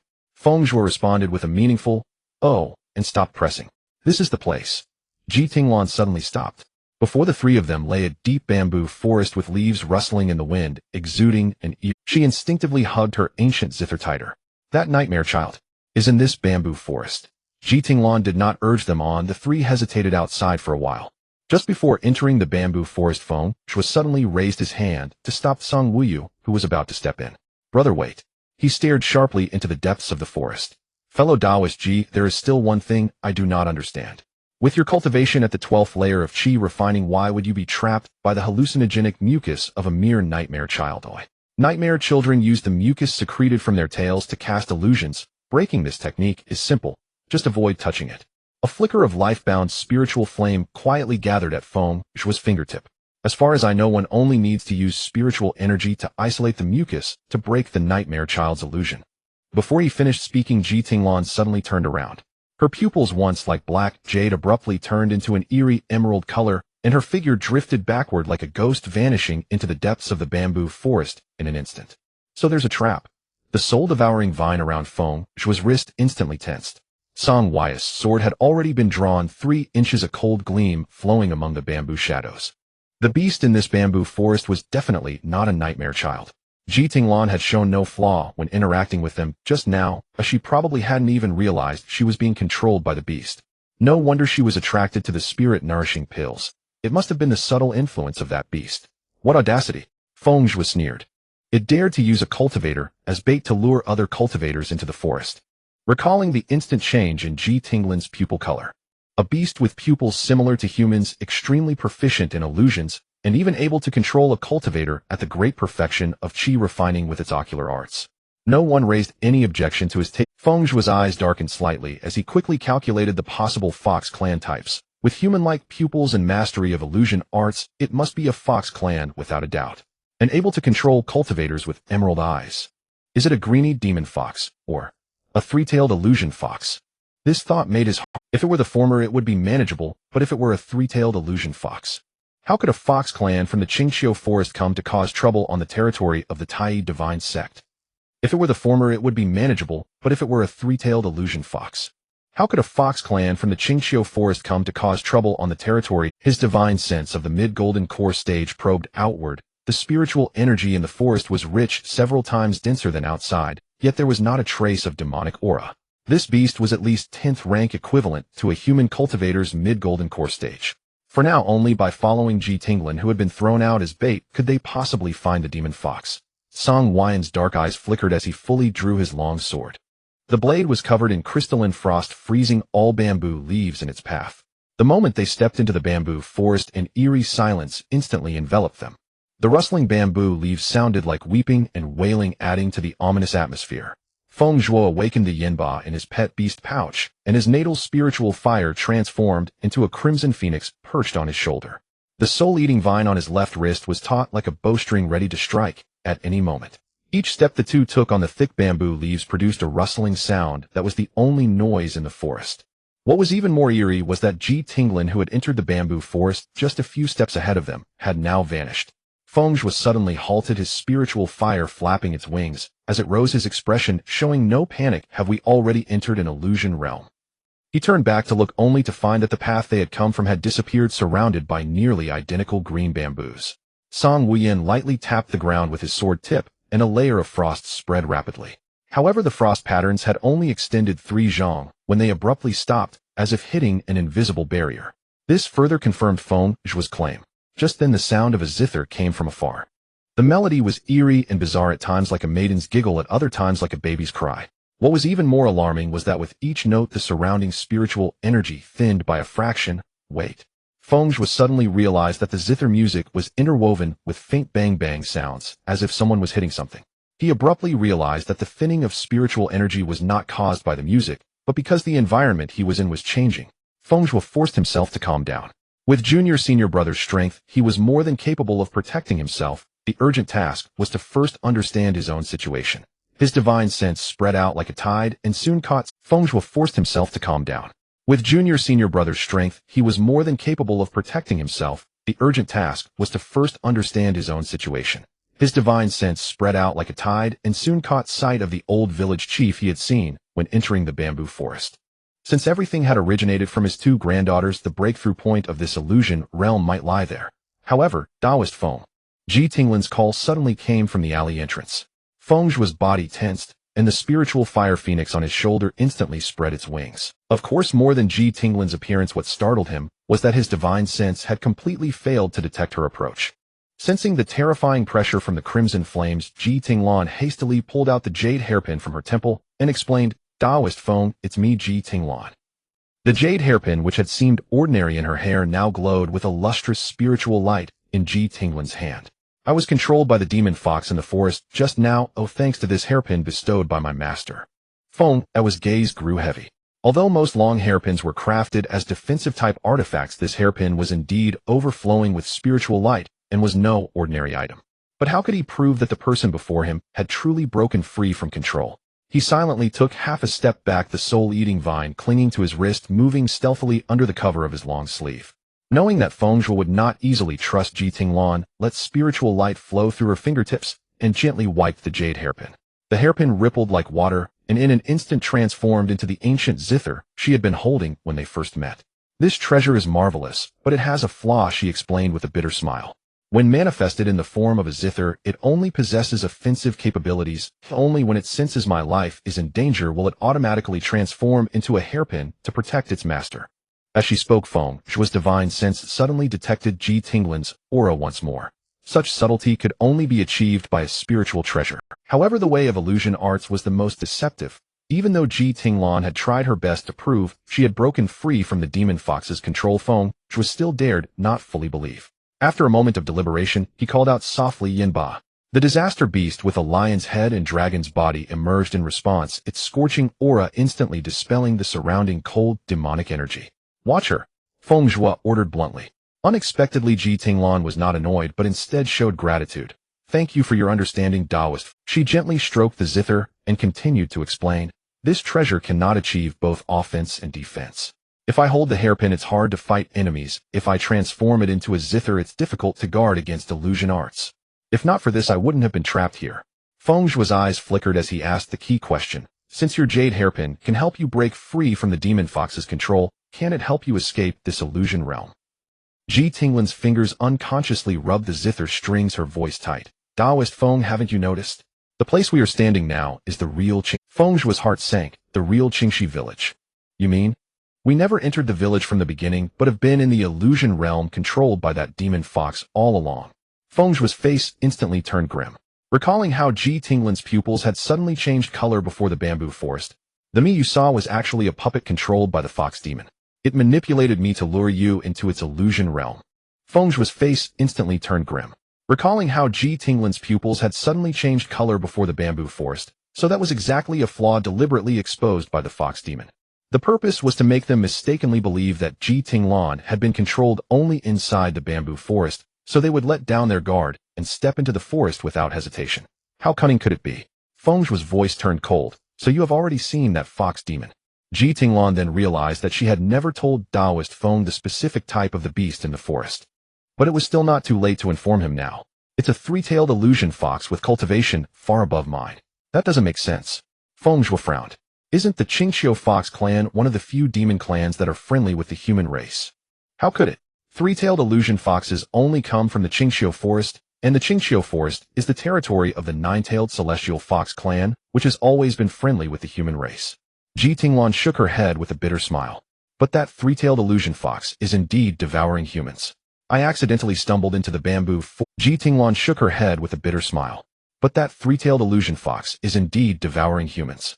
I accidentally stumbled into the bamboo forest yesterday and discovered the remains of other cultivators." As she finished speaking, she suddenly widened her eyes and looked in terror behind Feng Zhuo. Yinba also let out a low growl, its lava-like scales bristling all at once. Feng Zhuo suddenly turned around only to see that beneath the ancient locust tree at the village entrance a woman in white as pure as snow had appeared without anyone noticing. Her emerald green eyes were gazing at them with a hint of a smile, as if she found them amusing. "What are you two little Taoist friends chatting about so happily?" The woman's voice was cloyingly sweet. "Why not? Share it with big sister." Zhuo swiftly transformed the ancient zither into a jade hairpin and tucked it back into her hair. Fellow Taoist Feng, be careful. She is the three-tailed phantom fox who has been devouring people in Qingxi village. So she has already taken human form. Feng Zhuo could not see through the woman's cultivation level, but her aura, though strong, had not yet reached the level of a nascent soul cultivator. Was it because both her parents were demon cultivators, or had she taken a transformation grass? But Feng Zhuo was puzzled. Why had she appeared on her own before they even sought her out? The woman cast a casual glance at Yanba, a flicker of wariness in her eyes, but more than that, greed. Now those emerald green eyes were fixed on Feng Zhuo, without blinking, and her cloyingly sweet voice continued to speak. Little brother, tell me, am I beautiful? The woman shot Feng Zhuo a flirtatious glance, a strange light flashing in her emerald pupils. Come over here to sister, and he'll teach you some delightful things. Knowing that the three-tailed phantom fox excelled in eye techniques, how could Feng Zhuo be unprepared? He instantly sealed his vision with spiritual energy, relying entirely on his divine sense to perceive the world. Feng Zhuo let out a cold laugh, meeting the woman's eerie green eyes without flinching. With a face like yours, you must never look in a mirror at home. A mocking curve twisted his lips. Otherwise you'd realize you can't even compare to a single strand of my junior brother's hair, and yet you dare to flaunt yourself before me yet. Before his words had even faded, Yanba had already launched an attack. The beast of calamity, forged from molten lava, raised its head and roared, its scales suddenly blazing. Behind it, the phantom of Nuba emerged. 9 sinister chains entwined with burning heart flames swept toward the three-tailed phantom fox with terrifying force. At the same time, the phoenix on Feng Zhuo's shoulders soared into the air, its tail feathers scattering a rain of starfire. As his hand seals shifted continuously, dozens of millstone-sized fireballs fell like meteors, sealing off all escape routes for the three-tailed phantom fox. Even more terrifying, those drifting tail feathers transformed into countless ice flame sparrows swarming toward the three-tailed phantom fox. The soul-devouring vine was even more insidious. It silently burrowed into the ground, then suddenly shot out from beneath the woman's feet, like a serpent aiming straight for her heart. This series of killing moves was flawlessly coordinated, leaving the opponent no time to catch a breath. The basic fire element technique, Fireball. The second layer technique of the heart method, Nirvana burning, heaven art, fire phoenix soaring. Though Fireball was a basic technique, through Feng Zhuo's repeated practice and combined with his third-grade innate spiritual fire, it now erupted with astonishing power. This was the supreme art recorded in the second layer of the Feng family's ancestral heaven-grade heart method, Nirvana burning heaven art. This was the supreme art recorded in the second layer of the Feng family's ancestral heaven-grade heart method, Nirvana burning heaven art. Once a heart method reached heaven-grade, it itself was equivalent to a cultivation technique of the same rank. The first layer of Nirvana burning heaven art, spiritual fire body tempering, focused on solidifying the foundation, allowing the cultivator's physique to perfectly harmonize with the spiritual fire, hence it had no attached techniques. Only upon reaching the second layer did its offensive power begin to manifest, bringing forth lethal techniques, like Fire Phoenix soaring. However, Feng Zhuo had only recently established his foundation, and his heart method had not yet reached the second layer.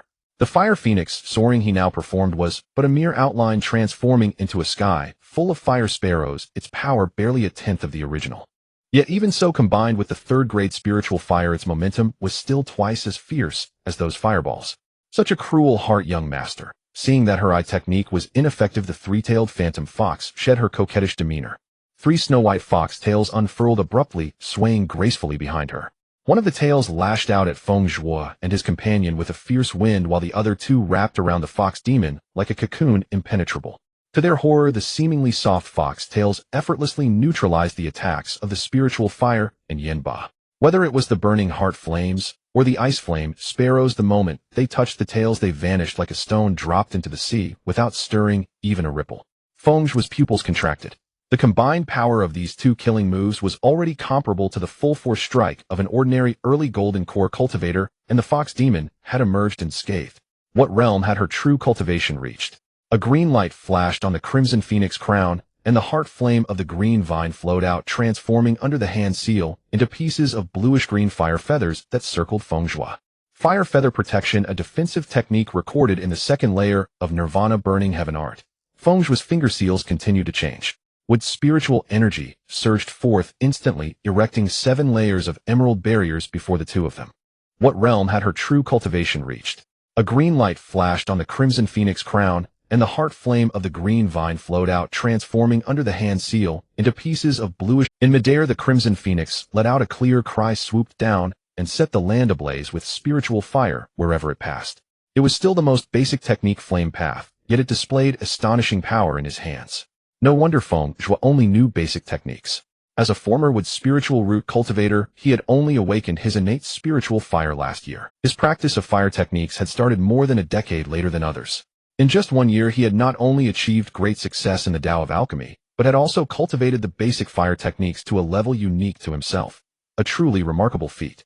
As for wood element techniques, Feng Zhuo had mastered many, but due to the nature of the wood's spiritual root early-stage techniques were mostly focused on defense, healing, and control, and their power was even inferior to basic fire techniques.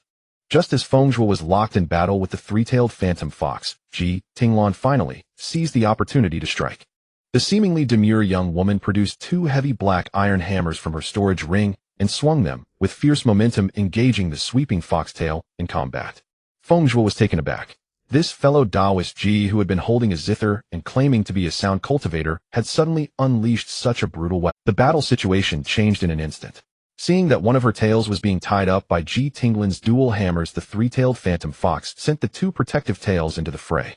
Yin Ba roared furiously, its 9 tails and claws meeting one of the fox tails.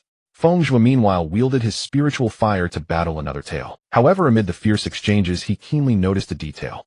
Whenever the residual force of the attacks swept toward the fox demon's body, the 3 tails would always show a tendency to retreat and protect her abdomen. Stranger still, though the fox demon's attacks were fierce, she always held back by a third at critical moments, as if she was wary of something. Wait. Feng Zhuo's gaze sharpened, and he suddenly noticed a faint, unnatural bulge in the woman's abdomen. At that moment, a fireball grazed her waist.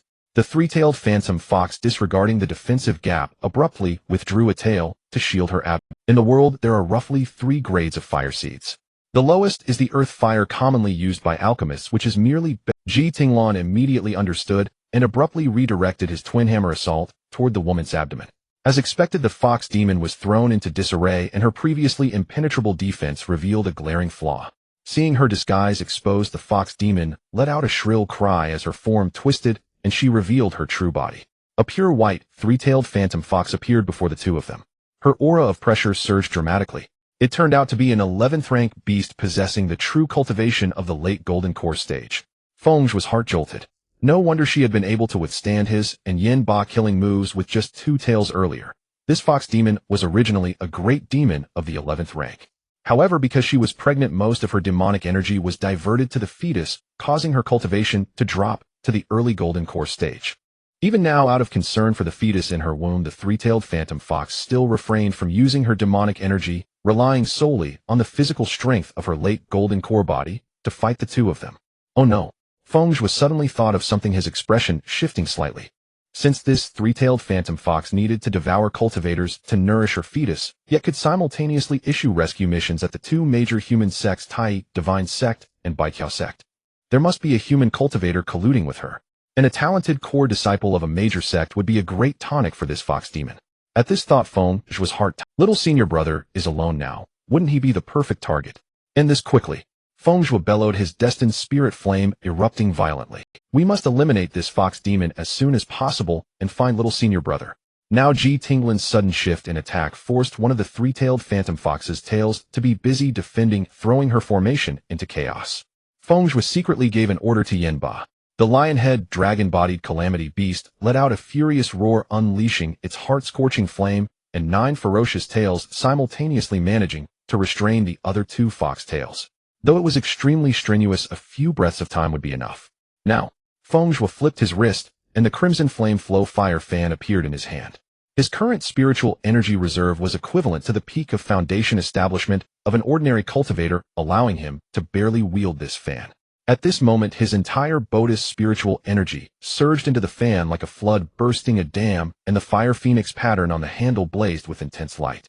The spirit flame in the air split into 3, transforming into crimson, pearly white, and emerald green fire phoenixes plunging toward the fox demon's head with heaven-scorching momentum. With the power of the spiritual artifact, the move Feng Zhuo now unleashed could truly be called the offensive spell, Fire Phoenix, soar, recorded in the Nirvana Blazing Heaven art.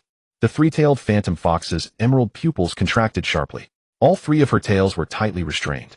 Facing this killing move that had approached the power of the mid-Golden Core stage, she had no choice but to gather all the demonic energy she could currently use into defense at her head. But at that moment, the soul-devouring vine, which had been lingering outside the battle, suddenly sprang up and shot straight toward the fox demon's abdomen. Though the three-tailed phantom fox could not defend, a trace of human-like disdain flickered in her eyes. But it's just a second-rank spirit vine. Seeing this, Feng Zhuo raised his brows, his robes fluttering, exuding the youthful charm of a young man.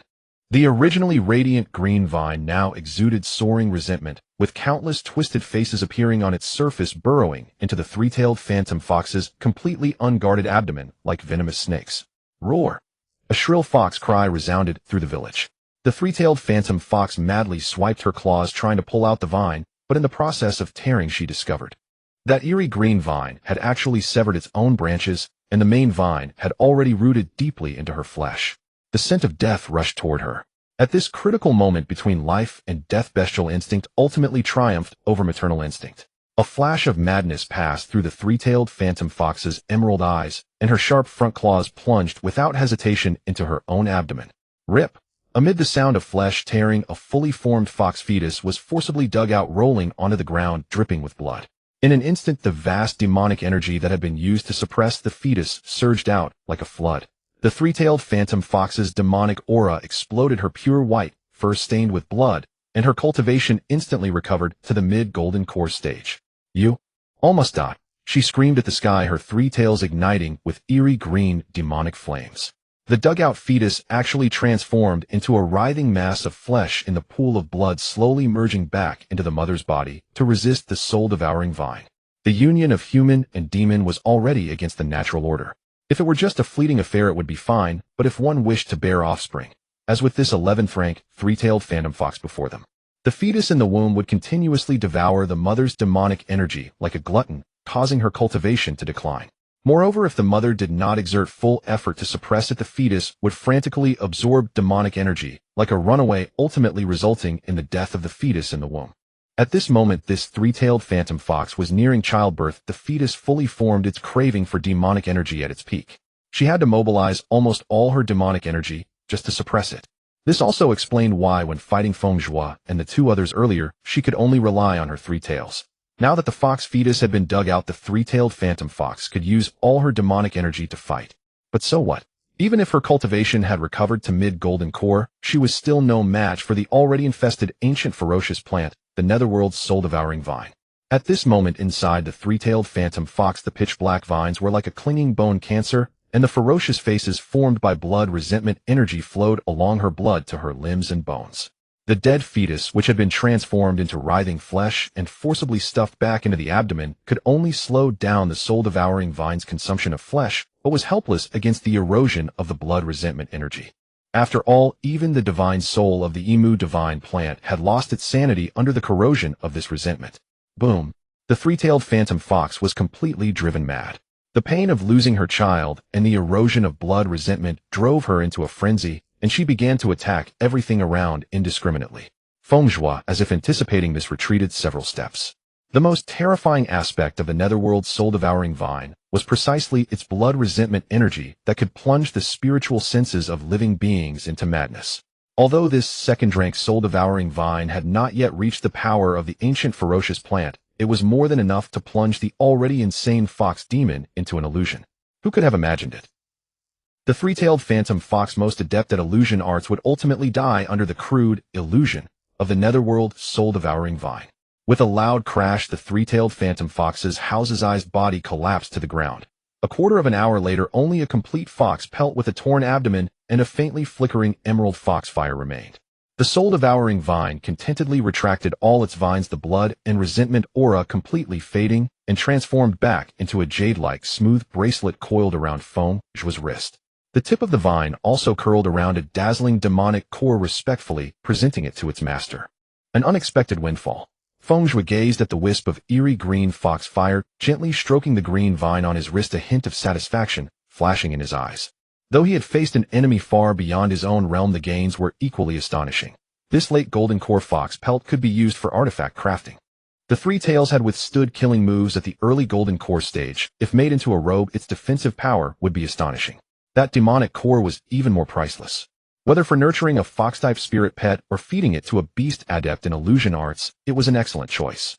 Even if fed to Yanba, though it could not comprehend the three-tailed phantom fox's illusion techniques, the mid-golden core demonic energy contained within would be enough to help it break through to become an 8th-rank beast.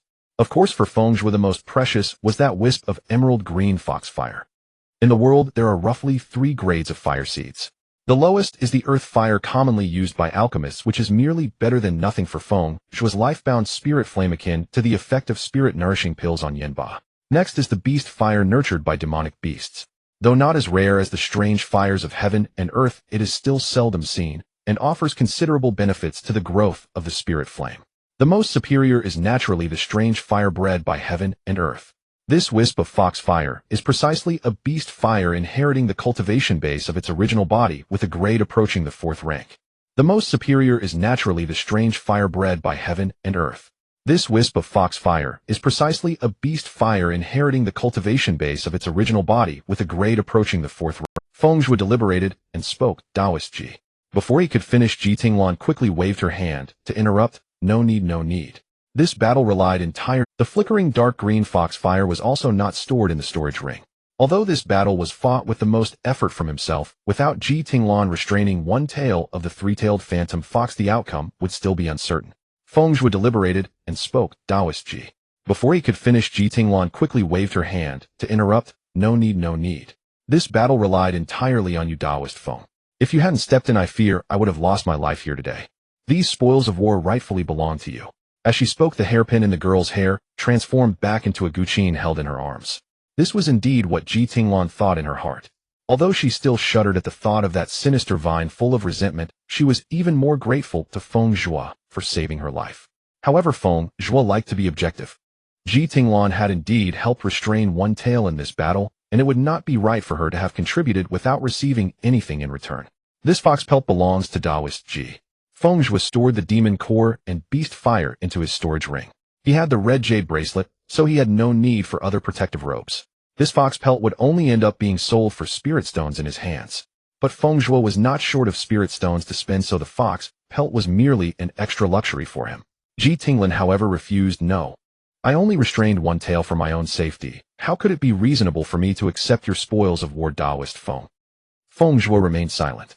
The girl kept declining until her face flushed red, and finally, she had to reluctantly concede. Then I will shamelessly take half of the fox pelt, and the other half belongs to you, Taoist Feng. Moreover, when she was locked in combat with the 3-tailed phantom fox, she had relied on her physical body to withstand its tail attacks multiple times.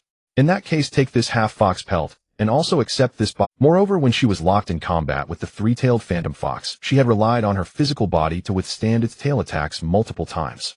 In that case, take this half fox pelt, and also accept this bottle of body tempering pills as a token for me, buying your half of the pelt.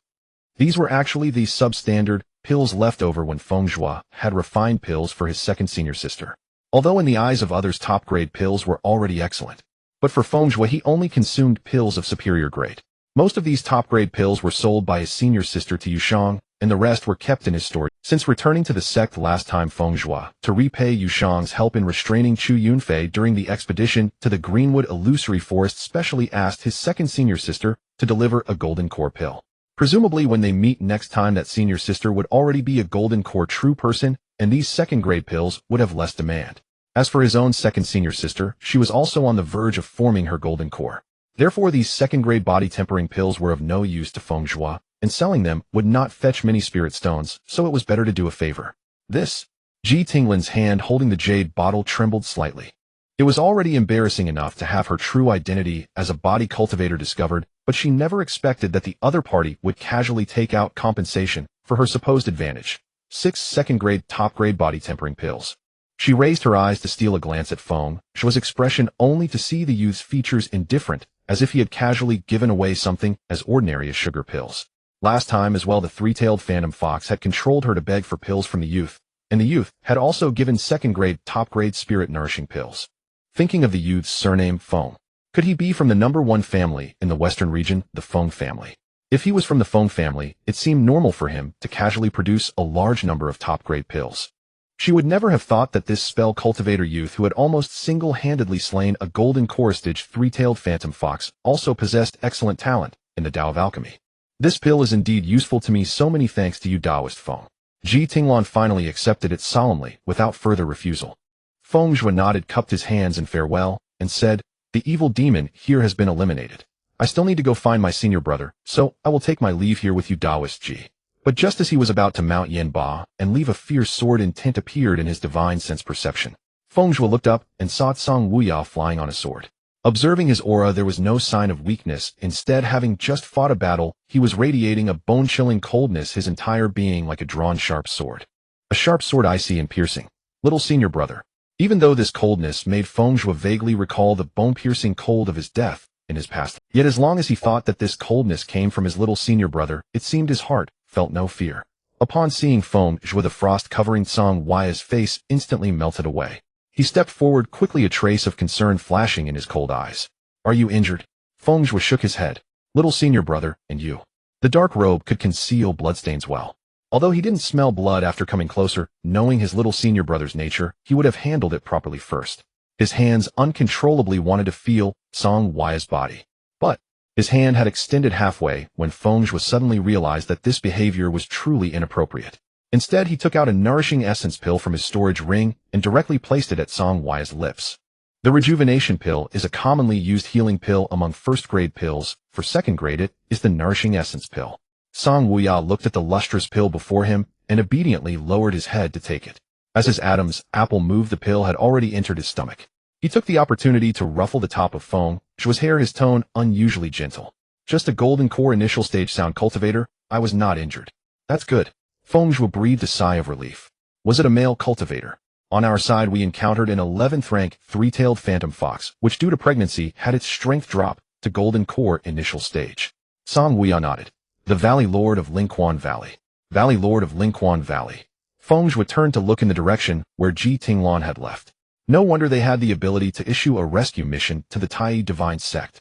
As for the Baitiao sect, Ji Tinglan had been confirmed as a body cultivator, so naturally, she could not be from a sound cultivation sect. But then was it the Zhua sect? Or one of the first-rate sects? Feng Zhuo recounted his previous experience in detail to Song Wuya. When he mentioned the strange Qin music heard in the bamboo forest illusion, and then connected it to Ji Tinglan being a body cultivator rather than a sound cultivator, he suddenly couldn't help laughing.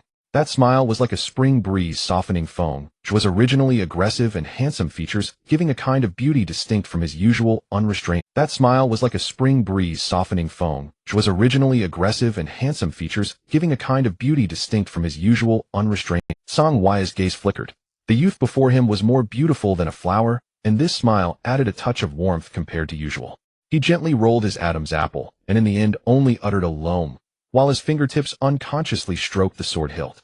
The sea breeze carrying a faint briny scent brushed past. In the distance, the Lioli Palace, half suspended above the sea, refracted myriad rays of sunset light, as if a celestial palace had fallen into the mortal realm. "We've arrived." Ahead is the Lioli Xianfang. A green-robed cultivator sheathed his flying sword and landed steadily on the rocky ferry dock. The young alchemist who had shared the sword adjusted the medicine basket on his back and looked up in awe. "Is this market actually built on the sea?" "First time here." The green-robed cultivator chuckled. Lioli Xianfang is composed of 18 floating islands supported below by the beast Shining. 9 out of 10 cultivators from Zhongzhou heading to the western region must come here first. The young alchemist clicked his tongue. "But I've heard there are spirit vortexes beneath the Lioli Sea. Any cultivator below Foundation establishment who touches one will surely die. What's there to fear?" The green-robed cultivator pointed to the massive ship in the distance. "That's the Cloud Whaleboat of Songlong Tower. The hull is engraved with a spell array to evade the spirit vortexes. As long as you have enough spirit stones, it will guarantee you safe passage to the western region. Of course." He then glanced at the dozens of small boats clustered beside the large ship. "Those who are destitute can only gamble their lives on the hidden mist boat." The young alchemist followed his gaze. When he realized that those small boats could only hold a single person, he instinctively touched his own waist. Suddenly remembering the storage pouch that had been stolen from him not long ago, his face turned pale. "Fortunately, I'm not going to the western region. Otherwise, with my meager possessions, I'd probably have to squeeze onto that hidden mist boat." As he spoke, he patted the medicine basket on his back with a worried expression. "I just wonder if the cultivators in this market will even take a liking to the herbs I've just gathered. Otherwise, he wouldn't even have enough spirit stones to take the teleportation array home." The green-robed cultivator glanced at the medicine basket and consoled him. "Don't worry. Golden core cultivators have their own means to cross the Lioli Sea. Those who come here to take a boat are mostly chi refining cultivators like you and me. As they spoke, the two stepped onto the rainbow bridge leading to the market, unaware of the two figures standing not far behind them. Little senior brother, let's go too. Feng Zhuo, in a crimson robe that fluttered loudly in the sea breeze, formed a stark contrast with Song Wuyan, who was dressed in ink-black attire. After dealing with the matter of the three-tailed illusory fox, they set out for the Feng clan in the western region. They had traveled from Linquan City, near Qingxi village, transferring through 3 teleportation arrays, and finally arrived at Liuli City, where the Liuli Xianfang was located. The Liuli Sea lies between Zhongzhou and the western region. That green-robed cultivator was right. 9 out of 10 Zhongzhou cultivators below the golden core stage who wish to go to the western region must come to this Liuli Xianfang. In truth, the same is true for those coming from the western region to Zhongzhou. However, the western region has no Liuli Xianfang. Instead, it has ferry terminals controlled by various major clans. Feng Zhuo explained as he walked beside Song Wuyan. Besides the spirit vortexes, there are natural mirages over the sea. Within those mirages, cultivators below the golden core stage can barely discern direction. He gazed at the distant massive cloud boat and said softly, "To cross the sea this time, we too must rely on this cloud whale boat." Song Wuyan nodded slightly, his eyes sweeping over the clear water beneath the rainbow bridge. There a faint, enormous shadow slid past, likely the tentacles of the beast Shun Ying that supported the market. The market bustled with noise and cultivators of all kinds moved back and forth. Feng Zhuo and Song Wuyan went straight to the sea-crossing pavilion that managed the cloud whale boat. A middle-aged steward dressed like a fisherman immediately put on a smiling face and greeted them. "Are you two immortal masters looking to take the cloud whale boat to the western region?" Seeing Feng Zhuo nod, the steward's face lit up as he enthusiastically introduced. "Although our cloud whale boat is engraved with a spell array to evade the vortexes, the Liuli Sea is vast and boundless, and the underwater spirit vortexes are perilous. To ensure safety, we dare not sail too fast. It will take at least 5 days to reach the western region." He rubbed his hands together as he continued his sales pitch. "Therefore, the boat is equipped with cabins and also provides spirit meals." Then lowering his voice discreetly, he added, "If you have any other needs." "No need." Song Wuyan interrupted coldly, placing spirit stones on the counter. "1 first-class cabin will suffice."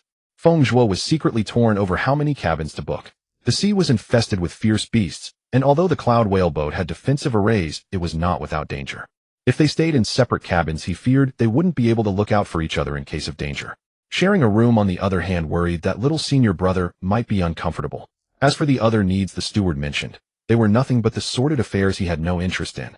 Now that little senior brother had made the decision, he no longer needed to agonize. The steward, accustomed to such dealings, calmly collected the spirit stones and handed over a jade token with a wooden expression, "Heavenly character number 13. The boat departs at the Qin hour 3 days from now. Those who are late will not be waited for." Feng Zhuo took the jade token. Just as the two turned to leave, a sudden commotion erupted in the distance. A ragged youth came stumbling over, pursued by 3 cultivators in fine robes, 1 man and 2 women. "Stop, you little thief. How dare you steal from us of the Liu family?" The youth in his panic collided with Feng Zhuo, revealing a pair of amber-colored heterochromatic eyes as he looked up. He clutched Feng Zhuo's sleeve tightly and said in a hoarse voice, "Fellow Taoist, save me. I didn't steal." Before the youth could finish, a chilling sword chi came hurtling through the air. He hastily withdrew the hand that had been reaching for Feng Zhuo's waist pouch, simultaneously letting go of the sleeve he had been gripping. The sword chi, exuding a frigid aura, instantly froze the fleeing youth in place. The 3 cultivators in fine robes arrived closely behind, and one of the female cultivators whipped out a golden rope that coiled around the youth like a spirit serpent. The leading man, around 20 years old, cupped his hands toward Feng Zhuo and Song Wuyan. "Thank you both for your timely assistance. This little thief is audacious beyond measure. He just stole our 3 storage pouches in front of Qingyan Pavilion. Truly shameful." Feng Zhuo glanced at little senior brother, who remained expressionless, and returned the gesture. It was nothing. At the same time, he cast his eyes downward, and indeed saw the chain extended by Yin Ba. The storage pouch at his waist was filled with spirit-feeding pills.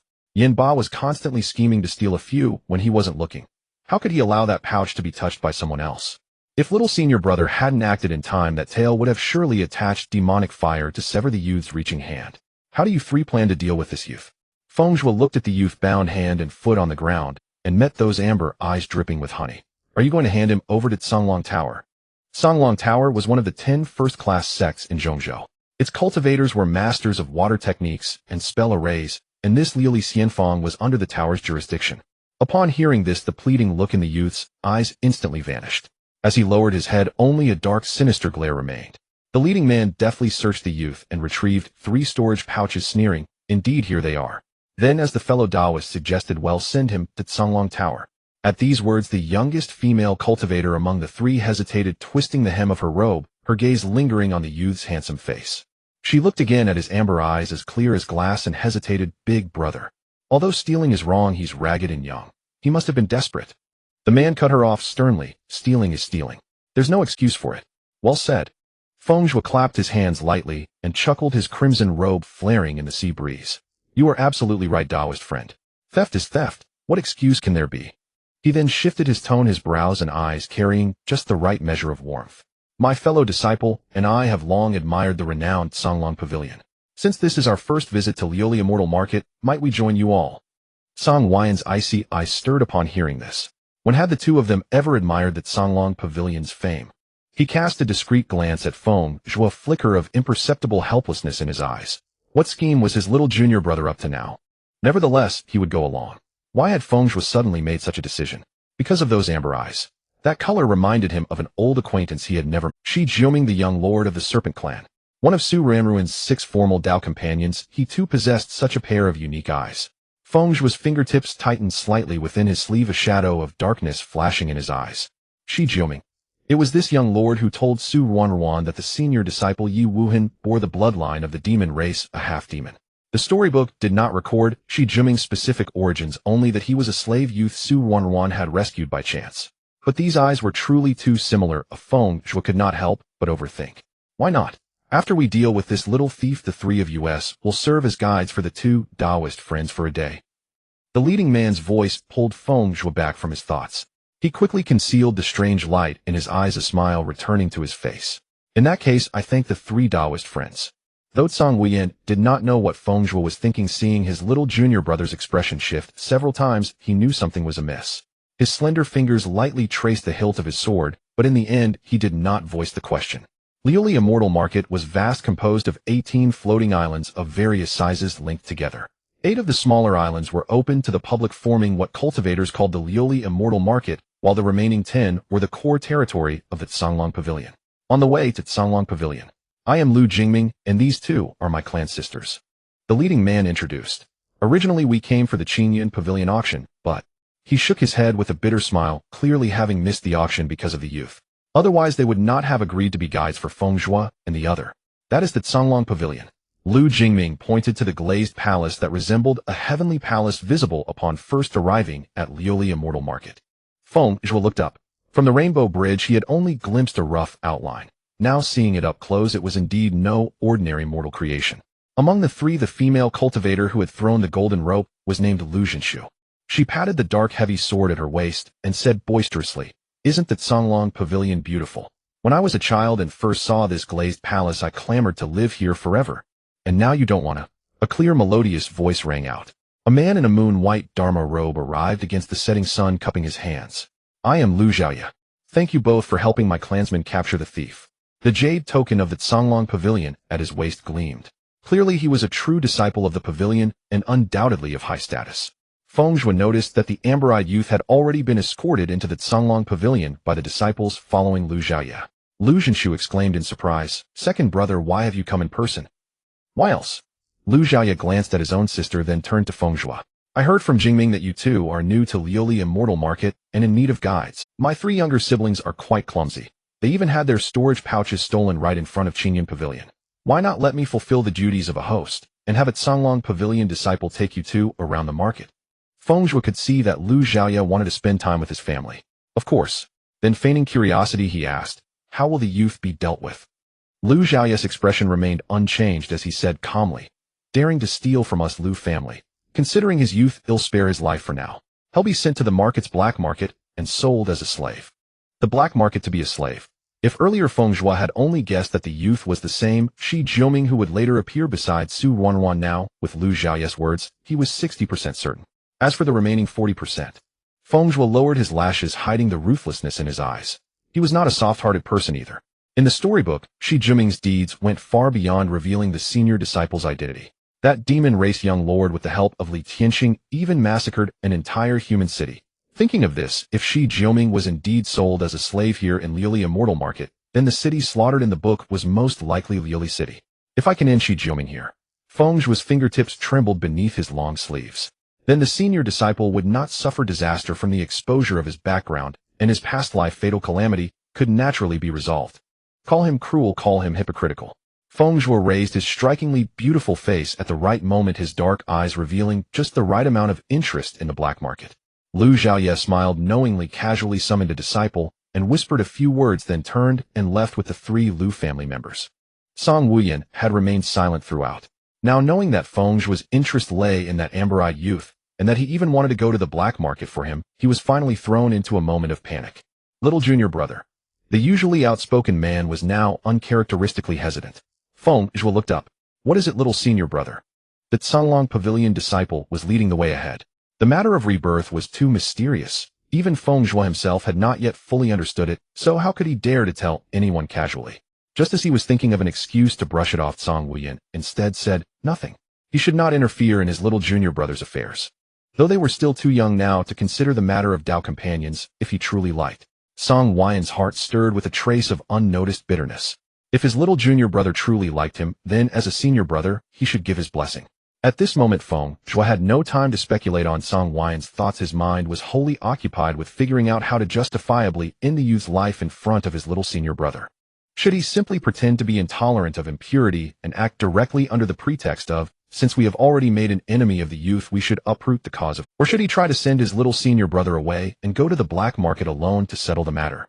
The former. His little senior brother was no fool, he would surely realize that he was lying. Though he would certainly cooperate, the feeling of being deceived was never pleasant. So this time Feng Zhuo spoke directly. Little senior brother, since we have already made an enemy of that youth, why don't we go to the black market now and eliminate the source of future trouble? Song Wuyan was startled by this, realizing that he had completely misunderstood earlier. All right. Though in his heart he felt that the youth's offense today did not warrant death, the human heart was ultimately made of flesh and would lean one way. And Song Wuyan's heart was leaning toward Feng Zhuo. That night lanterns flickered like stars. The entrance to the black market dark tide alley lay shrouded in a deep gloom. The leading disciple of the Canlong sect, clad in a black robe and wearing a faceless mask, walked steadily ahead with measured steps. Feng Zhuo and Song Wuyan were similarly attired. As the black robes brushed against the damp stone steps, the crushed moss beneath their boots emitted a faint sound. The sensation was distinctly sticky. The alley was exceedingly narrow, with twisted wisteria vines clinging to the high walls on both sides, casting menacing shadows in the dim light. At the deepest end, a stone wall appeared before them. Without turning around, the leading disciple warned 2 Taoist friends, follow closely. Passing through the stone wall, the view suddenly opened up. Not far away, a white candle burned faintly, beside which stood a hunched old woman. She grinned, revealing a few remarkably prominent black and yellow teeth. Feng Zhuo glanced at the jade talisman and recognized the pattern as the shinning beast that supported the glazed immortal pavilion. The old woman took it her withered. Feng Zhuo glanced at the jade talisman and recognized the pattern as the shinning beast that supported the glazed immortal pavilion. The old woman took it her withered fingers sliding across the talisman's surface, and the beast seemed to come alive, its hundreds of tentacles writhing on the talisman. Go on in. A passage appeared beside the old woman's sideways body, leading into the black market. The scene before him was utterly different from what Feng Zhuo had imagined. Here it was no different from an ordinary marketplace outside. There were numerous stalls with buying and selling proceeding as usual. However, all the cultivators coming and going wore black robes and faceless masks, speaking in deliberately lowered voices, lending an air of profound secrecy. And the items sold at the stalls. Feng Zhuo's peripheral vision caught a glimpse of a stark, white bone protruding from beneath a covering black robe, its surface densely inscribed with eerie runes. The lines twisted like snakes, and even faintly emitted a blood-red glow. To an untrained eye, it would likely be mistaken for a demonic artifact.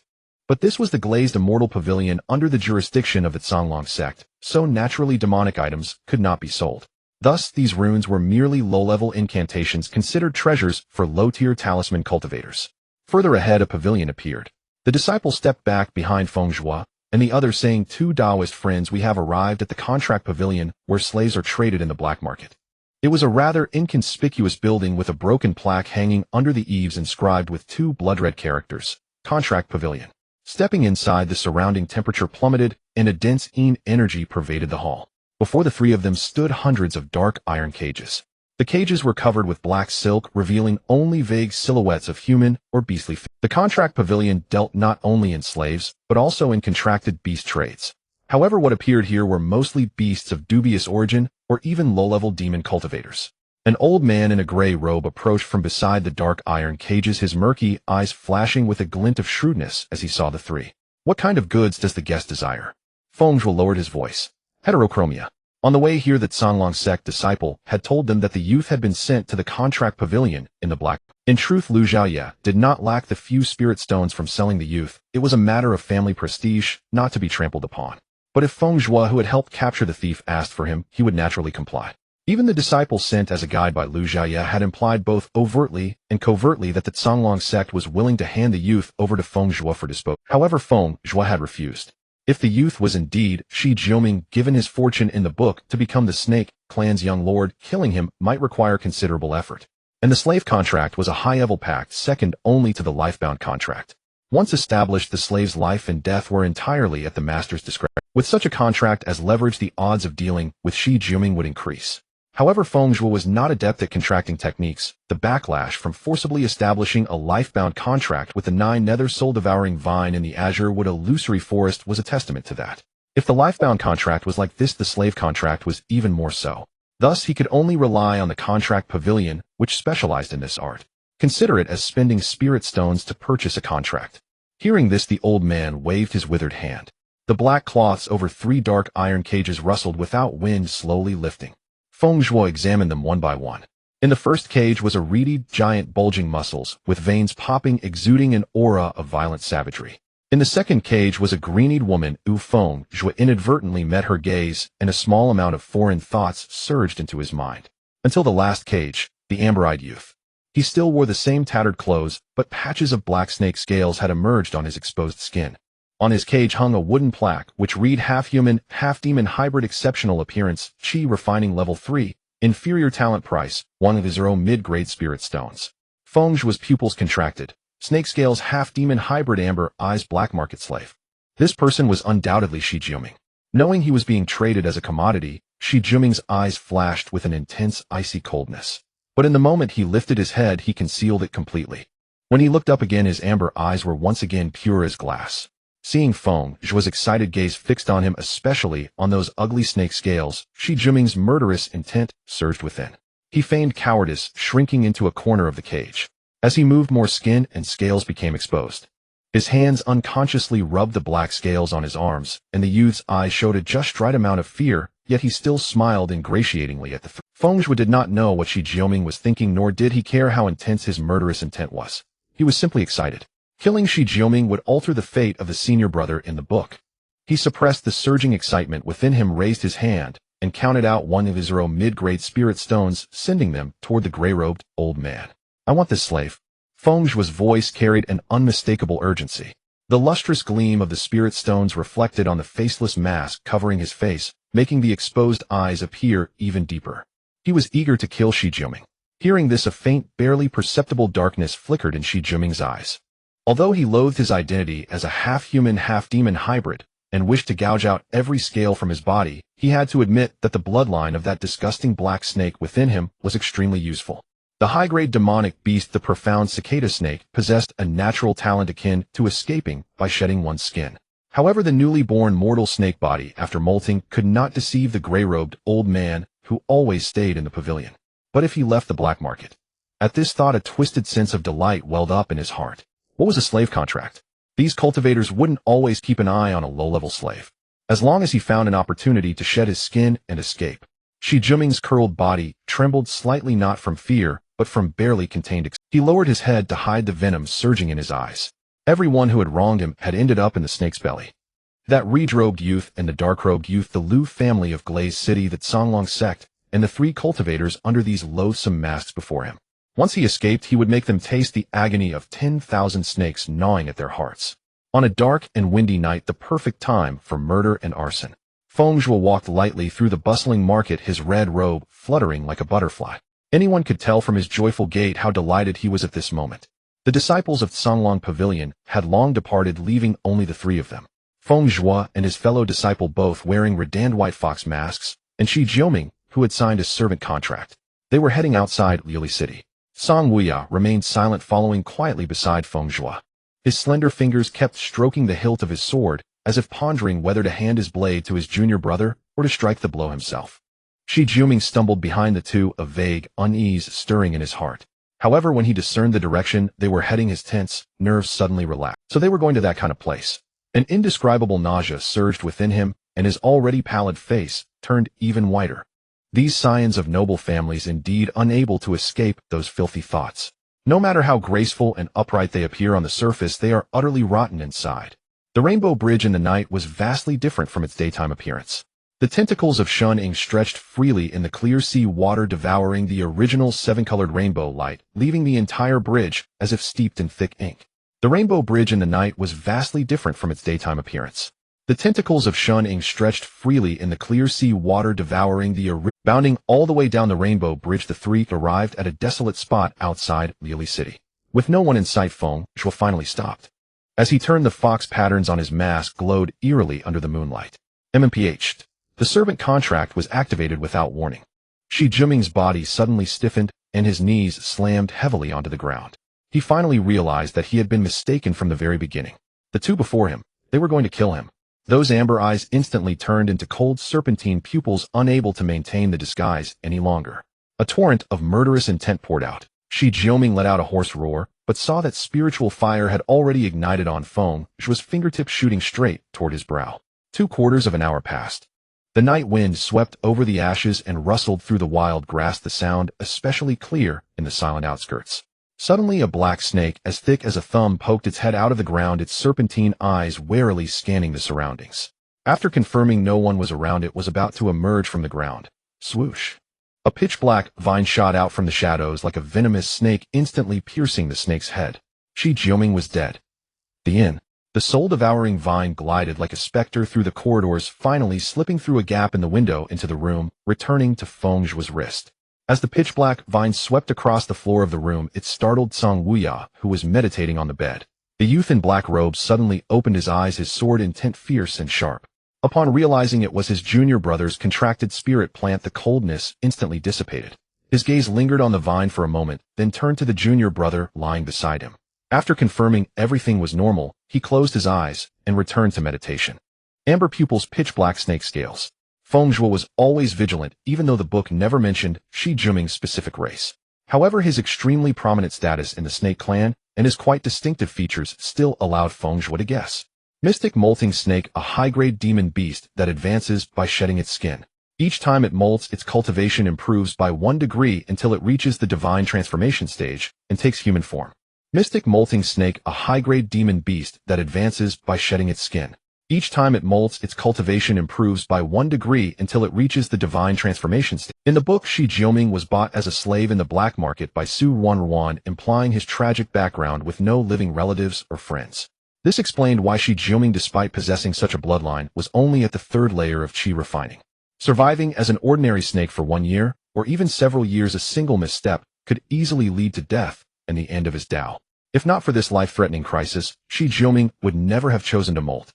Feng Zhuo gently stroked the rough skin of the soul-devouring vine, a slight smile curling at the corner of his lips. Since even Shi Juming, who in the book was Su Ruan's Tao partner, could be killed, did that mean Su Ruan was also not invincible? The killing intent in Feng Zhuo's heart grew stronger. He would wait for a suitable opportunity and then give it a try. 2 days passed in the blink of an eye. At the pier of Liuli Immortal Wharf, a giant ship lay quietly on the sea. The hull was densely covered with water avoidance and vortex avoidance runes, glowing with a deep blue luster under the sunlight. The blue and white flag of Songlong Pavilion on the mast fluttered loudly in the sea breeze. As Feng Zhuo stepped onto the deck, the boat captain was giving a speech. He was a middle-aged man with one eye, his golden core initial stage pressure undisguisedly radiating. He adjusted the black eye patch over his right eye with his rough fingers, his left eye scanning the crowd like a hawk. All aboard, listen up. The Liuli Sea is not a place for sightseeing. Although the Cloud Whale boat is engraved with vortex avoidance formations, it's still a tough ride when encountering spiritual vortex tides. On the sea there are mirage illusions, and beneath the water ferocious beasts lurk. Songlong Pavilion only ferries people, not guarantees their lives. The veteran passengers on board were used to it. A Foundation establishment cultivator in splendid attire even joked with a smile, Which cultivator in Lioli City doesn't know that One Eye is the steadiest captain at Sea Crossing Pavilion? You've been at the helm for over a decade and only about 100 people have died on your ship, right? If we exclude those reckless cultivators who insisted on jumping into the sea to die. The splendidly dressed youth added, shaking his folding fan, the actual number of deaths on your ship is probably no more than this. He held up both hands and shook. The captain, known as One Eye, waved his hand, a hint of smile flashing in his single, "I'm flattered." Then he changed the subject and chatted familiarly with the youth. Young Master Lu off to the western region again. Could it be, as the rumors say, you've really hidden a beautiful lady over there? Lu Hansong cupped his hands with a slight smile. You jest, Captain. With a long drawn-out horn, the Cloud Whale boat slowly departed from the dock. Remarkably, even as the giant ship plowed through the waves, the sea water remained as clear as glass. Through the crystalline surface, the seabed scene could be seen clearly. Suddenly, a huge shadow passed beneath the ship and vanished in an instant. Noticing Tsang Huai's gaze, Feng Zhuo explained softly, "That's a Lioli whale, one of the overlords of the sea. This Cloud Whale boat is refined from the bones of a high-grade Lioli whale, and the residual pressure can deter low-grade sea beasts." Tsang Hui nodded slightly. The abyssal sea has always been undared to cross. Feng Zhuo was startled. This was the first time his junior brother had mentioned his own origins. The abyssal sea in the northern domain, one of the most famous forbidden lands on Xuanqiang continent. Even if someone daring enough dared to cross the sea, they would have to survive to return. However, so his junior brother was from the northern domain. Besides the terrifying abyssal sea, the northern domain was covered in snow year-round, also known as the snow domain. Feng Zhuo secretly thought to himself, no wonder his junior brother was born with a single-eye spiritual root and always had a cold demeanor. As if tired of the sea, viewed Tsang Hui said flatly, "Let's go back." Feng Zhuo nodded. He had already grown tired of the Lioli Sea scenery when he last came from the western region to the central continent, and he had intended to return to the cabin anyway. At the western region ferry, a youth in crimson tight-fitting clothes wore his jade crown askew, the sword tassel still stained with wine. He tiptoed up behind a girl in a blue skirt and suddenly called out, "Sister Xinglian, sneaking out again to meet your lover." Feng Xinglian was so startled that the silk handkerchief in her hand fluttered down. When she recognized the newcomer, her eyes widened. "Brother Xingya, you scared me to death." She patted her chest, the pearl hairpin at her temples still trembling. "If you dare tell my second brother, I'll tell him about your trip to the drunken, immortal pavilion last month." Cough. Feng Xingya choked his ears, turning red, and hastily looked around. "Little ancestor, the wind is strong at the ferry. Be careful not to bite your tongue." Feng Xingshu was always cold and unapproachable. If he discovered that he had secretly visited a brothel, he would surely report it to his mother. Feng Xingya choked his ears, turning red, and hastily looked around. "Little ancestor, the wind is strong at the ferry. Be careful not to bite your tongue." Feng Xingshu was always cold. "Young Master Zhuo, do you mean young Master Feng Zhuo of the main clan?" Feng Xingyan nodded hastily. Feng Xinglian wanted to ask more. "Young Master Zhuo, do you mean young Master Feng Zhuo of the main clan?" Feng Xingyan nodded hastily. Feng Xinglian wanted to ask more, but the youth in crimson had already boarded the deck. The Cloud Whale boat was crowded with cultivators, but Feng Zhuo and Tsang Hui were still the most eye-catching figures. As soon as Feng Xingya stepped onto the deck, he spotted the familiar red robe. "Young Master Zhuo." He waved and called out loudly, his jade crown tilting further with the motion. Feng Zhuo turned at the sound and recognized the youth who had escorted him to the western region ferry last time. "But that address?" Feng Zhuo said helplessly. "Xingya, didn't I tell you to just call me by my name?" Such a respectful title always made him uncomfortable. The main clan and the branch clan of the Feng family had always lived in separate lands. The main clan resided under the protection of the Chiwu Divine Tree, where several Feng family Mayana ancestors were in seclusion. Few places in the western region were as safe as this. Feng Xingya shook his head stubbornly. "A young master is a young master."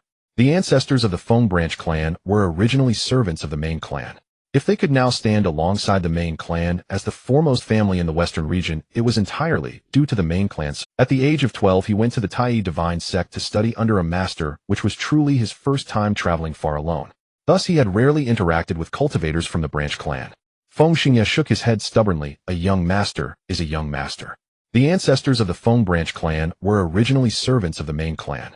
If they could now stand alongside the main clan as the foremost family in the western region, it was entirely due to the main clan's support. How could they forget such gratitude? Feng Zhuo had to give up. "Did my mother send you?" This time he had only informed his father Qinjiangzi, who was also in the central province, about his return to the western region. Although the Taishu Five Elements sect was not close to the Tai Divine sect for Qinjiangzi, who was at the Void Refining Realm, it was merely a quarter of an hour. But since it was still another sect's territory, Qinjiangzi could not visit often. In a year, he had only visited Feng Zhuo 3 times, each time bringing some spirit stones and spirit herbs. Their last meeting was just before entering the Qingmu illusory forest, so he had not yet had time to inquire about the Emu sacred body, only mentioning roughly when he would return to Fengqi City. As for how his mother found out, although they were in different regions except for necessary seclusion time, his parents met every half-month. The two had been Dao companions for over a century, and their affection had not diminished in the slightest. On the contrary, it had only grown stronger.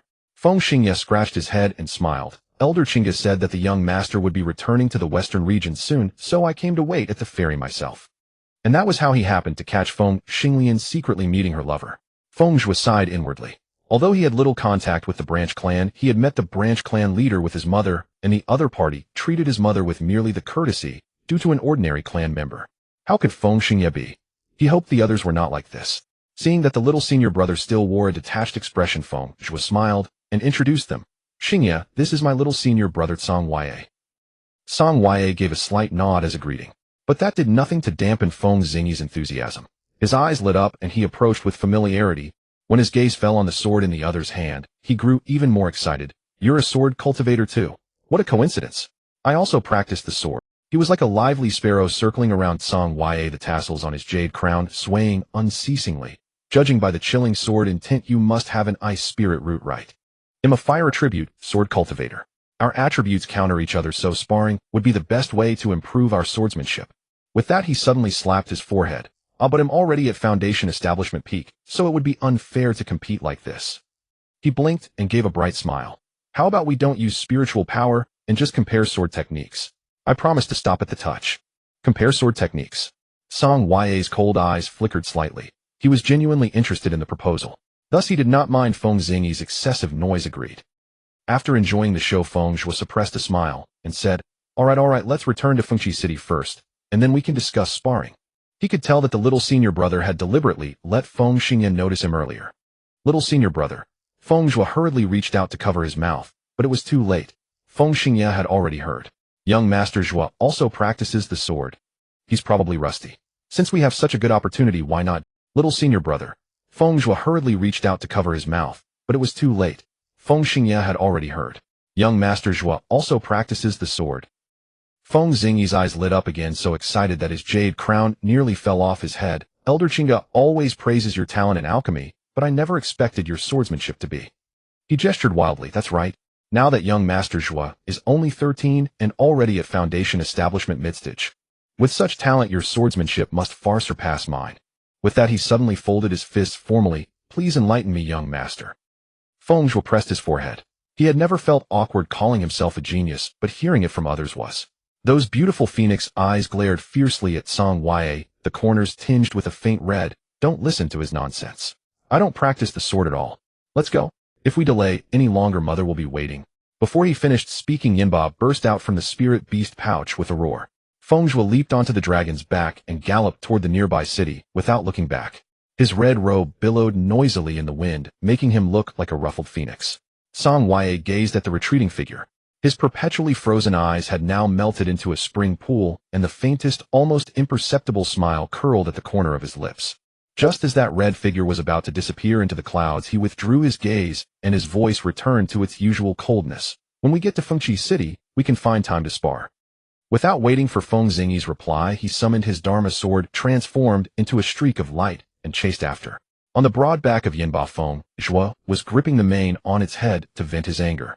The poor calamity beast had lost another tuft of hair from its head. But it didn't mind. It skillfully opened a demon force barrier to shield Feng Zhuo from the wind, then said flatteringly, my dear master. Feng Zhuo glanced back and seeing that Song Wei hadn't caught up, yet said fly slower. Finished speaking, he added, take the spirit-nourishing pills yourself. Fengqi City was built in 9 concentric rings around the sacred Qiwu divine tree. The outer 3 rings were guarded by the chiefing guard and open to the public, allowing cultivators from all directions to come and go. The middle 3 rings housed the collateral branches of the Feng clan, with the majestic chiefing pavilion standing at their center. Only cultivators recognized by the Feng clan could enter. The innermost 3 rings, known to outsiders as the Feng clan ancestral ground, were the core territory. In truth, this was the domain of the main Feng clan, where the sacred Qiwu tree grew perpetually shrouded in a golden aura. This golden aura naturally functioned as a 6th-grade defensive formation. Even members of the collateral branches could not set foot inside without such stringent rules served two purposes. First, to guard against disloyalty among the collateral branches. After all, power was alluring, and the secrets that had kept the Feng clan as the premier family of the Western Domain for nearly 10,000 years were all hidden within this ancestral land. Otherwise, relying solely on the strength of the collateral branches, which was no better than that of first-rate families, how could they maintain their supremacy over all other families in the Western Domain? Second, the Chiwu divine tree, though sentient, remained dormant for most of the year. Except for the main Feng clan members and cultivators holding specific tokens, anyone who forced their way through the golden light would face indiscriminate attack. As Feng Zhuo stepped out of the teleportation array and arrived at the outer 3 rings of Fengqi City, he saw Feng Qingge waiting for him. "Zhuozhuo, my precious, you're finally back. Mother has missed you so much." It was the same familiar opening. Before Feng Zhuo could react, the crimson silk ribbon from Feng Qing's sleeve shot out like a spirit snake coiling toward him. "Mother, there are outsiders present." He hastily sidestepped to dodge, but he was too slow. The crimson silk ribbon wrapped him tightly, leaving only his flushed face exposed. The next second, he was pulled into Feng Qing's embrace. Furious and embarrassed, Feng Zhuo simply closed his eyes and pretended to be dead, letting his mother have her way. This crimson silk ribbon was Feng Qing's life-bound artifact. As far back as he could remember, whenever his mother's emotions ran high, she would uncontrollably wrap him up like a cocoon. Much like her mother's life-bound spiritual flame, the Feng Yao, which had a habit of burning people's belongings. Though the ribbon followed its owner's nature, and like Feng Qingge always wanted to be close to him, Feng Zhuo had no desire for an extra mother. Seeing Feng Qingge about to carry him straight into the inner 3 rings, Feng Zhuo quickly came back to life. "Mother, little senior brother doesn't have a passage token. Song family boy, catch this." Feng Qingge casually tossed a phoenix-patterned token to Song Ye. "Xingye, please bring my junior brother to the inner 3 ring." Before Feng Zhuo could finish, Feng Qingge had already teleported him to the location of the Chiwu divine tree. When he came to his senses, he saw his father and maternal grandfather already waiting there. "Grandfather." He broke free from his mother's embrace and rushed into Feng Zhuoyang's arms like an arrow from a bow. Though the 13-year-old boy had grown taller, he still only reached his grandfather's shoulder, allowing him to bury his whole face in that familiar embrace. 8 years. It had been 8 years since he had last seen this elder who had doted on him since childhood, ever since he had joined the Tai divine sect. In the book he had seen after his death in his past life, this old man, after suffering the successive losses of his daughter's son-in-law and grandson, had fallen into a heart demon due to mental instability. "Zhuozhuo, have you missed your grandfather?" Feng Zhuoyang at the early nascent soul stage had the ability to maintain a youthful appearance, and he had no fondness for pretending to be old. At this moment, he looked like a sibling to Feng Qingge. He smiled and stroked his grandson's hair, his eyes full of affection. Feng Zhuo's nose tinged red and his voice was muffled against his grandfather's robe. I missed you, grandfather." This reply made Feng Zhuoyang's heart melt with tenderness. He couldn't help teasing, "Oh my, whose 13-year-old baby is this still clinging so much to his grandfather?" He deliberately drew out his words. "So it's our Zhuozhuo. I'm not a baby." Feng Zhuo muttered, his ears turning red. All right, not a baby." Feng Zhuoyang laughed and agreed, but his arms held the boy tighter. "Zhuozhuo is grandfather's treasure." Feng Qingge couldn't bear to watch this clingy display between grandfather and grandson. She said testily, "Father, you're so old and still so mushy. I haven't even had my fill of hugging my son yet." Feng Zhuoyang shot a glare at his troublesome daughter, then reluctantly released Feng Zhuo. "Zhuozhuo, how long can you stay at home this time?" Feng Zhuo calculated in his mind the sect mission had a 3-month deadline. He had already used 1 month to complete the mission and travel to the Western Domain, and he needed to reserve half a month for the return trip. He answered 1.5 months. As for Li Taiangxing's matter, he had dared to take the 3-month mission precisely because there was still time before Li Taiangxing's appearance in the original novel. Now that he had finished the mission early, being able to stay at home for a few more days was a good thing. For the Feng family, Feng Zhuo had only been away for a year. But for Feng Zhuo, who had been reborn, it was a separation of 8 years. In his past life, he had planned to apply for training outside after forming his golden core and then visit home along the way. Who would have thought that right after his golden core, tribulation disaster would strike? Feng Zhuoyang asked thoughtfully, "What about your little junior brother? Do you plan to have him stay in your room?" Feng Zhuo's original idea had been exactly that. But Feng Zhuoyang's implication was that Song Ye, being an outsider, should not live in the ancestral grounds. Should he be arranged to stay temporarily in the chiefing pavilion in the middle 3 rings where it would be more comfortable? Mentioning Song Ye, Feng Zhuo couldn't help feeling a bit embarrassed. His little junior brother had specially accompanied him home, but now he had left him waiting. As for why he couldn't stay in the ancestral grounds, Feng Zhuo didn't really know the exact reason. He had often heard his elders mention that the ancestral land contained family secrets, but he had never been told the specifics. Whenever he asked, he was always brushed off with excuses like, "You're still too young." Now, even though his mental age was over 20 in the eyes of his elders, he was still just a 13-year-old child. He assumed that the secrets hidden here would still not be revealed to him. No need for separate arrangements. Feng Zhuo suddenly interjected. He is from the Tsang family of the Northern Domain. The Tsang family of the Northern Domain. Feng Zhuo realized. Then indeed there's no need to avoid suspicion. The Tsang family of the Northern Domain. Feng Zhuo repeated in surprise. The premier family of the Northern Domain, the Tsang family. But why was a member of the Tsang family exempt from suspicion? Could it be that the Tsang family also had secrets similar to the Feng family? And thinking further, did the premier families of all 4 domains? Feng Zhuo was a bit surprised. Feng Zhuo shook his head, then nodded. Little senior brother has exceptional sword talent, and his surname is Tsang. I guessed he might be from the Tsang family, but master and my senior siblings never said it explicitly. Young Xiaozi is also an old friend of your little junior brother's parents. That was an explanation. However, when Feng Zhuo said this, her voice carried a hint of barely perceptible anger and regret. Feng Zhuo keenly caught the anomaly in his mother's words. But events from 2,000 years ago, unless he deliberately sought them out, were naturally beyond his knowledge. Yet this was a matter of the previous generation.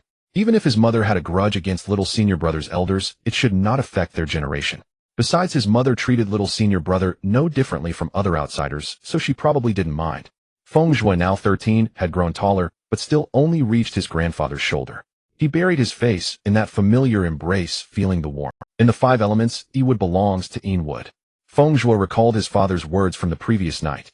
Unlike Jinmu, Yiwood's essence lies in its formidable vitality and adaptability.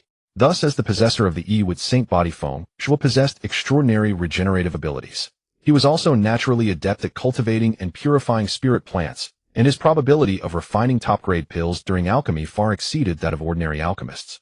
This was all due to the Yiwood qi spontaneously generated by his constitution. Qin Jiangzi also informed him that if he could cultivate his constitution to its peak, the Yiwood qi under his deliberate control could continuously influence the surrounding environment, such as significantly promoting the growth of spirit plants. Yet its most crucial aspect remained its adaptability. Ordinary wood spirit cultivators could only sign life-bound contracts with spirit plants, but those with the Yiwood saint body could form a symbiotic relationship with the plants they contracted, naturally bonding with the host. This trait had been conspicuously absent from the account of the Yiwood divine tree in the secret realm. No wonder that tree could coexist with the 9 abyss soul-devouring vine. It also explained why even a mere 30% awakened Yiwood saint body could suppress the soul-devouring vine that had contracted with Feng Zhuo. Had his constitution been fully intact, he could have directly formed a symbiotic contract with the vine, rendering the need for the spirit-taming sect's techniques unnecessary.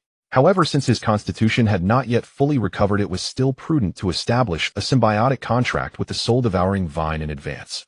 Moreover, the benefits of the symbiotic contract recorded in the spirit-taming art far surpassed those of the innate contract of the Yiwood saint body. The Yiwood saint body could only partially transfer the traits of the contracted spirit plant to the contractor. In the spirit-taming art, this was merely the most basic introductory chapter. But Feng Zhuo had not even entered the introductory chapter of the spirit-taming art. The 9 abyss soul-devouring vine, as an ancient malevolent plant, could not normally develop a spiritual consciousness. Therefore, he could not be certain whether cultivating it according to the technique would truly allow it to awaken as expected.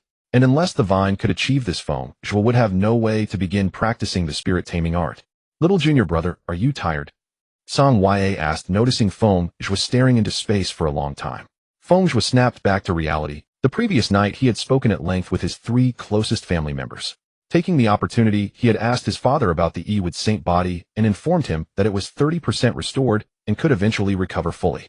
The 3 were overjoyed and immediately asked him to demonstrate his cultivation progress over the past year. After the demonstration, Qin Jiangzi saw that he had made significant progress in the everlasting spring scripture. Not only had the 2nd layer of the core technique reached perfection with the 3rd layer about to break through, but the 2 healing techniques attached to the 1st and 2nd layers, gentle rain nourishes all and soothing heart healing, had also been mastered.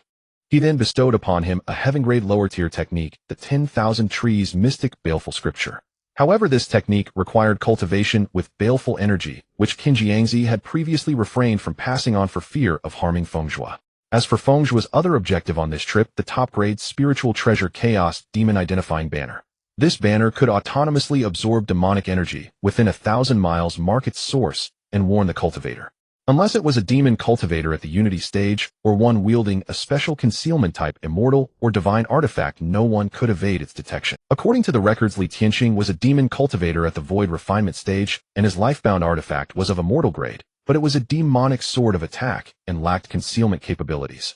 Unfortunately, the banner had been taken out by the branch clan leader Feng Yunqi, who would not return for another month. Fortunately, Feng Zhuo had completed his task early and still had a month and a half to wait. Otherwise, if he missed the demon-identifying banner, he would have to identify demons with empty words back at the sect. Although he had not slept all night as a cultivator, he had long transcended the realm of mortals, so it was no trouble. Feng Zhuo smiled and said, "Little senior brother, it's rare for you to come to Fengqi City. Let's wander a bit more and see what gifts we can bring back from Master and Yi." The two were now in the outer third ring of Fengqi City. Despite being only the outermost area, this region was still bustling with a constant stream of cultivators from all directions. Some came to behold the 7th grade divine plant, the Qiwu divine tree, while others sought to establish connections with the #1 clan of the western region. Among the mixed crowd, there were inevitably those who overestimated their own abilities. Just like at this moment. After selecting gifts for their master, Feng Zhuo stopped at a clothing shop, his eyes lingering on a golden red 1,000-feather robe. The embroidery of the Qiwu divine tree on the robe was lifelike, and the 100 birds paying homage to the phoenix pattern woven from the tail feathers of spirit sparrows at the hem was a masterpiece of exquisite craftsmanship. According to the shopkeeper, this top-grade magic artifact robe was made from over 1,000 feathers of the sunset cloud spirit sparrow, and it took a weapon refiner 2 full years of painstaking effort to complete. Not only was it as light as morning clouds, but it enhanced the wearer's speed, and its defensive power was on par with ordinary top-grade magic artifact robes. Of course, the most important thing was that the robe suited Feng Zhuo's aesthetic taste. Just as he was about to pay, "Step aside, all of you. Have you no eyes?" 2 gorgeously dressed young masters, each accompanied by a servant, barged into the clothing shop. The leader Zhang Xian kicked over a clothing rack at the entrance, covering the silk garments in dust. Feng Zhuo took the golden red 1,000-feather robe from the shopkeeper and was studying it when he heard a sickeningly flattering voice behind him. "Oh, this shabby garment suits my status well enough." A fat, powder-faced young man pushed past Zhang Xian, his heavy perfume stench overwhelming. "Shopkeeper, I want this robe. Wrap it up for me." The shopkeeper did not comply. This shop could thrive in Fengqi City because it had backing and knew how to weigh the pros and cons. Since Feng Zhuo had arrived first, and the price was set naturally, it would be sold to him. As Feng Zhuo handed over the spirit stones, the powder-faced youth reached out to grab his sleeve. "Pretty boy, do you know who my father is? Captain of the 13th Squad of the Phoenix Garrison, daring to fight me for something. I can have you banned from entering Fengqi City with just one word." The sharp-chinned, rat-faced servant behind him chimed in with sarcasm. "That's right. Young masterly, deigning to take an interest in your garment is a favor. Be smart and hand it over, then get lost." With that, he even spat a thick glob of phlegm at Feng Zhuo's feet. Before Feng Zhuo could act, Song Wei tapped his sword sheath lightly, and the temperature in the entire shop plummeted to freezing. The 4 men's faces turned blue and their teeth chattered uncontrollably. Had it not been for the fact that this was a matter of the Feng clan, Song Wei would have annihilated the 4 of them on the spot. Cold as hell. The highest cultivation among them was Zhang Xian, barely at the 4th layer of qi refining. They could not even tell that Song Wei was the one causing it, instead suspecting a malfunction in the shop's cooling formation. The powder-faced youth erupted in fury. "Have you idiots had enough of living? They'll have my father." "Do what?" Feng Zhuo turned slowly, his fingertips lightly brushing the phoenix pattern jade pendant at his waist. The pendant glowed with a faint golden red light under the sun, and the ancient seal script for Feng was clearly visible. In an instant, the shop fell into dead silence. The 4 men's faces shifted from blue to white, then back to blue like an overturned pallet. What do you intend to do?" Feng Zhuo removed the jade pendant from his waist, tossing it lightly in his hand to let the 4 men see the character Feng engraved on the jade more clearly. However, once Li Huanan saw Feng Zhuo's face clearly, his heart settled with certainty. Though this man was indeed remarkably handsome, none of the young masters of the Feng family possessed such striking features. "How dare you? Impersonating a member of the Feng family in Fengqi City." Li Huanan's pudgy hand slammed heavily onto the counter, causing the teacups to clatter. "Did you think wearing red robes and a fake jade could fool this young master?" He bellowed, spittle flying. "Let me tell you, I know every young master of the Feng family this generation." As he spoke, he reached out again to grab Feng Zhuo's sleeve. A wisp of spiritual fire suddenly burst from Feng Zhuo's brow, searing the plump-faced man until he howled like a scalded spirit pig. The servant who had spat earlier was not spared, either, soon rolling on the ground, wailing in agony. Relying on his connection to the Phoenix Guard, he dared to bully the main branch of the Feng family. Such absurdity was a first for Feng Zhuo. Even more ridiculous was that upon seeing the Feng family jade token, they not only refused to recognize it, but also tried to turn the tables. Did these people think Feng Zhuo was made of clay that anyone could trample him? The sharp-faced monkey-like servant was quick-witted enough to hastily remove his outer robe in an attempt to extinguish the spiritual fire. But this spiritual fire fueled by Feng Zhuo's spiritual power was not so easily quenched. The servant appeared to be a water-attributed cultivator. Seeing that removing his robe was useless, he frantically formed hand seals and summoned a few water spheres. Yet it was all in vain. Even though Feng Zhuo deliberately controlled the flame to prevent damage to the shop, how could a mere chi refining stage cultivator contend with? Li Huan, on seeing that this servant dared to prioritize himself, rolled on the ground, howling in pain, while still managing to curse, "You dog! Put out the fire on this young master first." Suddenly turning to Feng Zhuo, his face twisted with menace, he snarled, "Pretty boy, if you don't stop this fire once the Phoenix Guard arrives, they'll have my father throw you in prison and make you wish you were dead." "Ow, ow, ow." Feng Zhuo remained unhurried. "Why wait for the Phoenix Guard? I can make you taste a fate worse than death right now." Because his natal spiritual fire was fused with the healing properties of the green vine heart flame, Feng Zhuo found it quite effective for punishing such annoying. Zhang Xian, who had been watching coldly, finally spoke with feigned concern, "Fellow Taoist, you should stop here. Even if your cultivation surpasses Wanan's, can you stand against the Phoenix Guard? After all, this is Fengqi City." Though Zhang Xian did not have a father serving in the Phoenix Guard, he came from a family of some standing. He was born into the second-rank Zhang family near Fengqi City, and his father was the family head. Recently, the Zhang family had established ties with the Feng family, and he had indeed met the young masters of the Feng family. None of them bore any resemblance to Feng Zhuo, just as Li Huanan had said. Feng Zhuo was almost amused into anger.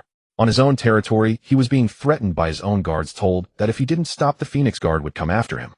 Feng Zhuo's mood was just about that. Seeing the young man still showing no sign of stopping, Zhang Xian's expression shifted drastically. Li Huanan had come with him. If something happened to him here, his unreasonable father would surely come after the Zhang family. Though he was not afraid of a mere golden core cultivator, that man was the captain of a Phoenix Guard squadron. Their Zhang family had only just forged a connection with the Feng family today. He could not afford any mishaps here. Several sharp earth spikes suddenly burst from the ground. Without even raising his eyelids, Feng Zhuo waved his hand casually, and green vines instantly formed a shield blocking all the earth spikes. At the same time, another green vine shot out like a spirit serpent, reaching Zhang Xian in the blink of an eye. Slap! A bloody mark instantly appeared on Zhang Xian's otherwise handsome face. He tried to dodge, but to no avail. Under Feng Zhuo's control, the spirit vine added several more crimson welts to his face. "How dare you!" Zhang Xian's trembling hand touched his cheek, and upon feeling the warm blood, he erupted in fury, just like Li Huanan. A high-grade artifact suddenly appeared in his hand, a long sword. Although he was not a sword cultivator, the sword was the foremost of all weapons, and many cultivators favored it. With a curl of the green vine, the long sword had barely left its sheath before it was in Feng Zhuo's hand. Not bad quality. Feng Zhuo gave it a brief inspection, then used the vine to present it to the shopkeeper, announcing, "Shopkeeper, let this high-grade artifact cover the damages these four have caused today." The shopkeeper was not afraid of Li Huanan's backing from the Phoenix Guard, nor of Zhang Xian's second-rank family background. After all, the losses today would be claimed by the shop's true owner, so he had been enjoying the show. Now seeing the long sword presented before him, he accepted it readily. "Thank you, young Master Feng, for your generosity." Though he did not recognize Feng Zhuo, the token at his waist was indeed an authentic Feng family disciple token. Only these four fools who had never seen Feng Zhuo before dared to assume he was an impostor. In the shopkeeper's view, if he was not one of the commonly seen Feng family young masters, then he must be a young master from the main branch. The Feng family was internally divided into the main branch and the collateral branch. This was not widely advertised, but was hardly a secret. His employer was from the collateral branch of the Feng family, so naturally, he knew the inside story. Strictly speaking, the son of the Phoenix Guard squadron captain should have known this as well. The shopkeeper scrutinized the plump-faced young man. At 17 or 18, with a cultivation of only chi refining third layer, poor talent, and plain features. Ever since this fat man first started causing trouble, the shopkeeper's employer had investigated his background. His father had a talented, illegitimate son, while this fat man's birth mother had long since passed away. Judging from today's events, it seemed he had been deliberately spoiled by his stepmother. But now that he had offended a young master of the main branch, it was unlikely the family would get a glint of schadenfreude flickered in the shopkeeper's eyes. Zhang Xian, unwilling to accept the loss of his artifact, produced another high-grade seal-type artifact. As expected, it too was snatched away by Feng Zhuo's green vine. Bringing it close, Feng Zhuo examined the seal, which bore the characters Shake Mountain. likely a weapon of attack, perhaps possessing the power to shake mountains. At this point Zhang Xian finally learned his lesson and refrained from producing more artifacts, instead forming hand seals for a spiritual technique. Seeing this, Feng Zhuo felt a pang of regret. His current cultivation was just right for using high-grade and top-grade artifacts.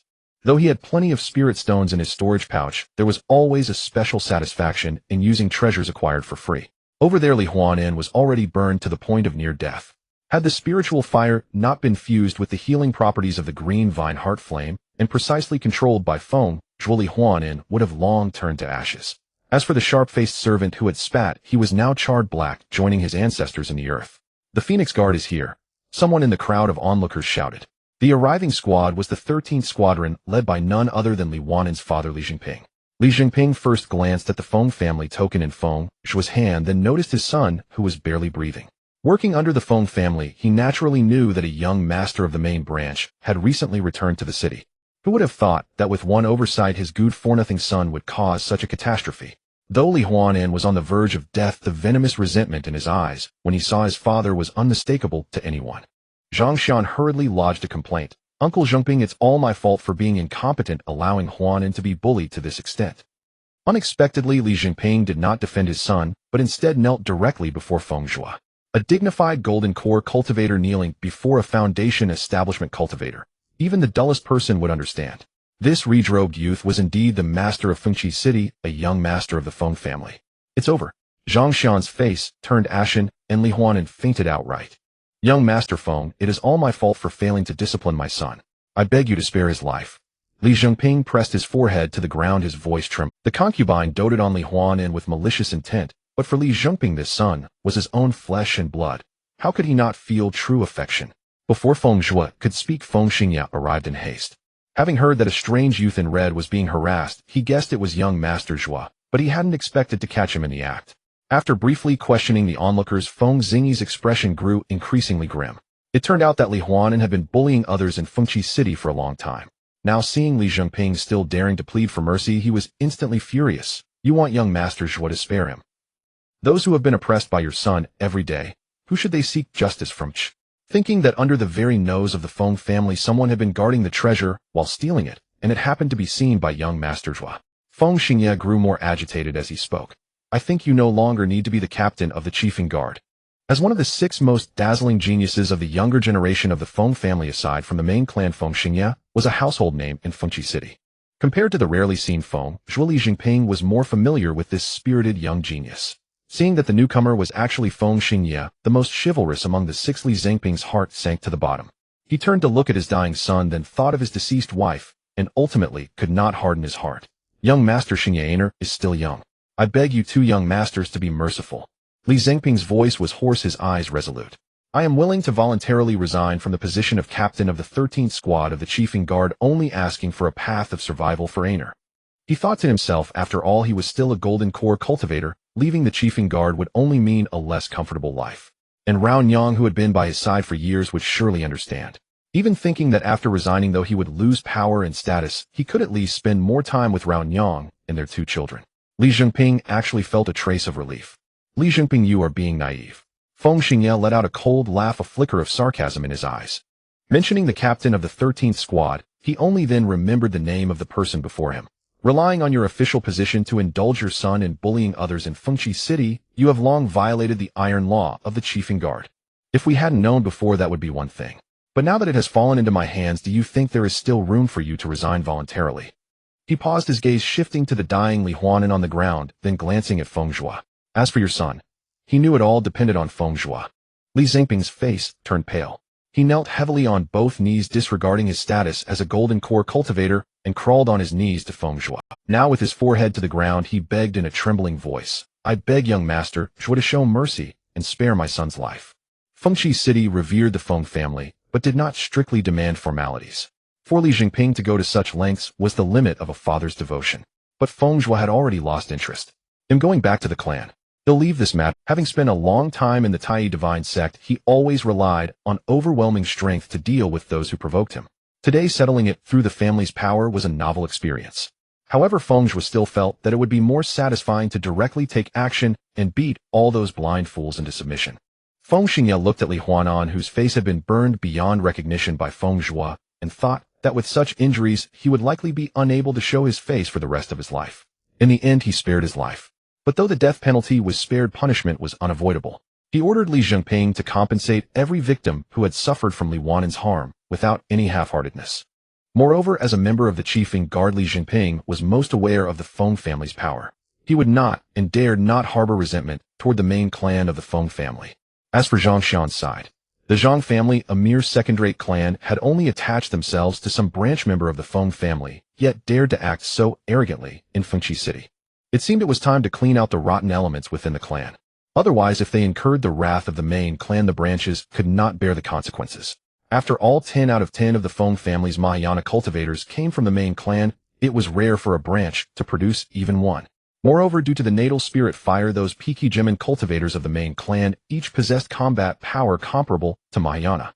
Although the branch members outnumbered the main clan by more than 100 times, with all top-tier combat power concentrated in the main clan, how could they dare to act recklessly before the main clan?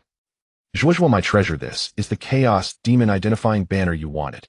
Under the divine parasol tree, Feng Qingge raised her delicate hand, and a dark treasure banner, shimmering with spiritual light, floated before Feng Zhuo.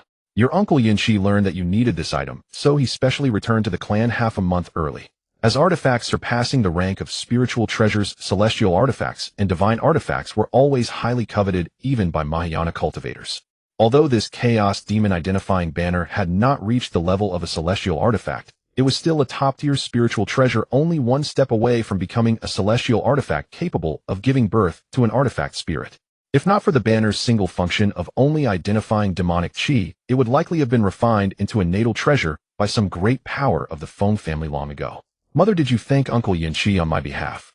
Feng Zhuo knew full well that Feng Yunkai's act of gifting the treasure was ostensibly a gift, but in reality, it was an apology for the incident of Li Huanan's offense in Fengqi City half a month ago. However, the Feng family branches had indeed shown sincerity by purging dissidents in front of the main clan, demonstrating that their loyalty to the main clan remained as steadfast as 10,000 years ago. Mother and son exchanged a knowing smile, tacitly skipping over the matter, and turned to discuss the difficulties Feng Zhuo had encountered in his recent cultivation. Mother, my natal spirit fire clearly sensed an opportunity for breakthrough, and recently even devoured a wisp of beast fire close to the 4th rank, yet it remains stuck at the bottleneck and cannot advance. Feng Zhuo looked up at the dancing spirit fire on the divine parasol tree, his tone puzzled. Feng Qingge chuckled upon hearing this.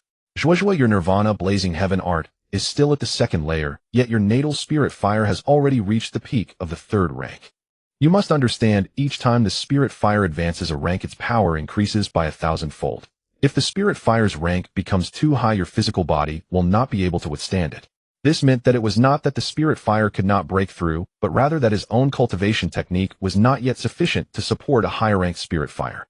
Even more, his natal spirit fire forcibly suppressed its desire to break through, and remained at the 3rd rank only because it feared his body could not endure it. The nirvana blazing heaven art, 1st layer. Spirit fire forges the body. 2nd layer. Leaf fire opens the meridians. During the qi refining stage, Feng Zhuo, by a stroke of luck, repeatedly tempered his meridians with the help of the evergreen scripture. Shortly after advancing to foundation establishment, he effortlessly elevated his cultivation art to the 2nd layer. To break through to the 3rd layer, crimson flame condenses the core. He would have to wait until the moment of forming his golden core. Feng Qingge looked at her son's thoughtful expression and teased him. Your mother's Feng Yao reached the 6th rank without awakening its intelligence. Your little one's natal spirit fire has only awakened for a year, yet its spiritual nature is so high that it even knows to consider its master's body. Of course. Feng Zhuo proudly raised his chin. Look who I am, his son. Suddenly he changed the subject. Mother, you once said that after you named your natal spirit fire, Feng Yao's spiritual nature improved significantly. So shouldn't I also give my spirit fire a name? Before Feng Qingge could respond, Feng Zhuo offered a name he had long prepared. You. As in the vermilion sparrow shines and soars. I hope it can transcend its spirit fire form and become a true phoenix. Feng Yu. From being burned to death by the pure crystal fire in his past life, to accepting his natal spirit fire in this life, Feng Zhuo had taken From then on there was no longer any barrier between Feng Zhuo and Feng Yu. Science spirit devour. Feng Zhuo cried out sharply as a dense sinister woodora coalesced in his palm. With a seemingly light and effortless strike, he suddenly slapped toward a foundation establishment initial stage sea beast that had leaped onto the cloud whale boat. In the instant of contact, the violent wood aura instantly transformed into thousands of wooden vines within the sea beast's body, madly twisting and tearing apart its flesh, blood, and meridians. Within the span of 5 breaths, a Foundation establishment sea beast was reduced to a withered corpse. The first technique of the myriad would profound evil scripture Cyan Spirit Devour was truly terrifying in its power. The helmsman One Eye witnessed this, and a flicker of surprise passed through his single eye. Please, young friend, lend us your aid. That Songlong Pavilion never concerns itself with those who foolishly venture into the sea seeking death, but it bears the duty of protecting the passengers who stay obediently aboard the ship. Feng Zhuo nodded slightly. That is only right. If something were to happen to One Eye, where on the Lioli Sea could they find a second helmsman capable of steering the... Indeed, today was the day the two of them were returning to the central continent. However, oddly enough, the journey of Feng Zhuo and Song Weia back to the central continent on the Cloud Whaleboat was entirely different from the previous time. At the very start of the voyage, they encountered a rare spirit vortex tide. If not for One Eye's masterful helmsmanship, the entire ship would have likely sunk to the bottom of the sea. Even so, the ship's defensive formation was damaged in the spirit vortex. If it were only that, it would not matter. As the two had said earlier, the Cloud Whaleboat was forged from the remains of a Lioli whale, and it naturally exuded a suppressive aura, so ordinary sea beasts dared not approach. But unexpectedly, they encountered a horde of sea beasts led by a golden core mid-stage reedy demon ray, the natural enemy of the Lioli whale. Fortunately, One Eye was also at the golden core mid-stage cultivation. Within this beast tide, aside from the leading golden core stage reedy demon ray, there were also 3 Foundation establishment peak stage 8th order sea beasts, along with dozens of Foundation establishment stage. With his eyes blazing with battle intent, Feng Zhuo summoned Yin Ba and charged into the sea beast horde. Within this beast tide, aside from the leading golden core stage reedy demon ray, there were also 3 Foundation establishment peak stage 8th order sea beasts, along with dozens of Foundation establishment stage and over 100 Qi refining stage sea beasts. Feng Zhuo had earlier used Cyan Spirit Devour to kill a 5th order sea beast within 5 breaths, and now he wanted to test the effect of this technique on 6th order and 7th order sea beasts. Soon he locked onto a 6th order decay vine sea serpent. This serpent's body coiled and twisted like rotting seaweed, and it was a rare wood-water dual attribute demon beast. Feng Zhuo deliberately chose it to test whether the myriad would profound evil scripture weakened in power against beasts of the same attribute. Once again he struck with an unadorned palm. Because Feng Zhuo had absorbed the blood aura of the 9 nether soul-devouring vine, while cultivating this technique, the moment the palm wind entered its body, the decay vine sea serpent fell into madness within a single breath and began to attack the surrounding air indiscriminately. Because Feng Zhuo had absorbed the blood aura of the 9 nether soul-devouring vine, while cultivating this technique, the moment the palm wind entered its body, the decay vine sea serpent fell into madness within a single breath and began to attack. The result proved that would attribute demon beasts had no special resistance to Cyan Spirit Devour. However, this was normal. The myriad would profound evil scripture ran counter to ordinary wood attribute techniques. It did not take the life force of wood, but instead used wood as a foundation to transform life into killing. If this scripture was cultivated to great perfection, it could even plunder the vitality of plants. With his current cultivation, Feng Zhuo was able to learn 2 of its techniques. The first was Cyan Spirit Devour, a single target technique that required condensing the baleful aura absorbed during cultivation into wood aura in the palm. This aura was formless and intangible. If not resisted with spiritual energy, it would enter the enemy's body upon contact. Once inside, just like those demon beasts, it would turn them into withered corpses under Feng Zhuo's control. The other technique was the 100-wood curse, which could spawn large swaths of poisonous thorns. However, cultivating the myriad would profound evil scripture required absorbing various kinds of baleful aura. Cyan Spirit Devour had no specific requirement for the type of baleful aura, and Feng Zhuo used the blood aura of the 9 nether soul-devouring vine for cultivation with excellent results. But the 100-wood curse required a specific poisonous baleful aura. Although the blood aura of the soul-devouring vine had both offensive and hallucinogenic effects, it lacked toxicity. Fortunately, his father Qinjiangzi had preserved some entangling silk spirit baleful aura from his early years of cultivating this technique. This baleful aura originated from the demon plant entangling silk vine. Once inside the body, it would coil around the dantian, hindering the flow of spiritual energy. A more advanced version, the corrosive spirit poison baleful aura, could even devour spiritual energy to strengthen itself, but unfortunately Qinjiangzi did not possess this type. However, even if he had it with his current cultivation level, Feng Zhuo would find it difficult to control. Therefore, the 100-wood curse he now cast produced thorns imbued with the unique spirit-stagnating poison of the entangling silk vine. In just a month and a half, he had cultivated 2 techniques recorded in a heaven-grade lower-tier scripture to such a level no one could deny Feng Zhuo's genius. In an instant, countless black thorns wildly grew on the deck of the cloud whale boat. The narrow cloud whale boat was packed with sea beasts, and wherever the thorns reached, sea beasts would suffer. Low-level sea beasts were directly pierced and killed by the poisonous thorns, while high-level ones, though able to withstand the piercing, were weakened by the toxin and easily slain by the cultivators on board. Seeing that his little junior brother was handling things with ease, and was also protected by Yan Ba, who had advanced to the 8th order with the aid of the demon core of a three-tailed illusion fox, Song Weia no longer diverted his attention to watch over him, and turned to join the battle. With every swing of his sword, a sea beast of the same rank, or even higher, would fall. The corpses of the sea beasts that died under his blade even carried a certain tragic beauty.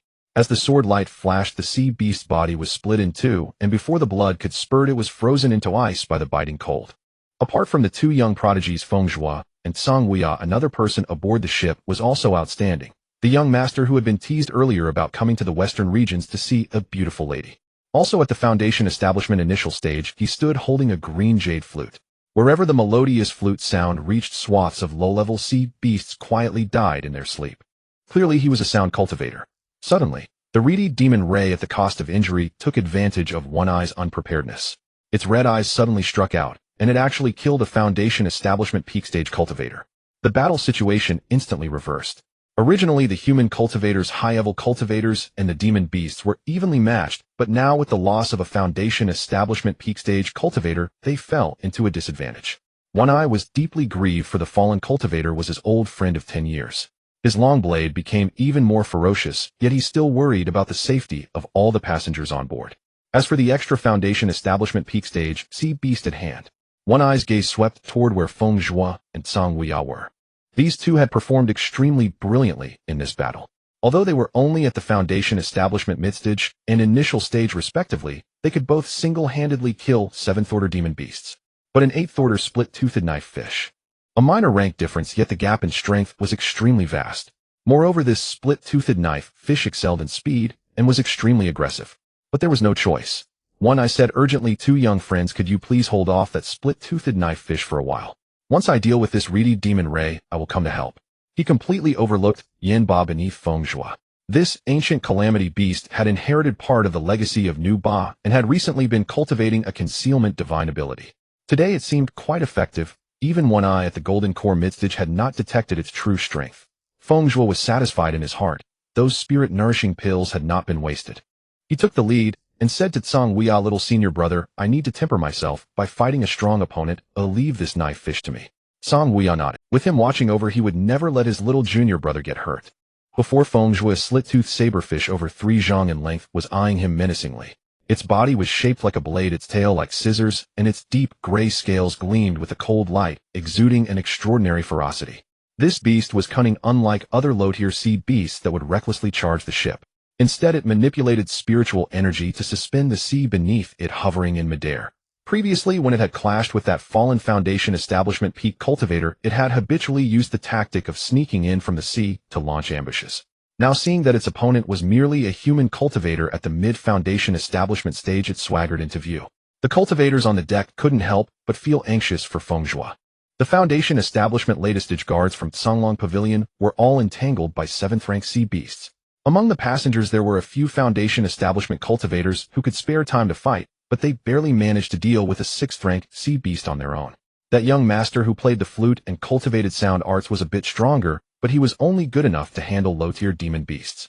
Thus at this moment, only Feng Zhuo and Song Weia had the strength to contend with the slit-toothed saberfish. Now, seeing Feng Zhuo fight alone, some cowardly and selfish individuals lacked discernment. In their eyes, their own lives were paramount above all else. That young master who played the flute and cultivated sound arts was a bit stronger, but he was only good enough to handle low-tier demon beasts. Thus at this moment, only Feng Zhuo and Song Weia had the strength to contend with a yellow-faced cultivator hiding behind the mast gritted his teeth. There's clearly that sword cultivator senior brother at the early Foundation establishment stage, yet he insists on showing off alone. Isn't he gambling with the lives of everyone on this ship? A female cultivator cowering behind a cargo box also shrieked, "Exactly. These aristocratic brats care most about face. They'd even throw away their lives just to show off. If he loses later and fails to hold back the slit-toothed saberfish, who will suffer? ITLLBS poor cultivators with no background." I think he's doing it. Another cultivator chimed in. The two of them working together would be much safer, yet he insists on playing the hero. Cultivators had extraordinary hearing, and Feng Zhuo was focused on battling the slit-toothed saberfish, unable to spare attention. But Song Yue, who was still on the deck, heard every word of gossip clearly. A flash of cold light burst forth.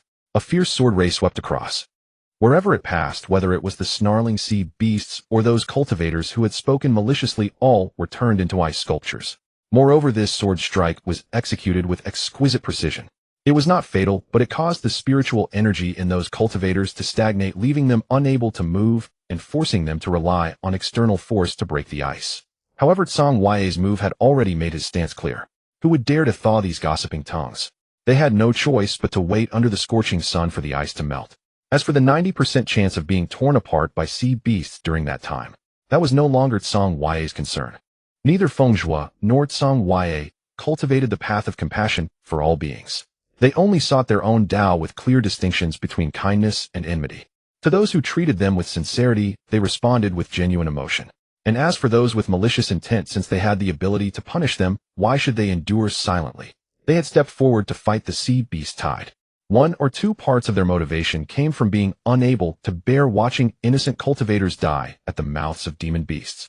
More so, it was because One Eye was the only one on the sea who could steer the Cloud Whale ship, and this sea beast tide was also a rare training opportunity.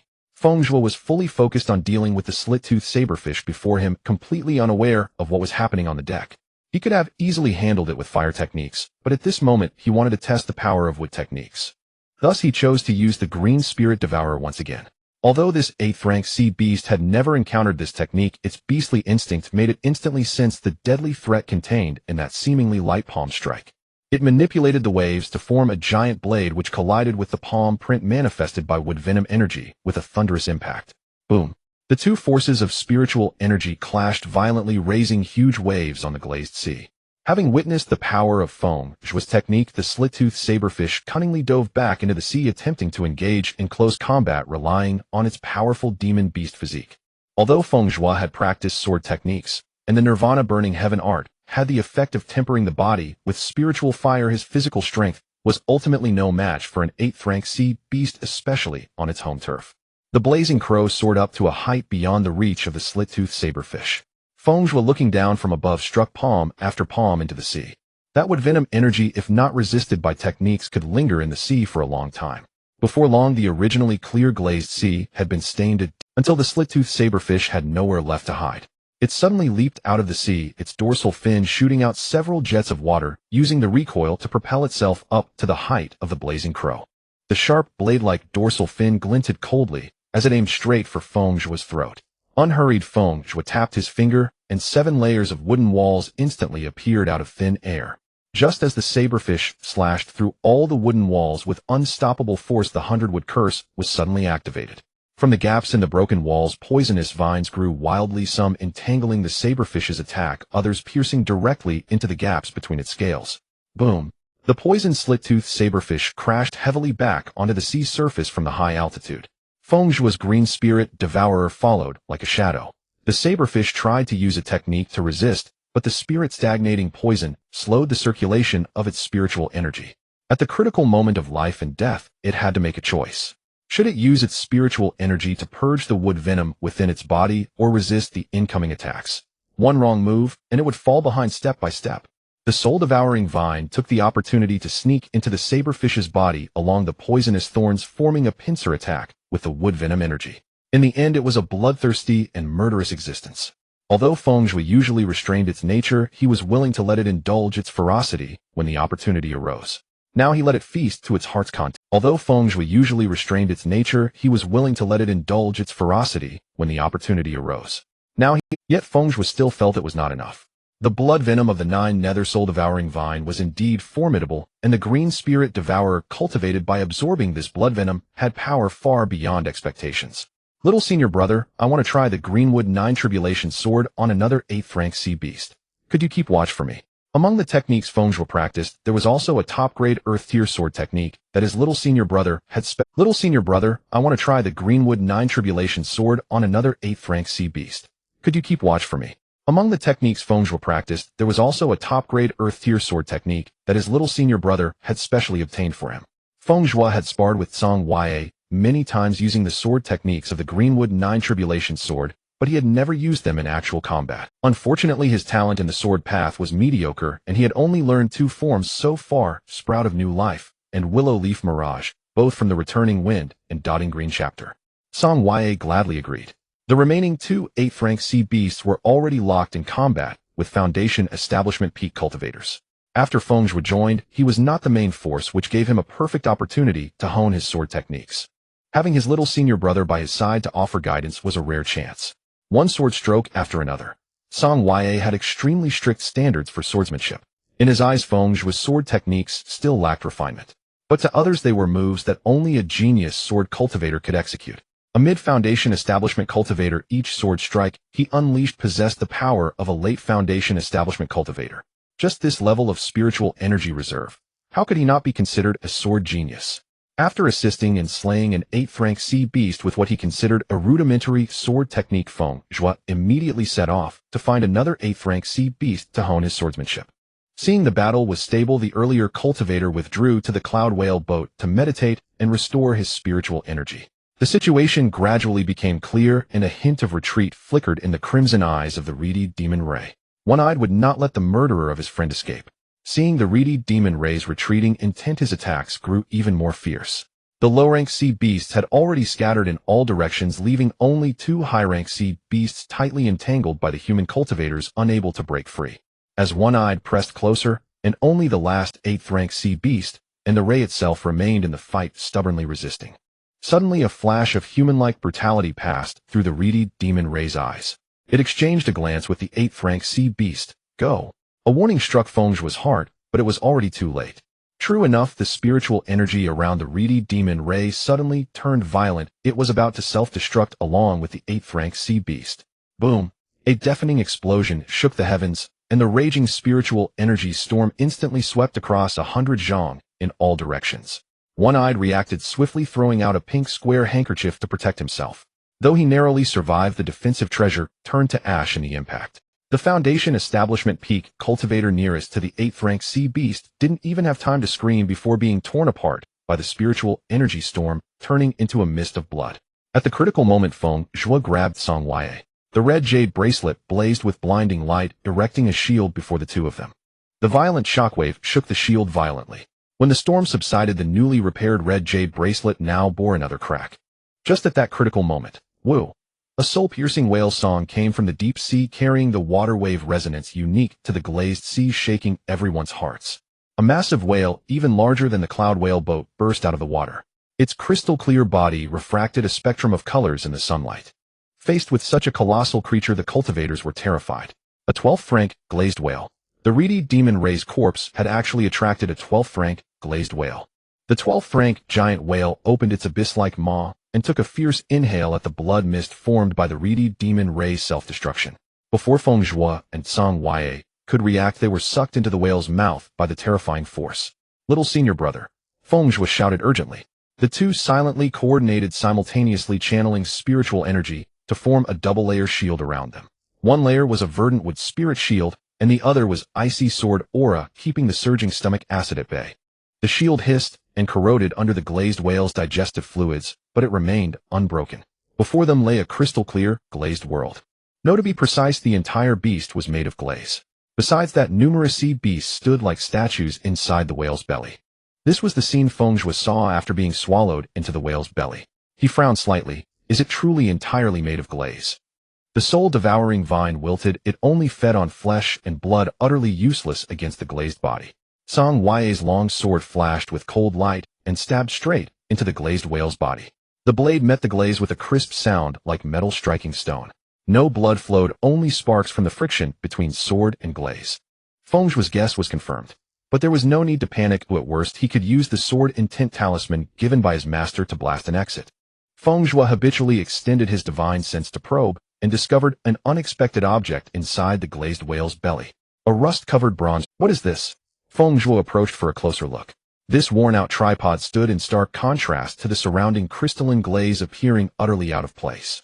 What was even stranger was that the glazed whale, which could turn even other beasts into glaze, seemed unable to do anything to this tripod. Had it only recently swallowed the tripod? After repeatedly confirming there was no danger, Feng Zhuo picked it up. The tripod was severely damaged, covered in traces of time's erosion, clearly no longer usable for alchemy. Just as he was about to discard it, a sudden change occurred. Hiss. The broken tripod actually cut Feng Zhuo's fingertip on its own, actively forging a contract. Feng Zhuo, first forcibly swallowed by a glazed whale, now forcibly claimed by a broken tripod. What kind of luck is this? And what about the yin flame that had previously accosted him? Now a tripod was doing the same. The wound on his fingertip healed instantly, leaving only a faint white mark. Song Wei cast a cold glance at the tripod, his hand already on his sword hilt. An object of unknown origin. Destroy it and be done. Since Feng Zhuo was fully conscious, this broken tripod could not force a lifebound contract like the yin flame had. So it only formed the most ordinary contract. Moreover, Feng Zhuo had not yet nurtured it with his divine sense, so destroying it would have little effect on him. Song Wei naturally saw this, and was about to draw his sword. Feng Zhuo initially intended to let his little senior brother act, but he sensed that besides the yin flame and the soul-devouring vine, another thing had established a connection with his divine sense. This tripod. Shortly after the contract was made, his divine sense connected with the dying spirit artifact inside the tripod. And the ability, this tripod. Shortly after the contract was made, his divine sense connected with the dying spirit artifact inside the tripod. And the ability to give birth to a spirit artifact meant this was at least an immortal artifact. But now it was so damaged that its grade must have fallen below the immortal artifact level. However, it could still be repaired. Spirit stones. Master. Little Dan needs spirit stones. The spirit artifact's feeble voice echoed in his mind like a candle flick. Knowing it was a treasure, Feng Zhuo immediately began to take out spirit stones. First, he cautiously placed a few top-grade spirit stones into the tripod. Seeing the spirit artifact absorb them greedily, he simply began pouring them in. Rustling sounds. Spirit stones fell like rain into the tripod, piling up into a small hill in no time. Visibly, the rust on the tripod faded, and it radiated spiritual light anew. From top-grade spiritual tool to low-grade spiritual treasure to mid-grade spiritual treasure. Until it became a top-grade spiritual treasure, the tripod's grade stopped rising. But Feng Zhuo's face was still filled with excitement, and his movements of pouring spirit stones carried a touch of eagerness.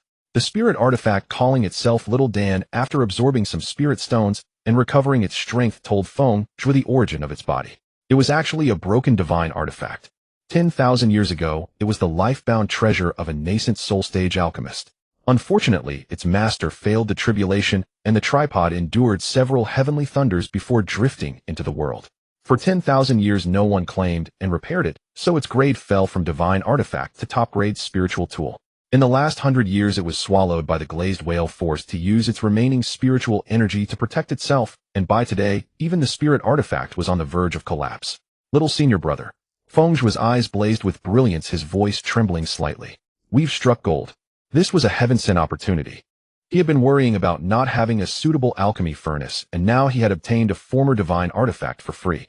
This was a divine artifact. Even if broken, it was an invaluable treasure.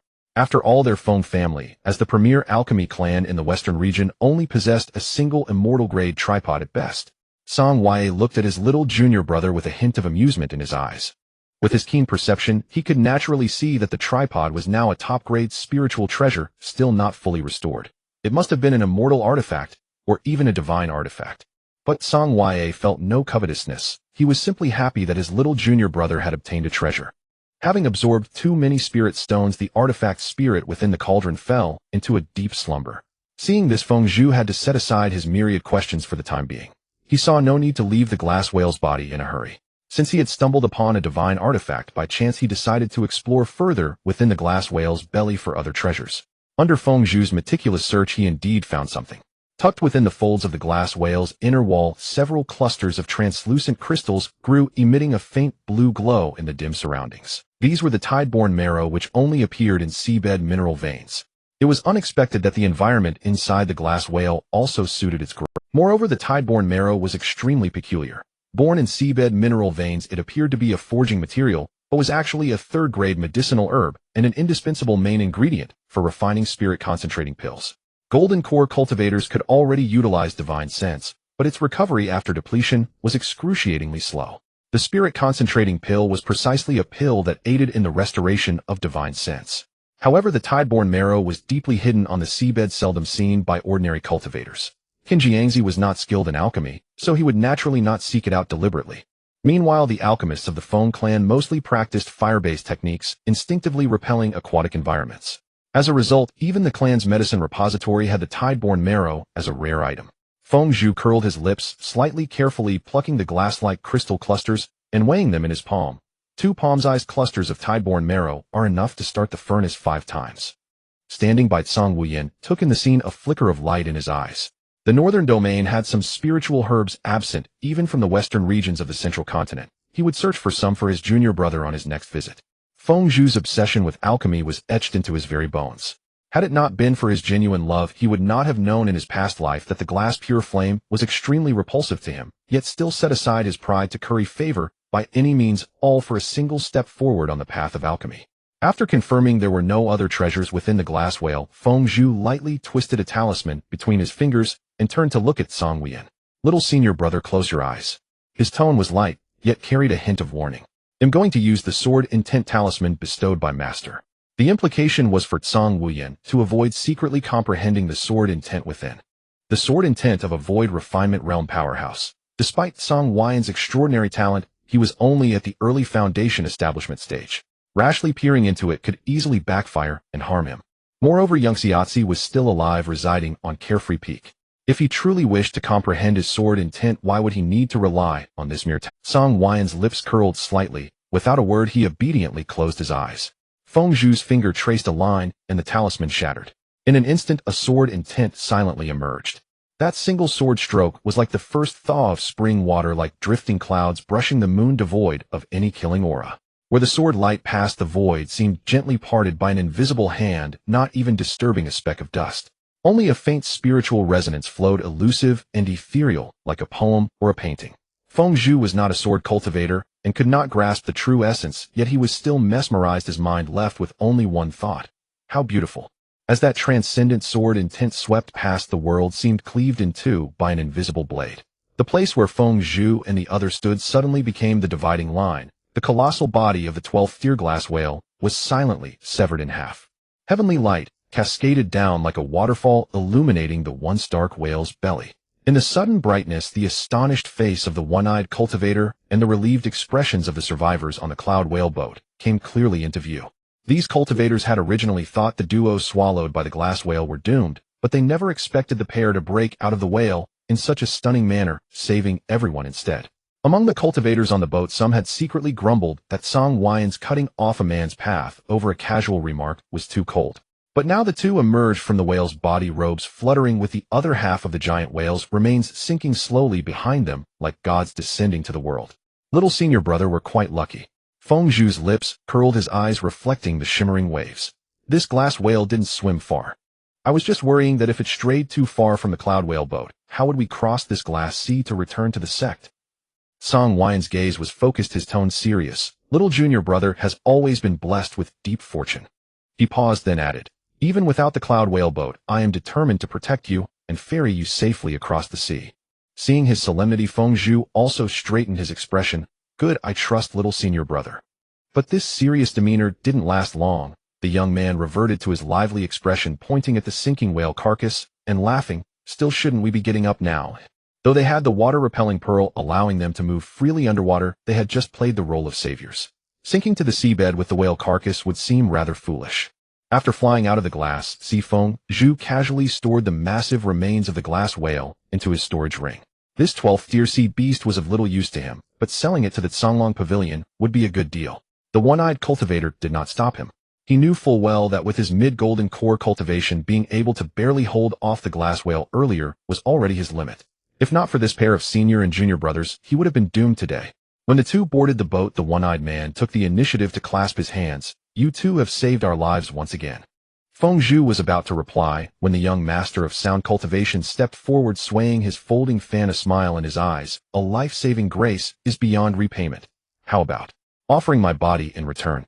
Young Master Lu jokes, the one-eyed man said with a hearty laugh. That custom is no longer in vogue. Turning to Feng Zhuo and the other, he said solemnly, if you two ever come to the Glass Immortal Bazaar, seek me at the Fairy Sea Pavilion. Lu Hansong also put away his playful expression, cupping his hands respectfully. I am Lu Hansong. If you fellow Taoists ever need anything, you are welcome to seek me out at the Lu clan in Glass City. No need. Feng Zhuo refused bluntly.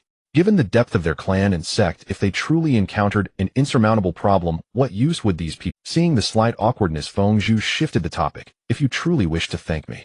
He tapped the ship's railing with his fingertip. I've heard that the Glass Sea has some unique herbs and materials. If you have any on you, you might share some with me. Feng Zhuo indeed needed to replenish some spiritual herbs unique to the Glass Sea.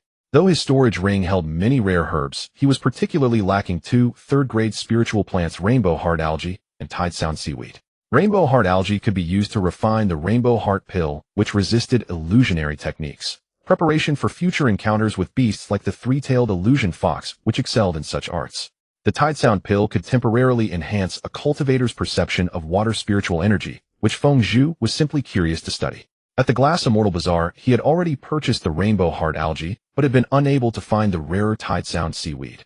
Seeing the look of understanding on their faces, Feng Zhuo added, for instance, Tide Sound Seaweed, or something like that. As expected, the one-eyed man took out a cold jade box from his storage pouch. You're in luck, young friend. I obtained one just a few days ago. Inside the box lay a seaweed tinged with a faint blue ripple with what seemed like the sound of tides echoing between its veins. The moment Feng Zhuo took the jade box, a crisp child's voice suddenly rang in his sea of consciousness. Master, this Tide Sound Seaweed can be planted in the herbal garden of the Greenwood Cauldron. I can simulate the seabed mineral vein environment it needs to grow. Xiao Dan, you're awake. Feng Zhuo's eyes were brimming with barely concealed joy, which onlookers would mistake for delight at acquiring a coveted spirit. Within his sea of consciousness, the artifact spirit's voice was crisp and earnest. Master, my name is Dan Qing. Inside the Qingmu Cauldron, there is a medicinal garden that can simulate the growing environment required by various spiritual plants. Master might as well plant this Chaoyin seaweed in here. All right. Feng Zhuo forcibly suppressed his elation, turning to Tsang Yue with a note of lightness in his tone. Little senior brother, since everything is settled, shall we return for a brief rest? Tsang Yue nodded slightly. The two hurriedly bid farewell to Du Yin and Lu Hansong, then practically bounded back to the cabin of the Cloud Whale boat. The Alchemy Cauldron had been discovered by Feng Zhuo and his little senior brother together. Without hesitation, Feng Zhuo took Tsang Yue's hand. Little senior brother, close your eyes. He'll take you to a special place. Tsang Yue complied. Following Dan Qing's guidance, Feng Zhuo brought him into the space within the Qingmu Cauldron. Yet when their forms shifted, what greeted their eyes was a desolate and ruined scene, and a watering can with 4 legs. Feng Zhuo was momentarily stunned, even forgetting to introduce Tsang Yue beside him, and spoke hesitantly, Dan Qing. It's me, Master. The boy's voice emanated from that peculiar watering can tinged with a hint of shyness. Master, do I look quite unique? As he spoke, the can itself nimbly spun 360 degrees on the spot, its 4 legs cooperating with a display gesture. Huh. Feng Zhuo let out a dry laugh. Indeed. Very unique. Right? Right. Dan Qing's tone suddenly became cheerful, yet carried a trace of melancholy. My former master always said that Xiao Dan was the cutest and most uniquely appearing artifact spirit he had ever seen. I knew he wouldn't lie to me. It seemed that in Dan Qing's understanding, unique roughly meant beautiful. Feng Zhuo did not correct Dan Qing's interpretation of unique.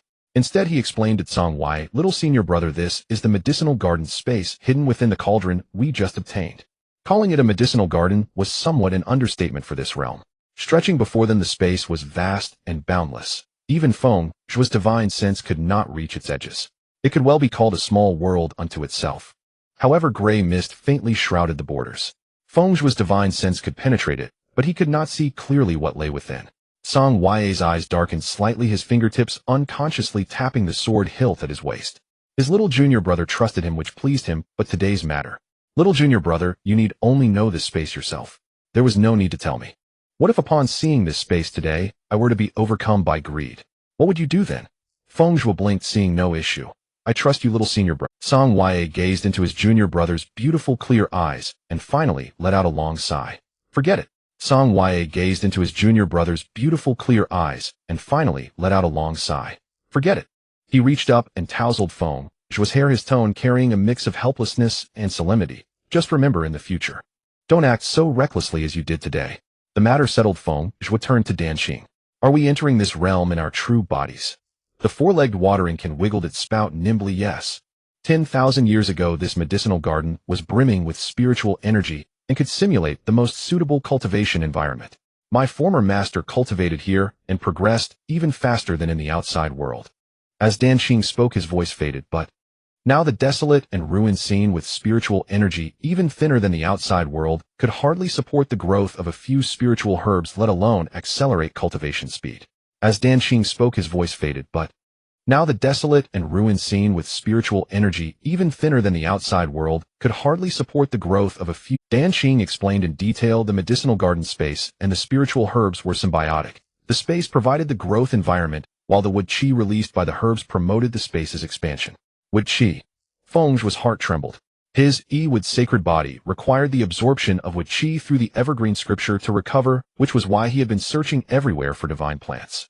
He had never known that ordinary spiritual herbs could also produce wood qi. Yes, wood qi. Danqing's pot body spun joyfully. But ordinary spiritual herbs release too little wood qi. If Master could find a divine plant to grow here, you would never have to worry about wood qi for the space's growth.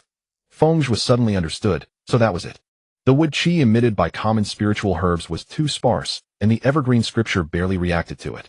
Moreover, since he had never known this, he had never actively absorbed wood qi from herbs. In that case, if he could fill this space with spiritual herbs, he would no longer need to worry about finding divine plants, and his wood sacred body could be better still. Cultivating the evergreen scripture with the aid of wood qi would yield twice the results with half the effort. If he could one day cultivate in this spirit-rich garden, his cultivation speed would improve by leaps and bounds. As thoughts swirled, Feng Zhuo suddenly recalled something. Xiaodan, who exactly was your former master? A Mahayanistic alchemy cultivator could never be obscure in the history of cultivation. Yet he had never heard of the name Qingwu Cauldron. At the mention of his former master, Danqing's voice grew somber. Even after 10,000 years, the longing remained real. Master, my former master's Dao name was Qiyang. Feng Zhuo's pupils contracted. Qiyang. Throughout history, only one Mahayanistic cultivator had used the Dao name Qiyang. But the records say that he was a cultivator who specialized in fire arts. Yes, Danqing's spout swayed gently. My former master mainly cultivated fire arts, and also practiced alchemy. Unfortunately, his alchemy inheritance was not left in the cauldron. I don't understand alchemy myself, though I only know how to tend spiritual herbs. That was not a... The Feng family had both an ancestor capable of refining 8th grade pills and a Mahayanistic fire cultivator, both direct ancestors of Feng Zhuo by seniority. If he had questions, he could consult them any time they were not in seclusion. What truly surprised Feng Zhuo was that Qiyang, a cultivator from 10,000 years ago, had hidden his identity as an alchemist so deeply. What was even more suspicious was that records clearly stated Qiyang fell on the battlefield against the demon race, not from failing the Ascension Tribulation, as Danqing claimed. However, matters of 10,000 years were no longer verifiable, and the records might be mistaken, so Feng Zhuo did not mention it to Danqing. Danqing led the two on a tour of the garden. After 10,000 years of neglect, the entire space now contained only a single lake and a patch of uncultivated medicinal field. At the same time, Feng Zhuo's perception had been correct. The areas shrouded by gray mist also belonged to this space, but they would only unlock gradually as the space absorbed wood qi. In short, the usable parts of the space were currently only a barren medicinal garden and a knee-deep lake. Within the herb garden space, the four-legged watering pot busily planted the Chaoyin seaweed, rainbow core algae, and chaotic sea marrow into the lake within the... As for that medicinal field, although Feng Zhuo wished to utilize it, all the spiritual herbs he had on hand were refined into pills along the way, so he could only replenish them after returning to the sect. After Danqing finished his work, Feng Zhuo casually took out a storage pouch filled with top-grade spirit stones and handed it to him.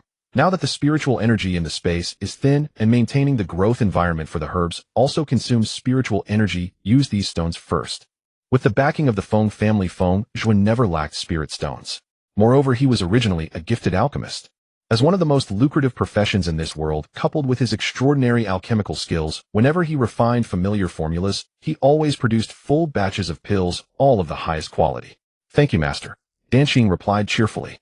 After swallowing the storage pouch into his belly space, a faint red glow appeared on the pot's body, and he asked with some trepidation, so, can I eat a few stones occasionally?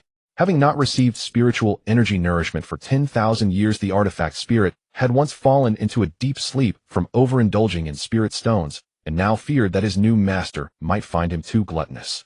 Of course you can. Feng Zhuo gently stroked the top of the watering pot, saying warmly, since I gave them to you, they are yours to use as you wish. Master is so kind. Danqing's jubilant voice echoed through the space, and the red glow on the pot deepened.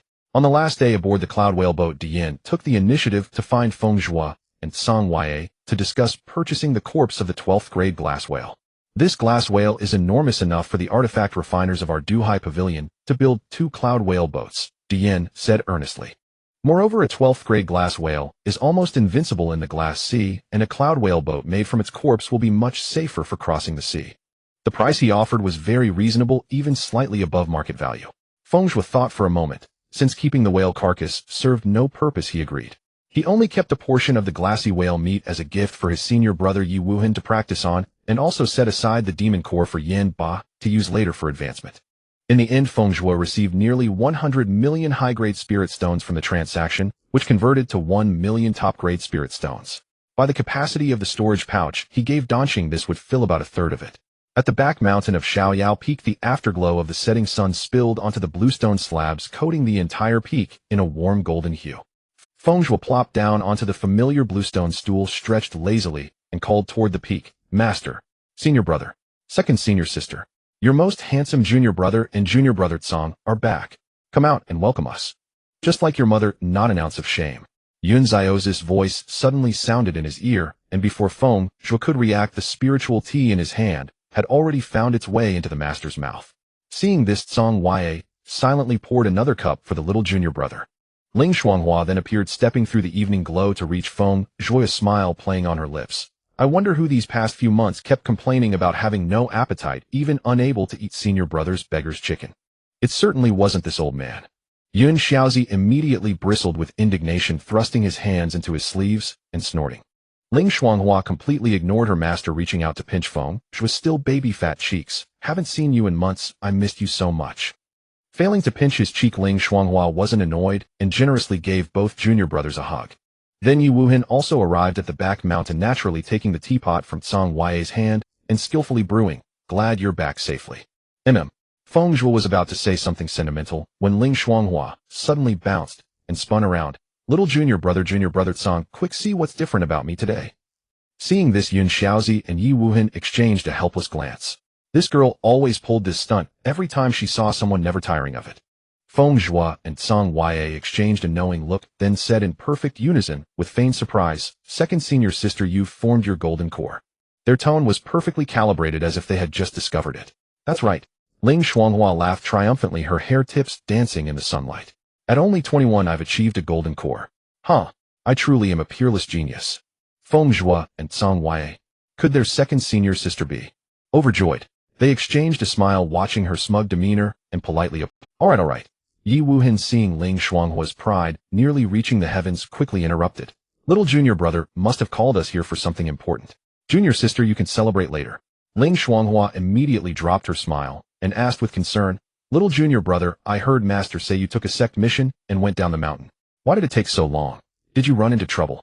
Feng Zhuo then remembered the half-piece of Sanwei phantom fox fur in his storage pouch and explained, "While carrying out the mission, we encountered an 11th grade Sanwei phantom fox." An 11th grade Sanwei phantom fox.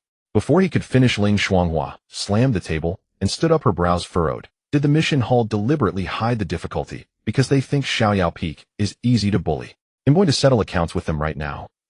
Senior sister, wait. Feng Zhuo quickly grabbed her.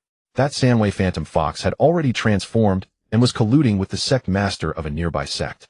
It was pregnant at the time, and its realm had dropped to the early golden core stage. The sect master must have deliberately concealed the truth and not reported it. He took a sip of the spiritual tea handed by Tsang Yue to moisten his throat, then continued, "And senior sister, I remember. I sent a talisman to Master 2 months ago saying we had completed the mission, but we just made a detour back to the Feng family in Fengqi City." He turned to Yun Xiaozi, "Master, didn't you tell senior brother and senior sister?" "Huh." Yun Xiaozi chuckled, sheepishly backing away a few steps. "I just found it amusing to see Wuhan and Shuanghua so worried, and in my delight, I forgot to mention it."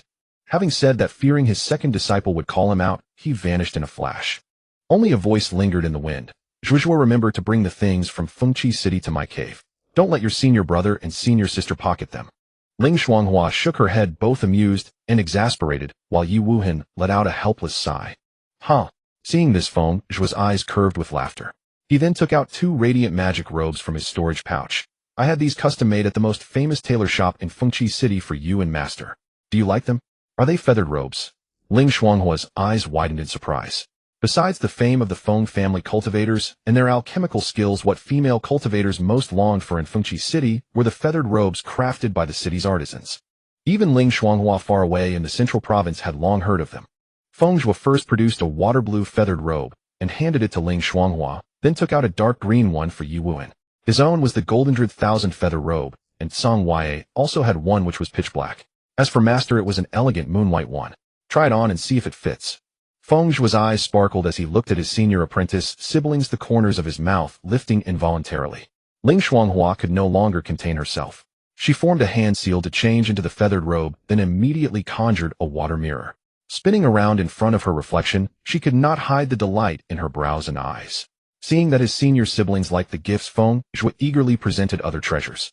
Apart from the feathered robes, there were also spiritual objects specially collected from Fengzhi City that were not found in the central continent. They were not rare treasures, but their value lay in their suitability. For Yi Wuhan, there was a box of crimson flame sand, unique to the western regions. Adding a small amount, while refining fire-type artifacts could enhance their power by 20%. For Ling Shuanghua, there was a bottle of moon essence due best taken by water-attributed qi cultivators during cultivation. This crimson flame sand was personally dug by me and little senior brother from the live volcano of the Feng clan. Feng Zhuo explained. Big senior brother has already formed his golden core. I imagine he will soon begin refining his life-bound artifact, and this might— Yi Yuan's eyes lit up. He carefully took the brocade box, his fingertips lightly touching the sand particles, shimmering with a crimson glow. Truly rare. It can just be used for. Before he finished, Ling Shuanghua had already uncorked the jade bottle and sniffed it. Such pure water spiritual energy. Little junior brother is thoughtful. Saying this, she took out 2 jade boxes and pressed them into Feng Zhuo's hands. Here, these are 9 revolutions spirit-gathering herbs I obtained by chance during a training journey. They are most suitable for an alchemist like you.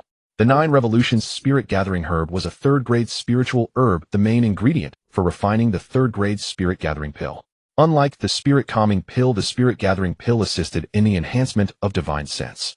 Indeed, as Ling Shuanghua had said, the 9 revolutions spirit-gathering herb was the most appropriate spiritual herb for a cultivation alchemist. Not to mention that Feng Zhuo had recently obtained the greenwood cauldron. As long as he planted this spirit-gathering herb in his medicinal garden space, he would not need to worry about the growth of his divine sense during the golden core stage. Yi Wuhan also took out a dark iron box and handed it to Song Wei. The profound ice-cold iron I found in a secret realm a few days ago. I thought it might be suitable for refining your lifebound sword. Song Wei had been collecting materials for his lifebound sword since the qi refining stage. Although this profound ice-cold iron was only a 3rd-grade forging material and insufficient to serve as the main material for the sword embryo, it could perfectly integrate into his lifebound sword. Feng Zhuo looked down at the 9 revolutions spirit-gathering herb in his hand, still carrying the fragrance of soil. His fingertips unconsciously rubbed the leaves. This was Xiaoyao Peak. Just as he would unconsciously stop when he saw objects suitable for them on the streets of Fengzhi City, they too were always thinking of their junior brothers outside. The mountain mist swirled, shrouding Xiaoyao Peak in a hazy veil. Feng Zhuo, clad in the plain white robes of an outer disciple, looked up at the peak looming in the clouds, the corners of his lips lifting slightly. Finally appeared. The faint tremor of the chaotic demon-identifying banner hidden in his sleeve told him that Li Tianxing had already appeared on Xiaoyao Peak. It was not in vain that he had spent the past half-month disguising himself as an ordinary outer disciple to infiltrate Xiaoyao Peak. Moreover, based on his experience from spending 8 years on Xiaoyao Peak in his previous life, the location marked by the chaotic demon-identifying banner was precisely Su Ruanruan's cave dwelling. Feng Zhuo lowered his eyes to adjust his sleeves, his fingertips brushing past the alchemist's jade token hanging at his waist. He had just exchanged 3 bottles of top-grade spirit-gathering pills for contribution points at the Alchemy Pavilion near Xiaoyao Peak, then deliberately made a detour here. Thus, even a legitimate reason for his presence here was established. Li Tianxing. When Feng Zhuo turned around, his white robes had changed back to red. The mountain wind suddenly rose, scattering a fallen leaf from his shoulder. Next, he should report to Master and Uncle Lingxiazi. With the chaotic demon-identifying banner as evidence, and the trip to the Alchemy Pavilion as cover, no one would suspect the reason for his appearance near Xiaoyao Peak. The mist gathered and scattered behind him, swallowing the gradually receding red figure. The book described that Su Ruanruan had accidentally discovered a gravely injured and unconscious Li Tianxing at the foot of Xiaoyao Peak, mistaking him for a fellow disciple. Always kind-hearted, she immediately brought this fellow disciple back to her cave dwelling and tended to him with meticulous care.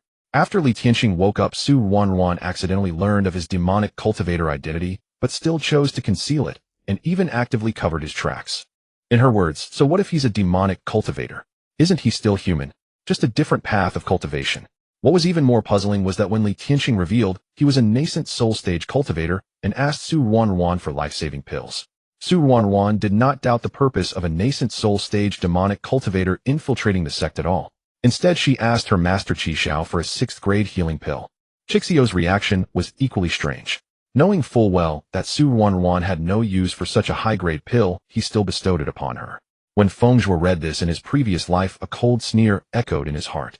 This master and disciple showed such compassion to a severely wounded demonic cultivator who had infiltrated the sect, but where was their mercy toward him? Feng Zhuo? He suspected that Su Ruanruan had known Li Tianxing's true identity from the very beginning. Otherwise, given her nature, why would she suddenly have the kindness to save a dying stranger? Based on her usual behavior, it would already be overestimating her moral bottom line if she didn't take the opportunity to kill him and seize his treasure. But how could Su Ruanruan recognize the demon lord of the demon realm? This was precisely what baffled Feng Zhuo. Thinking of his own rebirth after death, and that suspicious book. Could it be? After flying back to Xiaoyao Peak on his sword, Feng Zhuo walked as swift as the wind, his robes fluttering as he passed the mountain stone paths. His brows were tightly furrowed, but he suddenly stopped when he heard big senior brother calling him. Little junior brother. Yi Wuhan flashed in front of him, his usually smiling face now showing gravity. Why such a hurry? Is there an urgent matter to discuss with master? Feng Zhuo snapped back to reality, hiding his thoughts deep within. When he raised his eyes again, he concealed the calculation in his gaze and replaced it with just the right amount of anxiety. Big senior brother. Is master in his cave dwelling? I have an important matter to discuss. Yi Yuan's heart tightened. When had his usually composed little junior brother ever been so flustered? He instinctively pressed his hand on the sword at his waist. He is? Should I accompany you? No need. Feng Zhuo shook his head, then lowered his voice. If you have time, big senior brother, please summon second senior sister and little senior brother as well. These words struck Yi Yuan's ears like a thunderbolt. To involve the entire Xiaoyao Peak. Could it be that someone was plotting against them? Countless schemes flashed through his mind, but he saw Feng Zhuo transform into a streak of light and rush straight to the mountaintop. Master.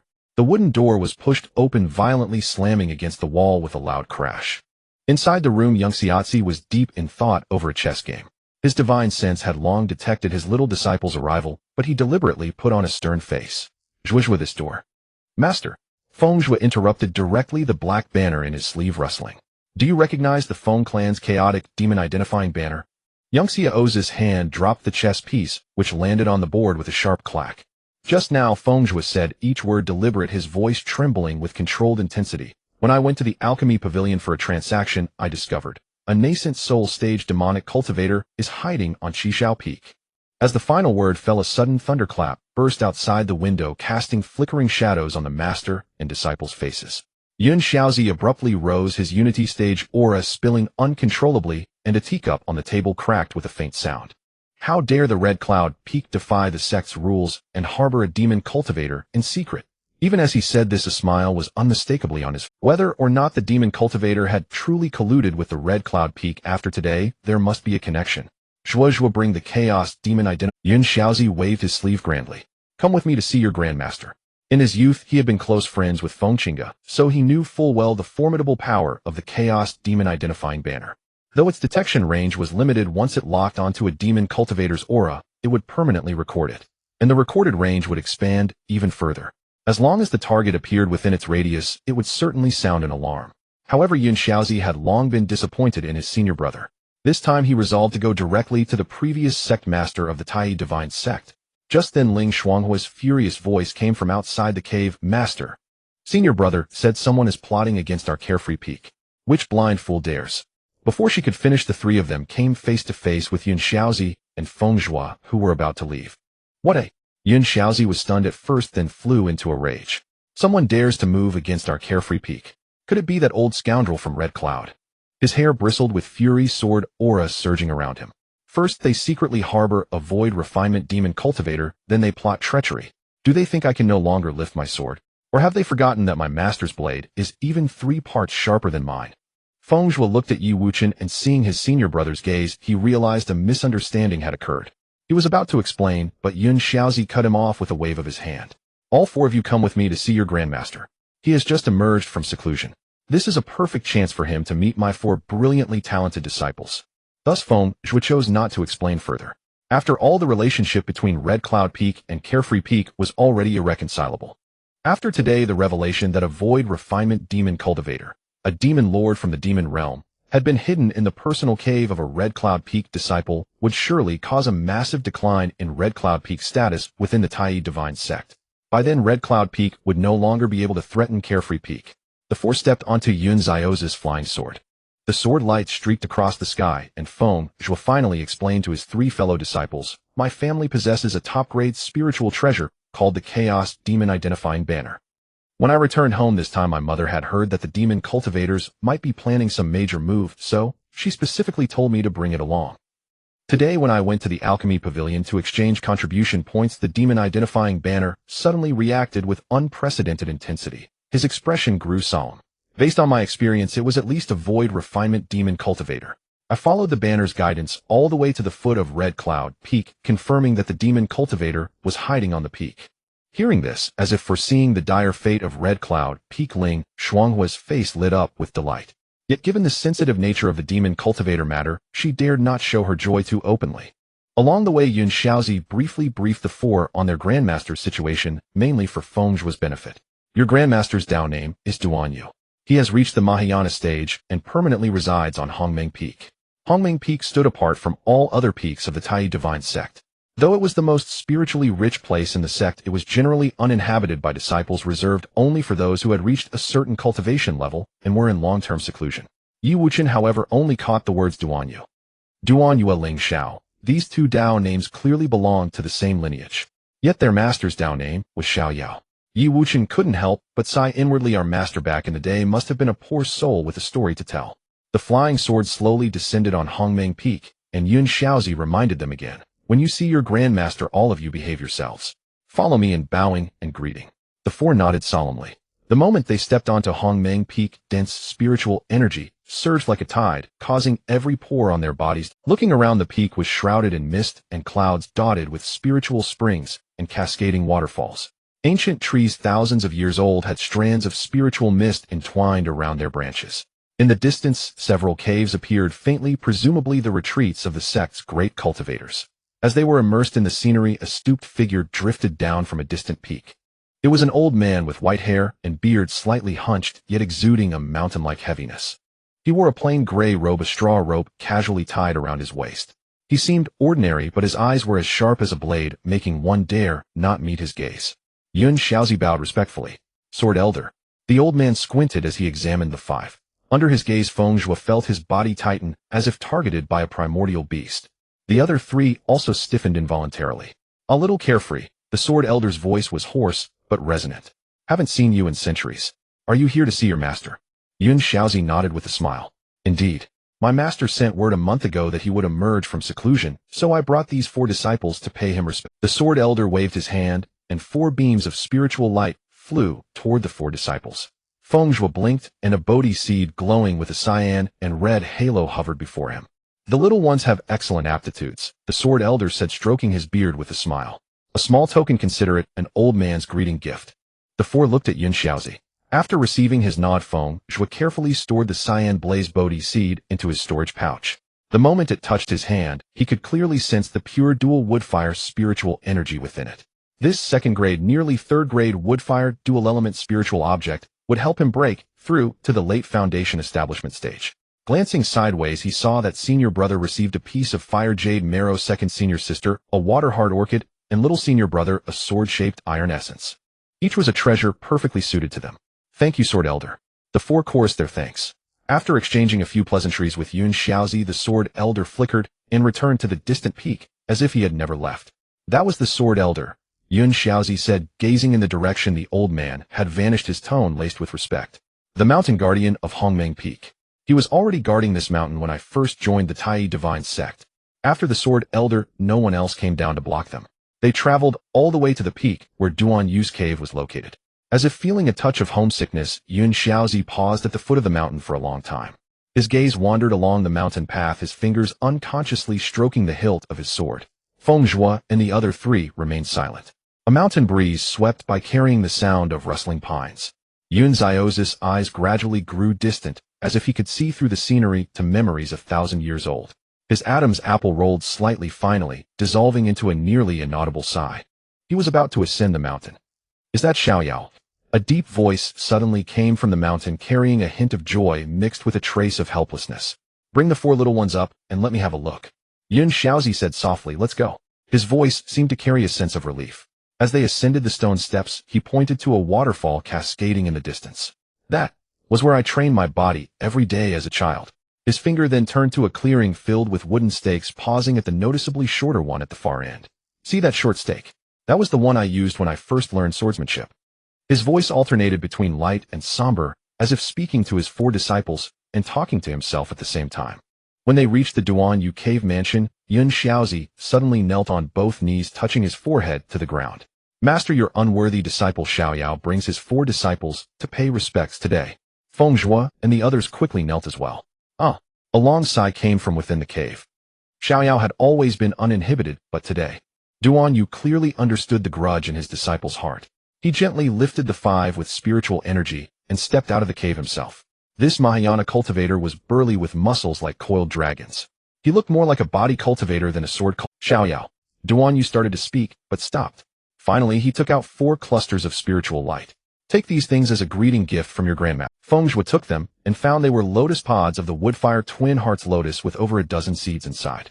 These were spiritual items of dual wood and fire attributes used to enhance a cultivator's cultivation. Although a single seed of the woodfire twin hearts lotus was slightly less effective than the Qingyan Bodhi seed, the lotus pod contained many seeds. Even better, these spiritual items could be planted in the medicine garden space of the Qingmu cauldron. He had originally planned to take the Qingyan Bodhi seed to break through to the late foundation establishment stage. Now he could use the lotus seeds instead and plant. This would not only provide wood energy for the medicine garden, but if it grew quickly might even be used for core formation in the future. Duan Yu was silent for a long time. In the end, he didn't ask the question that weighed on his heart. He only said gently, Hongming Peak is too quiet. Stay here for a few days and keep this old man company. The spiritual energy here was far denser than on any other peak of the Tai Divine sect. Just by breathing and meditating, one's cultivation speed was several times faster than outside. Even more precious was the gathering of great cultivators on the peak. If one could receive their guidance, even a few words would greatly benefit one's cultivation. Your disciple obeys. Yun Xiaozi replied respectfully, but he hadn't forgotten the purpose of today's visit. However, there is another matter I must report to Matt. He signaled Feng Zhuo to step forward. This youngest disciple of mine comes from the Feng clan of the western regions. Due to the rampant demon cultivators in recent years, the elders of the clan were worried and specifically entrusted him with the Chaos Demon Identifying Banner to carry with him. Today, when he went to the Alchemy Hall to exchange contribution points, the Demon Identifying Banner suddenly issued a warning.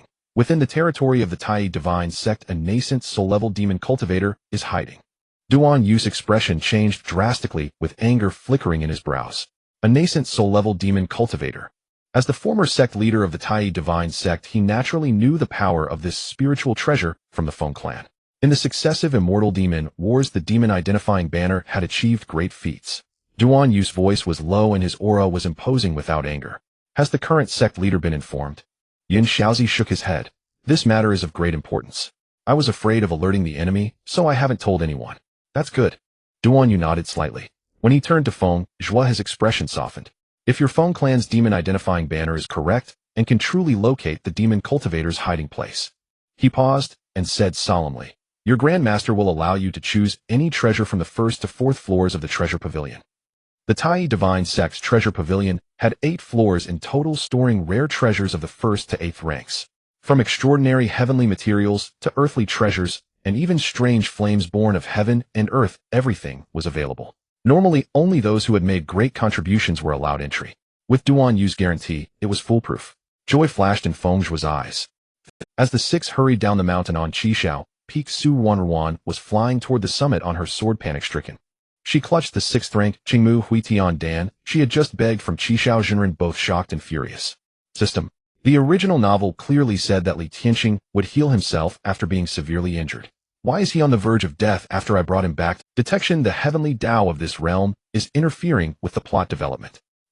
As expected of the protagonist, even the heavenly Tao favors him at every turn.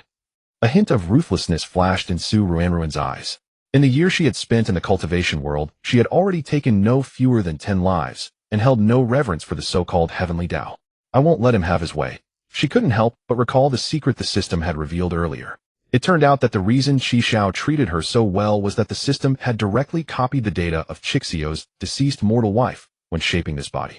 On the day they first met, Qi Xiao saw a face identical to his late wife's and firmly believed she was his beloved's reincarnation here to continue their past. Although using someone else's body data made Su Wanruan a bit uncomfortable considering it was far superior to her modern body, and it brought her many conveniences, she decided to overlook it.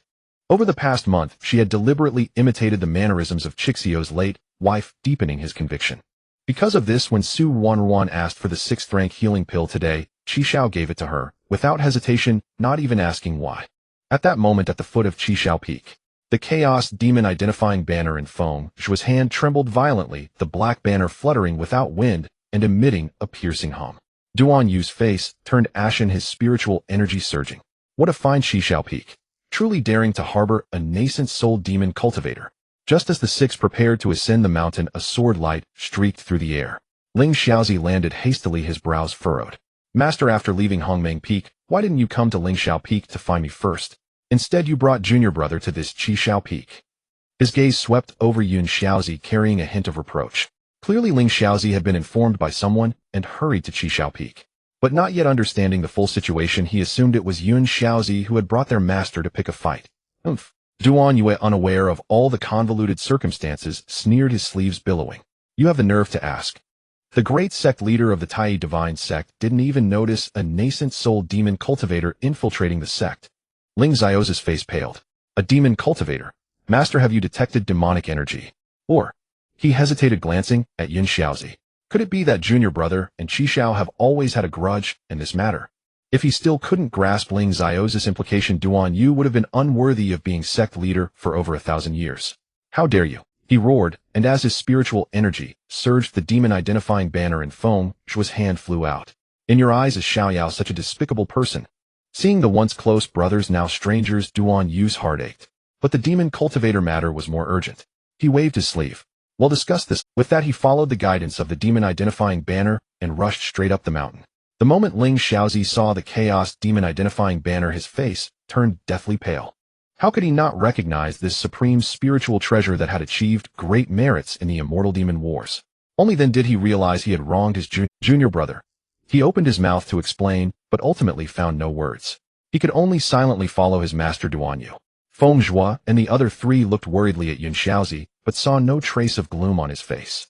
Instead, the corners of his mouth lifted slightly, and his eyes held a sense of relief. They knew then that he had truly let go in his heart. As Duan Yu stepped onto Qi Xiao Peak, his vast spiritual sense surged like a tidal wave, enveloping the entire mountain. Within the alchemy chamber, Qi Xiao, who was refining a 6th grade azure wood rejuvenation pill, abruptly raised his head, his hand seals faltering. The spiritual energy inside the furnace instantly became chaotic, and with a muffled explosion, the medicinal liquid within turned into billowing black smoke. Qi Xiao's face turned ashen. Thinking of this, Qi Xiao's expression grew even darker. Qi Xiao Peak was home to alchemy cultivators, all of whom were highly susceptible. Although there were still 2 months until the delivery deadline, refining 6th grade pills was already time-consuming. Now with this furnace explosion, he would have to work day and night to meet the deadline. Thinking of this, Qi Xiao's expression grew even darker. Qi Xiao Peak was home to alchemy cultivators, all of whom were highly susceptible to furnace explosions when disturbed by external spiritual senses. Hence a rule forbade the reckless release of spiritual senses on the peak. Now someone had dared to defy this rule. Who dares to be so insolent? Qi Xiao roared in fury, his figure instantly teleporting to the front of the peak. Upon seeing that the newcomer was actually Duan Yue, he suppressed his rage and stiffly bowed with clasped hands. Greetings, senior uncle Duan Yu. Qi Xiao roared in fury, his figure instantly teleporting to the front of the peak. Upon seeing that the newcomer was actually Duan Yue, he suppressed his rage and stiffly bowed with clasped hands. Greetings, so that I could prepare a proper welcome. Qi Xiao's crimson Taoist robe fluttered in the air, a hint of arrogance lurking in his brows. Over the past century, under his management, the alchemy peak status had steadily risen. Now it could even rival the main peak, Ling Xiao Peak. This gave him blind confidence, even when facing the former sect master Duan Yu. Insolence! Duan Yu bellowed, unleashing the full force of his Mahayanistic pressure. Qi Xiao felt a heavy weight on his shoulders, and his knees crashed onto the stone ground with a thud, blood immediately gushing forth. Who do you think you are? Do I need to inform you before coming to Qi Xiao Peak? Duan Yu's eyes flashed with cold light. Do you think that relying on your master Qimingzi you can run rampant in the sect without consequences? Oh, today you dare to hide a nascent soul-level demon cultivator, tomorrow will you collude with the demon realm to overthrow the sect? Hearing this, Qi Xiao raised his head sharply. Senior Uncle Duan Yue, are you trying to frame me? He was completely unaware that his obedient disciple had indeed hidden a demon cultivator at the nascent soul stage in his cave dwelling. Feeling the pain he had not experienced in a century, Qi Xiao gritted his teeth. Senior Uncle, do you think that by casually accusing me of hiding a demon cultivator, you can suppress Qi Xiao Peak? He sneered inwardly. Over the years, the Alchemy Peak's growing power had made Lingxiao Peak uneasy. But since 80% of the sect's pills were supplied by the Alchemy Peak, Lingxiao Peak had to endure. He originally thought that today's attack would be based on the old grievance between Xiaoyao Peak and Qixiao Peak. He never expected that they would stoop to such despicable means as slander. Did they really think his master Qimingzi was a pushover? Little did he know that Duan Yue, having been in seclusion for a century, was completely unaware of the recent conflicts between Xiaoyao Peak and Qixiao Peak. Seeing Qi Xiao's unrepentant attitude, Duan Yu became even more furious, obstinate. With a flick of his sleeve, a bolt of spiritual energy viciously struck Qi Xiao. With a loud bang, Qi Xiao was sent flying backward, crashing heavily into the mountain wall, spitting out a mouthful of blood. The Feng clan's Chaos Demon identifying banner clearly shows that there is a nascent soul-level demon cultivator on your peak. If my memory serves me right, that place is the residence of your Qixiao Peak's personal disciples. Duan Yu's voice boomed like thunder as he looked down upon the blood-spitting Qi Xiao. I don't care whether you ordered it or your disciple acted on his own today. No one can save your position as Peak Master. Even if Qimingzi himself comes, it will be useless. This clearly meant to strip Qi Xiao of his title as Alchemy Peak Master. Yet Ling Xiaozi still hesitated. Master, is this indecisive? The Alchemy Peak status in the Tai Divine sect was indeed privileged, but it had never been able to surpass the Sword Peak. Although Duan Yu did not know the current status of Qixiao Peak, seeing his eldest disciple so timid, he understood clearly. Since the founding of the Tai Divine sect, the Sword Peak has been the sect's pillar, and all successive sect masters have come from our peak. Duan Yu's gaze pierced like lightning toward Ling Xiaozi. If you are all this timid, why not just hand over the position of sect master to the Alchemy Peak? With that, he transformed into a streak of light, leading the group straight to Su Ruanruan's cave dwelling, ignoring the severely injured Qi Xiao and the hesitant Ling Xiaozi behind him. Inside the cave, candlelight flickered, casting Su Ruanruan's restless shadow on the stone wall. She knelt beside the bed, her gaze fixed on Li Taingsing's pallid face, watching as the azure wood rejuvenation pill she had fed him showed no effect. Su Ruanruan abruptly stood up, her brocade boots stomping hard on the ground. System, she gritted her teeth. Didn't you swear that one pill would wake him up? Host Li Taingsing's cultivation of the formless demon scripture has reached the 6th layer, granting him the ability to partially shield himself from the perception of the heavenly Tao. I asked you why he isn't waking up. Su Ruanruan, not understanding the system's meaning, slammed her palm on the table, causing the teacup to jump with a clatter. Why are you talking about techniques? Are you suggesting I follow him and switch to demonic cultivation? System, have you lost your mind? Or did your data get water? Su Ruanruan paced back and forth in the cave in anger, her brocade boots making chaotic tapping sounds. Suddenly she spun around, her eyes sharp. I came to the cultivation world to become an immortal. Who wants to be a rat-like demon cultivator? Host System 008 has not been equipped with biological brain tissue, and its data storage units have complete waterproofing functions. The cold mechanical voice echoed in Su Ruanruan's sea of consciousness. According to data analysis in the original setting, the injuries suffered by Demon Lord Li Tianxing could have been healed by the formless demon scripture itself. However, under the current interference of the heavenly Tao, his injuries have worsened to a fatal extent. Now the technique is in an autonomous circulation state, fiercely resisting the suppression of the heavenly Tao. Can you just get to the point?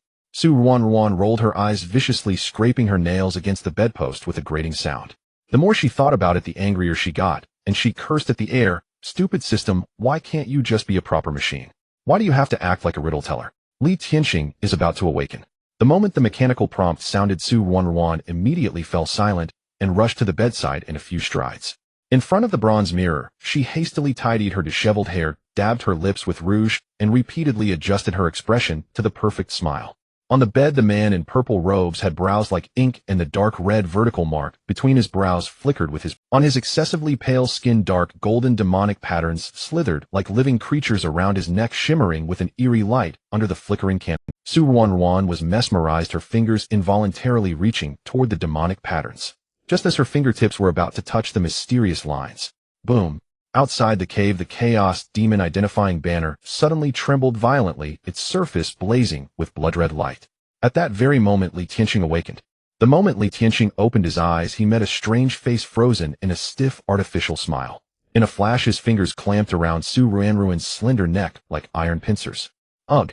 Su Ruanruan clearly did not expect that Li Tianxing's first act upon waking would be to kill her. Her throat bones gave a brittle, overburdened crack, and a burst of crimson exploded before her eyes.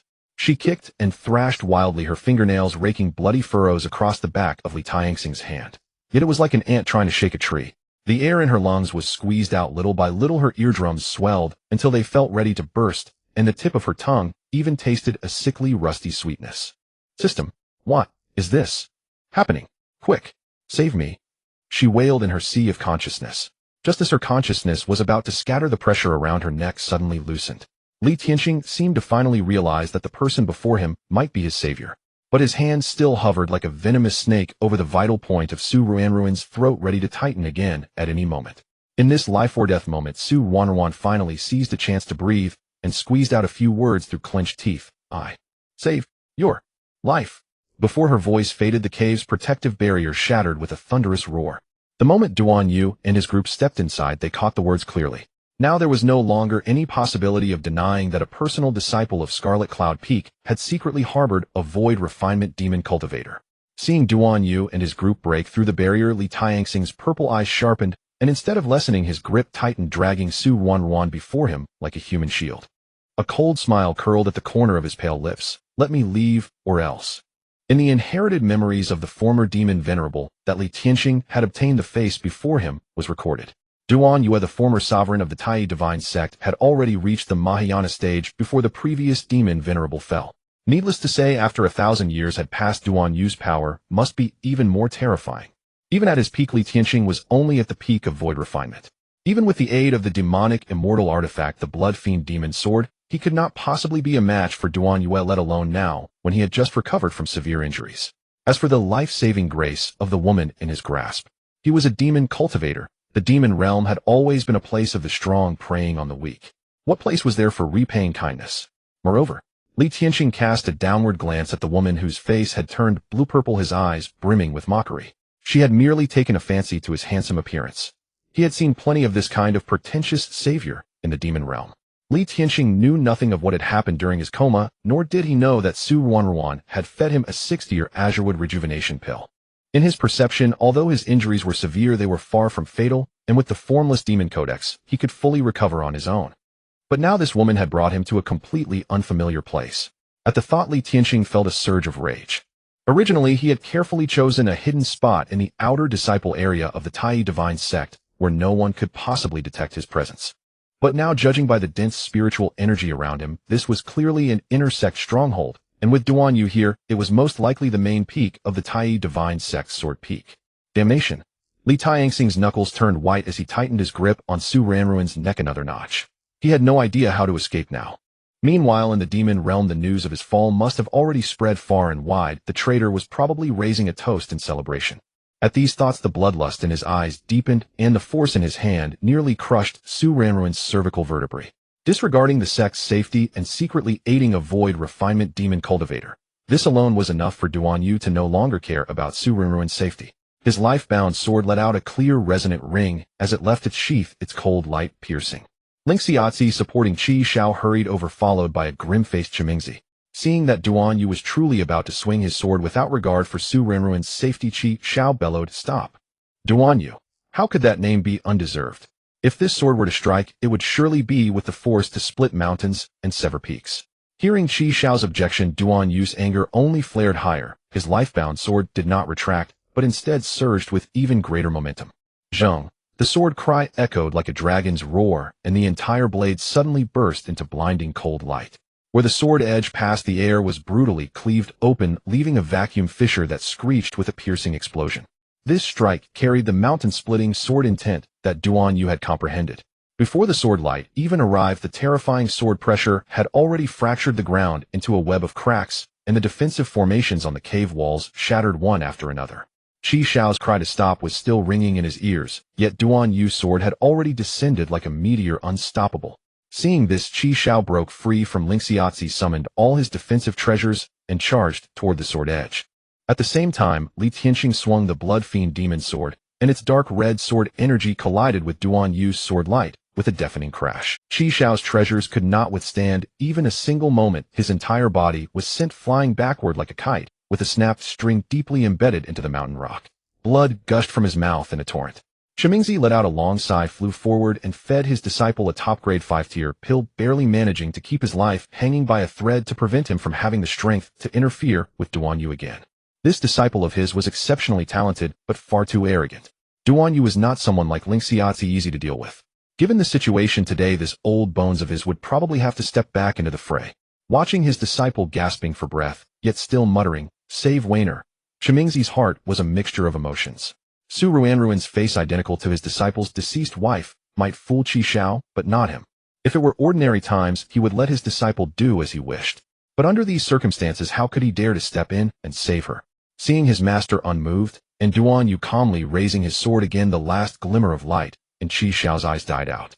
A rush of sweetness rose in his throat, he spat out a mouthful of blood, and fell into a dead faint. Li Tianqing was forced to release his grip and raise his sword to parry the attack, and Su Ruanruan finally broke free from his hold. But Duan Yu's overwhelming sword intent pressed down on her, making it impossible to breathe, and she could only cower behind Li Tianqing, trembling. System. She screamed hysterically in her sea of consciousness, her fingernails digging deeply into her palms. Save me quickly. I haven't become an immortal yet. I can't die. When the system gave no response, she suddenly broke down in tears, a mixture of tears and cold sweat smearing her face. Please.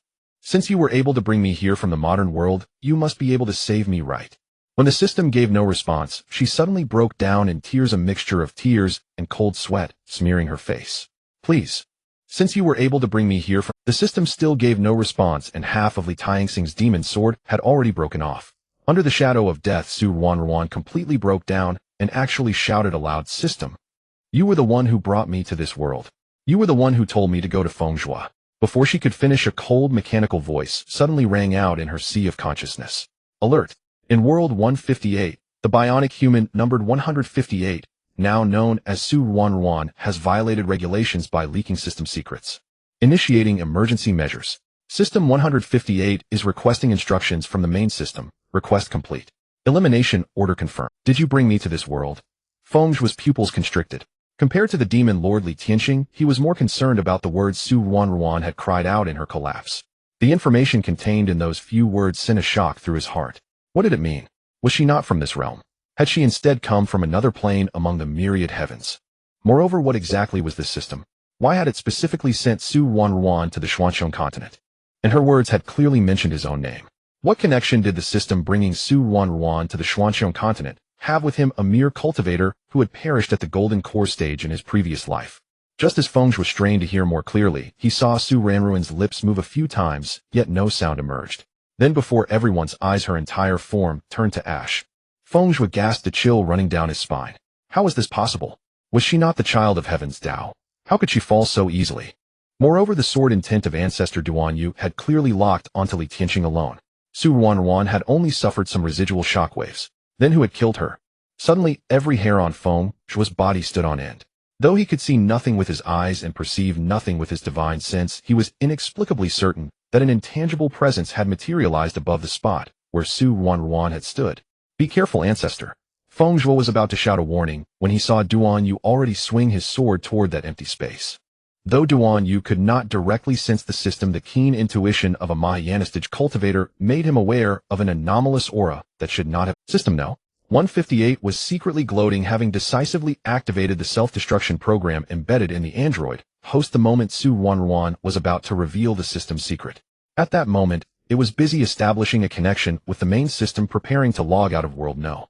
158, hoping to obtain a new android vessel to continue plundering the fate of this realm. In that flash of lightning, Duan Yu suddenly swung his sword, unleashing a peerlessly fierce sword intent. ZZZT. Logout program interrupted. Warning. Connection to main system failed. System No. 158 was a transparent sphere composed of some unknown energy. Except for Feng Zhuo and Duan Yue, even the combined formation stage cultivators Lingxiazi, Yangxiazi, and Shimingzi could not detect the system's presence. Thus it never imagined that a cultivator in this realm could perceive its existence. Facing Duan Yu's strike system now, 158 had to consume most of the energy it had plundered from multiple worlds to defend itself. The energy was assimilated by this realm into spiritual power. The vast spiritual power clashed with the fierce sword intent, and amid the surging waves of force a faint barrier appeared in the void. Everyone present was horrified. There was clearly no one there. The energy sphere, originally the size of a head, shrank to the size of a marble. Yet System No. 158 seized the opportunity to escape Su Renruin's cave dwelling and even fled the territory of the Tai divine sect in one breath. To avoid being detected again, it immediately entered a state of deep concealment. Feng Zhuo could only vaguely sense that eerie presence, and when its aura vanished he assumed it had been destroyed by his ancestor. But a lingering unease remained in his heart. As his thoughts churned, he suddenly grasped the crucial point. Since Su Wanruan had been brought from another world by the system, she was not a native of the Xuanxiong continent and could never become its child of Heaven's Tao. Yet in the book he had seen after his death, Su Wanruan had indeed possessed a heavens-defying fortune. Recalling his earlier speculation, could it be that she, like him, knew the plot? But he had only learned of it after his death. How had Su Wanruan known? Had the system told her? If so, what was the system's true purpose in bringing her to the Xuanxiong continent? To plunder the fate of Heaven's Tao and his own rebirth. Could it really be the will of Heaven's Tao? At this thought, Feng Zhuo's heart tightened. If his speculation was correct, the system behind Su Wanruan and the existence behind the system would not let the matter rest. In a mortal village in the central province, inside a dark, damp wooden hut, the energy sphere of System No. 158 flickered uneasily in a corner. It attempted to initiate the logout program once more, and a cold mechanical voice echoed in the void system prompt: insufficient energy, reserves unable to initiate world jump program. The surface of the sphere rippled with unstable waves trembling violently, like ripples on water. Refusing to give up, the system tried to connect to the main system. Establishing main system link. ZZZZ. ZZF. Warning: link establishment failed. Hearing this, the transparent, featureless sphere bounced madly around the room, slamming into the mottled walls and crashing against the uneven floor. If it had a mouth, it would surely be cursing. But as a pure energy entity, it could only vent its fury and fear in this clumsy manner. The system knew all too well what it meant to be unable to leave this world. It would forever lose the chance to obtain a new android vessel created by the main system. More terrifyingly, in a special world like this cultivation realm, it was common for hundreds or thousands of years to pass without returning to the main system. This meant that unless it was completely destroyed, the main system would never know what changes had occurred in this world. Though System No. 158 knew it was not a true life form, the instinctive fear of death still made it tremble. It did not want to be destroyed. What made it even more desperate was that if it went too long without energy replenishment, it would eventually dissipate completely in this cultivation realm. The ripples on the sphere's surface twisted violently, revealing its inner struggle. But the worst part was that its remaining energy was insufficient even to bind a cultivator. The only remaining option was to bind with a mortal of this world. If that were all, it wouldn't be terrible. What System No. 158 found hardest to accept was that binding a non-android host meant losing all means of coercion. It could neither erase the host's memories nor directly kill the host. It would be reduced to a mere prophet that could only offer advice. Once bound, it couldn't even voluntarily detach from the host. The creaky wooden door was pushed open and a gaunt, sallow boy walked in. He looked no more than 10 years old, his coarse clothes patched all over. The sphere circled above the boy's head a few times, then made up its mind and turned into a faint beam of light that sank into the boy's brow. With insufficient energy, System No. 158 could not even detect the host's spiritual root aptitude from outside the body, so it had to take the risk of entering his body. System scanning. Host aptitude detection: 5 spiritual roots. Best spiritual root: purity, earth root, purity, 29. Such poor aptitude was barely better than a mortal in this cultivation world. Fortunately, it hadn't formally bound yet. System No. 158 was secretly relieved, preparing to detach from this waste host's body. Suddenly, dense golden Tao patterns emerged in the boy's sea of consciousness. At the same time, the cold mechanical voice that only System No. 158 could hear rang out again, warning: unknown energy interference detected, detachment program failed. Detachment procedure failed. The orb of light formed by System 158 flickered violently, and the originally stable energy ripples suddenly became chaotic and disordered. The heavenly Tao of this realm has locked onto its existence. What's more terrifying is that the other party neither allows it to completely perish and alert the main. Moreover, through some unknown means, it firmly imprisons it within this mortal host, completely cutting off its possibility of interfering with the Son of Fortune of this realm. The brightness of the orb suddenly surged, and the energy on its surface roiled like boiling water. This was a sign of the system's extreme tension. System 158 frantically ran its self-check program, the orb flickering on and off for a long time, before finally restoring the nearly raging energy to stability. At this moment, it quietly observed the flowing golden Tao patterns in the youth's sea of consciousness. It discovered that they merely imprisoned itself within the youth's body, without further eroding its energy core. Having experienced 7 middle worlds and 23 small worlds, System 158 immediately understood the deeper meaning. This was the heavenly Tao forcing it to make a choice. Either resign itself to binding with this mortal youth or completely annihilate after energy depletion. And clearly the heavenly Tao preferred the former, and System 158 indeed did not wish to dissipate. Energy inside the orb flowed rapidly as System 158 searched and analyzed all records of System versus Heavenly Tao confrontations in its database. Heavenly Tao intervention mode analysis complete. Direct annihilation probability 0.0001. 0.0001. Historical countermeasure leverage local cultivator power. Those golden Tao patterns suddenly flickered, as if silently confirming the system's analysis. The energy fluctuations on the orb's surface gradually calmed down. The heavenly Tao could not directly annihilate it, only restrict it through such indirect means. Since it couldn't break the confinement for now, it might as well go along with the situation. After all, if it couldn't receive energy replenishment for a long time, it would eventually dissipate completely in this realm. After System 158 figured this out, it conjured an ethereal voice in the youth's mind. Child. The voice carried a hint of immortal elegance. I observe that your bone structure is extraordinary and your spiritual platform is clear. You are a peerless cultivation prodigy, found once in 10,000. If guided by me, you will surely achieve a great Tao. Would you be willing to become my disciple and inherit my legacy? As System 158 spoke, it scanned again to confirm that the youth's highest spiritual root purity was only 29. The orb's surface once again uncontrollably rippled with chaotic energy. But on second thought, at least there was a spiritual root. And as long as a spiritual root existed, there was still hope. At least it was better than being bound to a completely mortal host. System 158 comforted itself. In the cultivation world, even the worst spiritual root was 10,000 times better than none. If handled properly, there might still be a chance to turn things around. Suddenly, an old man's voice rang in his mind, and Zhao Mingyuan's thin body trembled violently. A flicker of vigilance flashed in his eyes, which had seen too much of the world's suffering too early, completely unlike what a 10-year-old child should have. He had personally witnessed cultivators dueling in the town, and had participated in a spiritual root test, knowing that he was judged to have the 5 spiritual roots of a waste spiritual root. Therefore, Zhao Mingyuan did not believe what System 158 said. Who are you?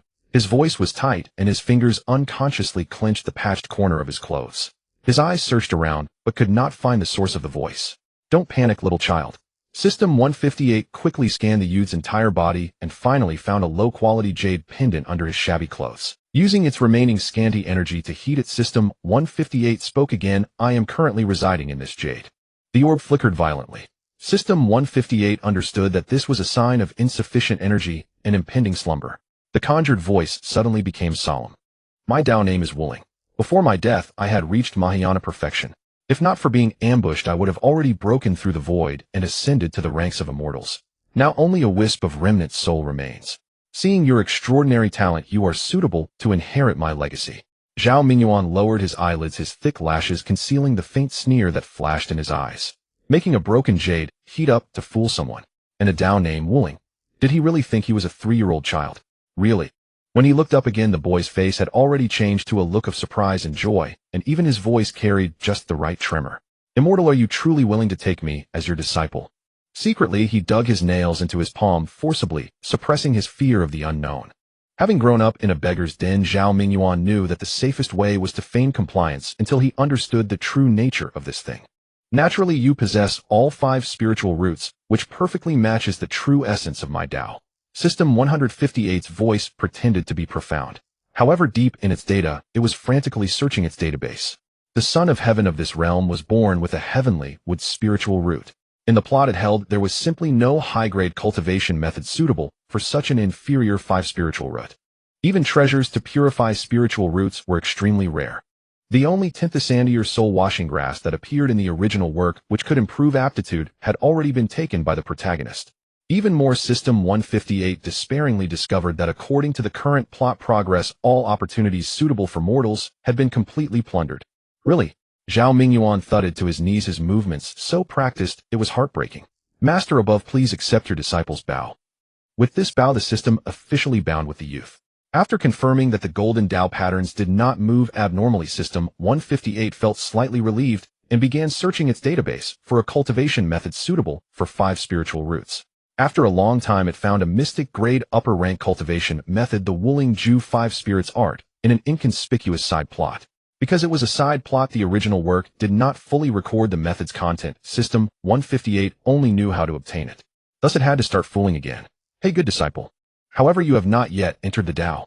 For now, practice this basic method. After foundation establishment, I will pass on to you the true, supreme Tao. A cultivation formula suddenly appeared in Zhao Mingyuan's mind, exactly the basic method commonly seen in the markets of Xuanxiong continent. My remnant soul lacks power. Need to sleep. For a few months. After these words, the system's energy was depleted, and it fell into slumber. Little did it know, the moment the system fell silent, those golden Tao patterns transformed into solid chains, fiercely piercing into the orb. Not until the orb was nearly about to disperse did the chains slowly retract. The withdrawing chains once again turned into specks of starlight, silently merging into the youth's body, forming an invisible barrier around him to ensure that this prison would not perish prematurely. Above the 9 heavens, the heavenly Tao laws trembled violently. The heavenly Tao established laws, but above laws there were also rules. To buy more time for the chosen child to grow, it did not hesitate to violate the rules at the cost of depleting its original power, almost falling into slumber again. But despite this, System 158 could awaken again in 5 years' time. Duanyu. Li Tianqing hastily blocked the sword strike, a sweet and fishy taste rising in his throat. You am I, Yanistage, sword cultivator, dare to attack, avoid refining cultivator, barely over 1,000 years old. Are you not afraid of being ridiculed by the entire world? Su Ruanruan's abrupt disintegration into ashes behind him also startled him, but Li Tianqing had no time to dwell on that. Duan Yu's sword intent pressed down like a mountain of 10,000 zhong. He must exert every ounce of his strength for even a glimmer of hope. Ridicule. Duan Yu's brows arched slightly, his azure blade never ceasing. Clang.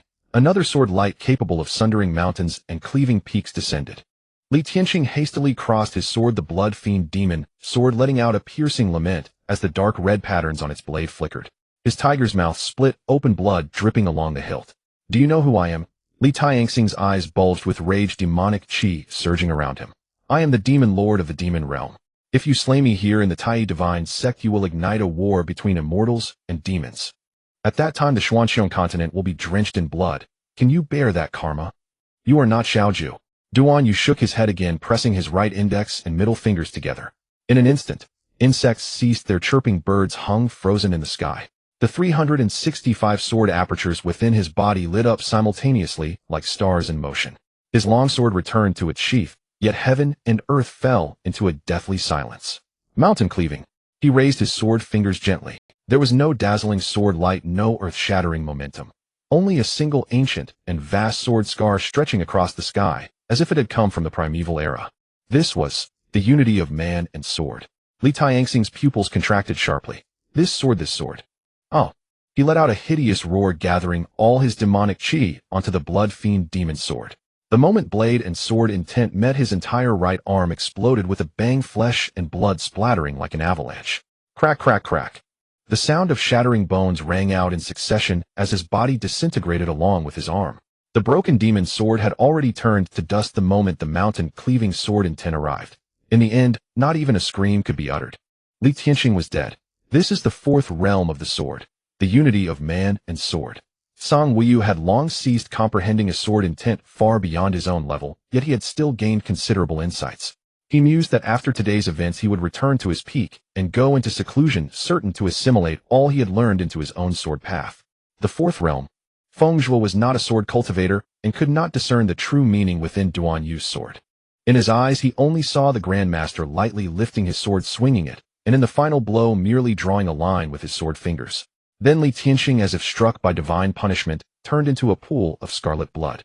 Moreover, because he stood behind Duan Yue, he could not feel the sword pressure that froze heaven and earth, nor could he penetrate the mystery within. He only felt as if Li Tianqing had been crushed by an invisible mountain, his body exploding and splattering, drenching the ground in red. But strangely, why did Li Tianxing's nascent soul not escape? Logically, cultivators above the nascent soul stage could reincarnate through soul possession even if their physical body was destroyed. Yet after that sword stroke, not even a trace of Li Tianxing's nascent soul appeared. Could it be that the Grandmaster's seemingly casual finger had annihilated even the nascent soul? Song Wuyu continued explaining to his junior brother the four realms of the sword: sword momentum, sword intent, sword heart, and the unity of man and sword. Our Grandmaster has attained the fourth realm. I know sword momentum, Feng Zhuo nodded. It is the borrowing of heaven-earth spiritual energy or natural forces to empower the sword technique. Sword intent is the infusion of personal will into the sword path. But sword heart and the unity of man and sword. Perplexity showed in his eyes as he was about to press further. However, Song Wuyu shook his head slightly. I have not yet comprehended those realms. Thus Feng Zhuo, not being a sword cultivator, asked no more. On the other side, Qi Mingzi clasped his hands. Senior brother Duan Yue, since this matter is settled, allow me to take my disciple back for healing. After all, Qi Xiao was still in the Tai divine sect. Punishment could wait. Duan Yu nodded slightly. Go. After Qi Mingzi departed, Yun Xiaozi stepped forward, master the demon lord's nascent soul. With his cultivation, he too had noticed that no nascent soul had escaped when Li Tianxing fell. Duan Yu's gaze was distant as he said calmly, he is Xiao Zhu, yet he is not Xiao Zhu. Hearing this, a glimmer of understanding flickered in Yun Zio's eye. The previous demon lord of the demon realm, Xiao Zhu, cultivated the formless demon scripture. The word formless alludes to the true meaning of transforming all things into the formless. When this cultivation method reaches great achievement, it can deceive the perception of the heavenly Tao. In other words, a demonic cultivator who masters this scripture can slaughter wantonly in the later stages without regard for the heavenly Tao. Yet ironically, this heaven-defying scripture was widely circulated in the demon realm, and even many righteous cultivators were thoroughly familiar with its content. Not because it was low-grade. Quite the opposite, it was so profound and obscure that its cultivation threshold was dauntingly high. Moreover, the first step of transforming all things into the formless required the cultivator to gradually strip away the self. In the end, when the concept of I grew increasingly faint, what then remained? Was it still I, or something else entirely? Demonic cultivators were already reckless and unbridled. If even the self was to be annihilated, what was the point of pursuing the pinnacle of the demonic path? For this reason, in 10,000 years, no one other than Xiao Zhu had truly mastered this scripture. When Duan Yu sensed that Li Tianxing was also operating the formless demon scripture during his sword strike, suspicion arose in his heart. Now seeing that his form and spirit had been destroyed without a nascent soul escaping, he suddenly understood.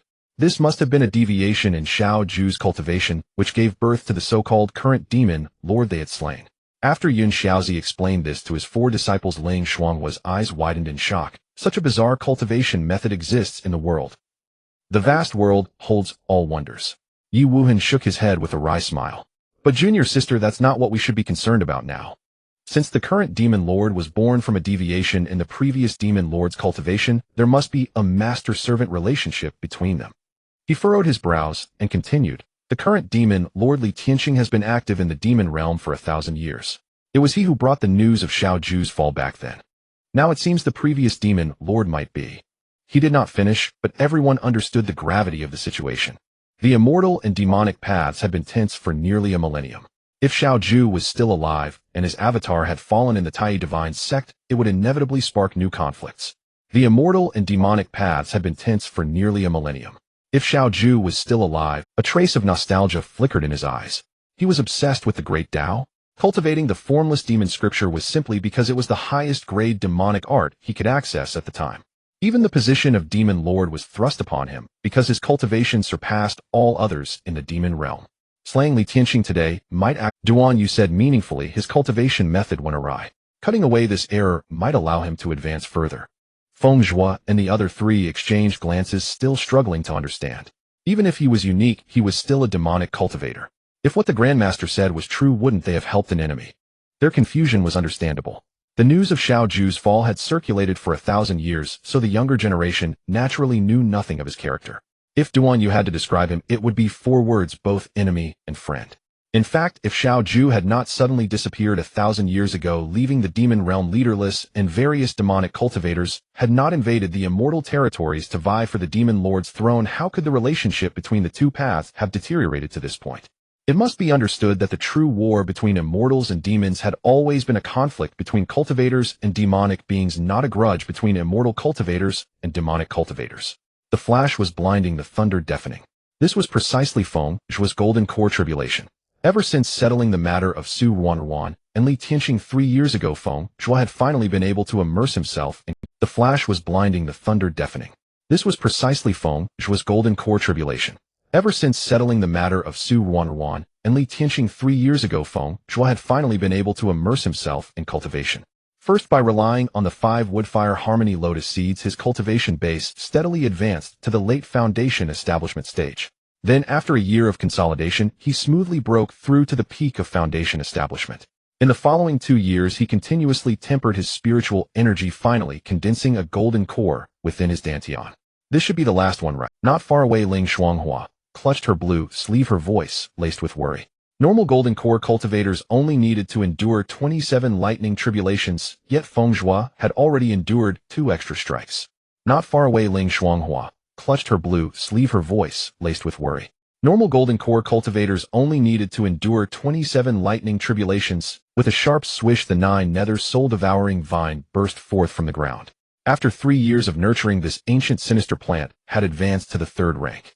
The pervasive blood resentment. With a sharp swish, the 9 nether soul-devouring vine burst forth from the ground. After 3 years of nurturing, this ancient sinister plant had advanced to the 3rd rank. The pervasive blood resentment aura coalesced into a hideous venomous dragon, audaciously meeting the violet lightning. Lightning and blood mist intertwined, tearing at each other. Though lightning naturally suppressed evil, this brief delay was enough. For dazzling flames suddenly erupted from behind Feng Zhuo, soaring into the sky, transforming into 4 magnificent fire phoenixes. Each phoenix's wings shimmered with different spiritual flames, crimson, snow white, emerald, and dark green, blazing with resplendent radiance beneath the thunderclouds. Without needing the aid of the crimson flame fan, Feng Zhuo could now unleash the true fire phoenix soaring. At this moment, he completely abandoned all defensive measures. His earlier use of the soul-devouring vine was merely to buy time to execute this technique. The 4 fire phoenixes cried out, shaking the heavens, and plunged toward the lightning dragon with the might to incinerate the world. In an instant, heaven and earth changed color. The intersection of thunder and fire erupted with blinding light, the violet electric dragon, and the 4-colored fire phoenixes wrestling and tearing at each other in the sky.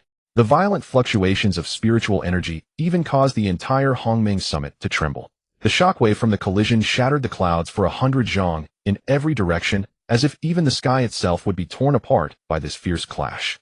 Such overwhelming might. And this was merely the golden core tribulation. The lightning dragon, defeated by the fire phoenixes, gradually shrank into a tiny lightning serpent, which whistled into Feng Zhuo's body. Feng Zhuo did not dodge. Instead, he spread his arms wide and allowed the lightning serpent to enter. He intended to use this final heavenly thunder to refine his body. During these 3 years, Feng Zhuo had deeply understood the principle of not biting off more than one could chew. Apart from practicing an additional movement technique, he had devoted all his energy to honing his existing cultivation methods. Now this fire phoenix soaring technique was far more powerful than before, capable of even withstanding the strongest strike of the golden core tribulation. The other techniques, after his daily refinement, had also grown in power beyond comparison. The 4 watching masters and disciples gasped as they saw Feng Zhuo about to take the heavenly thunder Heaton. Though this tribulation lightning had been weakened, a mage's body was no match for a body cultivator or sword cultivator.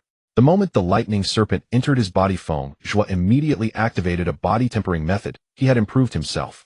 This traced back to a sudden inspiration 3 years ago. The second layer of his Nirvana heavenly flame art, flame fire meridian unblocking, was originally a method of forging meridians with fire.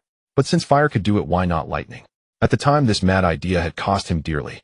Fortunately, the healing power of the Evergreen Sutra was astonishing, and the first-grade lightning talisman had limited power, so no irreversible damage was done. But this only fueled. Fortunately, the healing power of the Evergreen Sutra was astonishing, and the first-grade lightning talisman had limited power, so no irreversible damage was done. But this only fueled Feng Zhuo's determination. The greatest weakness of a mage was the physical body. Though he had learned the celestial grade wandering steps from his master to compensate for his movement deficiency, the peak lord of the body, Peak Ba Yu Daojuan, had clearly stated that high-level body tempering techniques required corresponding mental cultivation methods to achieve their full potential. Since the Nirvana heavenly flame art can use flame to forge meridians, why can't I create my own lightning forging method? With this thought, Feng Zhuo embarked on 3 months of frenzied experiments. He repeatedly modified the incantations recorded in the second layer of the Nirvana heavenly flame art, getting burned by lightning time and again only to recover each time with the Evergreen Sutra. Finally, on a certain moonlit night, he succeeded in guiding the spiritual energy from a lightning talisman to complete his first lightning forging. In subsequent attempts, as the grade of lightning talismans increased, Feng Zhuo invariably used his self-created technique to successfully forge his body with lightning. The tribulation lightning he was now enduring was the perfect touchstone to test this technique. The moment the lightning serpent entered his body, Feng Zhuo trembled violently, and a bittersweet taste surged in his throat. He suppressed the pain, immediately activated his self-created lightning forging method, and guided the violent tribulation lightning through specific meridians. With a crack, his 10 fingers dug deep into the mountain rock. Despite the dual tempering of flame and lightning, the inherent physical weakness of a mage persisted. At this moment, every streak of lightning that passed through Feng Zhuo's body felt like thousands of red-hot needles stabbing into his meridians. He let out a pained groan through clenched teeth, veins bulging on his forehead. Lightning crackled through his bones, producing a grating sound. But amid this excruciating pain, he could clearly sense a qualitative transformation in his physical strength. As the technique circulated, the lightning was precisely directed to the meridians that needed strengthening. Each impact felt like scraping bones, but in its wake his meridians visibly widened and grew tougher. This strange sensation of pain intertwined with transformation brought a faint smile to Feng Zhuo's sweat-drenched face. The thunderclouds dispersed and sunlight poured down. Feng Zhuo slowly rose to his feet. He could feel that compared to his body before the tribulation tempering, his physical strength had increased by a full 30%. Suddenly, a clear, melodious phoenix cry rang out from the 9 heavens, echoing through the sky. Feng Zhuo looked up to see the sky as clear as washed silk. In the place where the radiant clouds blazed, a phantom fire phoenix descended gracefully from the clouds. Its tail feathers trailed 7-colored light, painting a brilliant arc across the sky. Is this a celestial phenomenon? Only those with exceptional talent could trigger a celestial phenomenon during the Golden Core Tribulation, and to manifest divine beasts like dragons and phoenixes, as the phenomenon indicated peerless talent. The 4 watching masters and disciples could not help but feel proud of Feng Zhuo. The fire phoenix circled the peak 3 times, then dissolved into golden specks of light that scattered down. From the scorched earth at the summit, a golden paulownia sprout miraculously emerged. The sprout grew visibly quickly, becoming a towering tree. The paulownia canopy spread like a giant umbrella, its leaves translucent as jade. A gentle breeze passed, and the leaves clinked together, producing a clear heavenly sound. Feng Zhuo unconsciously approached and reached out to touch the trunk. With a hum, the paulownia tree suddenly burst into dazzling golden light, completely enveloping Feng Zhuo. He felt a warm power flow into his body. Where it passed, the hidden injuries accumulated over years of cultivation, injuries that even the Evergreen Sutra had not detected, began to slowly heal. A gift from the heavens. Feng Zhuo closed his eyes and sensed. The golden light seeped into his marrow, and his spiritual energy began to circulate on its own, flowing unceasingly through the perfectly restored meridians. His cultivation base had even advanced a little, nearing the mid-golden core stage. When the golden light faded, the paulownia tree had dissolved into motes of light, vanishing into the world. When Feng Zhuo opened his eyes again, he found his skin as lustrous as jade, his entire being reborn. He took a deep breath, and the spiritual energy within Li spontaneously surged toward him. Every movement he made seemed accompanied by the sound of wind and thunder. At the same time, Feng Zhuo's divine sense turned inward, and he saw that his original dantian had been replaced by a golden core encircled by 9 Dao patterns. A 9-turn golden core. Cores were divided into 9 turns, with the first being the worst and the 9th the best. In his previous life, Feng Zhuo had barely managed to form a 7-turn core, but in this life, he had not only formed his golden core 4 years earlier, but had also achieved the highest quality, the 9-turn. With the golden core formed, the 2 long-dormant bottlenecks in Feng Zhuo's cultivation techniques shattered with a resonant sound, both leaping into the 3rd realm. He slightly closed his eyes, and the spiritual energy around him surged like a tide.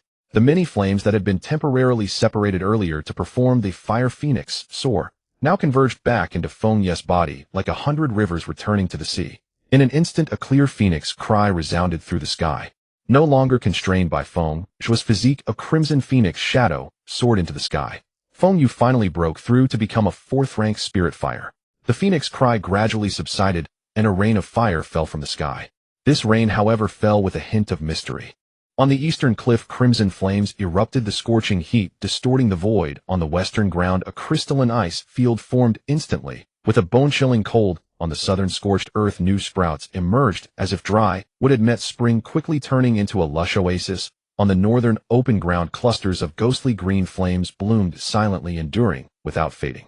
This was one of the techniques accompanying the third level of the Nirvana burning heaven art, the heavenly tribulation fire ring. This technique required the practitioner to comprehend the true essence of heavenly tribulation.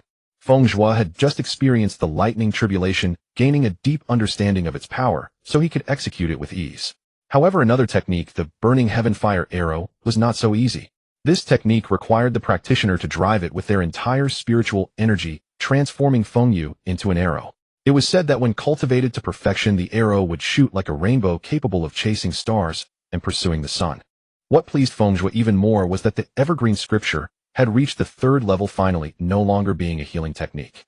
The spirit vine lock required no seeds. With a single thought, binding spirit vines could be conjured from thin air. Over the past 3 years, many spirit plants have been cultivated in the medicine garden space of the Qingmu Cauldron, and Feng Zhuo's Imu sacred body had recovered to 60%. The spirit vine lock required no insight. He learned it just by reading the incantation.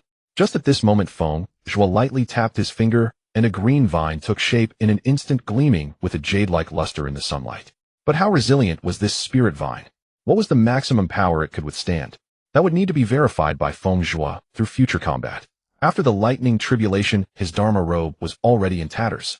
Feng Zhuo formed a hand seal, and the 1,000-feather robe he had purchased in Fengqi City draped over his body.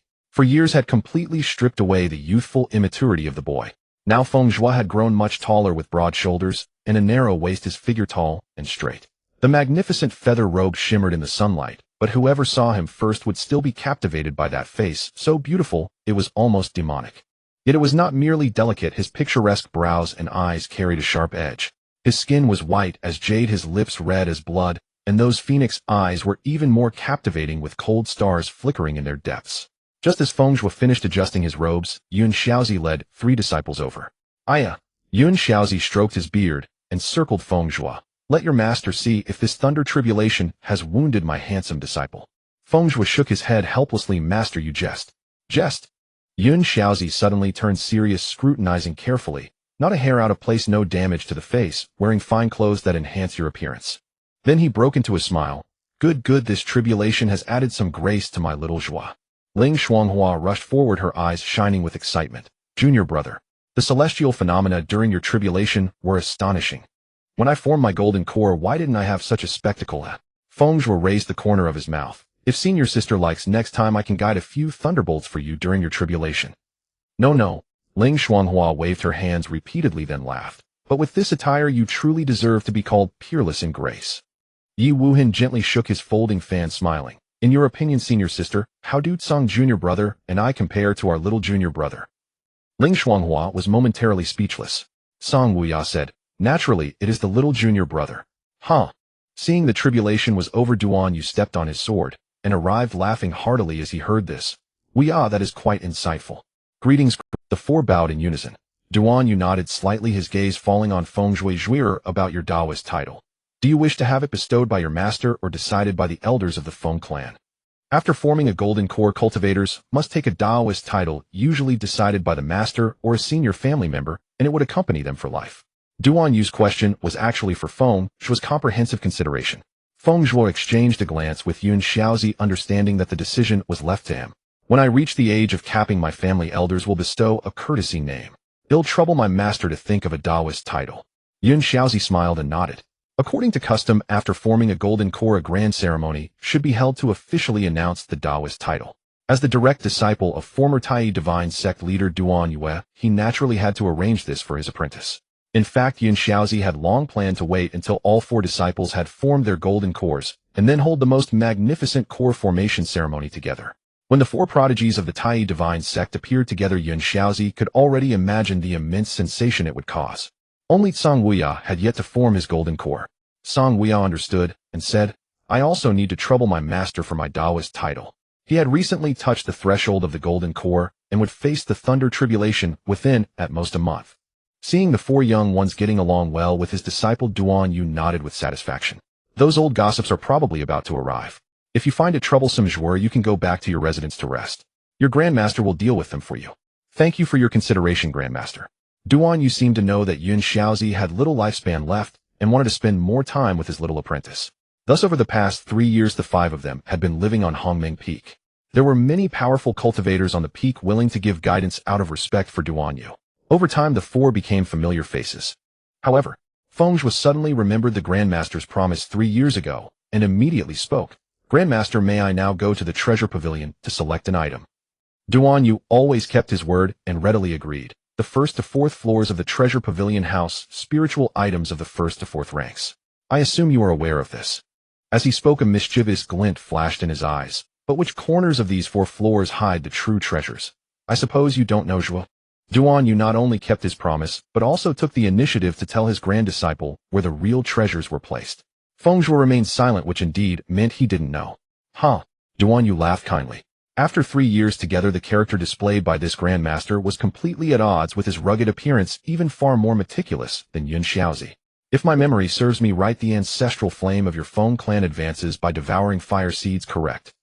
Duanyu stroked his beard meaningfully. On the 1st floor of our sect's treasure pavilion, there is a subflame of the Red Lotus Karmic Fire. Red Lotus Karma Fire, Feng Zhuo exclaimed. Even Ling Xuanghua, who possessed a single water spirit root and had only skimmed the strange fire ranking list, widened her eyes. Grandmaster, could it be the Red Lotus Karma Fire, ranked 3rd on the strange fire ranking list, said to be able to directly burn souls and incinerate karmic obstacles? Duanyu nodded with a smile. Feng Zhuo cultivated fire techniques, and strange fires were even the lifelong pursuit of alchemy cultivators, so he was thoroughly familiar with all kinds of strange fires on the ranking list. It should be known that the 3 top strange fires on the strange fire ranking list were not ordered by power, but by the sequence of their discovery. Primordial Calamity Flame, Eternal Life, Pure Flame. The 1st and 2nd strange fires on the ranking list were 1 flame of devouring and 1 flame of vitality. The former could incinerate space devour laws, and was said to be able to burn through the river of time itself. The latter represented the purest vitality, capable of reviving withered trees, regenerating flesh on white bones, and even rumored to bring the dead back to life. Along with the Red Lotus Karma Fire, which specialized in karma and souls, no other strange fire could compare to these 3. But hasn't the Red Lotus Karma Fire been unseen for 10,000 years? Even the Primordial Calamity Flame and Eternal Life Pure Flame had disappeared before the Red Lotus Karma Fire. Indeed, but the Great Calamity is approaching. At this moment Feng Zhuo was standing on the 1st floor of the treasure pavilion, murmured softly. The catastrophe 10,000 years ago remains a nightmare that the cultivation world is unwilling to mention. The sky shattered and countless extraterrestrial demons flooded into Xuanxiong continent like a tide. These demons were not only terrifying in strength, but even more frightening was that some special demons could parasitize human bodies and seize the bodies of cultivators. For a time the entire cultivation world was in panic, and even the closest fellow disciples dared not trust each other. That was the first and only time the immortal and demonic paths set aside their age-old grudges and joined forces to fight the enemy. That battle was fought until the sky grew dark and the sun and moon lost their light. Although they eventually repaired the dimensional rift and drove away the demons, Xuanxiong continent was left in ruins. Countless ancient inheritances were cut off, scriptures scattered, a generation of prodigies all fell, leaving no successors. The continent's spiritual veins were damaged and spiritual energy declined. For several thousand years the cultivation world failed to recover its vitality. Only in the last 2,000 years did it barely revive the former scene. Feng Zhuo frowned deeply. Could it be that the great calamity the Grandmaster spoke of foretold the return of these extraterrestrial demons? Or was it related to Su Ruanruan's mysterious system? Although Feng Zhuo vaguely guessed that he might be the son of Heaven's Way of this generation, after all, he was not a cultivator of the Heavenly Mechanism Pavilion and could not peer into the secrets of heaven, so he still harbored some hesitation in his heart. As for that so-called world-destroying calamity, he was never one to worry unnecessarily. Since he was born in this Xuanxiong continent and had close relatives and friends here, if that day truly came, he would naturally step forward and do his part. However, despite thinking so, a sense of urgency still arose in Feng Zhuo's heart. After the Golden Core formation ceremony, it's time to leave the sect for training, he mused in his heart. Now his own path of Tao was not yet fully clear, and secluded cultivation was ultimately not a long-term solution. Moreover, traveling abroad could also make a name for the upcoming Heavenly Prodigy battle. At this moment Feng Zhuo stood in a corner of the 1st floor of the treasure pavilion, staring intently at the dancing seed flame of the Red Lotus Karma Fire. Even though it was only a first-order seed flame, the soul-burning power contained within the flame still made one's heart tremble. Grandmaster Duanyu had considered everything thoroughly. Given Feng Zhuo's golden core stage cultivation and his fourth order natal spirit flame Feng Yu, there was still risk in devouring this strange fire that had existed since ancient times. For this reason, the old man specially pointed out several other treasures suitable for him. On the second floor, there was the rare wood spirit vine heart, which after refining could greatly enhance Feng Zhuo's wood-type spell power. On the third floor, there was a life substitution puppet, which could substitute for a life at critical moments. On the fourth floor, there was a precious drop of third-order golden crow essence blood, which after comprehension could grant the golden crow divine ability. But Feng Zhuo's gaze never left this wisp of red lotus karma fire. If he could successfully devour it, and let Feng Yu inherit its soul-burning and obstacle-destroying properties, this risk was worth taking. As expected, Feng Zhuo laughed self-deprecatingly. I'm a gambler at heart. As for being the son of fate, did that mean he was destined to ascend to the great Tao in this life? Or did it mean that Feng Zhuo could devour the red lotus karma fire without any concern and not perish from the backlash of his natal spirit flame? Absolutely impossible. The so-called son of fate was merely the one or one of the few with the strongest fortune in the great world's contention. Being blessed with fortune did not mean that heaven's way would level all calamities for you. On the contrary, since you were favored by heaven and earth, you also had to bear the corresponding karma and dangers. No matter how strong one's fortune, it could not withstand the impermanence of heaven's way. Even if one was destined by heaven, they might not survive to the end. Feng Zhuo quietly gazed at the wisp of red lotus karma fire sealed in a transparent glass bottle before him. The flame displayed an eerie crimson red slowly swirling within the bottle.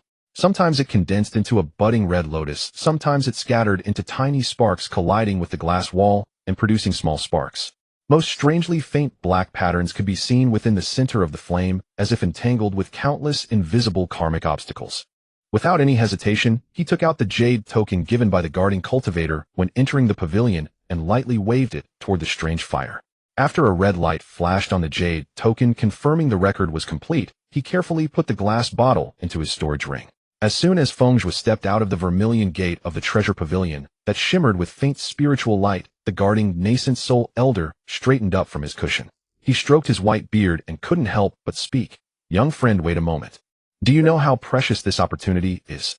You can choose any treasure from the first to fourth floors of the treasure pavilion to take away. Why did you pick an item from the first floor?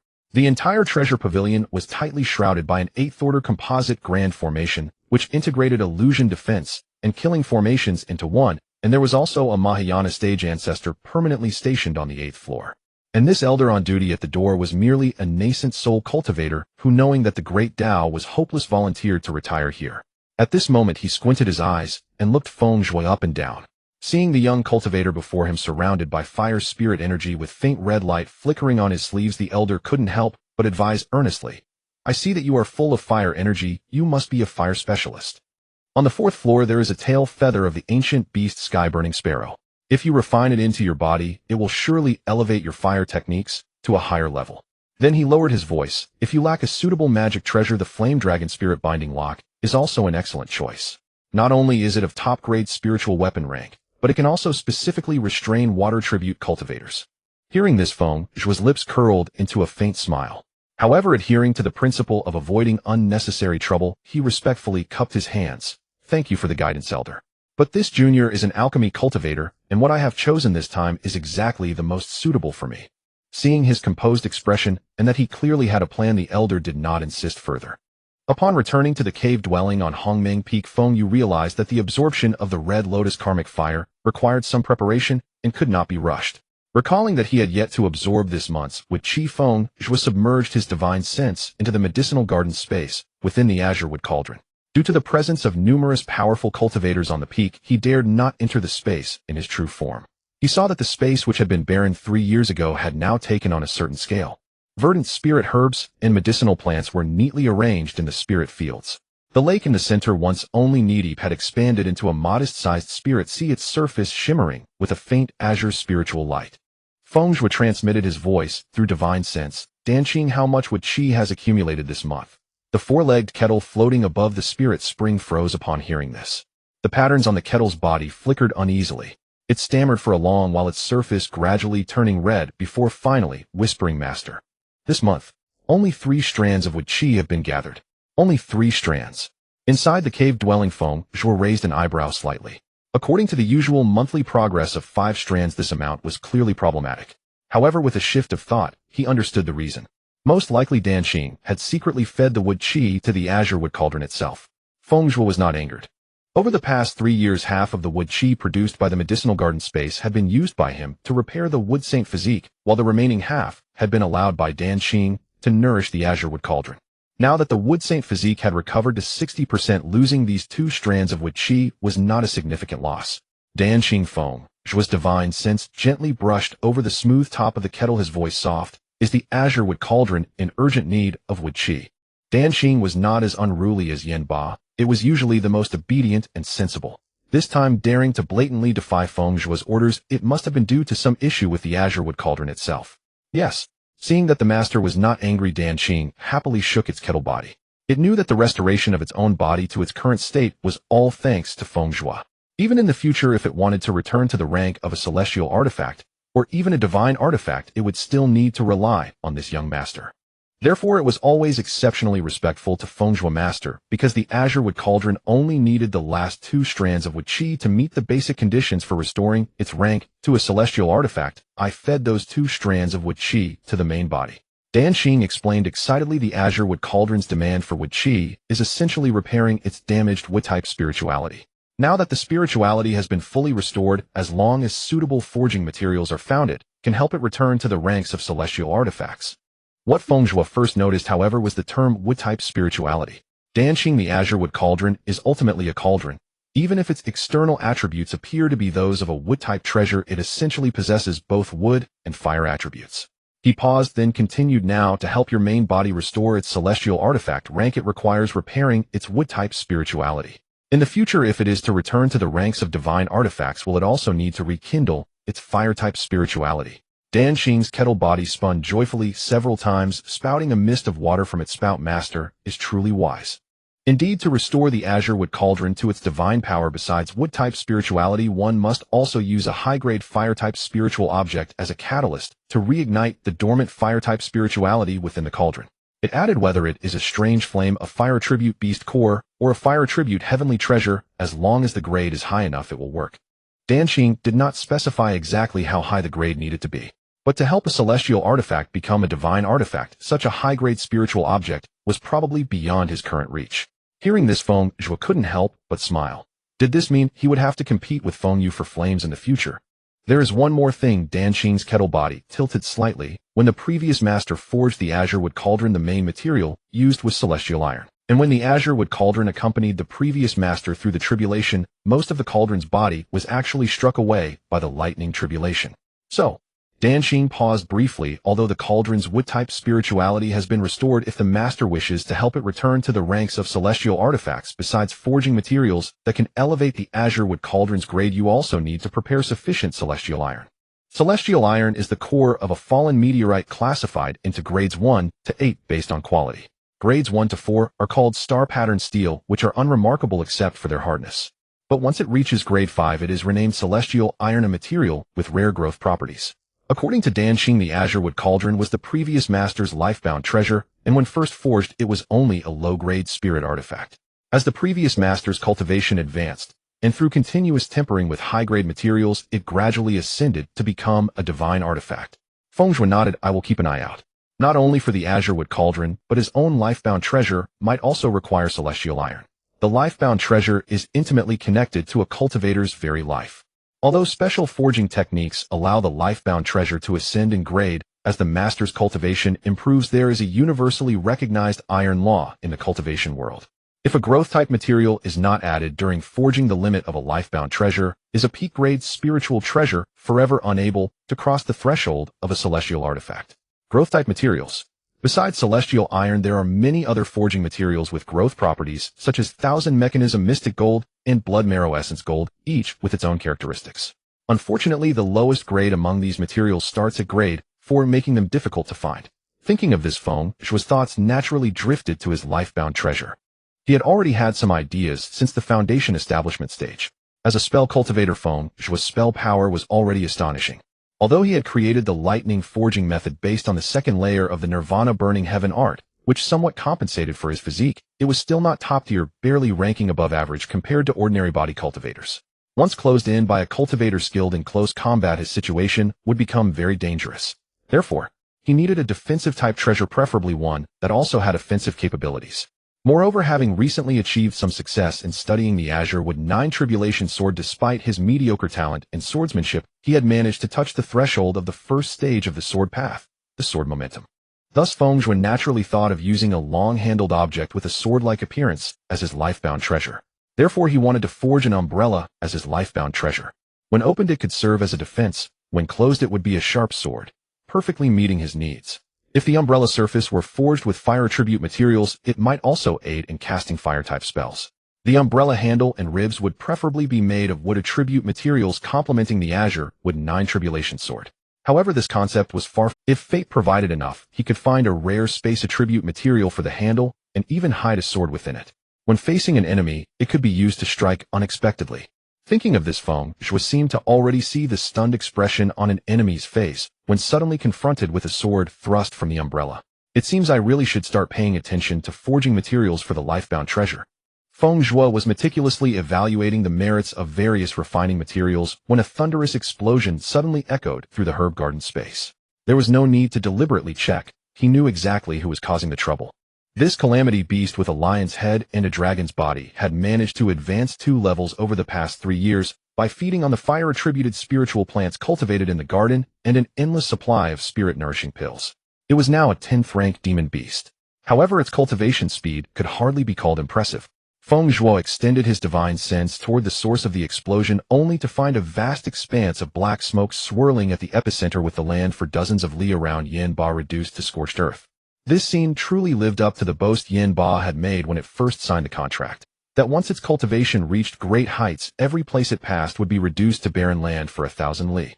At the center of the charred ground, a massive crater, 100 zhang in diameter, stood out prominently. Yanba was crouched at its edge, its golden mane still emitting wisps of smoke with occasional sparks of fire sputtering from its mouth. Considering Yanba's improvement in strength, Feng Zhuo decided to let it slide. From the initial concealment ability Formless and Shadowless to the later Blazing Sky Sea of Fire, and then the Calamity Fire Eyes that could trigger From the initial concealment ability Formless and Shadowless to the later Blazing Sky Sea of Fire, and then the Calamity Fire Eyes that could trigger disasters and explosions, this calamity beast never failed to bring new surprises with each awakening. Yanba remained blissfully oblivious to its master's irritation, wagging its iron tail with a resounding clang, crimson fiery explosion. It raised its lion head proudly. This time, it's an explosive flame infused with baleful qi. Feng Zhuo raised an eyebrow upon hearing this. Baleful qi of the fire attribute. Not bad. Unfortunately, it wasn't the yin corpse type baleful qi required for the third technique of the myriad wood mystic vein scripture Sunluo binding, which would have saved him the trouble of searching for such qi. Speaking of incorpse baleful qi, Feng Zhuo couldn't help but recall the complete contents of the myriad wood mystic vein scripture that he had glimpsed when he broke through to the golden core stage. Since the myriad wood mystic vein scripture comprised 8 techniques, each corresponding to a major cultivation realm, during his foundation establishment stage, he only knew that the third technique was named Sunluo binding. He had assumed it was some sort of binding spell similar to vine entanglement. Only upon reaching the golden core stage could he access the detailed cultivation method, only to discover that it was a bizarre technique for controlling corpses. It required incorpse baleful qi, a rare type of baleful qi that only bred on ancient corpses thousands of years old, to cultivate. Such cultivation conditions, combined with the effect of manipulating corpses, made it seem like a demonic art. If he weren't certain that his father was a legitimate righteous cultivator, he would have suspected that this scripture was stolen from some demonic cultivator. The moment Feng Zhuo's mind wandered to ponder the scripture, Yanba stirred up an even greater commotion. Boom!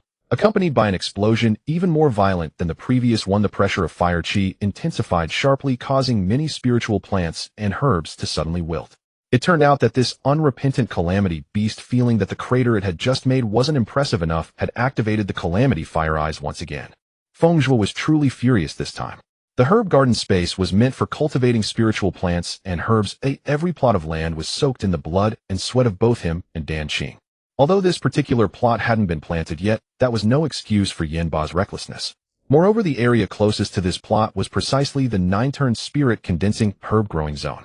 The nearly ripe 9-turn spirit condensing herbs, disturbed by Yanba's antics, had their medicinal properties diminished.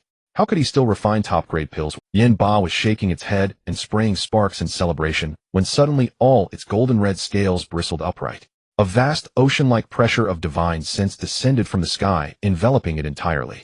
Yin Ba turned its lion head around in panic, searching everywhere. Though it saw nothing, it felt as if the weight of the entire space pressed down on it, making even breathing difficult. And Master, Yin Ba's 9 iron tails stiffened in midair like iron rods, the sparks at their tips frozen. In 3 years, though it had often caused trouble, it had never experienced such terrifying divine sense oppression. This was clearly the divine sense intensity of a peak golden core cultivator. The herb garden space suddenly fell into a terrifying silence. It seems you're quite fond of your handiwork. Feng Zhuo's voice was eerily soft. How about we see whose speed is greater? Your crimson fiery explosion reaching me first, or my divine sense pressing you into the ground? Or perhaps you'd like to come outside and witness the new techniques I've recently learned. Yin Ba's dragon scales clattered, the sound of them scraping against each other as it struggled against the divine sense pressure. What's more, it discovered with horror that its proud calamity fire eyes couldn't even lift its eyelids. With a loud gulp, Danqing sank straight to the bottom of the lake. It felt so vindicated. If not for the fear that the vengeful Yin Ba would retaliate later, it would have surfaced right away to mock this lion-head, dragon-bodied creature that constantly nibbled on the spiritual herbs in the space. Speaking of which, Feng Zhuo owed his rapid improvement of divine sense from mid-golden core to peak level in just 3 years to Hongmeng Peak. As the source of the sect's Hongmeng spirit spring, the Peak senior cultivators, knowing that Feng Zhuo was specialized in alchemy, often gifted him some spirit spring water. Coupled with the herb garden space's ability to accelerate the growth of spiritual herbs, Feng Zhuo could regularly refine spirit congealing pills using 9-turn spirit condensing herbs. Thus, even without deliberate cultivation, his divine sense intensity grew rapidly. I wouldn't dare. Seeing that its lion head was about to be pressed into the dirt to eat mud, Yin Ba quickly conceded. It wasn't that it truly feared the divine sense pressure, though the intensity was 2 grades higher than its own, and the master's strength had greatly increased after advancing to golden core. But come on, was it a majestic calamity beast going to be afraid of this? The main reason was, it couldn't actually fight its master, could it? Besides, the master still had delicious spirit-nourishing pills. Seeing that Yin Ba had acted out of sheer mischief rather than deliberate sabotage, and that its apology was sincere enough, Feng Zhuo slightly eased the divine sense pressure. Restore this scorched land to its original state, or else. He deliberately drew out his tone. You won't get to eat any spirit-nourishing pills for the entire next year. What? A whole year without spirit-nourishing pills? Yin Ba's lion head slammed into the ground with a thud, its front paws scratching the earth. Its voice was choked with tears. My dearest master, I'll restore the herb field right away. Please don't lay a finger on my spirit-nourishing pills. With that, its 9 iron tails began to whip around wildly like brooms, and wherever they swept, the charred earth visibly regained its vitality. While working, Yin Ba didn't forget to steal glances at Feng Zhuo, with its wet lion eyes, terrified that the master would really cut off its spirit-nourishing pills. However, to restore the herb field soil to its former fertility, Danqing's help was still needed. The lion then leaned its head over the lake, deliberately softening its voice. Dear Danqing, baby, my most uniquely beautiful Danqing, baby, could you... Seeing this, Feng Zhuo let out a snort of laughter. Stupid lion. Seeing that Yin Ba had finally calmed down, Feng Zhuo sat cross-legged, preparing to absorb the 3 strands of qi remaining for this month. With a thought, the azure wood cauldron flew out from his sea of consciousness and hovered before him. Although the azure wood cauldron still remained at the grade of a supreme spirit treasure, the spiritual light on its surface was now several times more intense than... More remarkably, with the complete recovery of its wood-attributed spirituality, the cauldron's surface occasionally revealed cyan green Tao patterns that flowed and moved like living creatures. Feng Zhuo formed hand seals and slowly closed his eyes. At the same time, an invisible bridge was established between his divine sense and the azure wood cauldron. Pale green wood qi rose gracefully from the cauldron along this connection, transforming into a mist-like stream of spiritual energy in the air. Guide. Feng Zhuo suddenly opened his eyes, his right index and middle fingers pressed together, tracing a profound trajectory in the air. The 3 strands of wood qi, as if summoned, spiraled toward him. The moment the wood qi entered his body, Feng Zhuo immediately activated the evergreen scripture, guiding them along specific meridian cycles. Through his inner vision, his divine sense clearly saw that these wood qi strands eventually gathered around the golden core, and his dantian slowly absorbed by the 9-turn golden core adorned with 9 Tao patterns. As the last strand of wood qi was fully absorbed by the golden core, Feng Zhuo slowly exhaled a turbid breath. He carefully sensed the changes within his body, but his brows slightly furrowed.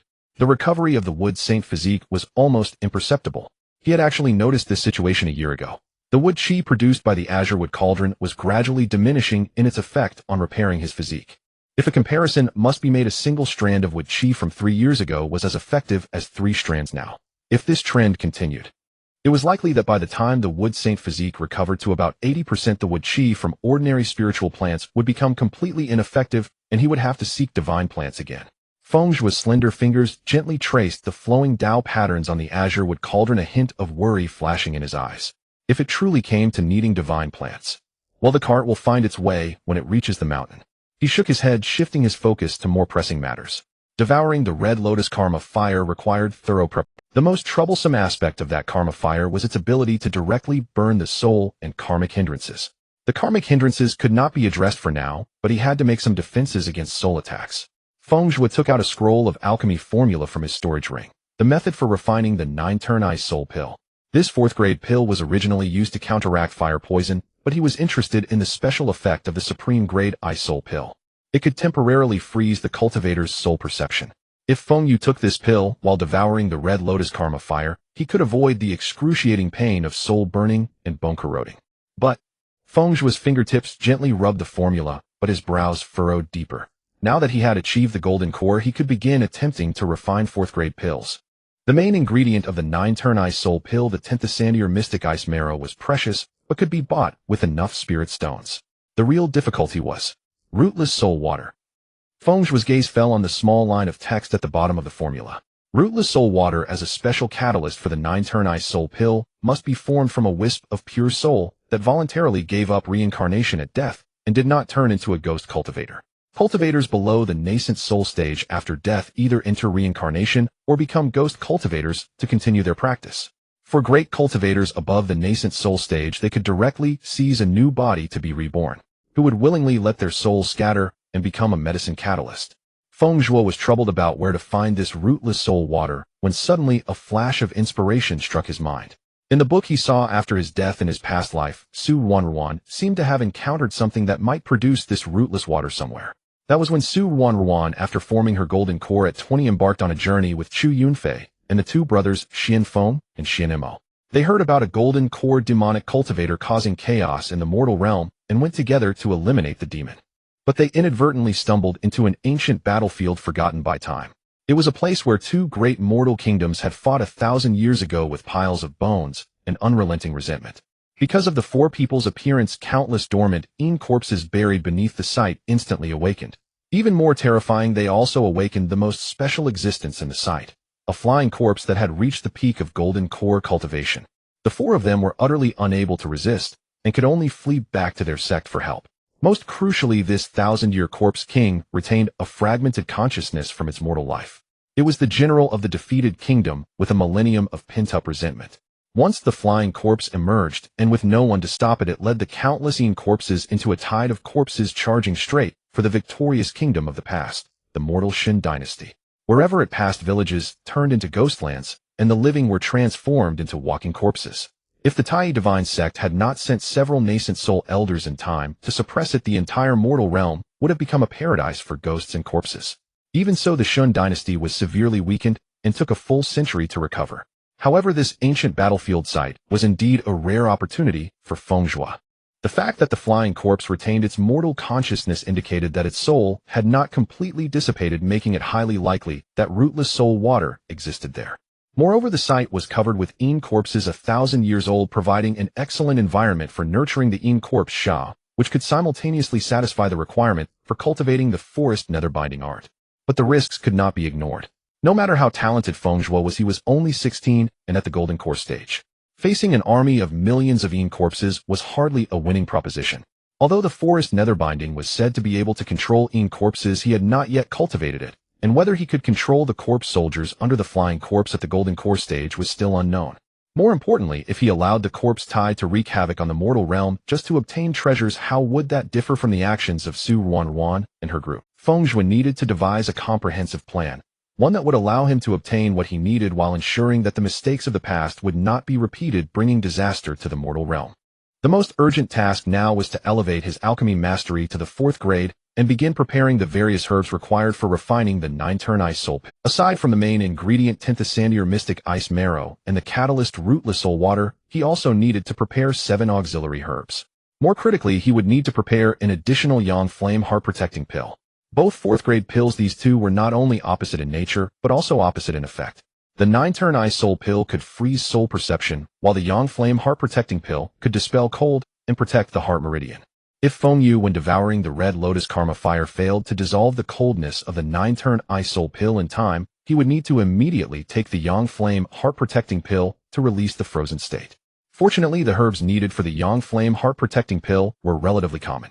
The main ingredient, red sun ginseng, happened to be cultivated in the herbal garden within the azure wood cauldron, and auxiliary herbs like fire ganoderma were easy to obtain. Otherwise, if even this pill required a great deal of time to search for materials, it would hardly be worth the effort. Except for this ancient battlefield where a golden core peak, flying corpse, resides. With the memories of his past life intact over the past 3 years, Feng Zhuo meticulously sorted through the various opportunities that Su Wanwan, from the age of 13 to 20 before she formed her golden core, had obtained near the Tai divine sect. However, after careful selection, he only took a few that were truly valuable. The rest were ordinary opportunities that could only be exchanged for spirit stones, which in Feng Zhuo's view were not worth more than what he could earn by refining a few batches of pills. Among the opportunities he had his eye on, the vast majority were rare spiritual herbs. Though they varied in type, they all shared one common trait. They could all be used to refine unique pills that piqued Feng Zhuo's interest. For example, the Crimson Flame 7-leaf flower, which grows in volcanic craters, can be used to refine the Crimson Spirit pill that enhances the cultivation speed of those with a fire spiritual root. There is also the netherworld glossy ganoderma, which only grows in ancient tombs, and is the main ingredient for the 9 nether soul condensing pill, which gathers scattered remnants of souls. Among them, only 2 were not spiritual herbs. One was a queen bee with the bloodline of the ancient golden-winged dragon-patterned bee, which Feng Zhuo had already subdued with a master-servant contract and was now raising in the medicine garden space. Although this spiritual bee's compatibility was mediocre, it could produce precious dragon blood honey, which could slightly enhance one's physical constitution after consumption. It was precisely by relying on the dragon blood honey and his self-created thunder forging art that Feng Zhuo's physical strength could rival that of a mid-level body cultivator of the same rank. Unfortunately, as he advanced to the golden core stage, the effect of the dragon blood honey produced by the 7th order queen bee had greatly diminished. However, these spiritual bees could still pollinate the spiritual herbs in the space, and the honey produced could also be sold at a good price, so it was not a waste after all. The other item was a top-grade spiritual artifact, the Xian Yin soul-seizing bell. The bell was entirely of a dark, profound black about the size of a fist, with a lifelike ghost face cast on its top. Whenever the bell was shaken, the ghost face would open its mouth and emit sound waves that specifically attacked divine sense. Besides being a treasure that attacked divine sense, the Xian Yin soul-seizing bell had another special feature. It was not driven by spiritual energy, but directly by divine sense. With Feng Zhuo's current divine sense at the golden core peak, if he exerted full force, he could even make an early nascent soul cultivator suffer a great loss. Time flew by. Feng Zhuo had been refining pills in his cave dwelling for a month, and he could barely produce 4th order pills, though he had yet to see any supreme grade pills appear.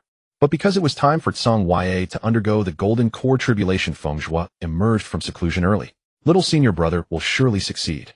Feng Zhuo stood at a safe distance, his hands unconsciously clenched.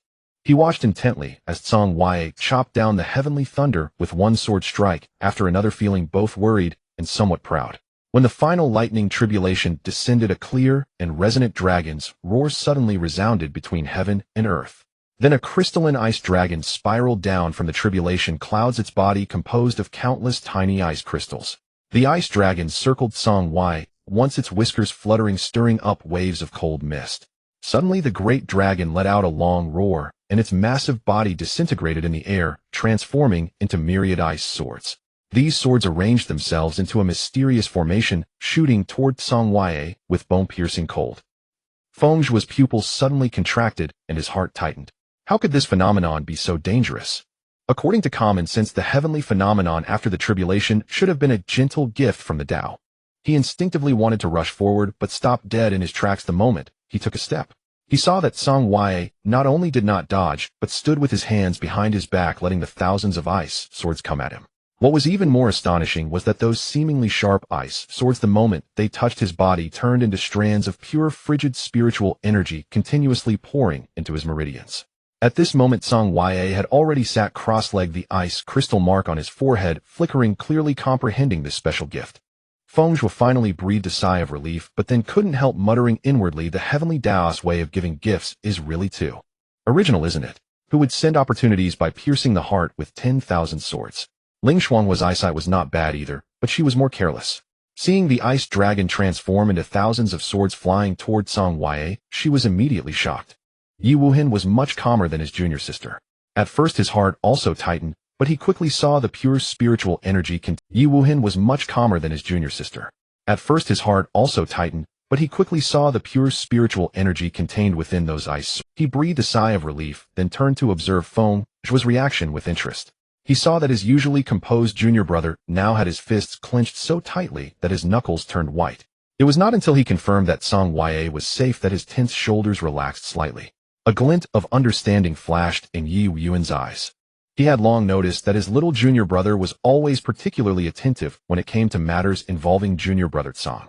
And although junior brother Song was usually quiet and reserved, he always showed extra patience toward the little junior brother, even willing to take time to teach him swordsmanship.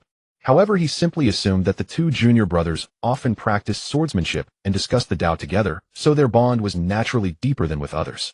At this moment Song Ya was immersed in the comprehension of the sword, Tao clearly unable to wake up for a while. Yi Wuhan gently patted Feng Zhuo on the shoulder. Don't worry, junior brother Song has gained a lot this time. He then pointed at the ice crystal mark on Song Ya's forehead, which was growing brighter. Judging by this, he is likely to advance another level in his sword Tao comprehension. At this moment the icy mist around Song Ya gradually solidified, revealing the essence of the annihilation sword intent similar to Chu Yunfei's. The difference was that Chu Yunfei's sword intent was like a dormant thunderbolt achieving annihilation through violent force. At this moment the icy mist around Song Ya gradually solidified, revealing the essence of the annihilation sword intent similar to Chu Yunfei's. The difference was that Chu Yunfei's sword intent was like a dormant thunderbolt achieving annihilation through violent. Feng Zhuo nodded slightly, then turned to Yun Xiaozi. Master, has the date for the golden core ceremony been set? Yun Xiaozi stroked his beard and laughed. Not yet determined. But since Ya has also formed his golden core, it should indeed be put on the agenda. Do you have any thoughts? Yi Wuhan slightly waved his hand to indicate no objection, while Ling Shuanghua said nonchalantly, I'm fine with anything, mainly depends on the schedule of junior brother Song and little junior brother. Feng Zhuo smiled gratefully at his senior sister, then said seriously, if possible I hope Master can set aside some time to allow me to send a message back to the Feng. For such an important occasion as the golden core ceremony, he naturally hoped his parents and family could witness it. Yun Xiaozi nodded understandingly. I have already informed your father Qinjiangzi of your golden core formation. I presume your mother already knows by now. He paused, then burst into laughter. When your mother learned from your father that you entrusted me with the important matter of choosing your Tao name, her expression must have been what a pity I didn't go to Fengqi City with Qinjiangzi to see it. That was not necessarily the case. He had entrusted his Tao name to Yun Xiaozi naturally with his mother's approval. But seeing his master so happy, Feng Zhuo just smiled and said nothing. On the day before the golden core ceremony, Feng Zhuo and Song Wuya, at Ling Shuanghua's invitation, arrived at the back mountain of Xiaoyao Peak. As twilight deepened, the last sliver of sunset glow lingered wistfully on the horizon, coating the entire bamboo grove in a gilded crimson radiance. The night at Xiaoyao Peak always arrived more gently than elsewhere. The two had just arrived when Ling Shuanghua's bright laughter echoed from the forest path. She carried a beggar's chicken wrapped in oil paper, followed by several fellow disciples bearing wine jars and food boxes. The group chatted and laughed, treading over soft fallen leaves. Right here, Ling Shuanghua stopped at a secluded clearing, looking around with satisfaction. The spot was slightly elevated, offering a near panoramic view of Xiaoyao Peak. Several natural bluestones were scattered about, the largest one flat as a table, surrounded by smaller stones that served as ready-made stools. Spotting the two from afar, Ling Shuanghua waved the beggar's chicken in her hand and called out, Junior brother Song, junior brother, come over quickly. The two complied. Before Feng Zhuo could ask, Ling Shuanghua continued, when your senior brother and I formed our golden cores, we each had a private celebration. Tomorrow's ceremony will be grand with countless guests. When would you have a chance to celebrate properly? So tonight, while everyone's here, let's have some fun first. Feng Zhuo suddenly understood. Second senior sister had called them over to arrange a private celebration. Behind Ling Shuanghua were the senior disciples of the other four peaks aside from Jian Peak and Dan Peak. These four were also prominently featured in the story centered on Su Wanwan. Yet compared to the talent they displayed now, their ultimate achievements were far from matching. Senior sister Yu Chang of T Peak, owing to her deep friendship with Ling Xuanghua, vowed to seek justice after Ling met with misfortune. But she was ultimately outmatched by Su Wanwan. Unable to avenge her friend, she succumbed to inner demons, her cultivation stagnating at the early nascent soul stage. Yun Yao of Jin Peak was targeted everywhere simply because her cherished junior sister Lu Yi had a conflict with Su Wanwan. Later, Yun Yao accidentally damaged her foundation, never able to break through to mid-nascent soul. Shui Xinyao of FA Peak in the sect competition was defeated by Xian Feng, whom Su Wanwan had secretly aided, losing the chance to inherit the position of Peak Lord. Among the four, Qin Shao of Qi Peak fared the best. However, even though he eventually became Peak Lord of Qi Peak, his achievements hardly matched his earlier talent. This was because Su Wanwan had introduced one of her 6 Dao partners, a rogue cultivator at the Harmony stage who specialized in artifact refining, into the sect. As a result, the 1,000-year legacy of Tiangong Peak was replaced by the newly established Balian Peak, reducing it to a branch peak of Tai Divine Sect. In short, by the later part of the book, all 6 main peaks of Tai Divine Sect were under the control of Su Wanwan, her Dao partners, or her admirers. The 4 prodigies, once as renowned as Chu Yunfei, though they did not perish, gradually faded into obscurity. Knowing this, and understanding that they could never be on good terms with Su Wanwan, Feng Zhuo chose to interact with the 4. Over the past 3 years, he had periodically sold them high-grade pills. Through these exchanges, the 4 disciples of Xiaoyao Peak had forged a deep friendship with them. At this moment, Yu Chang stood up first. She took out 2 pieces of crimson stone from her storage pouch. Congratulations on breaking through to Golden Core Brothers. Tomorrow at the ceremony, we junior disciples won't have a chance to offer gifts, so let us show our appreciation today. The stones were 3rd-grade beast blood stones, each the size of an adult's fist, perfect for the 2 to temper their bodies. Following Yu Chang's lead, Yun Yao smiled and produced 2 exquisite formation plates. These are 3rd-grade 1,000 blades formation plates I crafted. Not valuable, but they might help in a pinch. Shui Xinyao presented her gifts separately, a 3rd-grade mystic wood vine for Feng Zhuo, and a 3rd-grade cold marrow jade for Congwea. Finally, Qin Shao mysteriously pulled out a pair of silver glowing jade bracelets. These are my recent masterpiece Heartlink bracelets. Though only top-grade magic artifacts, they can sense each other's location within a certain range. He winked mischievously. I heard from Wuhan that you 2 are often together. Now that you've formed your golden cores, you'll soon be leaving the sect for training. This item is most practical. Disciples of Tai Divine Sect could apply to venture out for training after forming their golden cores. The duration varied, 1 to 2 years, or of the 7 present, all were at the golden core stage. But they had only recently advanced and hadn't yet left the sect. However, they had already discussed when to go out. As fellow artifact cultivators, Yi Wuhan and Qin Shao were closest.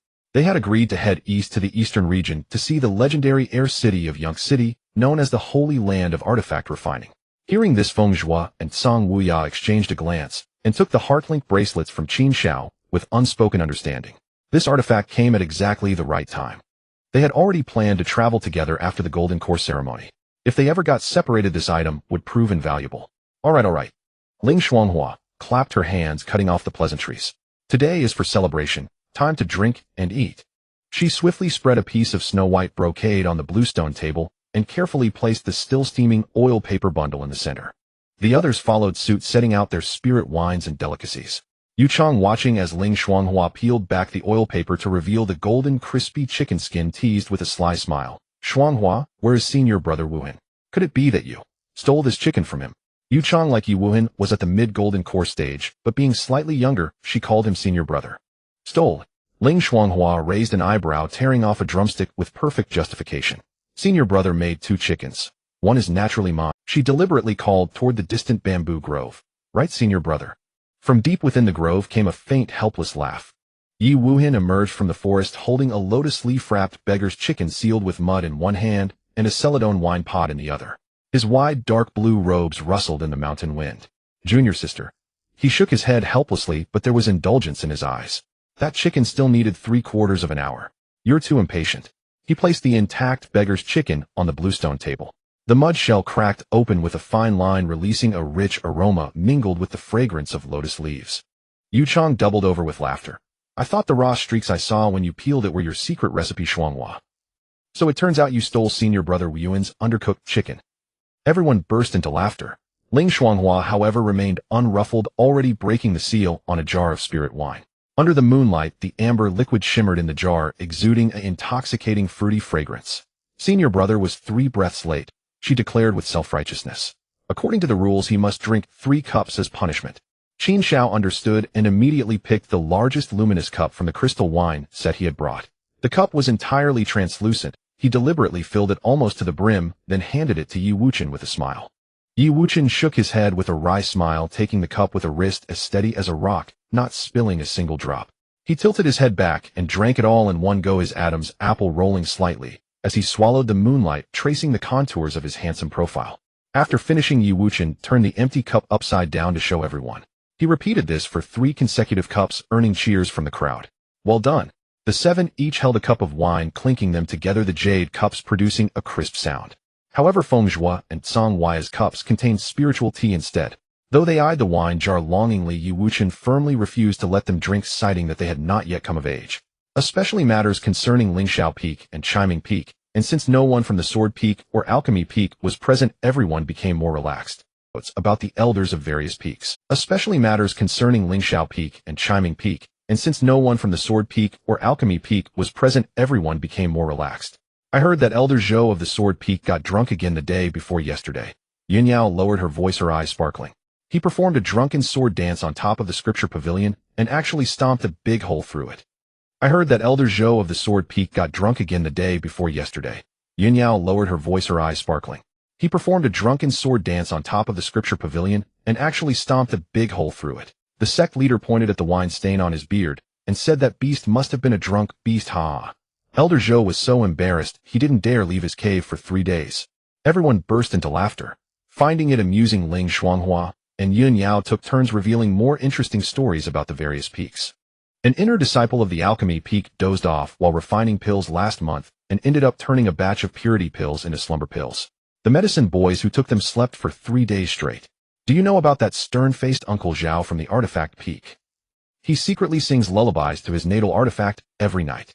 One jar of fruit wine after another was opened, yet the smile never left Feng Zhuo's eyes. Even the usually aloof Song Wuya and Shui Xinyao found their lips curling up at the stories. Yi Wuchen shook his head with a sigh, but he did not stop these disrespectful chats. The moon grew dimmer, and the wine jars were nearly empty. To avoid affecting tomorrow's core formation ceremony, they had deliberately chosen non-intoxicating fruit wine tonight. At this moment, a thin mist began to rise over the mountains. Figures in 2s and 3s gradually drifted away along the bluestone path, their laughter and chatter fading in and out among the trees. Feng Zhuo stood under the bamboo shadows, watching the retreating backs of his senior brothers and sisters, a subtle ripple stirring in his heart. Since joining the sect due to his past life, he had always maintained a distant attitude toward the Tai Divine sect. In fact, given the chance, Feng Zhuo would definitely choose to leave the Tai Divine sect. Only on the carefree peak in the company of his master and his senior brothers and sisters did he occasionally feel a sense of belonging to the sect. But now, as the mountain breeze brushed his face, Feng Zhuo had to admit that the warmth in his heart was indeed real. Whether it was Patriarch Duan Yu's seemingly rough but actually delicate care, or the great cultivators on the primordial peak who always loved to tease the younger generation yet would offer guidance at critical moments, or the 4 senior brothers and sisters before him, each with a distinct personality but all treating him sincerely. These fellow disciples made him feel a genuine sense of belonging. Though small, it took root stubbornly in Feng Zhuo's heart like a tender sprout in early spring. As for whether it would grow into a great tree in the future, who could say? Little junior brother, what are you thinking? Song Hui's cool voice suddenly sounded in his ear, abruptly pulling Feng Zhuo's wandering thoughts back. Feng Zhuo withdrew his gaze, a slight smile curling at the corners of his lips. Nothing, I just feel. The night wind suddenly picked up, rustling the bamboo sea and swallowing the rest of his words in the whispering leaves. That joining the Tai Divine sect isn't so bad after all. In the distance, Ling Shuanghua was tugging at Yi Wuchen's sleeve, insisting on saying something, causing the eldest senior brother to shake his head wryly. Song Wuya reminded him. The night wind gently ruffled the stray hairs on his forehead, the moonlight casting fragmented shadows in his tranquil eyes. He had clearly heard what the little junior brother said, but he simply looked away, without a word, leaving him enough space. Feng Zhuo nodded lightly, but the corners of his lips rose involuntarily. Little senior brother, I think I'm looking forward to tomorrow's core formation ceremony a little. Good. Song Wuya nodded slightly. So am I. 9 chimes of the morning bell echoed through the mountains. The clouds and mist over the hundreds of peaks of the Tai Divine sect parted in response, revealing the azure-green mountains. On the carefree peak, an altar carved entirely from green jade shimmered with warm spiritual light under the morning sun. Around the altar sat thousands of disciples from various peaks of the Tai Divine sect who had come to witness the ceremony. At the upper seats, dozens of senior sect elders with profound auras sat on cloud platforms. Led by Duan Yue, each great cultivator had a spiritual light Dharma image floating behind them representing their cultivation level. Feng Zhuo stood before the altar, gently smoothing the non-existent wrinkles on his crimson gold Dharma robe. Nervous. Ling Xuanghua had somehow appeared beside Feng Zhuo, her blue tight-fitting outfit accentuating her heroic bearing. The dark iron chain wrapped around her wrist gleamed coldly in the sunlight. This was Ling Xuanghua's usual magic artifact capable of automatically adjusting its weight up to 10,000 jin. Rarely seen on ordinary days, she had deliberately worn it today. Before Feng Zhuo could answer, a blue-robed Yi Wuchen approached with a smile. "Junior sister, I think you're the one who's really nervous." Like Ling Xuanghua, Yi Wuchen held up the natal magic artifact he had refined a year ago. It was called the Thousand Mechanisms Box. At this moment, the palm-sized iron box was slowly transforming, sometimes into a sword or halberd, sometimes into a bell or tripod. This was an ingenious design that even heavenly artisan Dao, Lord of the Artifact Peak, had praised highly. But why had they all summoned their own magic art? Feng Zhuo looked at his taciturn little senior brother behind him and saw that the long sword at his waist gleamed with a cold light, having been drawn 3 inches from its sheath. Understanding, he also took out the crimson flame flowing fire fan, the fire patterns on its surface marking him as a spell cultivator. At the same time, the eastern horizon suddenly glowed with cyan light. A towering phantom of the divine wood of the east pierced through the clouds, its momentum soaring straight into the 9 heavens, causing an uproar among the observing disciples below. Some young disciples, not wanting to miss this rare manifestation of the Tao, had already formed hand seals to activate their spiritual eyes. "Look, that's the azure jade flying ship of the Taiwu 5 Elements sect," someone exclaimed, and a huge cyan ship spiraled down along the grain of the tree trunk, its hull interweaving with the green light of the divine wood. Standing at the bow of the ship was a green-robed Taoist, none other than Qin Jiangzi. He held a verdant spiritual branch, and a 3-inch green light flickered between his brows. Behind him were 4 nascent soul lords from the other 4 branches of the Taiwu 5 Elements sect. The metal branches soared Qi soared to the heavens, the water branches dragon shadow coiled around them, the fire branches crimson ribbons danced, and the earth branches mountains followed. Some disciples recognized the visitors. Is that the wood branch master of the Taiwu 5 Elements sect, Qin Jiangzi himself? And even 4 nascent soul lords arriving together. This is no ordinary core formation ceremony, it's clearly. Whispers spread like ripples through the observer seats. "Qin Jiangzi, you have arrived early." Ling Xiaozi laughed heartily. As the sect master of Tai Divine Sect, today was also the core formation ceremony, yet this was only the beginning. "Qin Jiangzi, you have arrived early." Ling Xiaozi laughed heartily. As the sect master of Tai Divine Sect, today was also the core formation ceremony of his 4 fellow disciples. Even though young Xiaozi wished to preside over it himself, it would be improper to act on behalf of the sect master. Qin Jiangzi nodded slightly, lightly tapping the spiritual branch in his hand. The towering azure wood phantom instantly transformed into countless cyan light specks falling like spring rain onto the observation platform. The disciples on the platform all bathed in this pure wood spiritual energy. When they realized that their hidden injuries and ailments had actually improved by 30%, they exclaimed in surprise. "I've long heard that Taoist Qingyang possesses the azure wood sacred body. Could this be the healing spiritual power infused with azure wood qi? What a generous gesture from the Tao Lord." Qin Jiangzi did not look sideways, his gaze sweeping straight across the altar. Only when it lingered slightly on Feng Zhuo did a trace of barely perceptible relief flicker in his eyes. After the members of the Taishu 5 Elements sect took their seats on the eastern honored guest seats, the spiritual branch in Qin Jiangzi's hand had somehow taken root beneath Feng Zhuo's feet. 3 crystal-clear jade-like sprouts emerged from the green jade altar, and countless streams of cyan light gathered here. Seeing this, a disciple whispered, "Does any fellow disciple know the name of that senior brother in red?" However, Xiaoyao Peak's fame was ultimately not as great as the 6 main peaks. And aside from the 4 personal disciples who came to celebrate last night, Feng Zhuo and his 3 companions had no deep friendship with other disciples. Therefore, the vast majority of disciples who came to observe today were merely there to partake in the excitement of the core formation ceremony. Seeing that the first to arrive at the ceremony was the Taishu 5 Elements sect led by Qin Jiangzi, they secretly felt that this ceremony was certainly out of the ordinary and could not help but feel a pity for their friends who had not come. What's more, some had already taken out recording jade to record the event. Seeing that no one answered for a long time, the disciple who had first asked about Feng Zhuo's name prepared himself for not getting an answer. But it happened to be heard by Xian Mo, who was passing by. During the 2 years of torment in the 9 nether blood domain, Xian Mo had already realized that it was Su Wanwan who had instigated him to target Feng Zhuo. After coming out, he learned from elsewhere that Su Wanruan had been beheaded by the former sect master Taoist Duan Yue for hiding a demon cultivator, so there was no need to deliberately seek revenge. Now Xian Imo looked at the unparalleled Feng Zhuo on the altar and thought of his own cultivation base merely at the midstage of foundation establishment. Yet he felt not a trace of jealousy, only calmly said Feng Zhuo. As if feeling it was insufficient, Xian Imo added, his name is Feng Zhuo, from the Feng clan of the Western regions. Western regions Feng clan. Could he be the son of Taoist Zhuohuang? Taoist Zhuohuang and Taoist Qinjiangzi became Tao companions, and now several hundred years have passed, so it's about time they had a child. Zhuohuang was the Tao name of Feng Qingge. Feng Zhaoyang had given his daughter such a Tao name precisely hoping that Feng Qingge could rival the legendary divine beast Phoenix, and even be more dazzling and brilliant than the Phoenix. Hearing this, the disciples who knew the inside story exchanged knowing glances, while many more suddenly realized.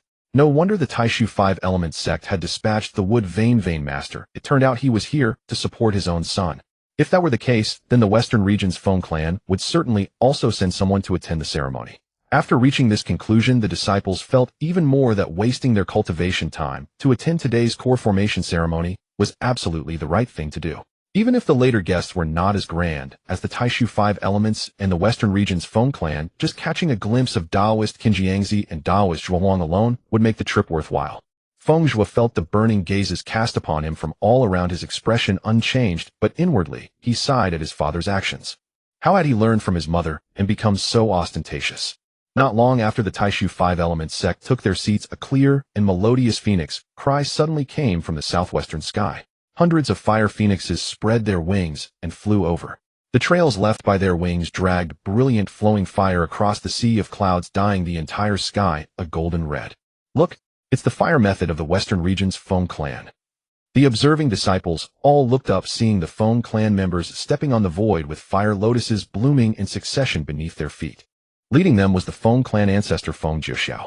The phoenix mark on his forehead blazed like a great sun, and the oppressive aura was so intense that many disciples instinctively held their breath.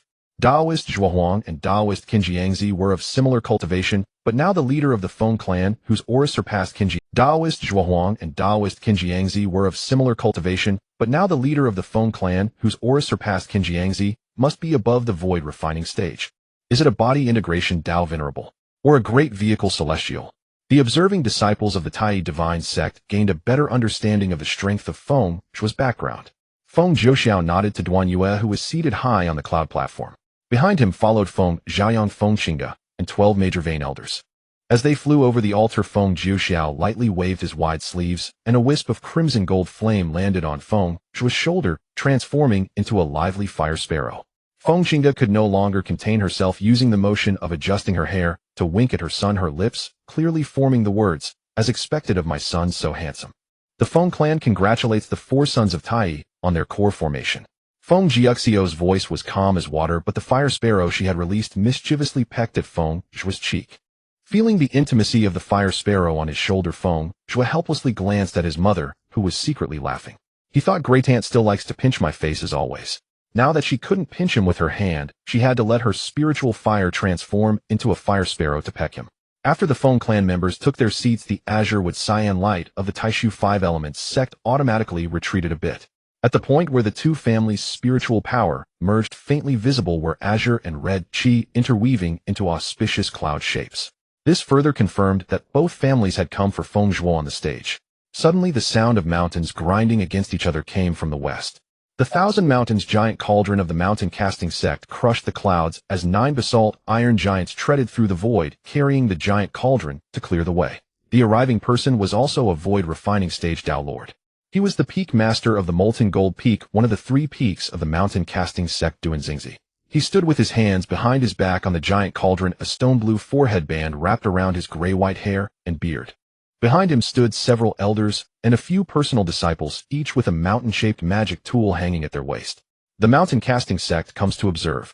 Duanxingzi's voice was like a muffled thunder, startling the fire sparrow on Feng Zhuo's shoulder into a puff of fluff. It's actually Tao Lord Duanxingzi himself. Those basalt iron giants. Could they be the mountain force warriors forged by the mountain casting sect? But why would Tao Lord Duanxingzi come? Feng Zhuo also had this question until Yi Wuchen transmitted his voice. Tao Lord Duanxingzi is the master of an old friend of mine. Only then did he understand that it was the friend of the eldest senior brother who, to support him, had begged his master to come to the Tai divine sect to observe. Just as everyone was numbed by the successive grand spectacles, the team of the Nine Heavens Sword sect appeared particularly low-key.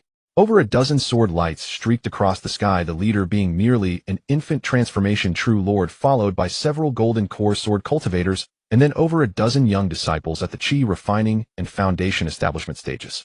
As soon as this team landed, the leading true lord, Xianjian, froze in place.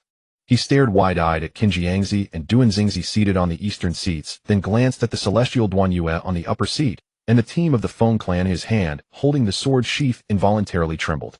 This is a core formation ceremony. True Lord Xuanjian's voice tightened, almost thinking he had mistakenly entered some exchange gathering of void refining and body integration grand experts. The young disciples behind him were even more at a loss. In the end, Ling Xiaozi signaled an elder to step forward and lead this ill-fitting team to the seats of the Nine Heavens Sword sect on the western side. True Lord Xianjian felt as if he had received a pardon, and while wiping cold sweat as he took his seat, he still did not forget to transmit a voice to his disciples. Everyone perk up, today's scene. The observing disciples immediately began to whisper. Now this is more like a normal core formation ceremony. Indeed, with those earlier spectacles, I thought all 4 senior brothers and sisters on the altar were of extraordinary backgrounds. Just as everyone thought they had finally returned to normal. The delegation of the Xiang Dan sect rode upon a shroud of poisonous mist.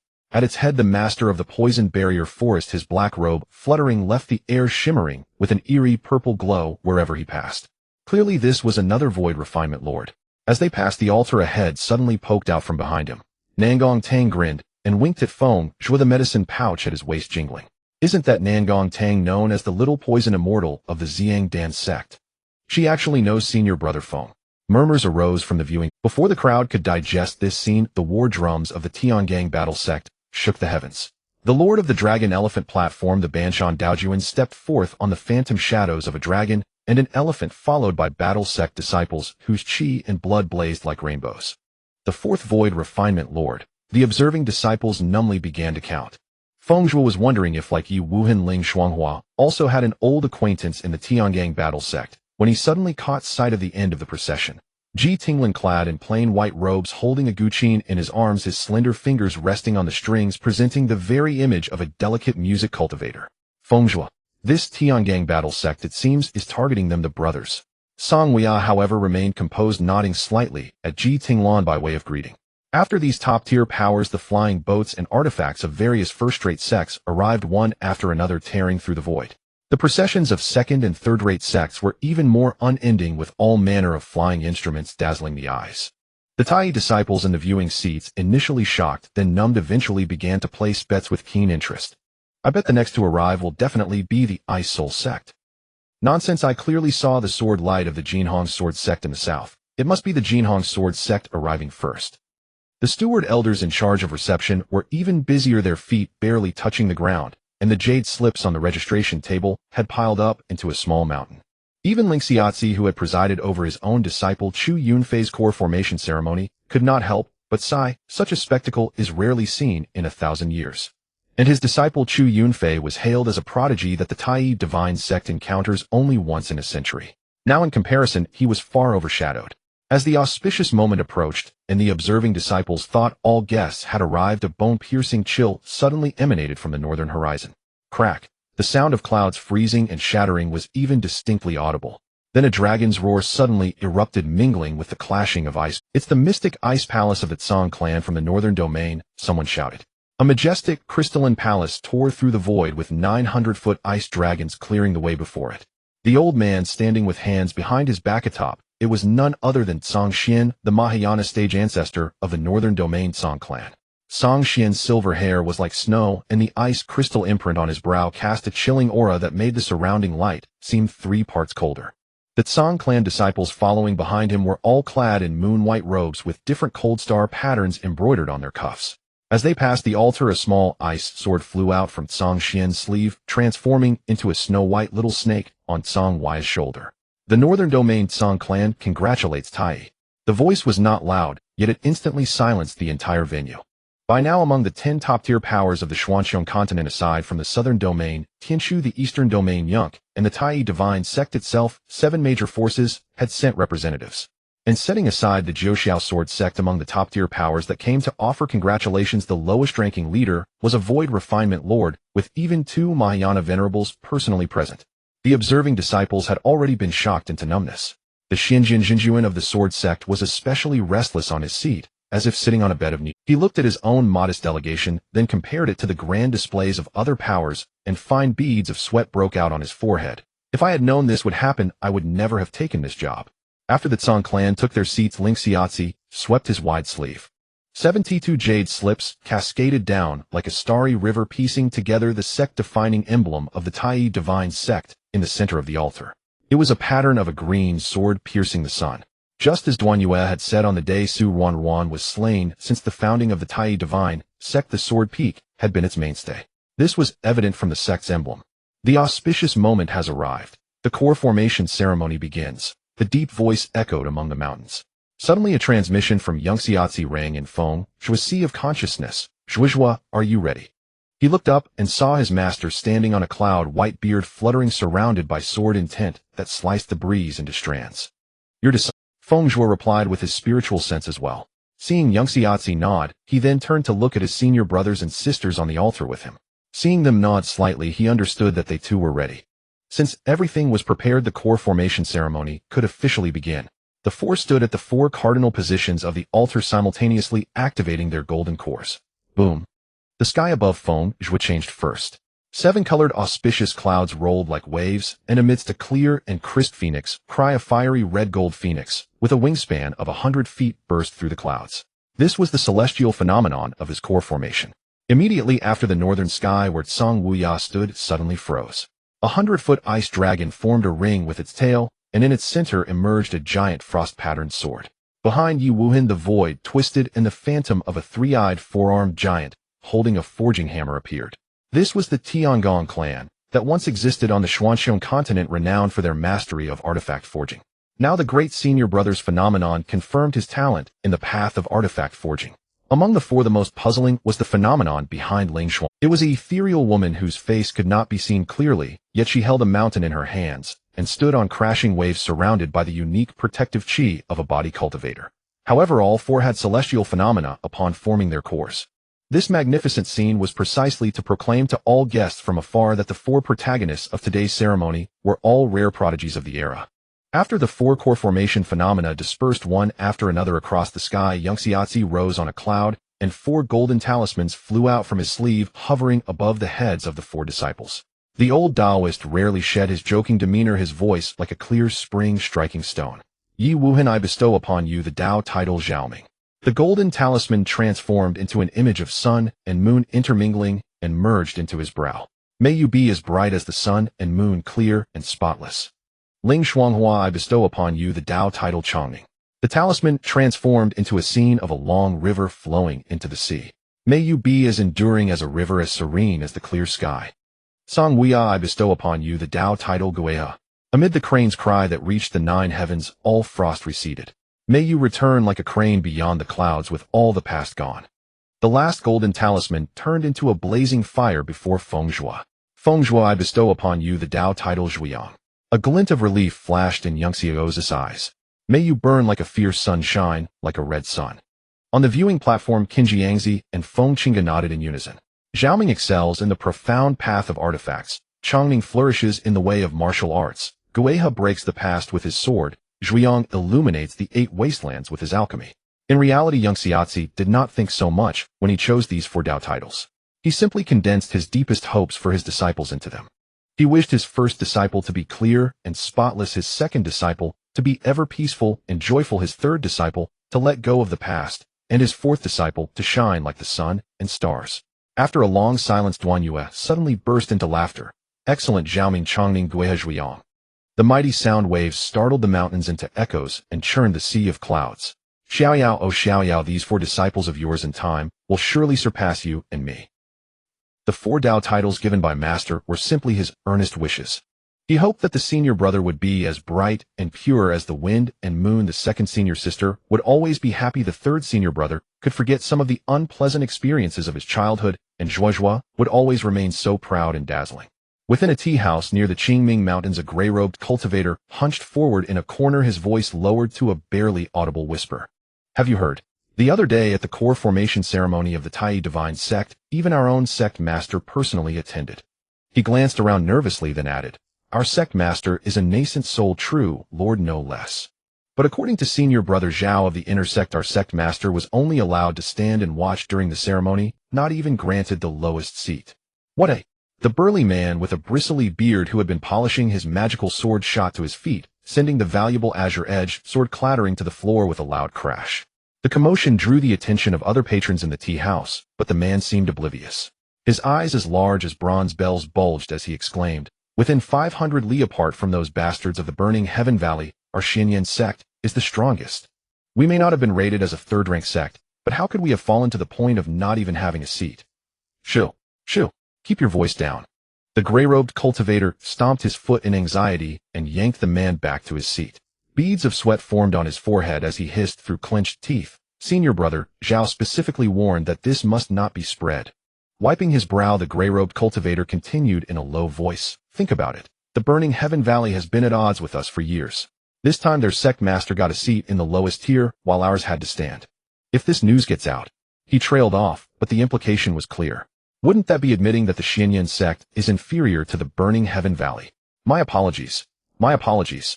The burly man quickly lowered it. This time he completely forgot about the freshly polished sword now stained with dust again. But I heard the main characters of this ceremony were just a few personal disciples from the branch peaks of the Tai Divine Sect. He thought he had lowered his voice, but to others it was like a normal speaking volume. A few years ago when the Tai Grand Senior Brother Yungue Jinren formed his core, didn't our sect master also attend? Back then he could at least get a last-tier seat. Just then the wooden door of the tea house creaked open and 3 cultivators from the burning heaven valley clad in crimson-patterned robes strode in. The leading cultivator's ears twitched, catching the words of the burly man, and he let out a sneer. O cultivators of the Xinyan sect, why speak so soft? He deliberately raised his voice, drawing the attention of everyone in the tea house. Could it be that you find it shameful that your sect master had to stand and watch? Having heard just a single sentence, the cultivator from the burning heaven valley had already guessed what the two were discussing. He now plopped himself down at the central tea table, his sleeves fluttering as he brought a wave of heat. In this core formation ceremony of the Tai Divine Sect, 2 of the disciples have extraordinary backgrounds. One is from the Feng clan of the western region, the other from the Tsang clan of the northern region. He deliberately drew out his words. And besides the 2 clans from the eastern and southern regions, all the top powers of the Xuanxiong continent were present. Who would have thought that the Nine-Swords Sword sect would send a nascent soul true lord, and even that seemed rather shabby among the crowd. The burning heaven valley cultivator looked smug. That's because at this core formation ceremony 3 void refining Dao lords attended. The Feng and Tsang clans each sent a Mahayana heavenly venerable to oversee the event. He then turned to stare at the 2 from the Xinyan sect, grinning. We of the burning heaven valley at least managed a last-year seat. As for your Xinyan sect, a few stifled laughs echoed in the tea house.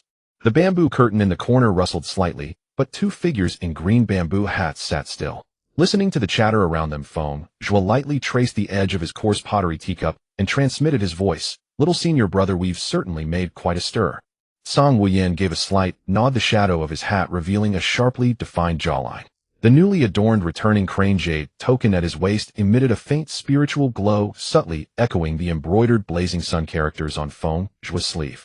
After the ceremony, the 2 had greeted their elders from the major clans, fellow Taoists, and friends, then set out for their training journey. Now in the Qingming Mountains of the central region, this was precisely the location Feng Zhuo had chosen based on the fortune Su Wanruan had obtained in her previous life, not too far from the Tai Divine Sect. Within these mountains resided a profound dark thunder tiger, and it was for this beast that Feng Zhuo had come. The bloodline of the profound Dark Thunder Tiger clan was merely above average, but this particular Thunder Tiger in the Qingming Mountains harbored a trace of ancient Thunder Beast blood. Thus it was exceptionally gifted in the Tao of Thunder, especially in the art of thunder evasion, which was unparalleled.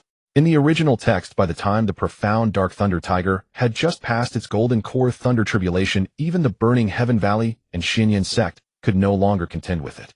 Both sects dispatched golden core cultivators to besiege it, but none could match the Thunder Tiger. When the nascent soul true lords of the sects personally engaged, it refused to fight, using its unpredictable evasion techniques to hide and flee, proving extremely cunning. This stalemate lasted for years, and they could find no way to deal with it. As for the nascent soul cultivators, One of the prerequisites for a sect in the central region to be rated as third rank was to have a single nascent soul cultivator along with 5 golden core cultivators. Although both sects were unrated, they possessed considerable hidden strength, including some nascent soul cultivators. However, the 6 top-tier sects had established rules that the number of first, second, and third-rank sects was fixed, and the evaluations required cultivators to engage in actual combat, with re-evaluations only once every 200 years. Thus, many unrated sects, even if they had nascent soul cultivators, kept them hidden only to reveal them as trump cards during the evaluation. The nascent soul cultivators of the Burning Heaven Valley and Xinyan sect were no different, keeping their cards concealed, hoping to break into the third rank in the 200-year. At that time, the resources their sects could obtain would be more than 100 times what they currently had. But this situation spelled disaster for the nearby cultivators. The profound Dark Thunder Tiger was bloodthirsty by nature, feeding on humans, and within a few months it turned the Qingming Mountains into a slaughterhouse. By the time Su Wanruan arrived, the Thunder Tiger, having devoured many cultivators, had advanced rapidly, becoming a 15th rank beast, and its ancient Thunder Beast bloodline had grown even denser. What was once a sacred cultivation ground had become a forbidden zone, causing cultivators for 100 li around to speak of it with fear. At that time, even the newly core-formed Su Wanruan Xuanfeng and Xuanma were no match for it, and if not for Chu Yunfei's presence, they would have been devoured by the tiger. In the end, because the Thunder Tiger was immensely powerful and Chu Yunfei himself was a lightning element cultivator, he contracted it as a future ally. After his death, Feng Zhuo also took note of this profound Dark Thunder Tiger, which had first appeared in a scene of devouring humans. Its ultimate fate was good. With the help of Su Wanruan and her group of Dao companions, it completed a full atavism, transforming into a pure ancient Thunder Beast. However, Feng Zhuo's purpose today was not to contract the Thunder Tiger. First, the tiger was bloodthirsty to the point of obsession. If it were merely bloodthirsty, one could substitute it with other demon beasts, but it only fed on humans. Second, even if it awakened the ancient Thunder Beast bloodline compared to the Nuba bloodline, it was as different as heaven and earth. In fact, even the queen bee in the Qingmu Cauldron's medicinal garden space, which carried the ancient golden winged dragon vein, bee bloodline far surpassed it. Of course, if not for the queen bee producing dragon blood honey that could temper the body, compensating for Feng Zhuo's physical weakness as a spell cultivator, he would not have been very interested in keeping a queen bee in the medicinal garden space.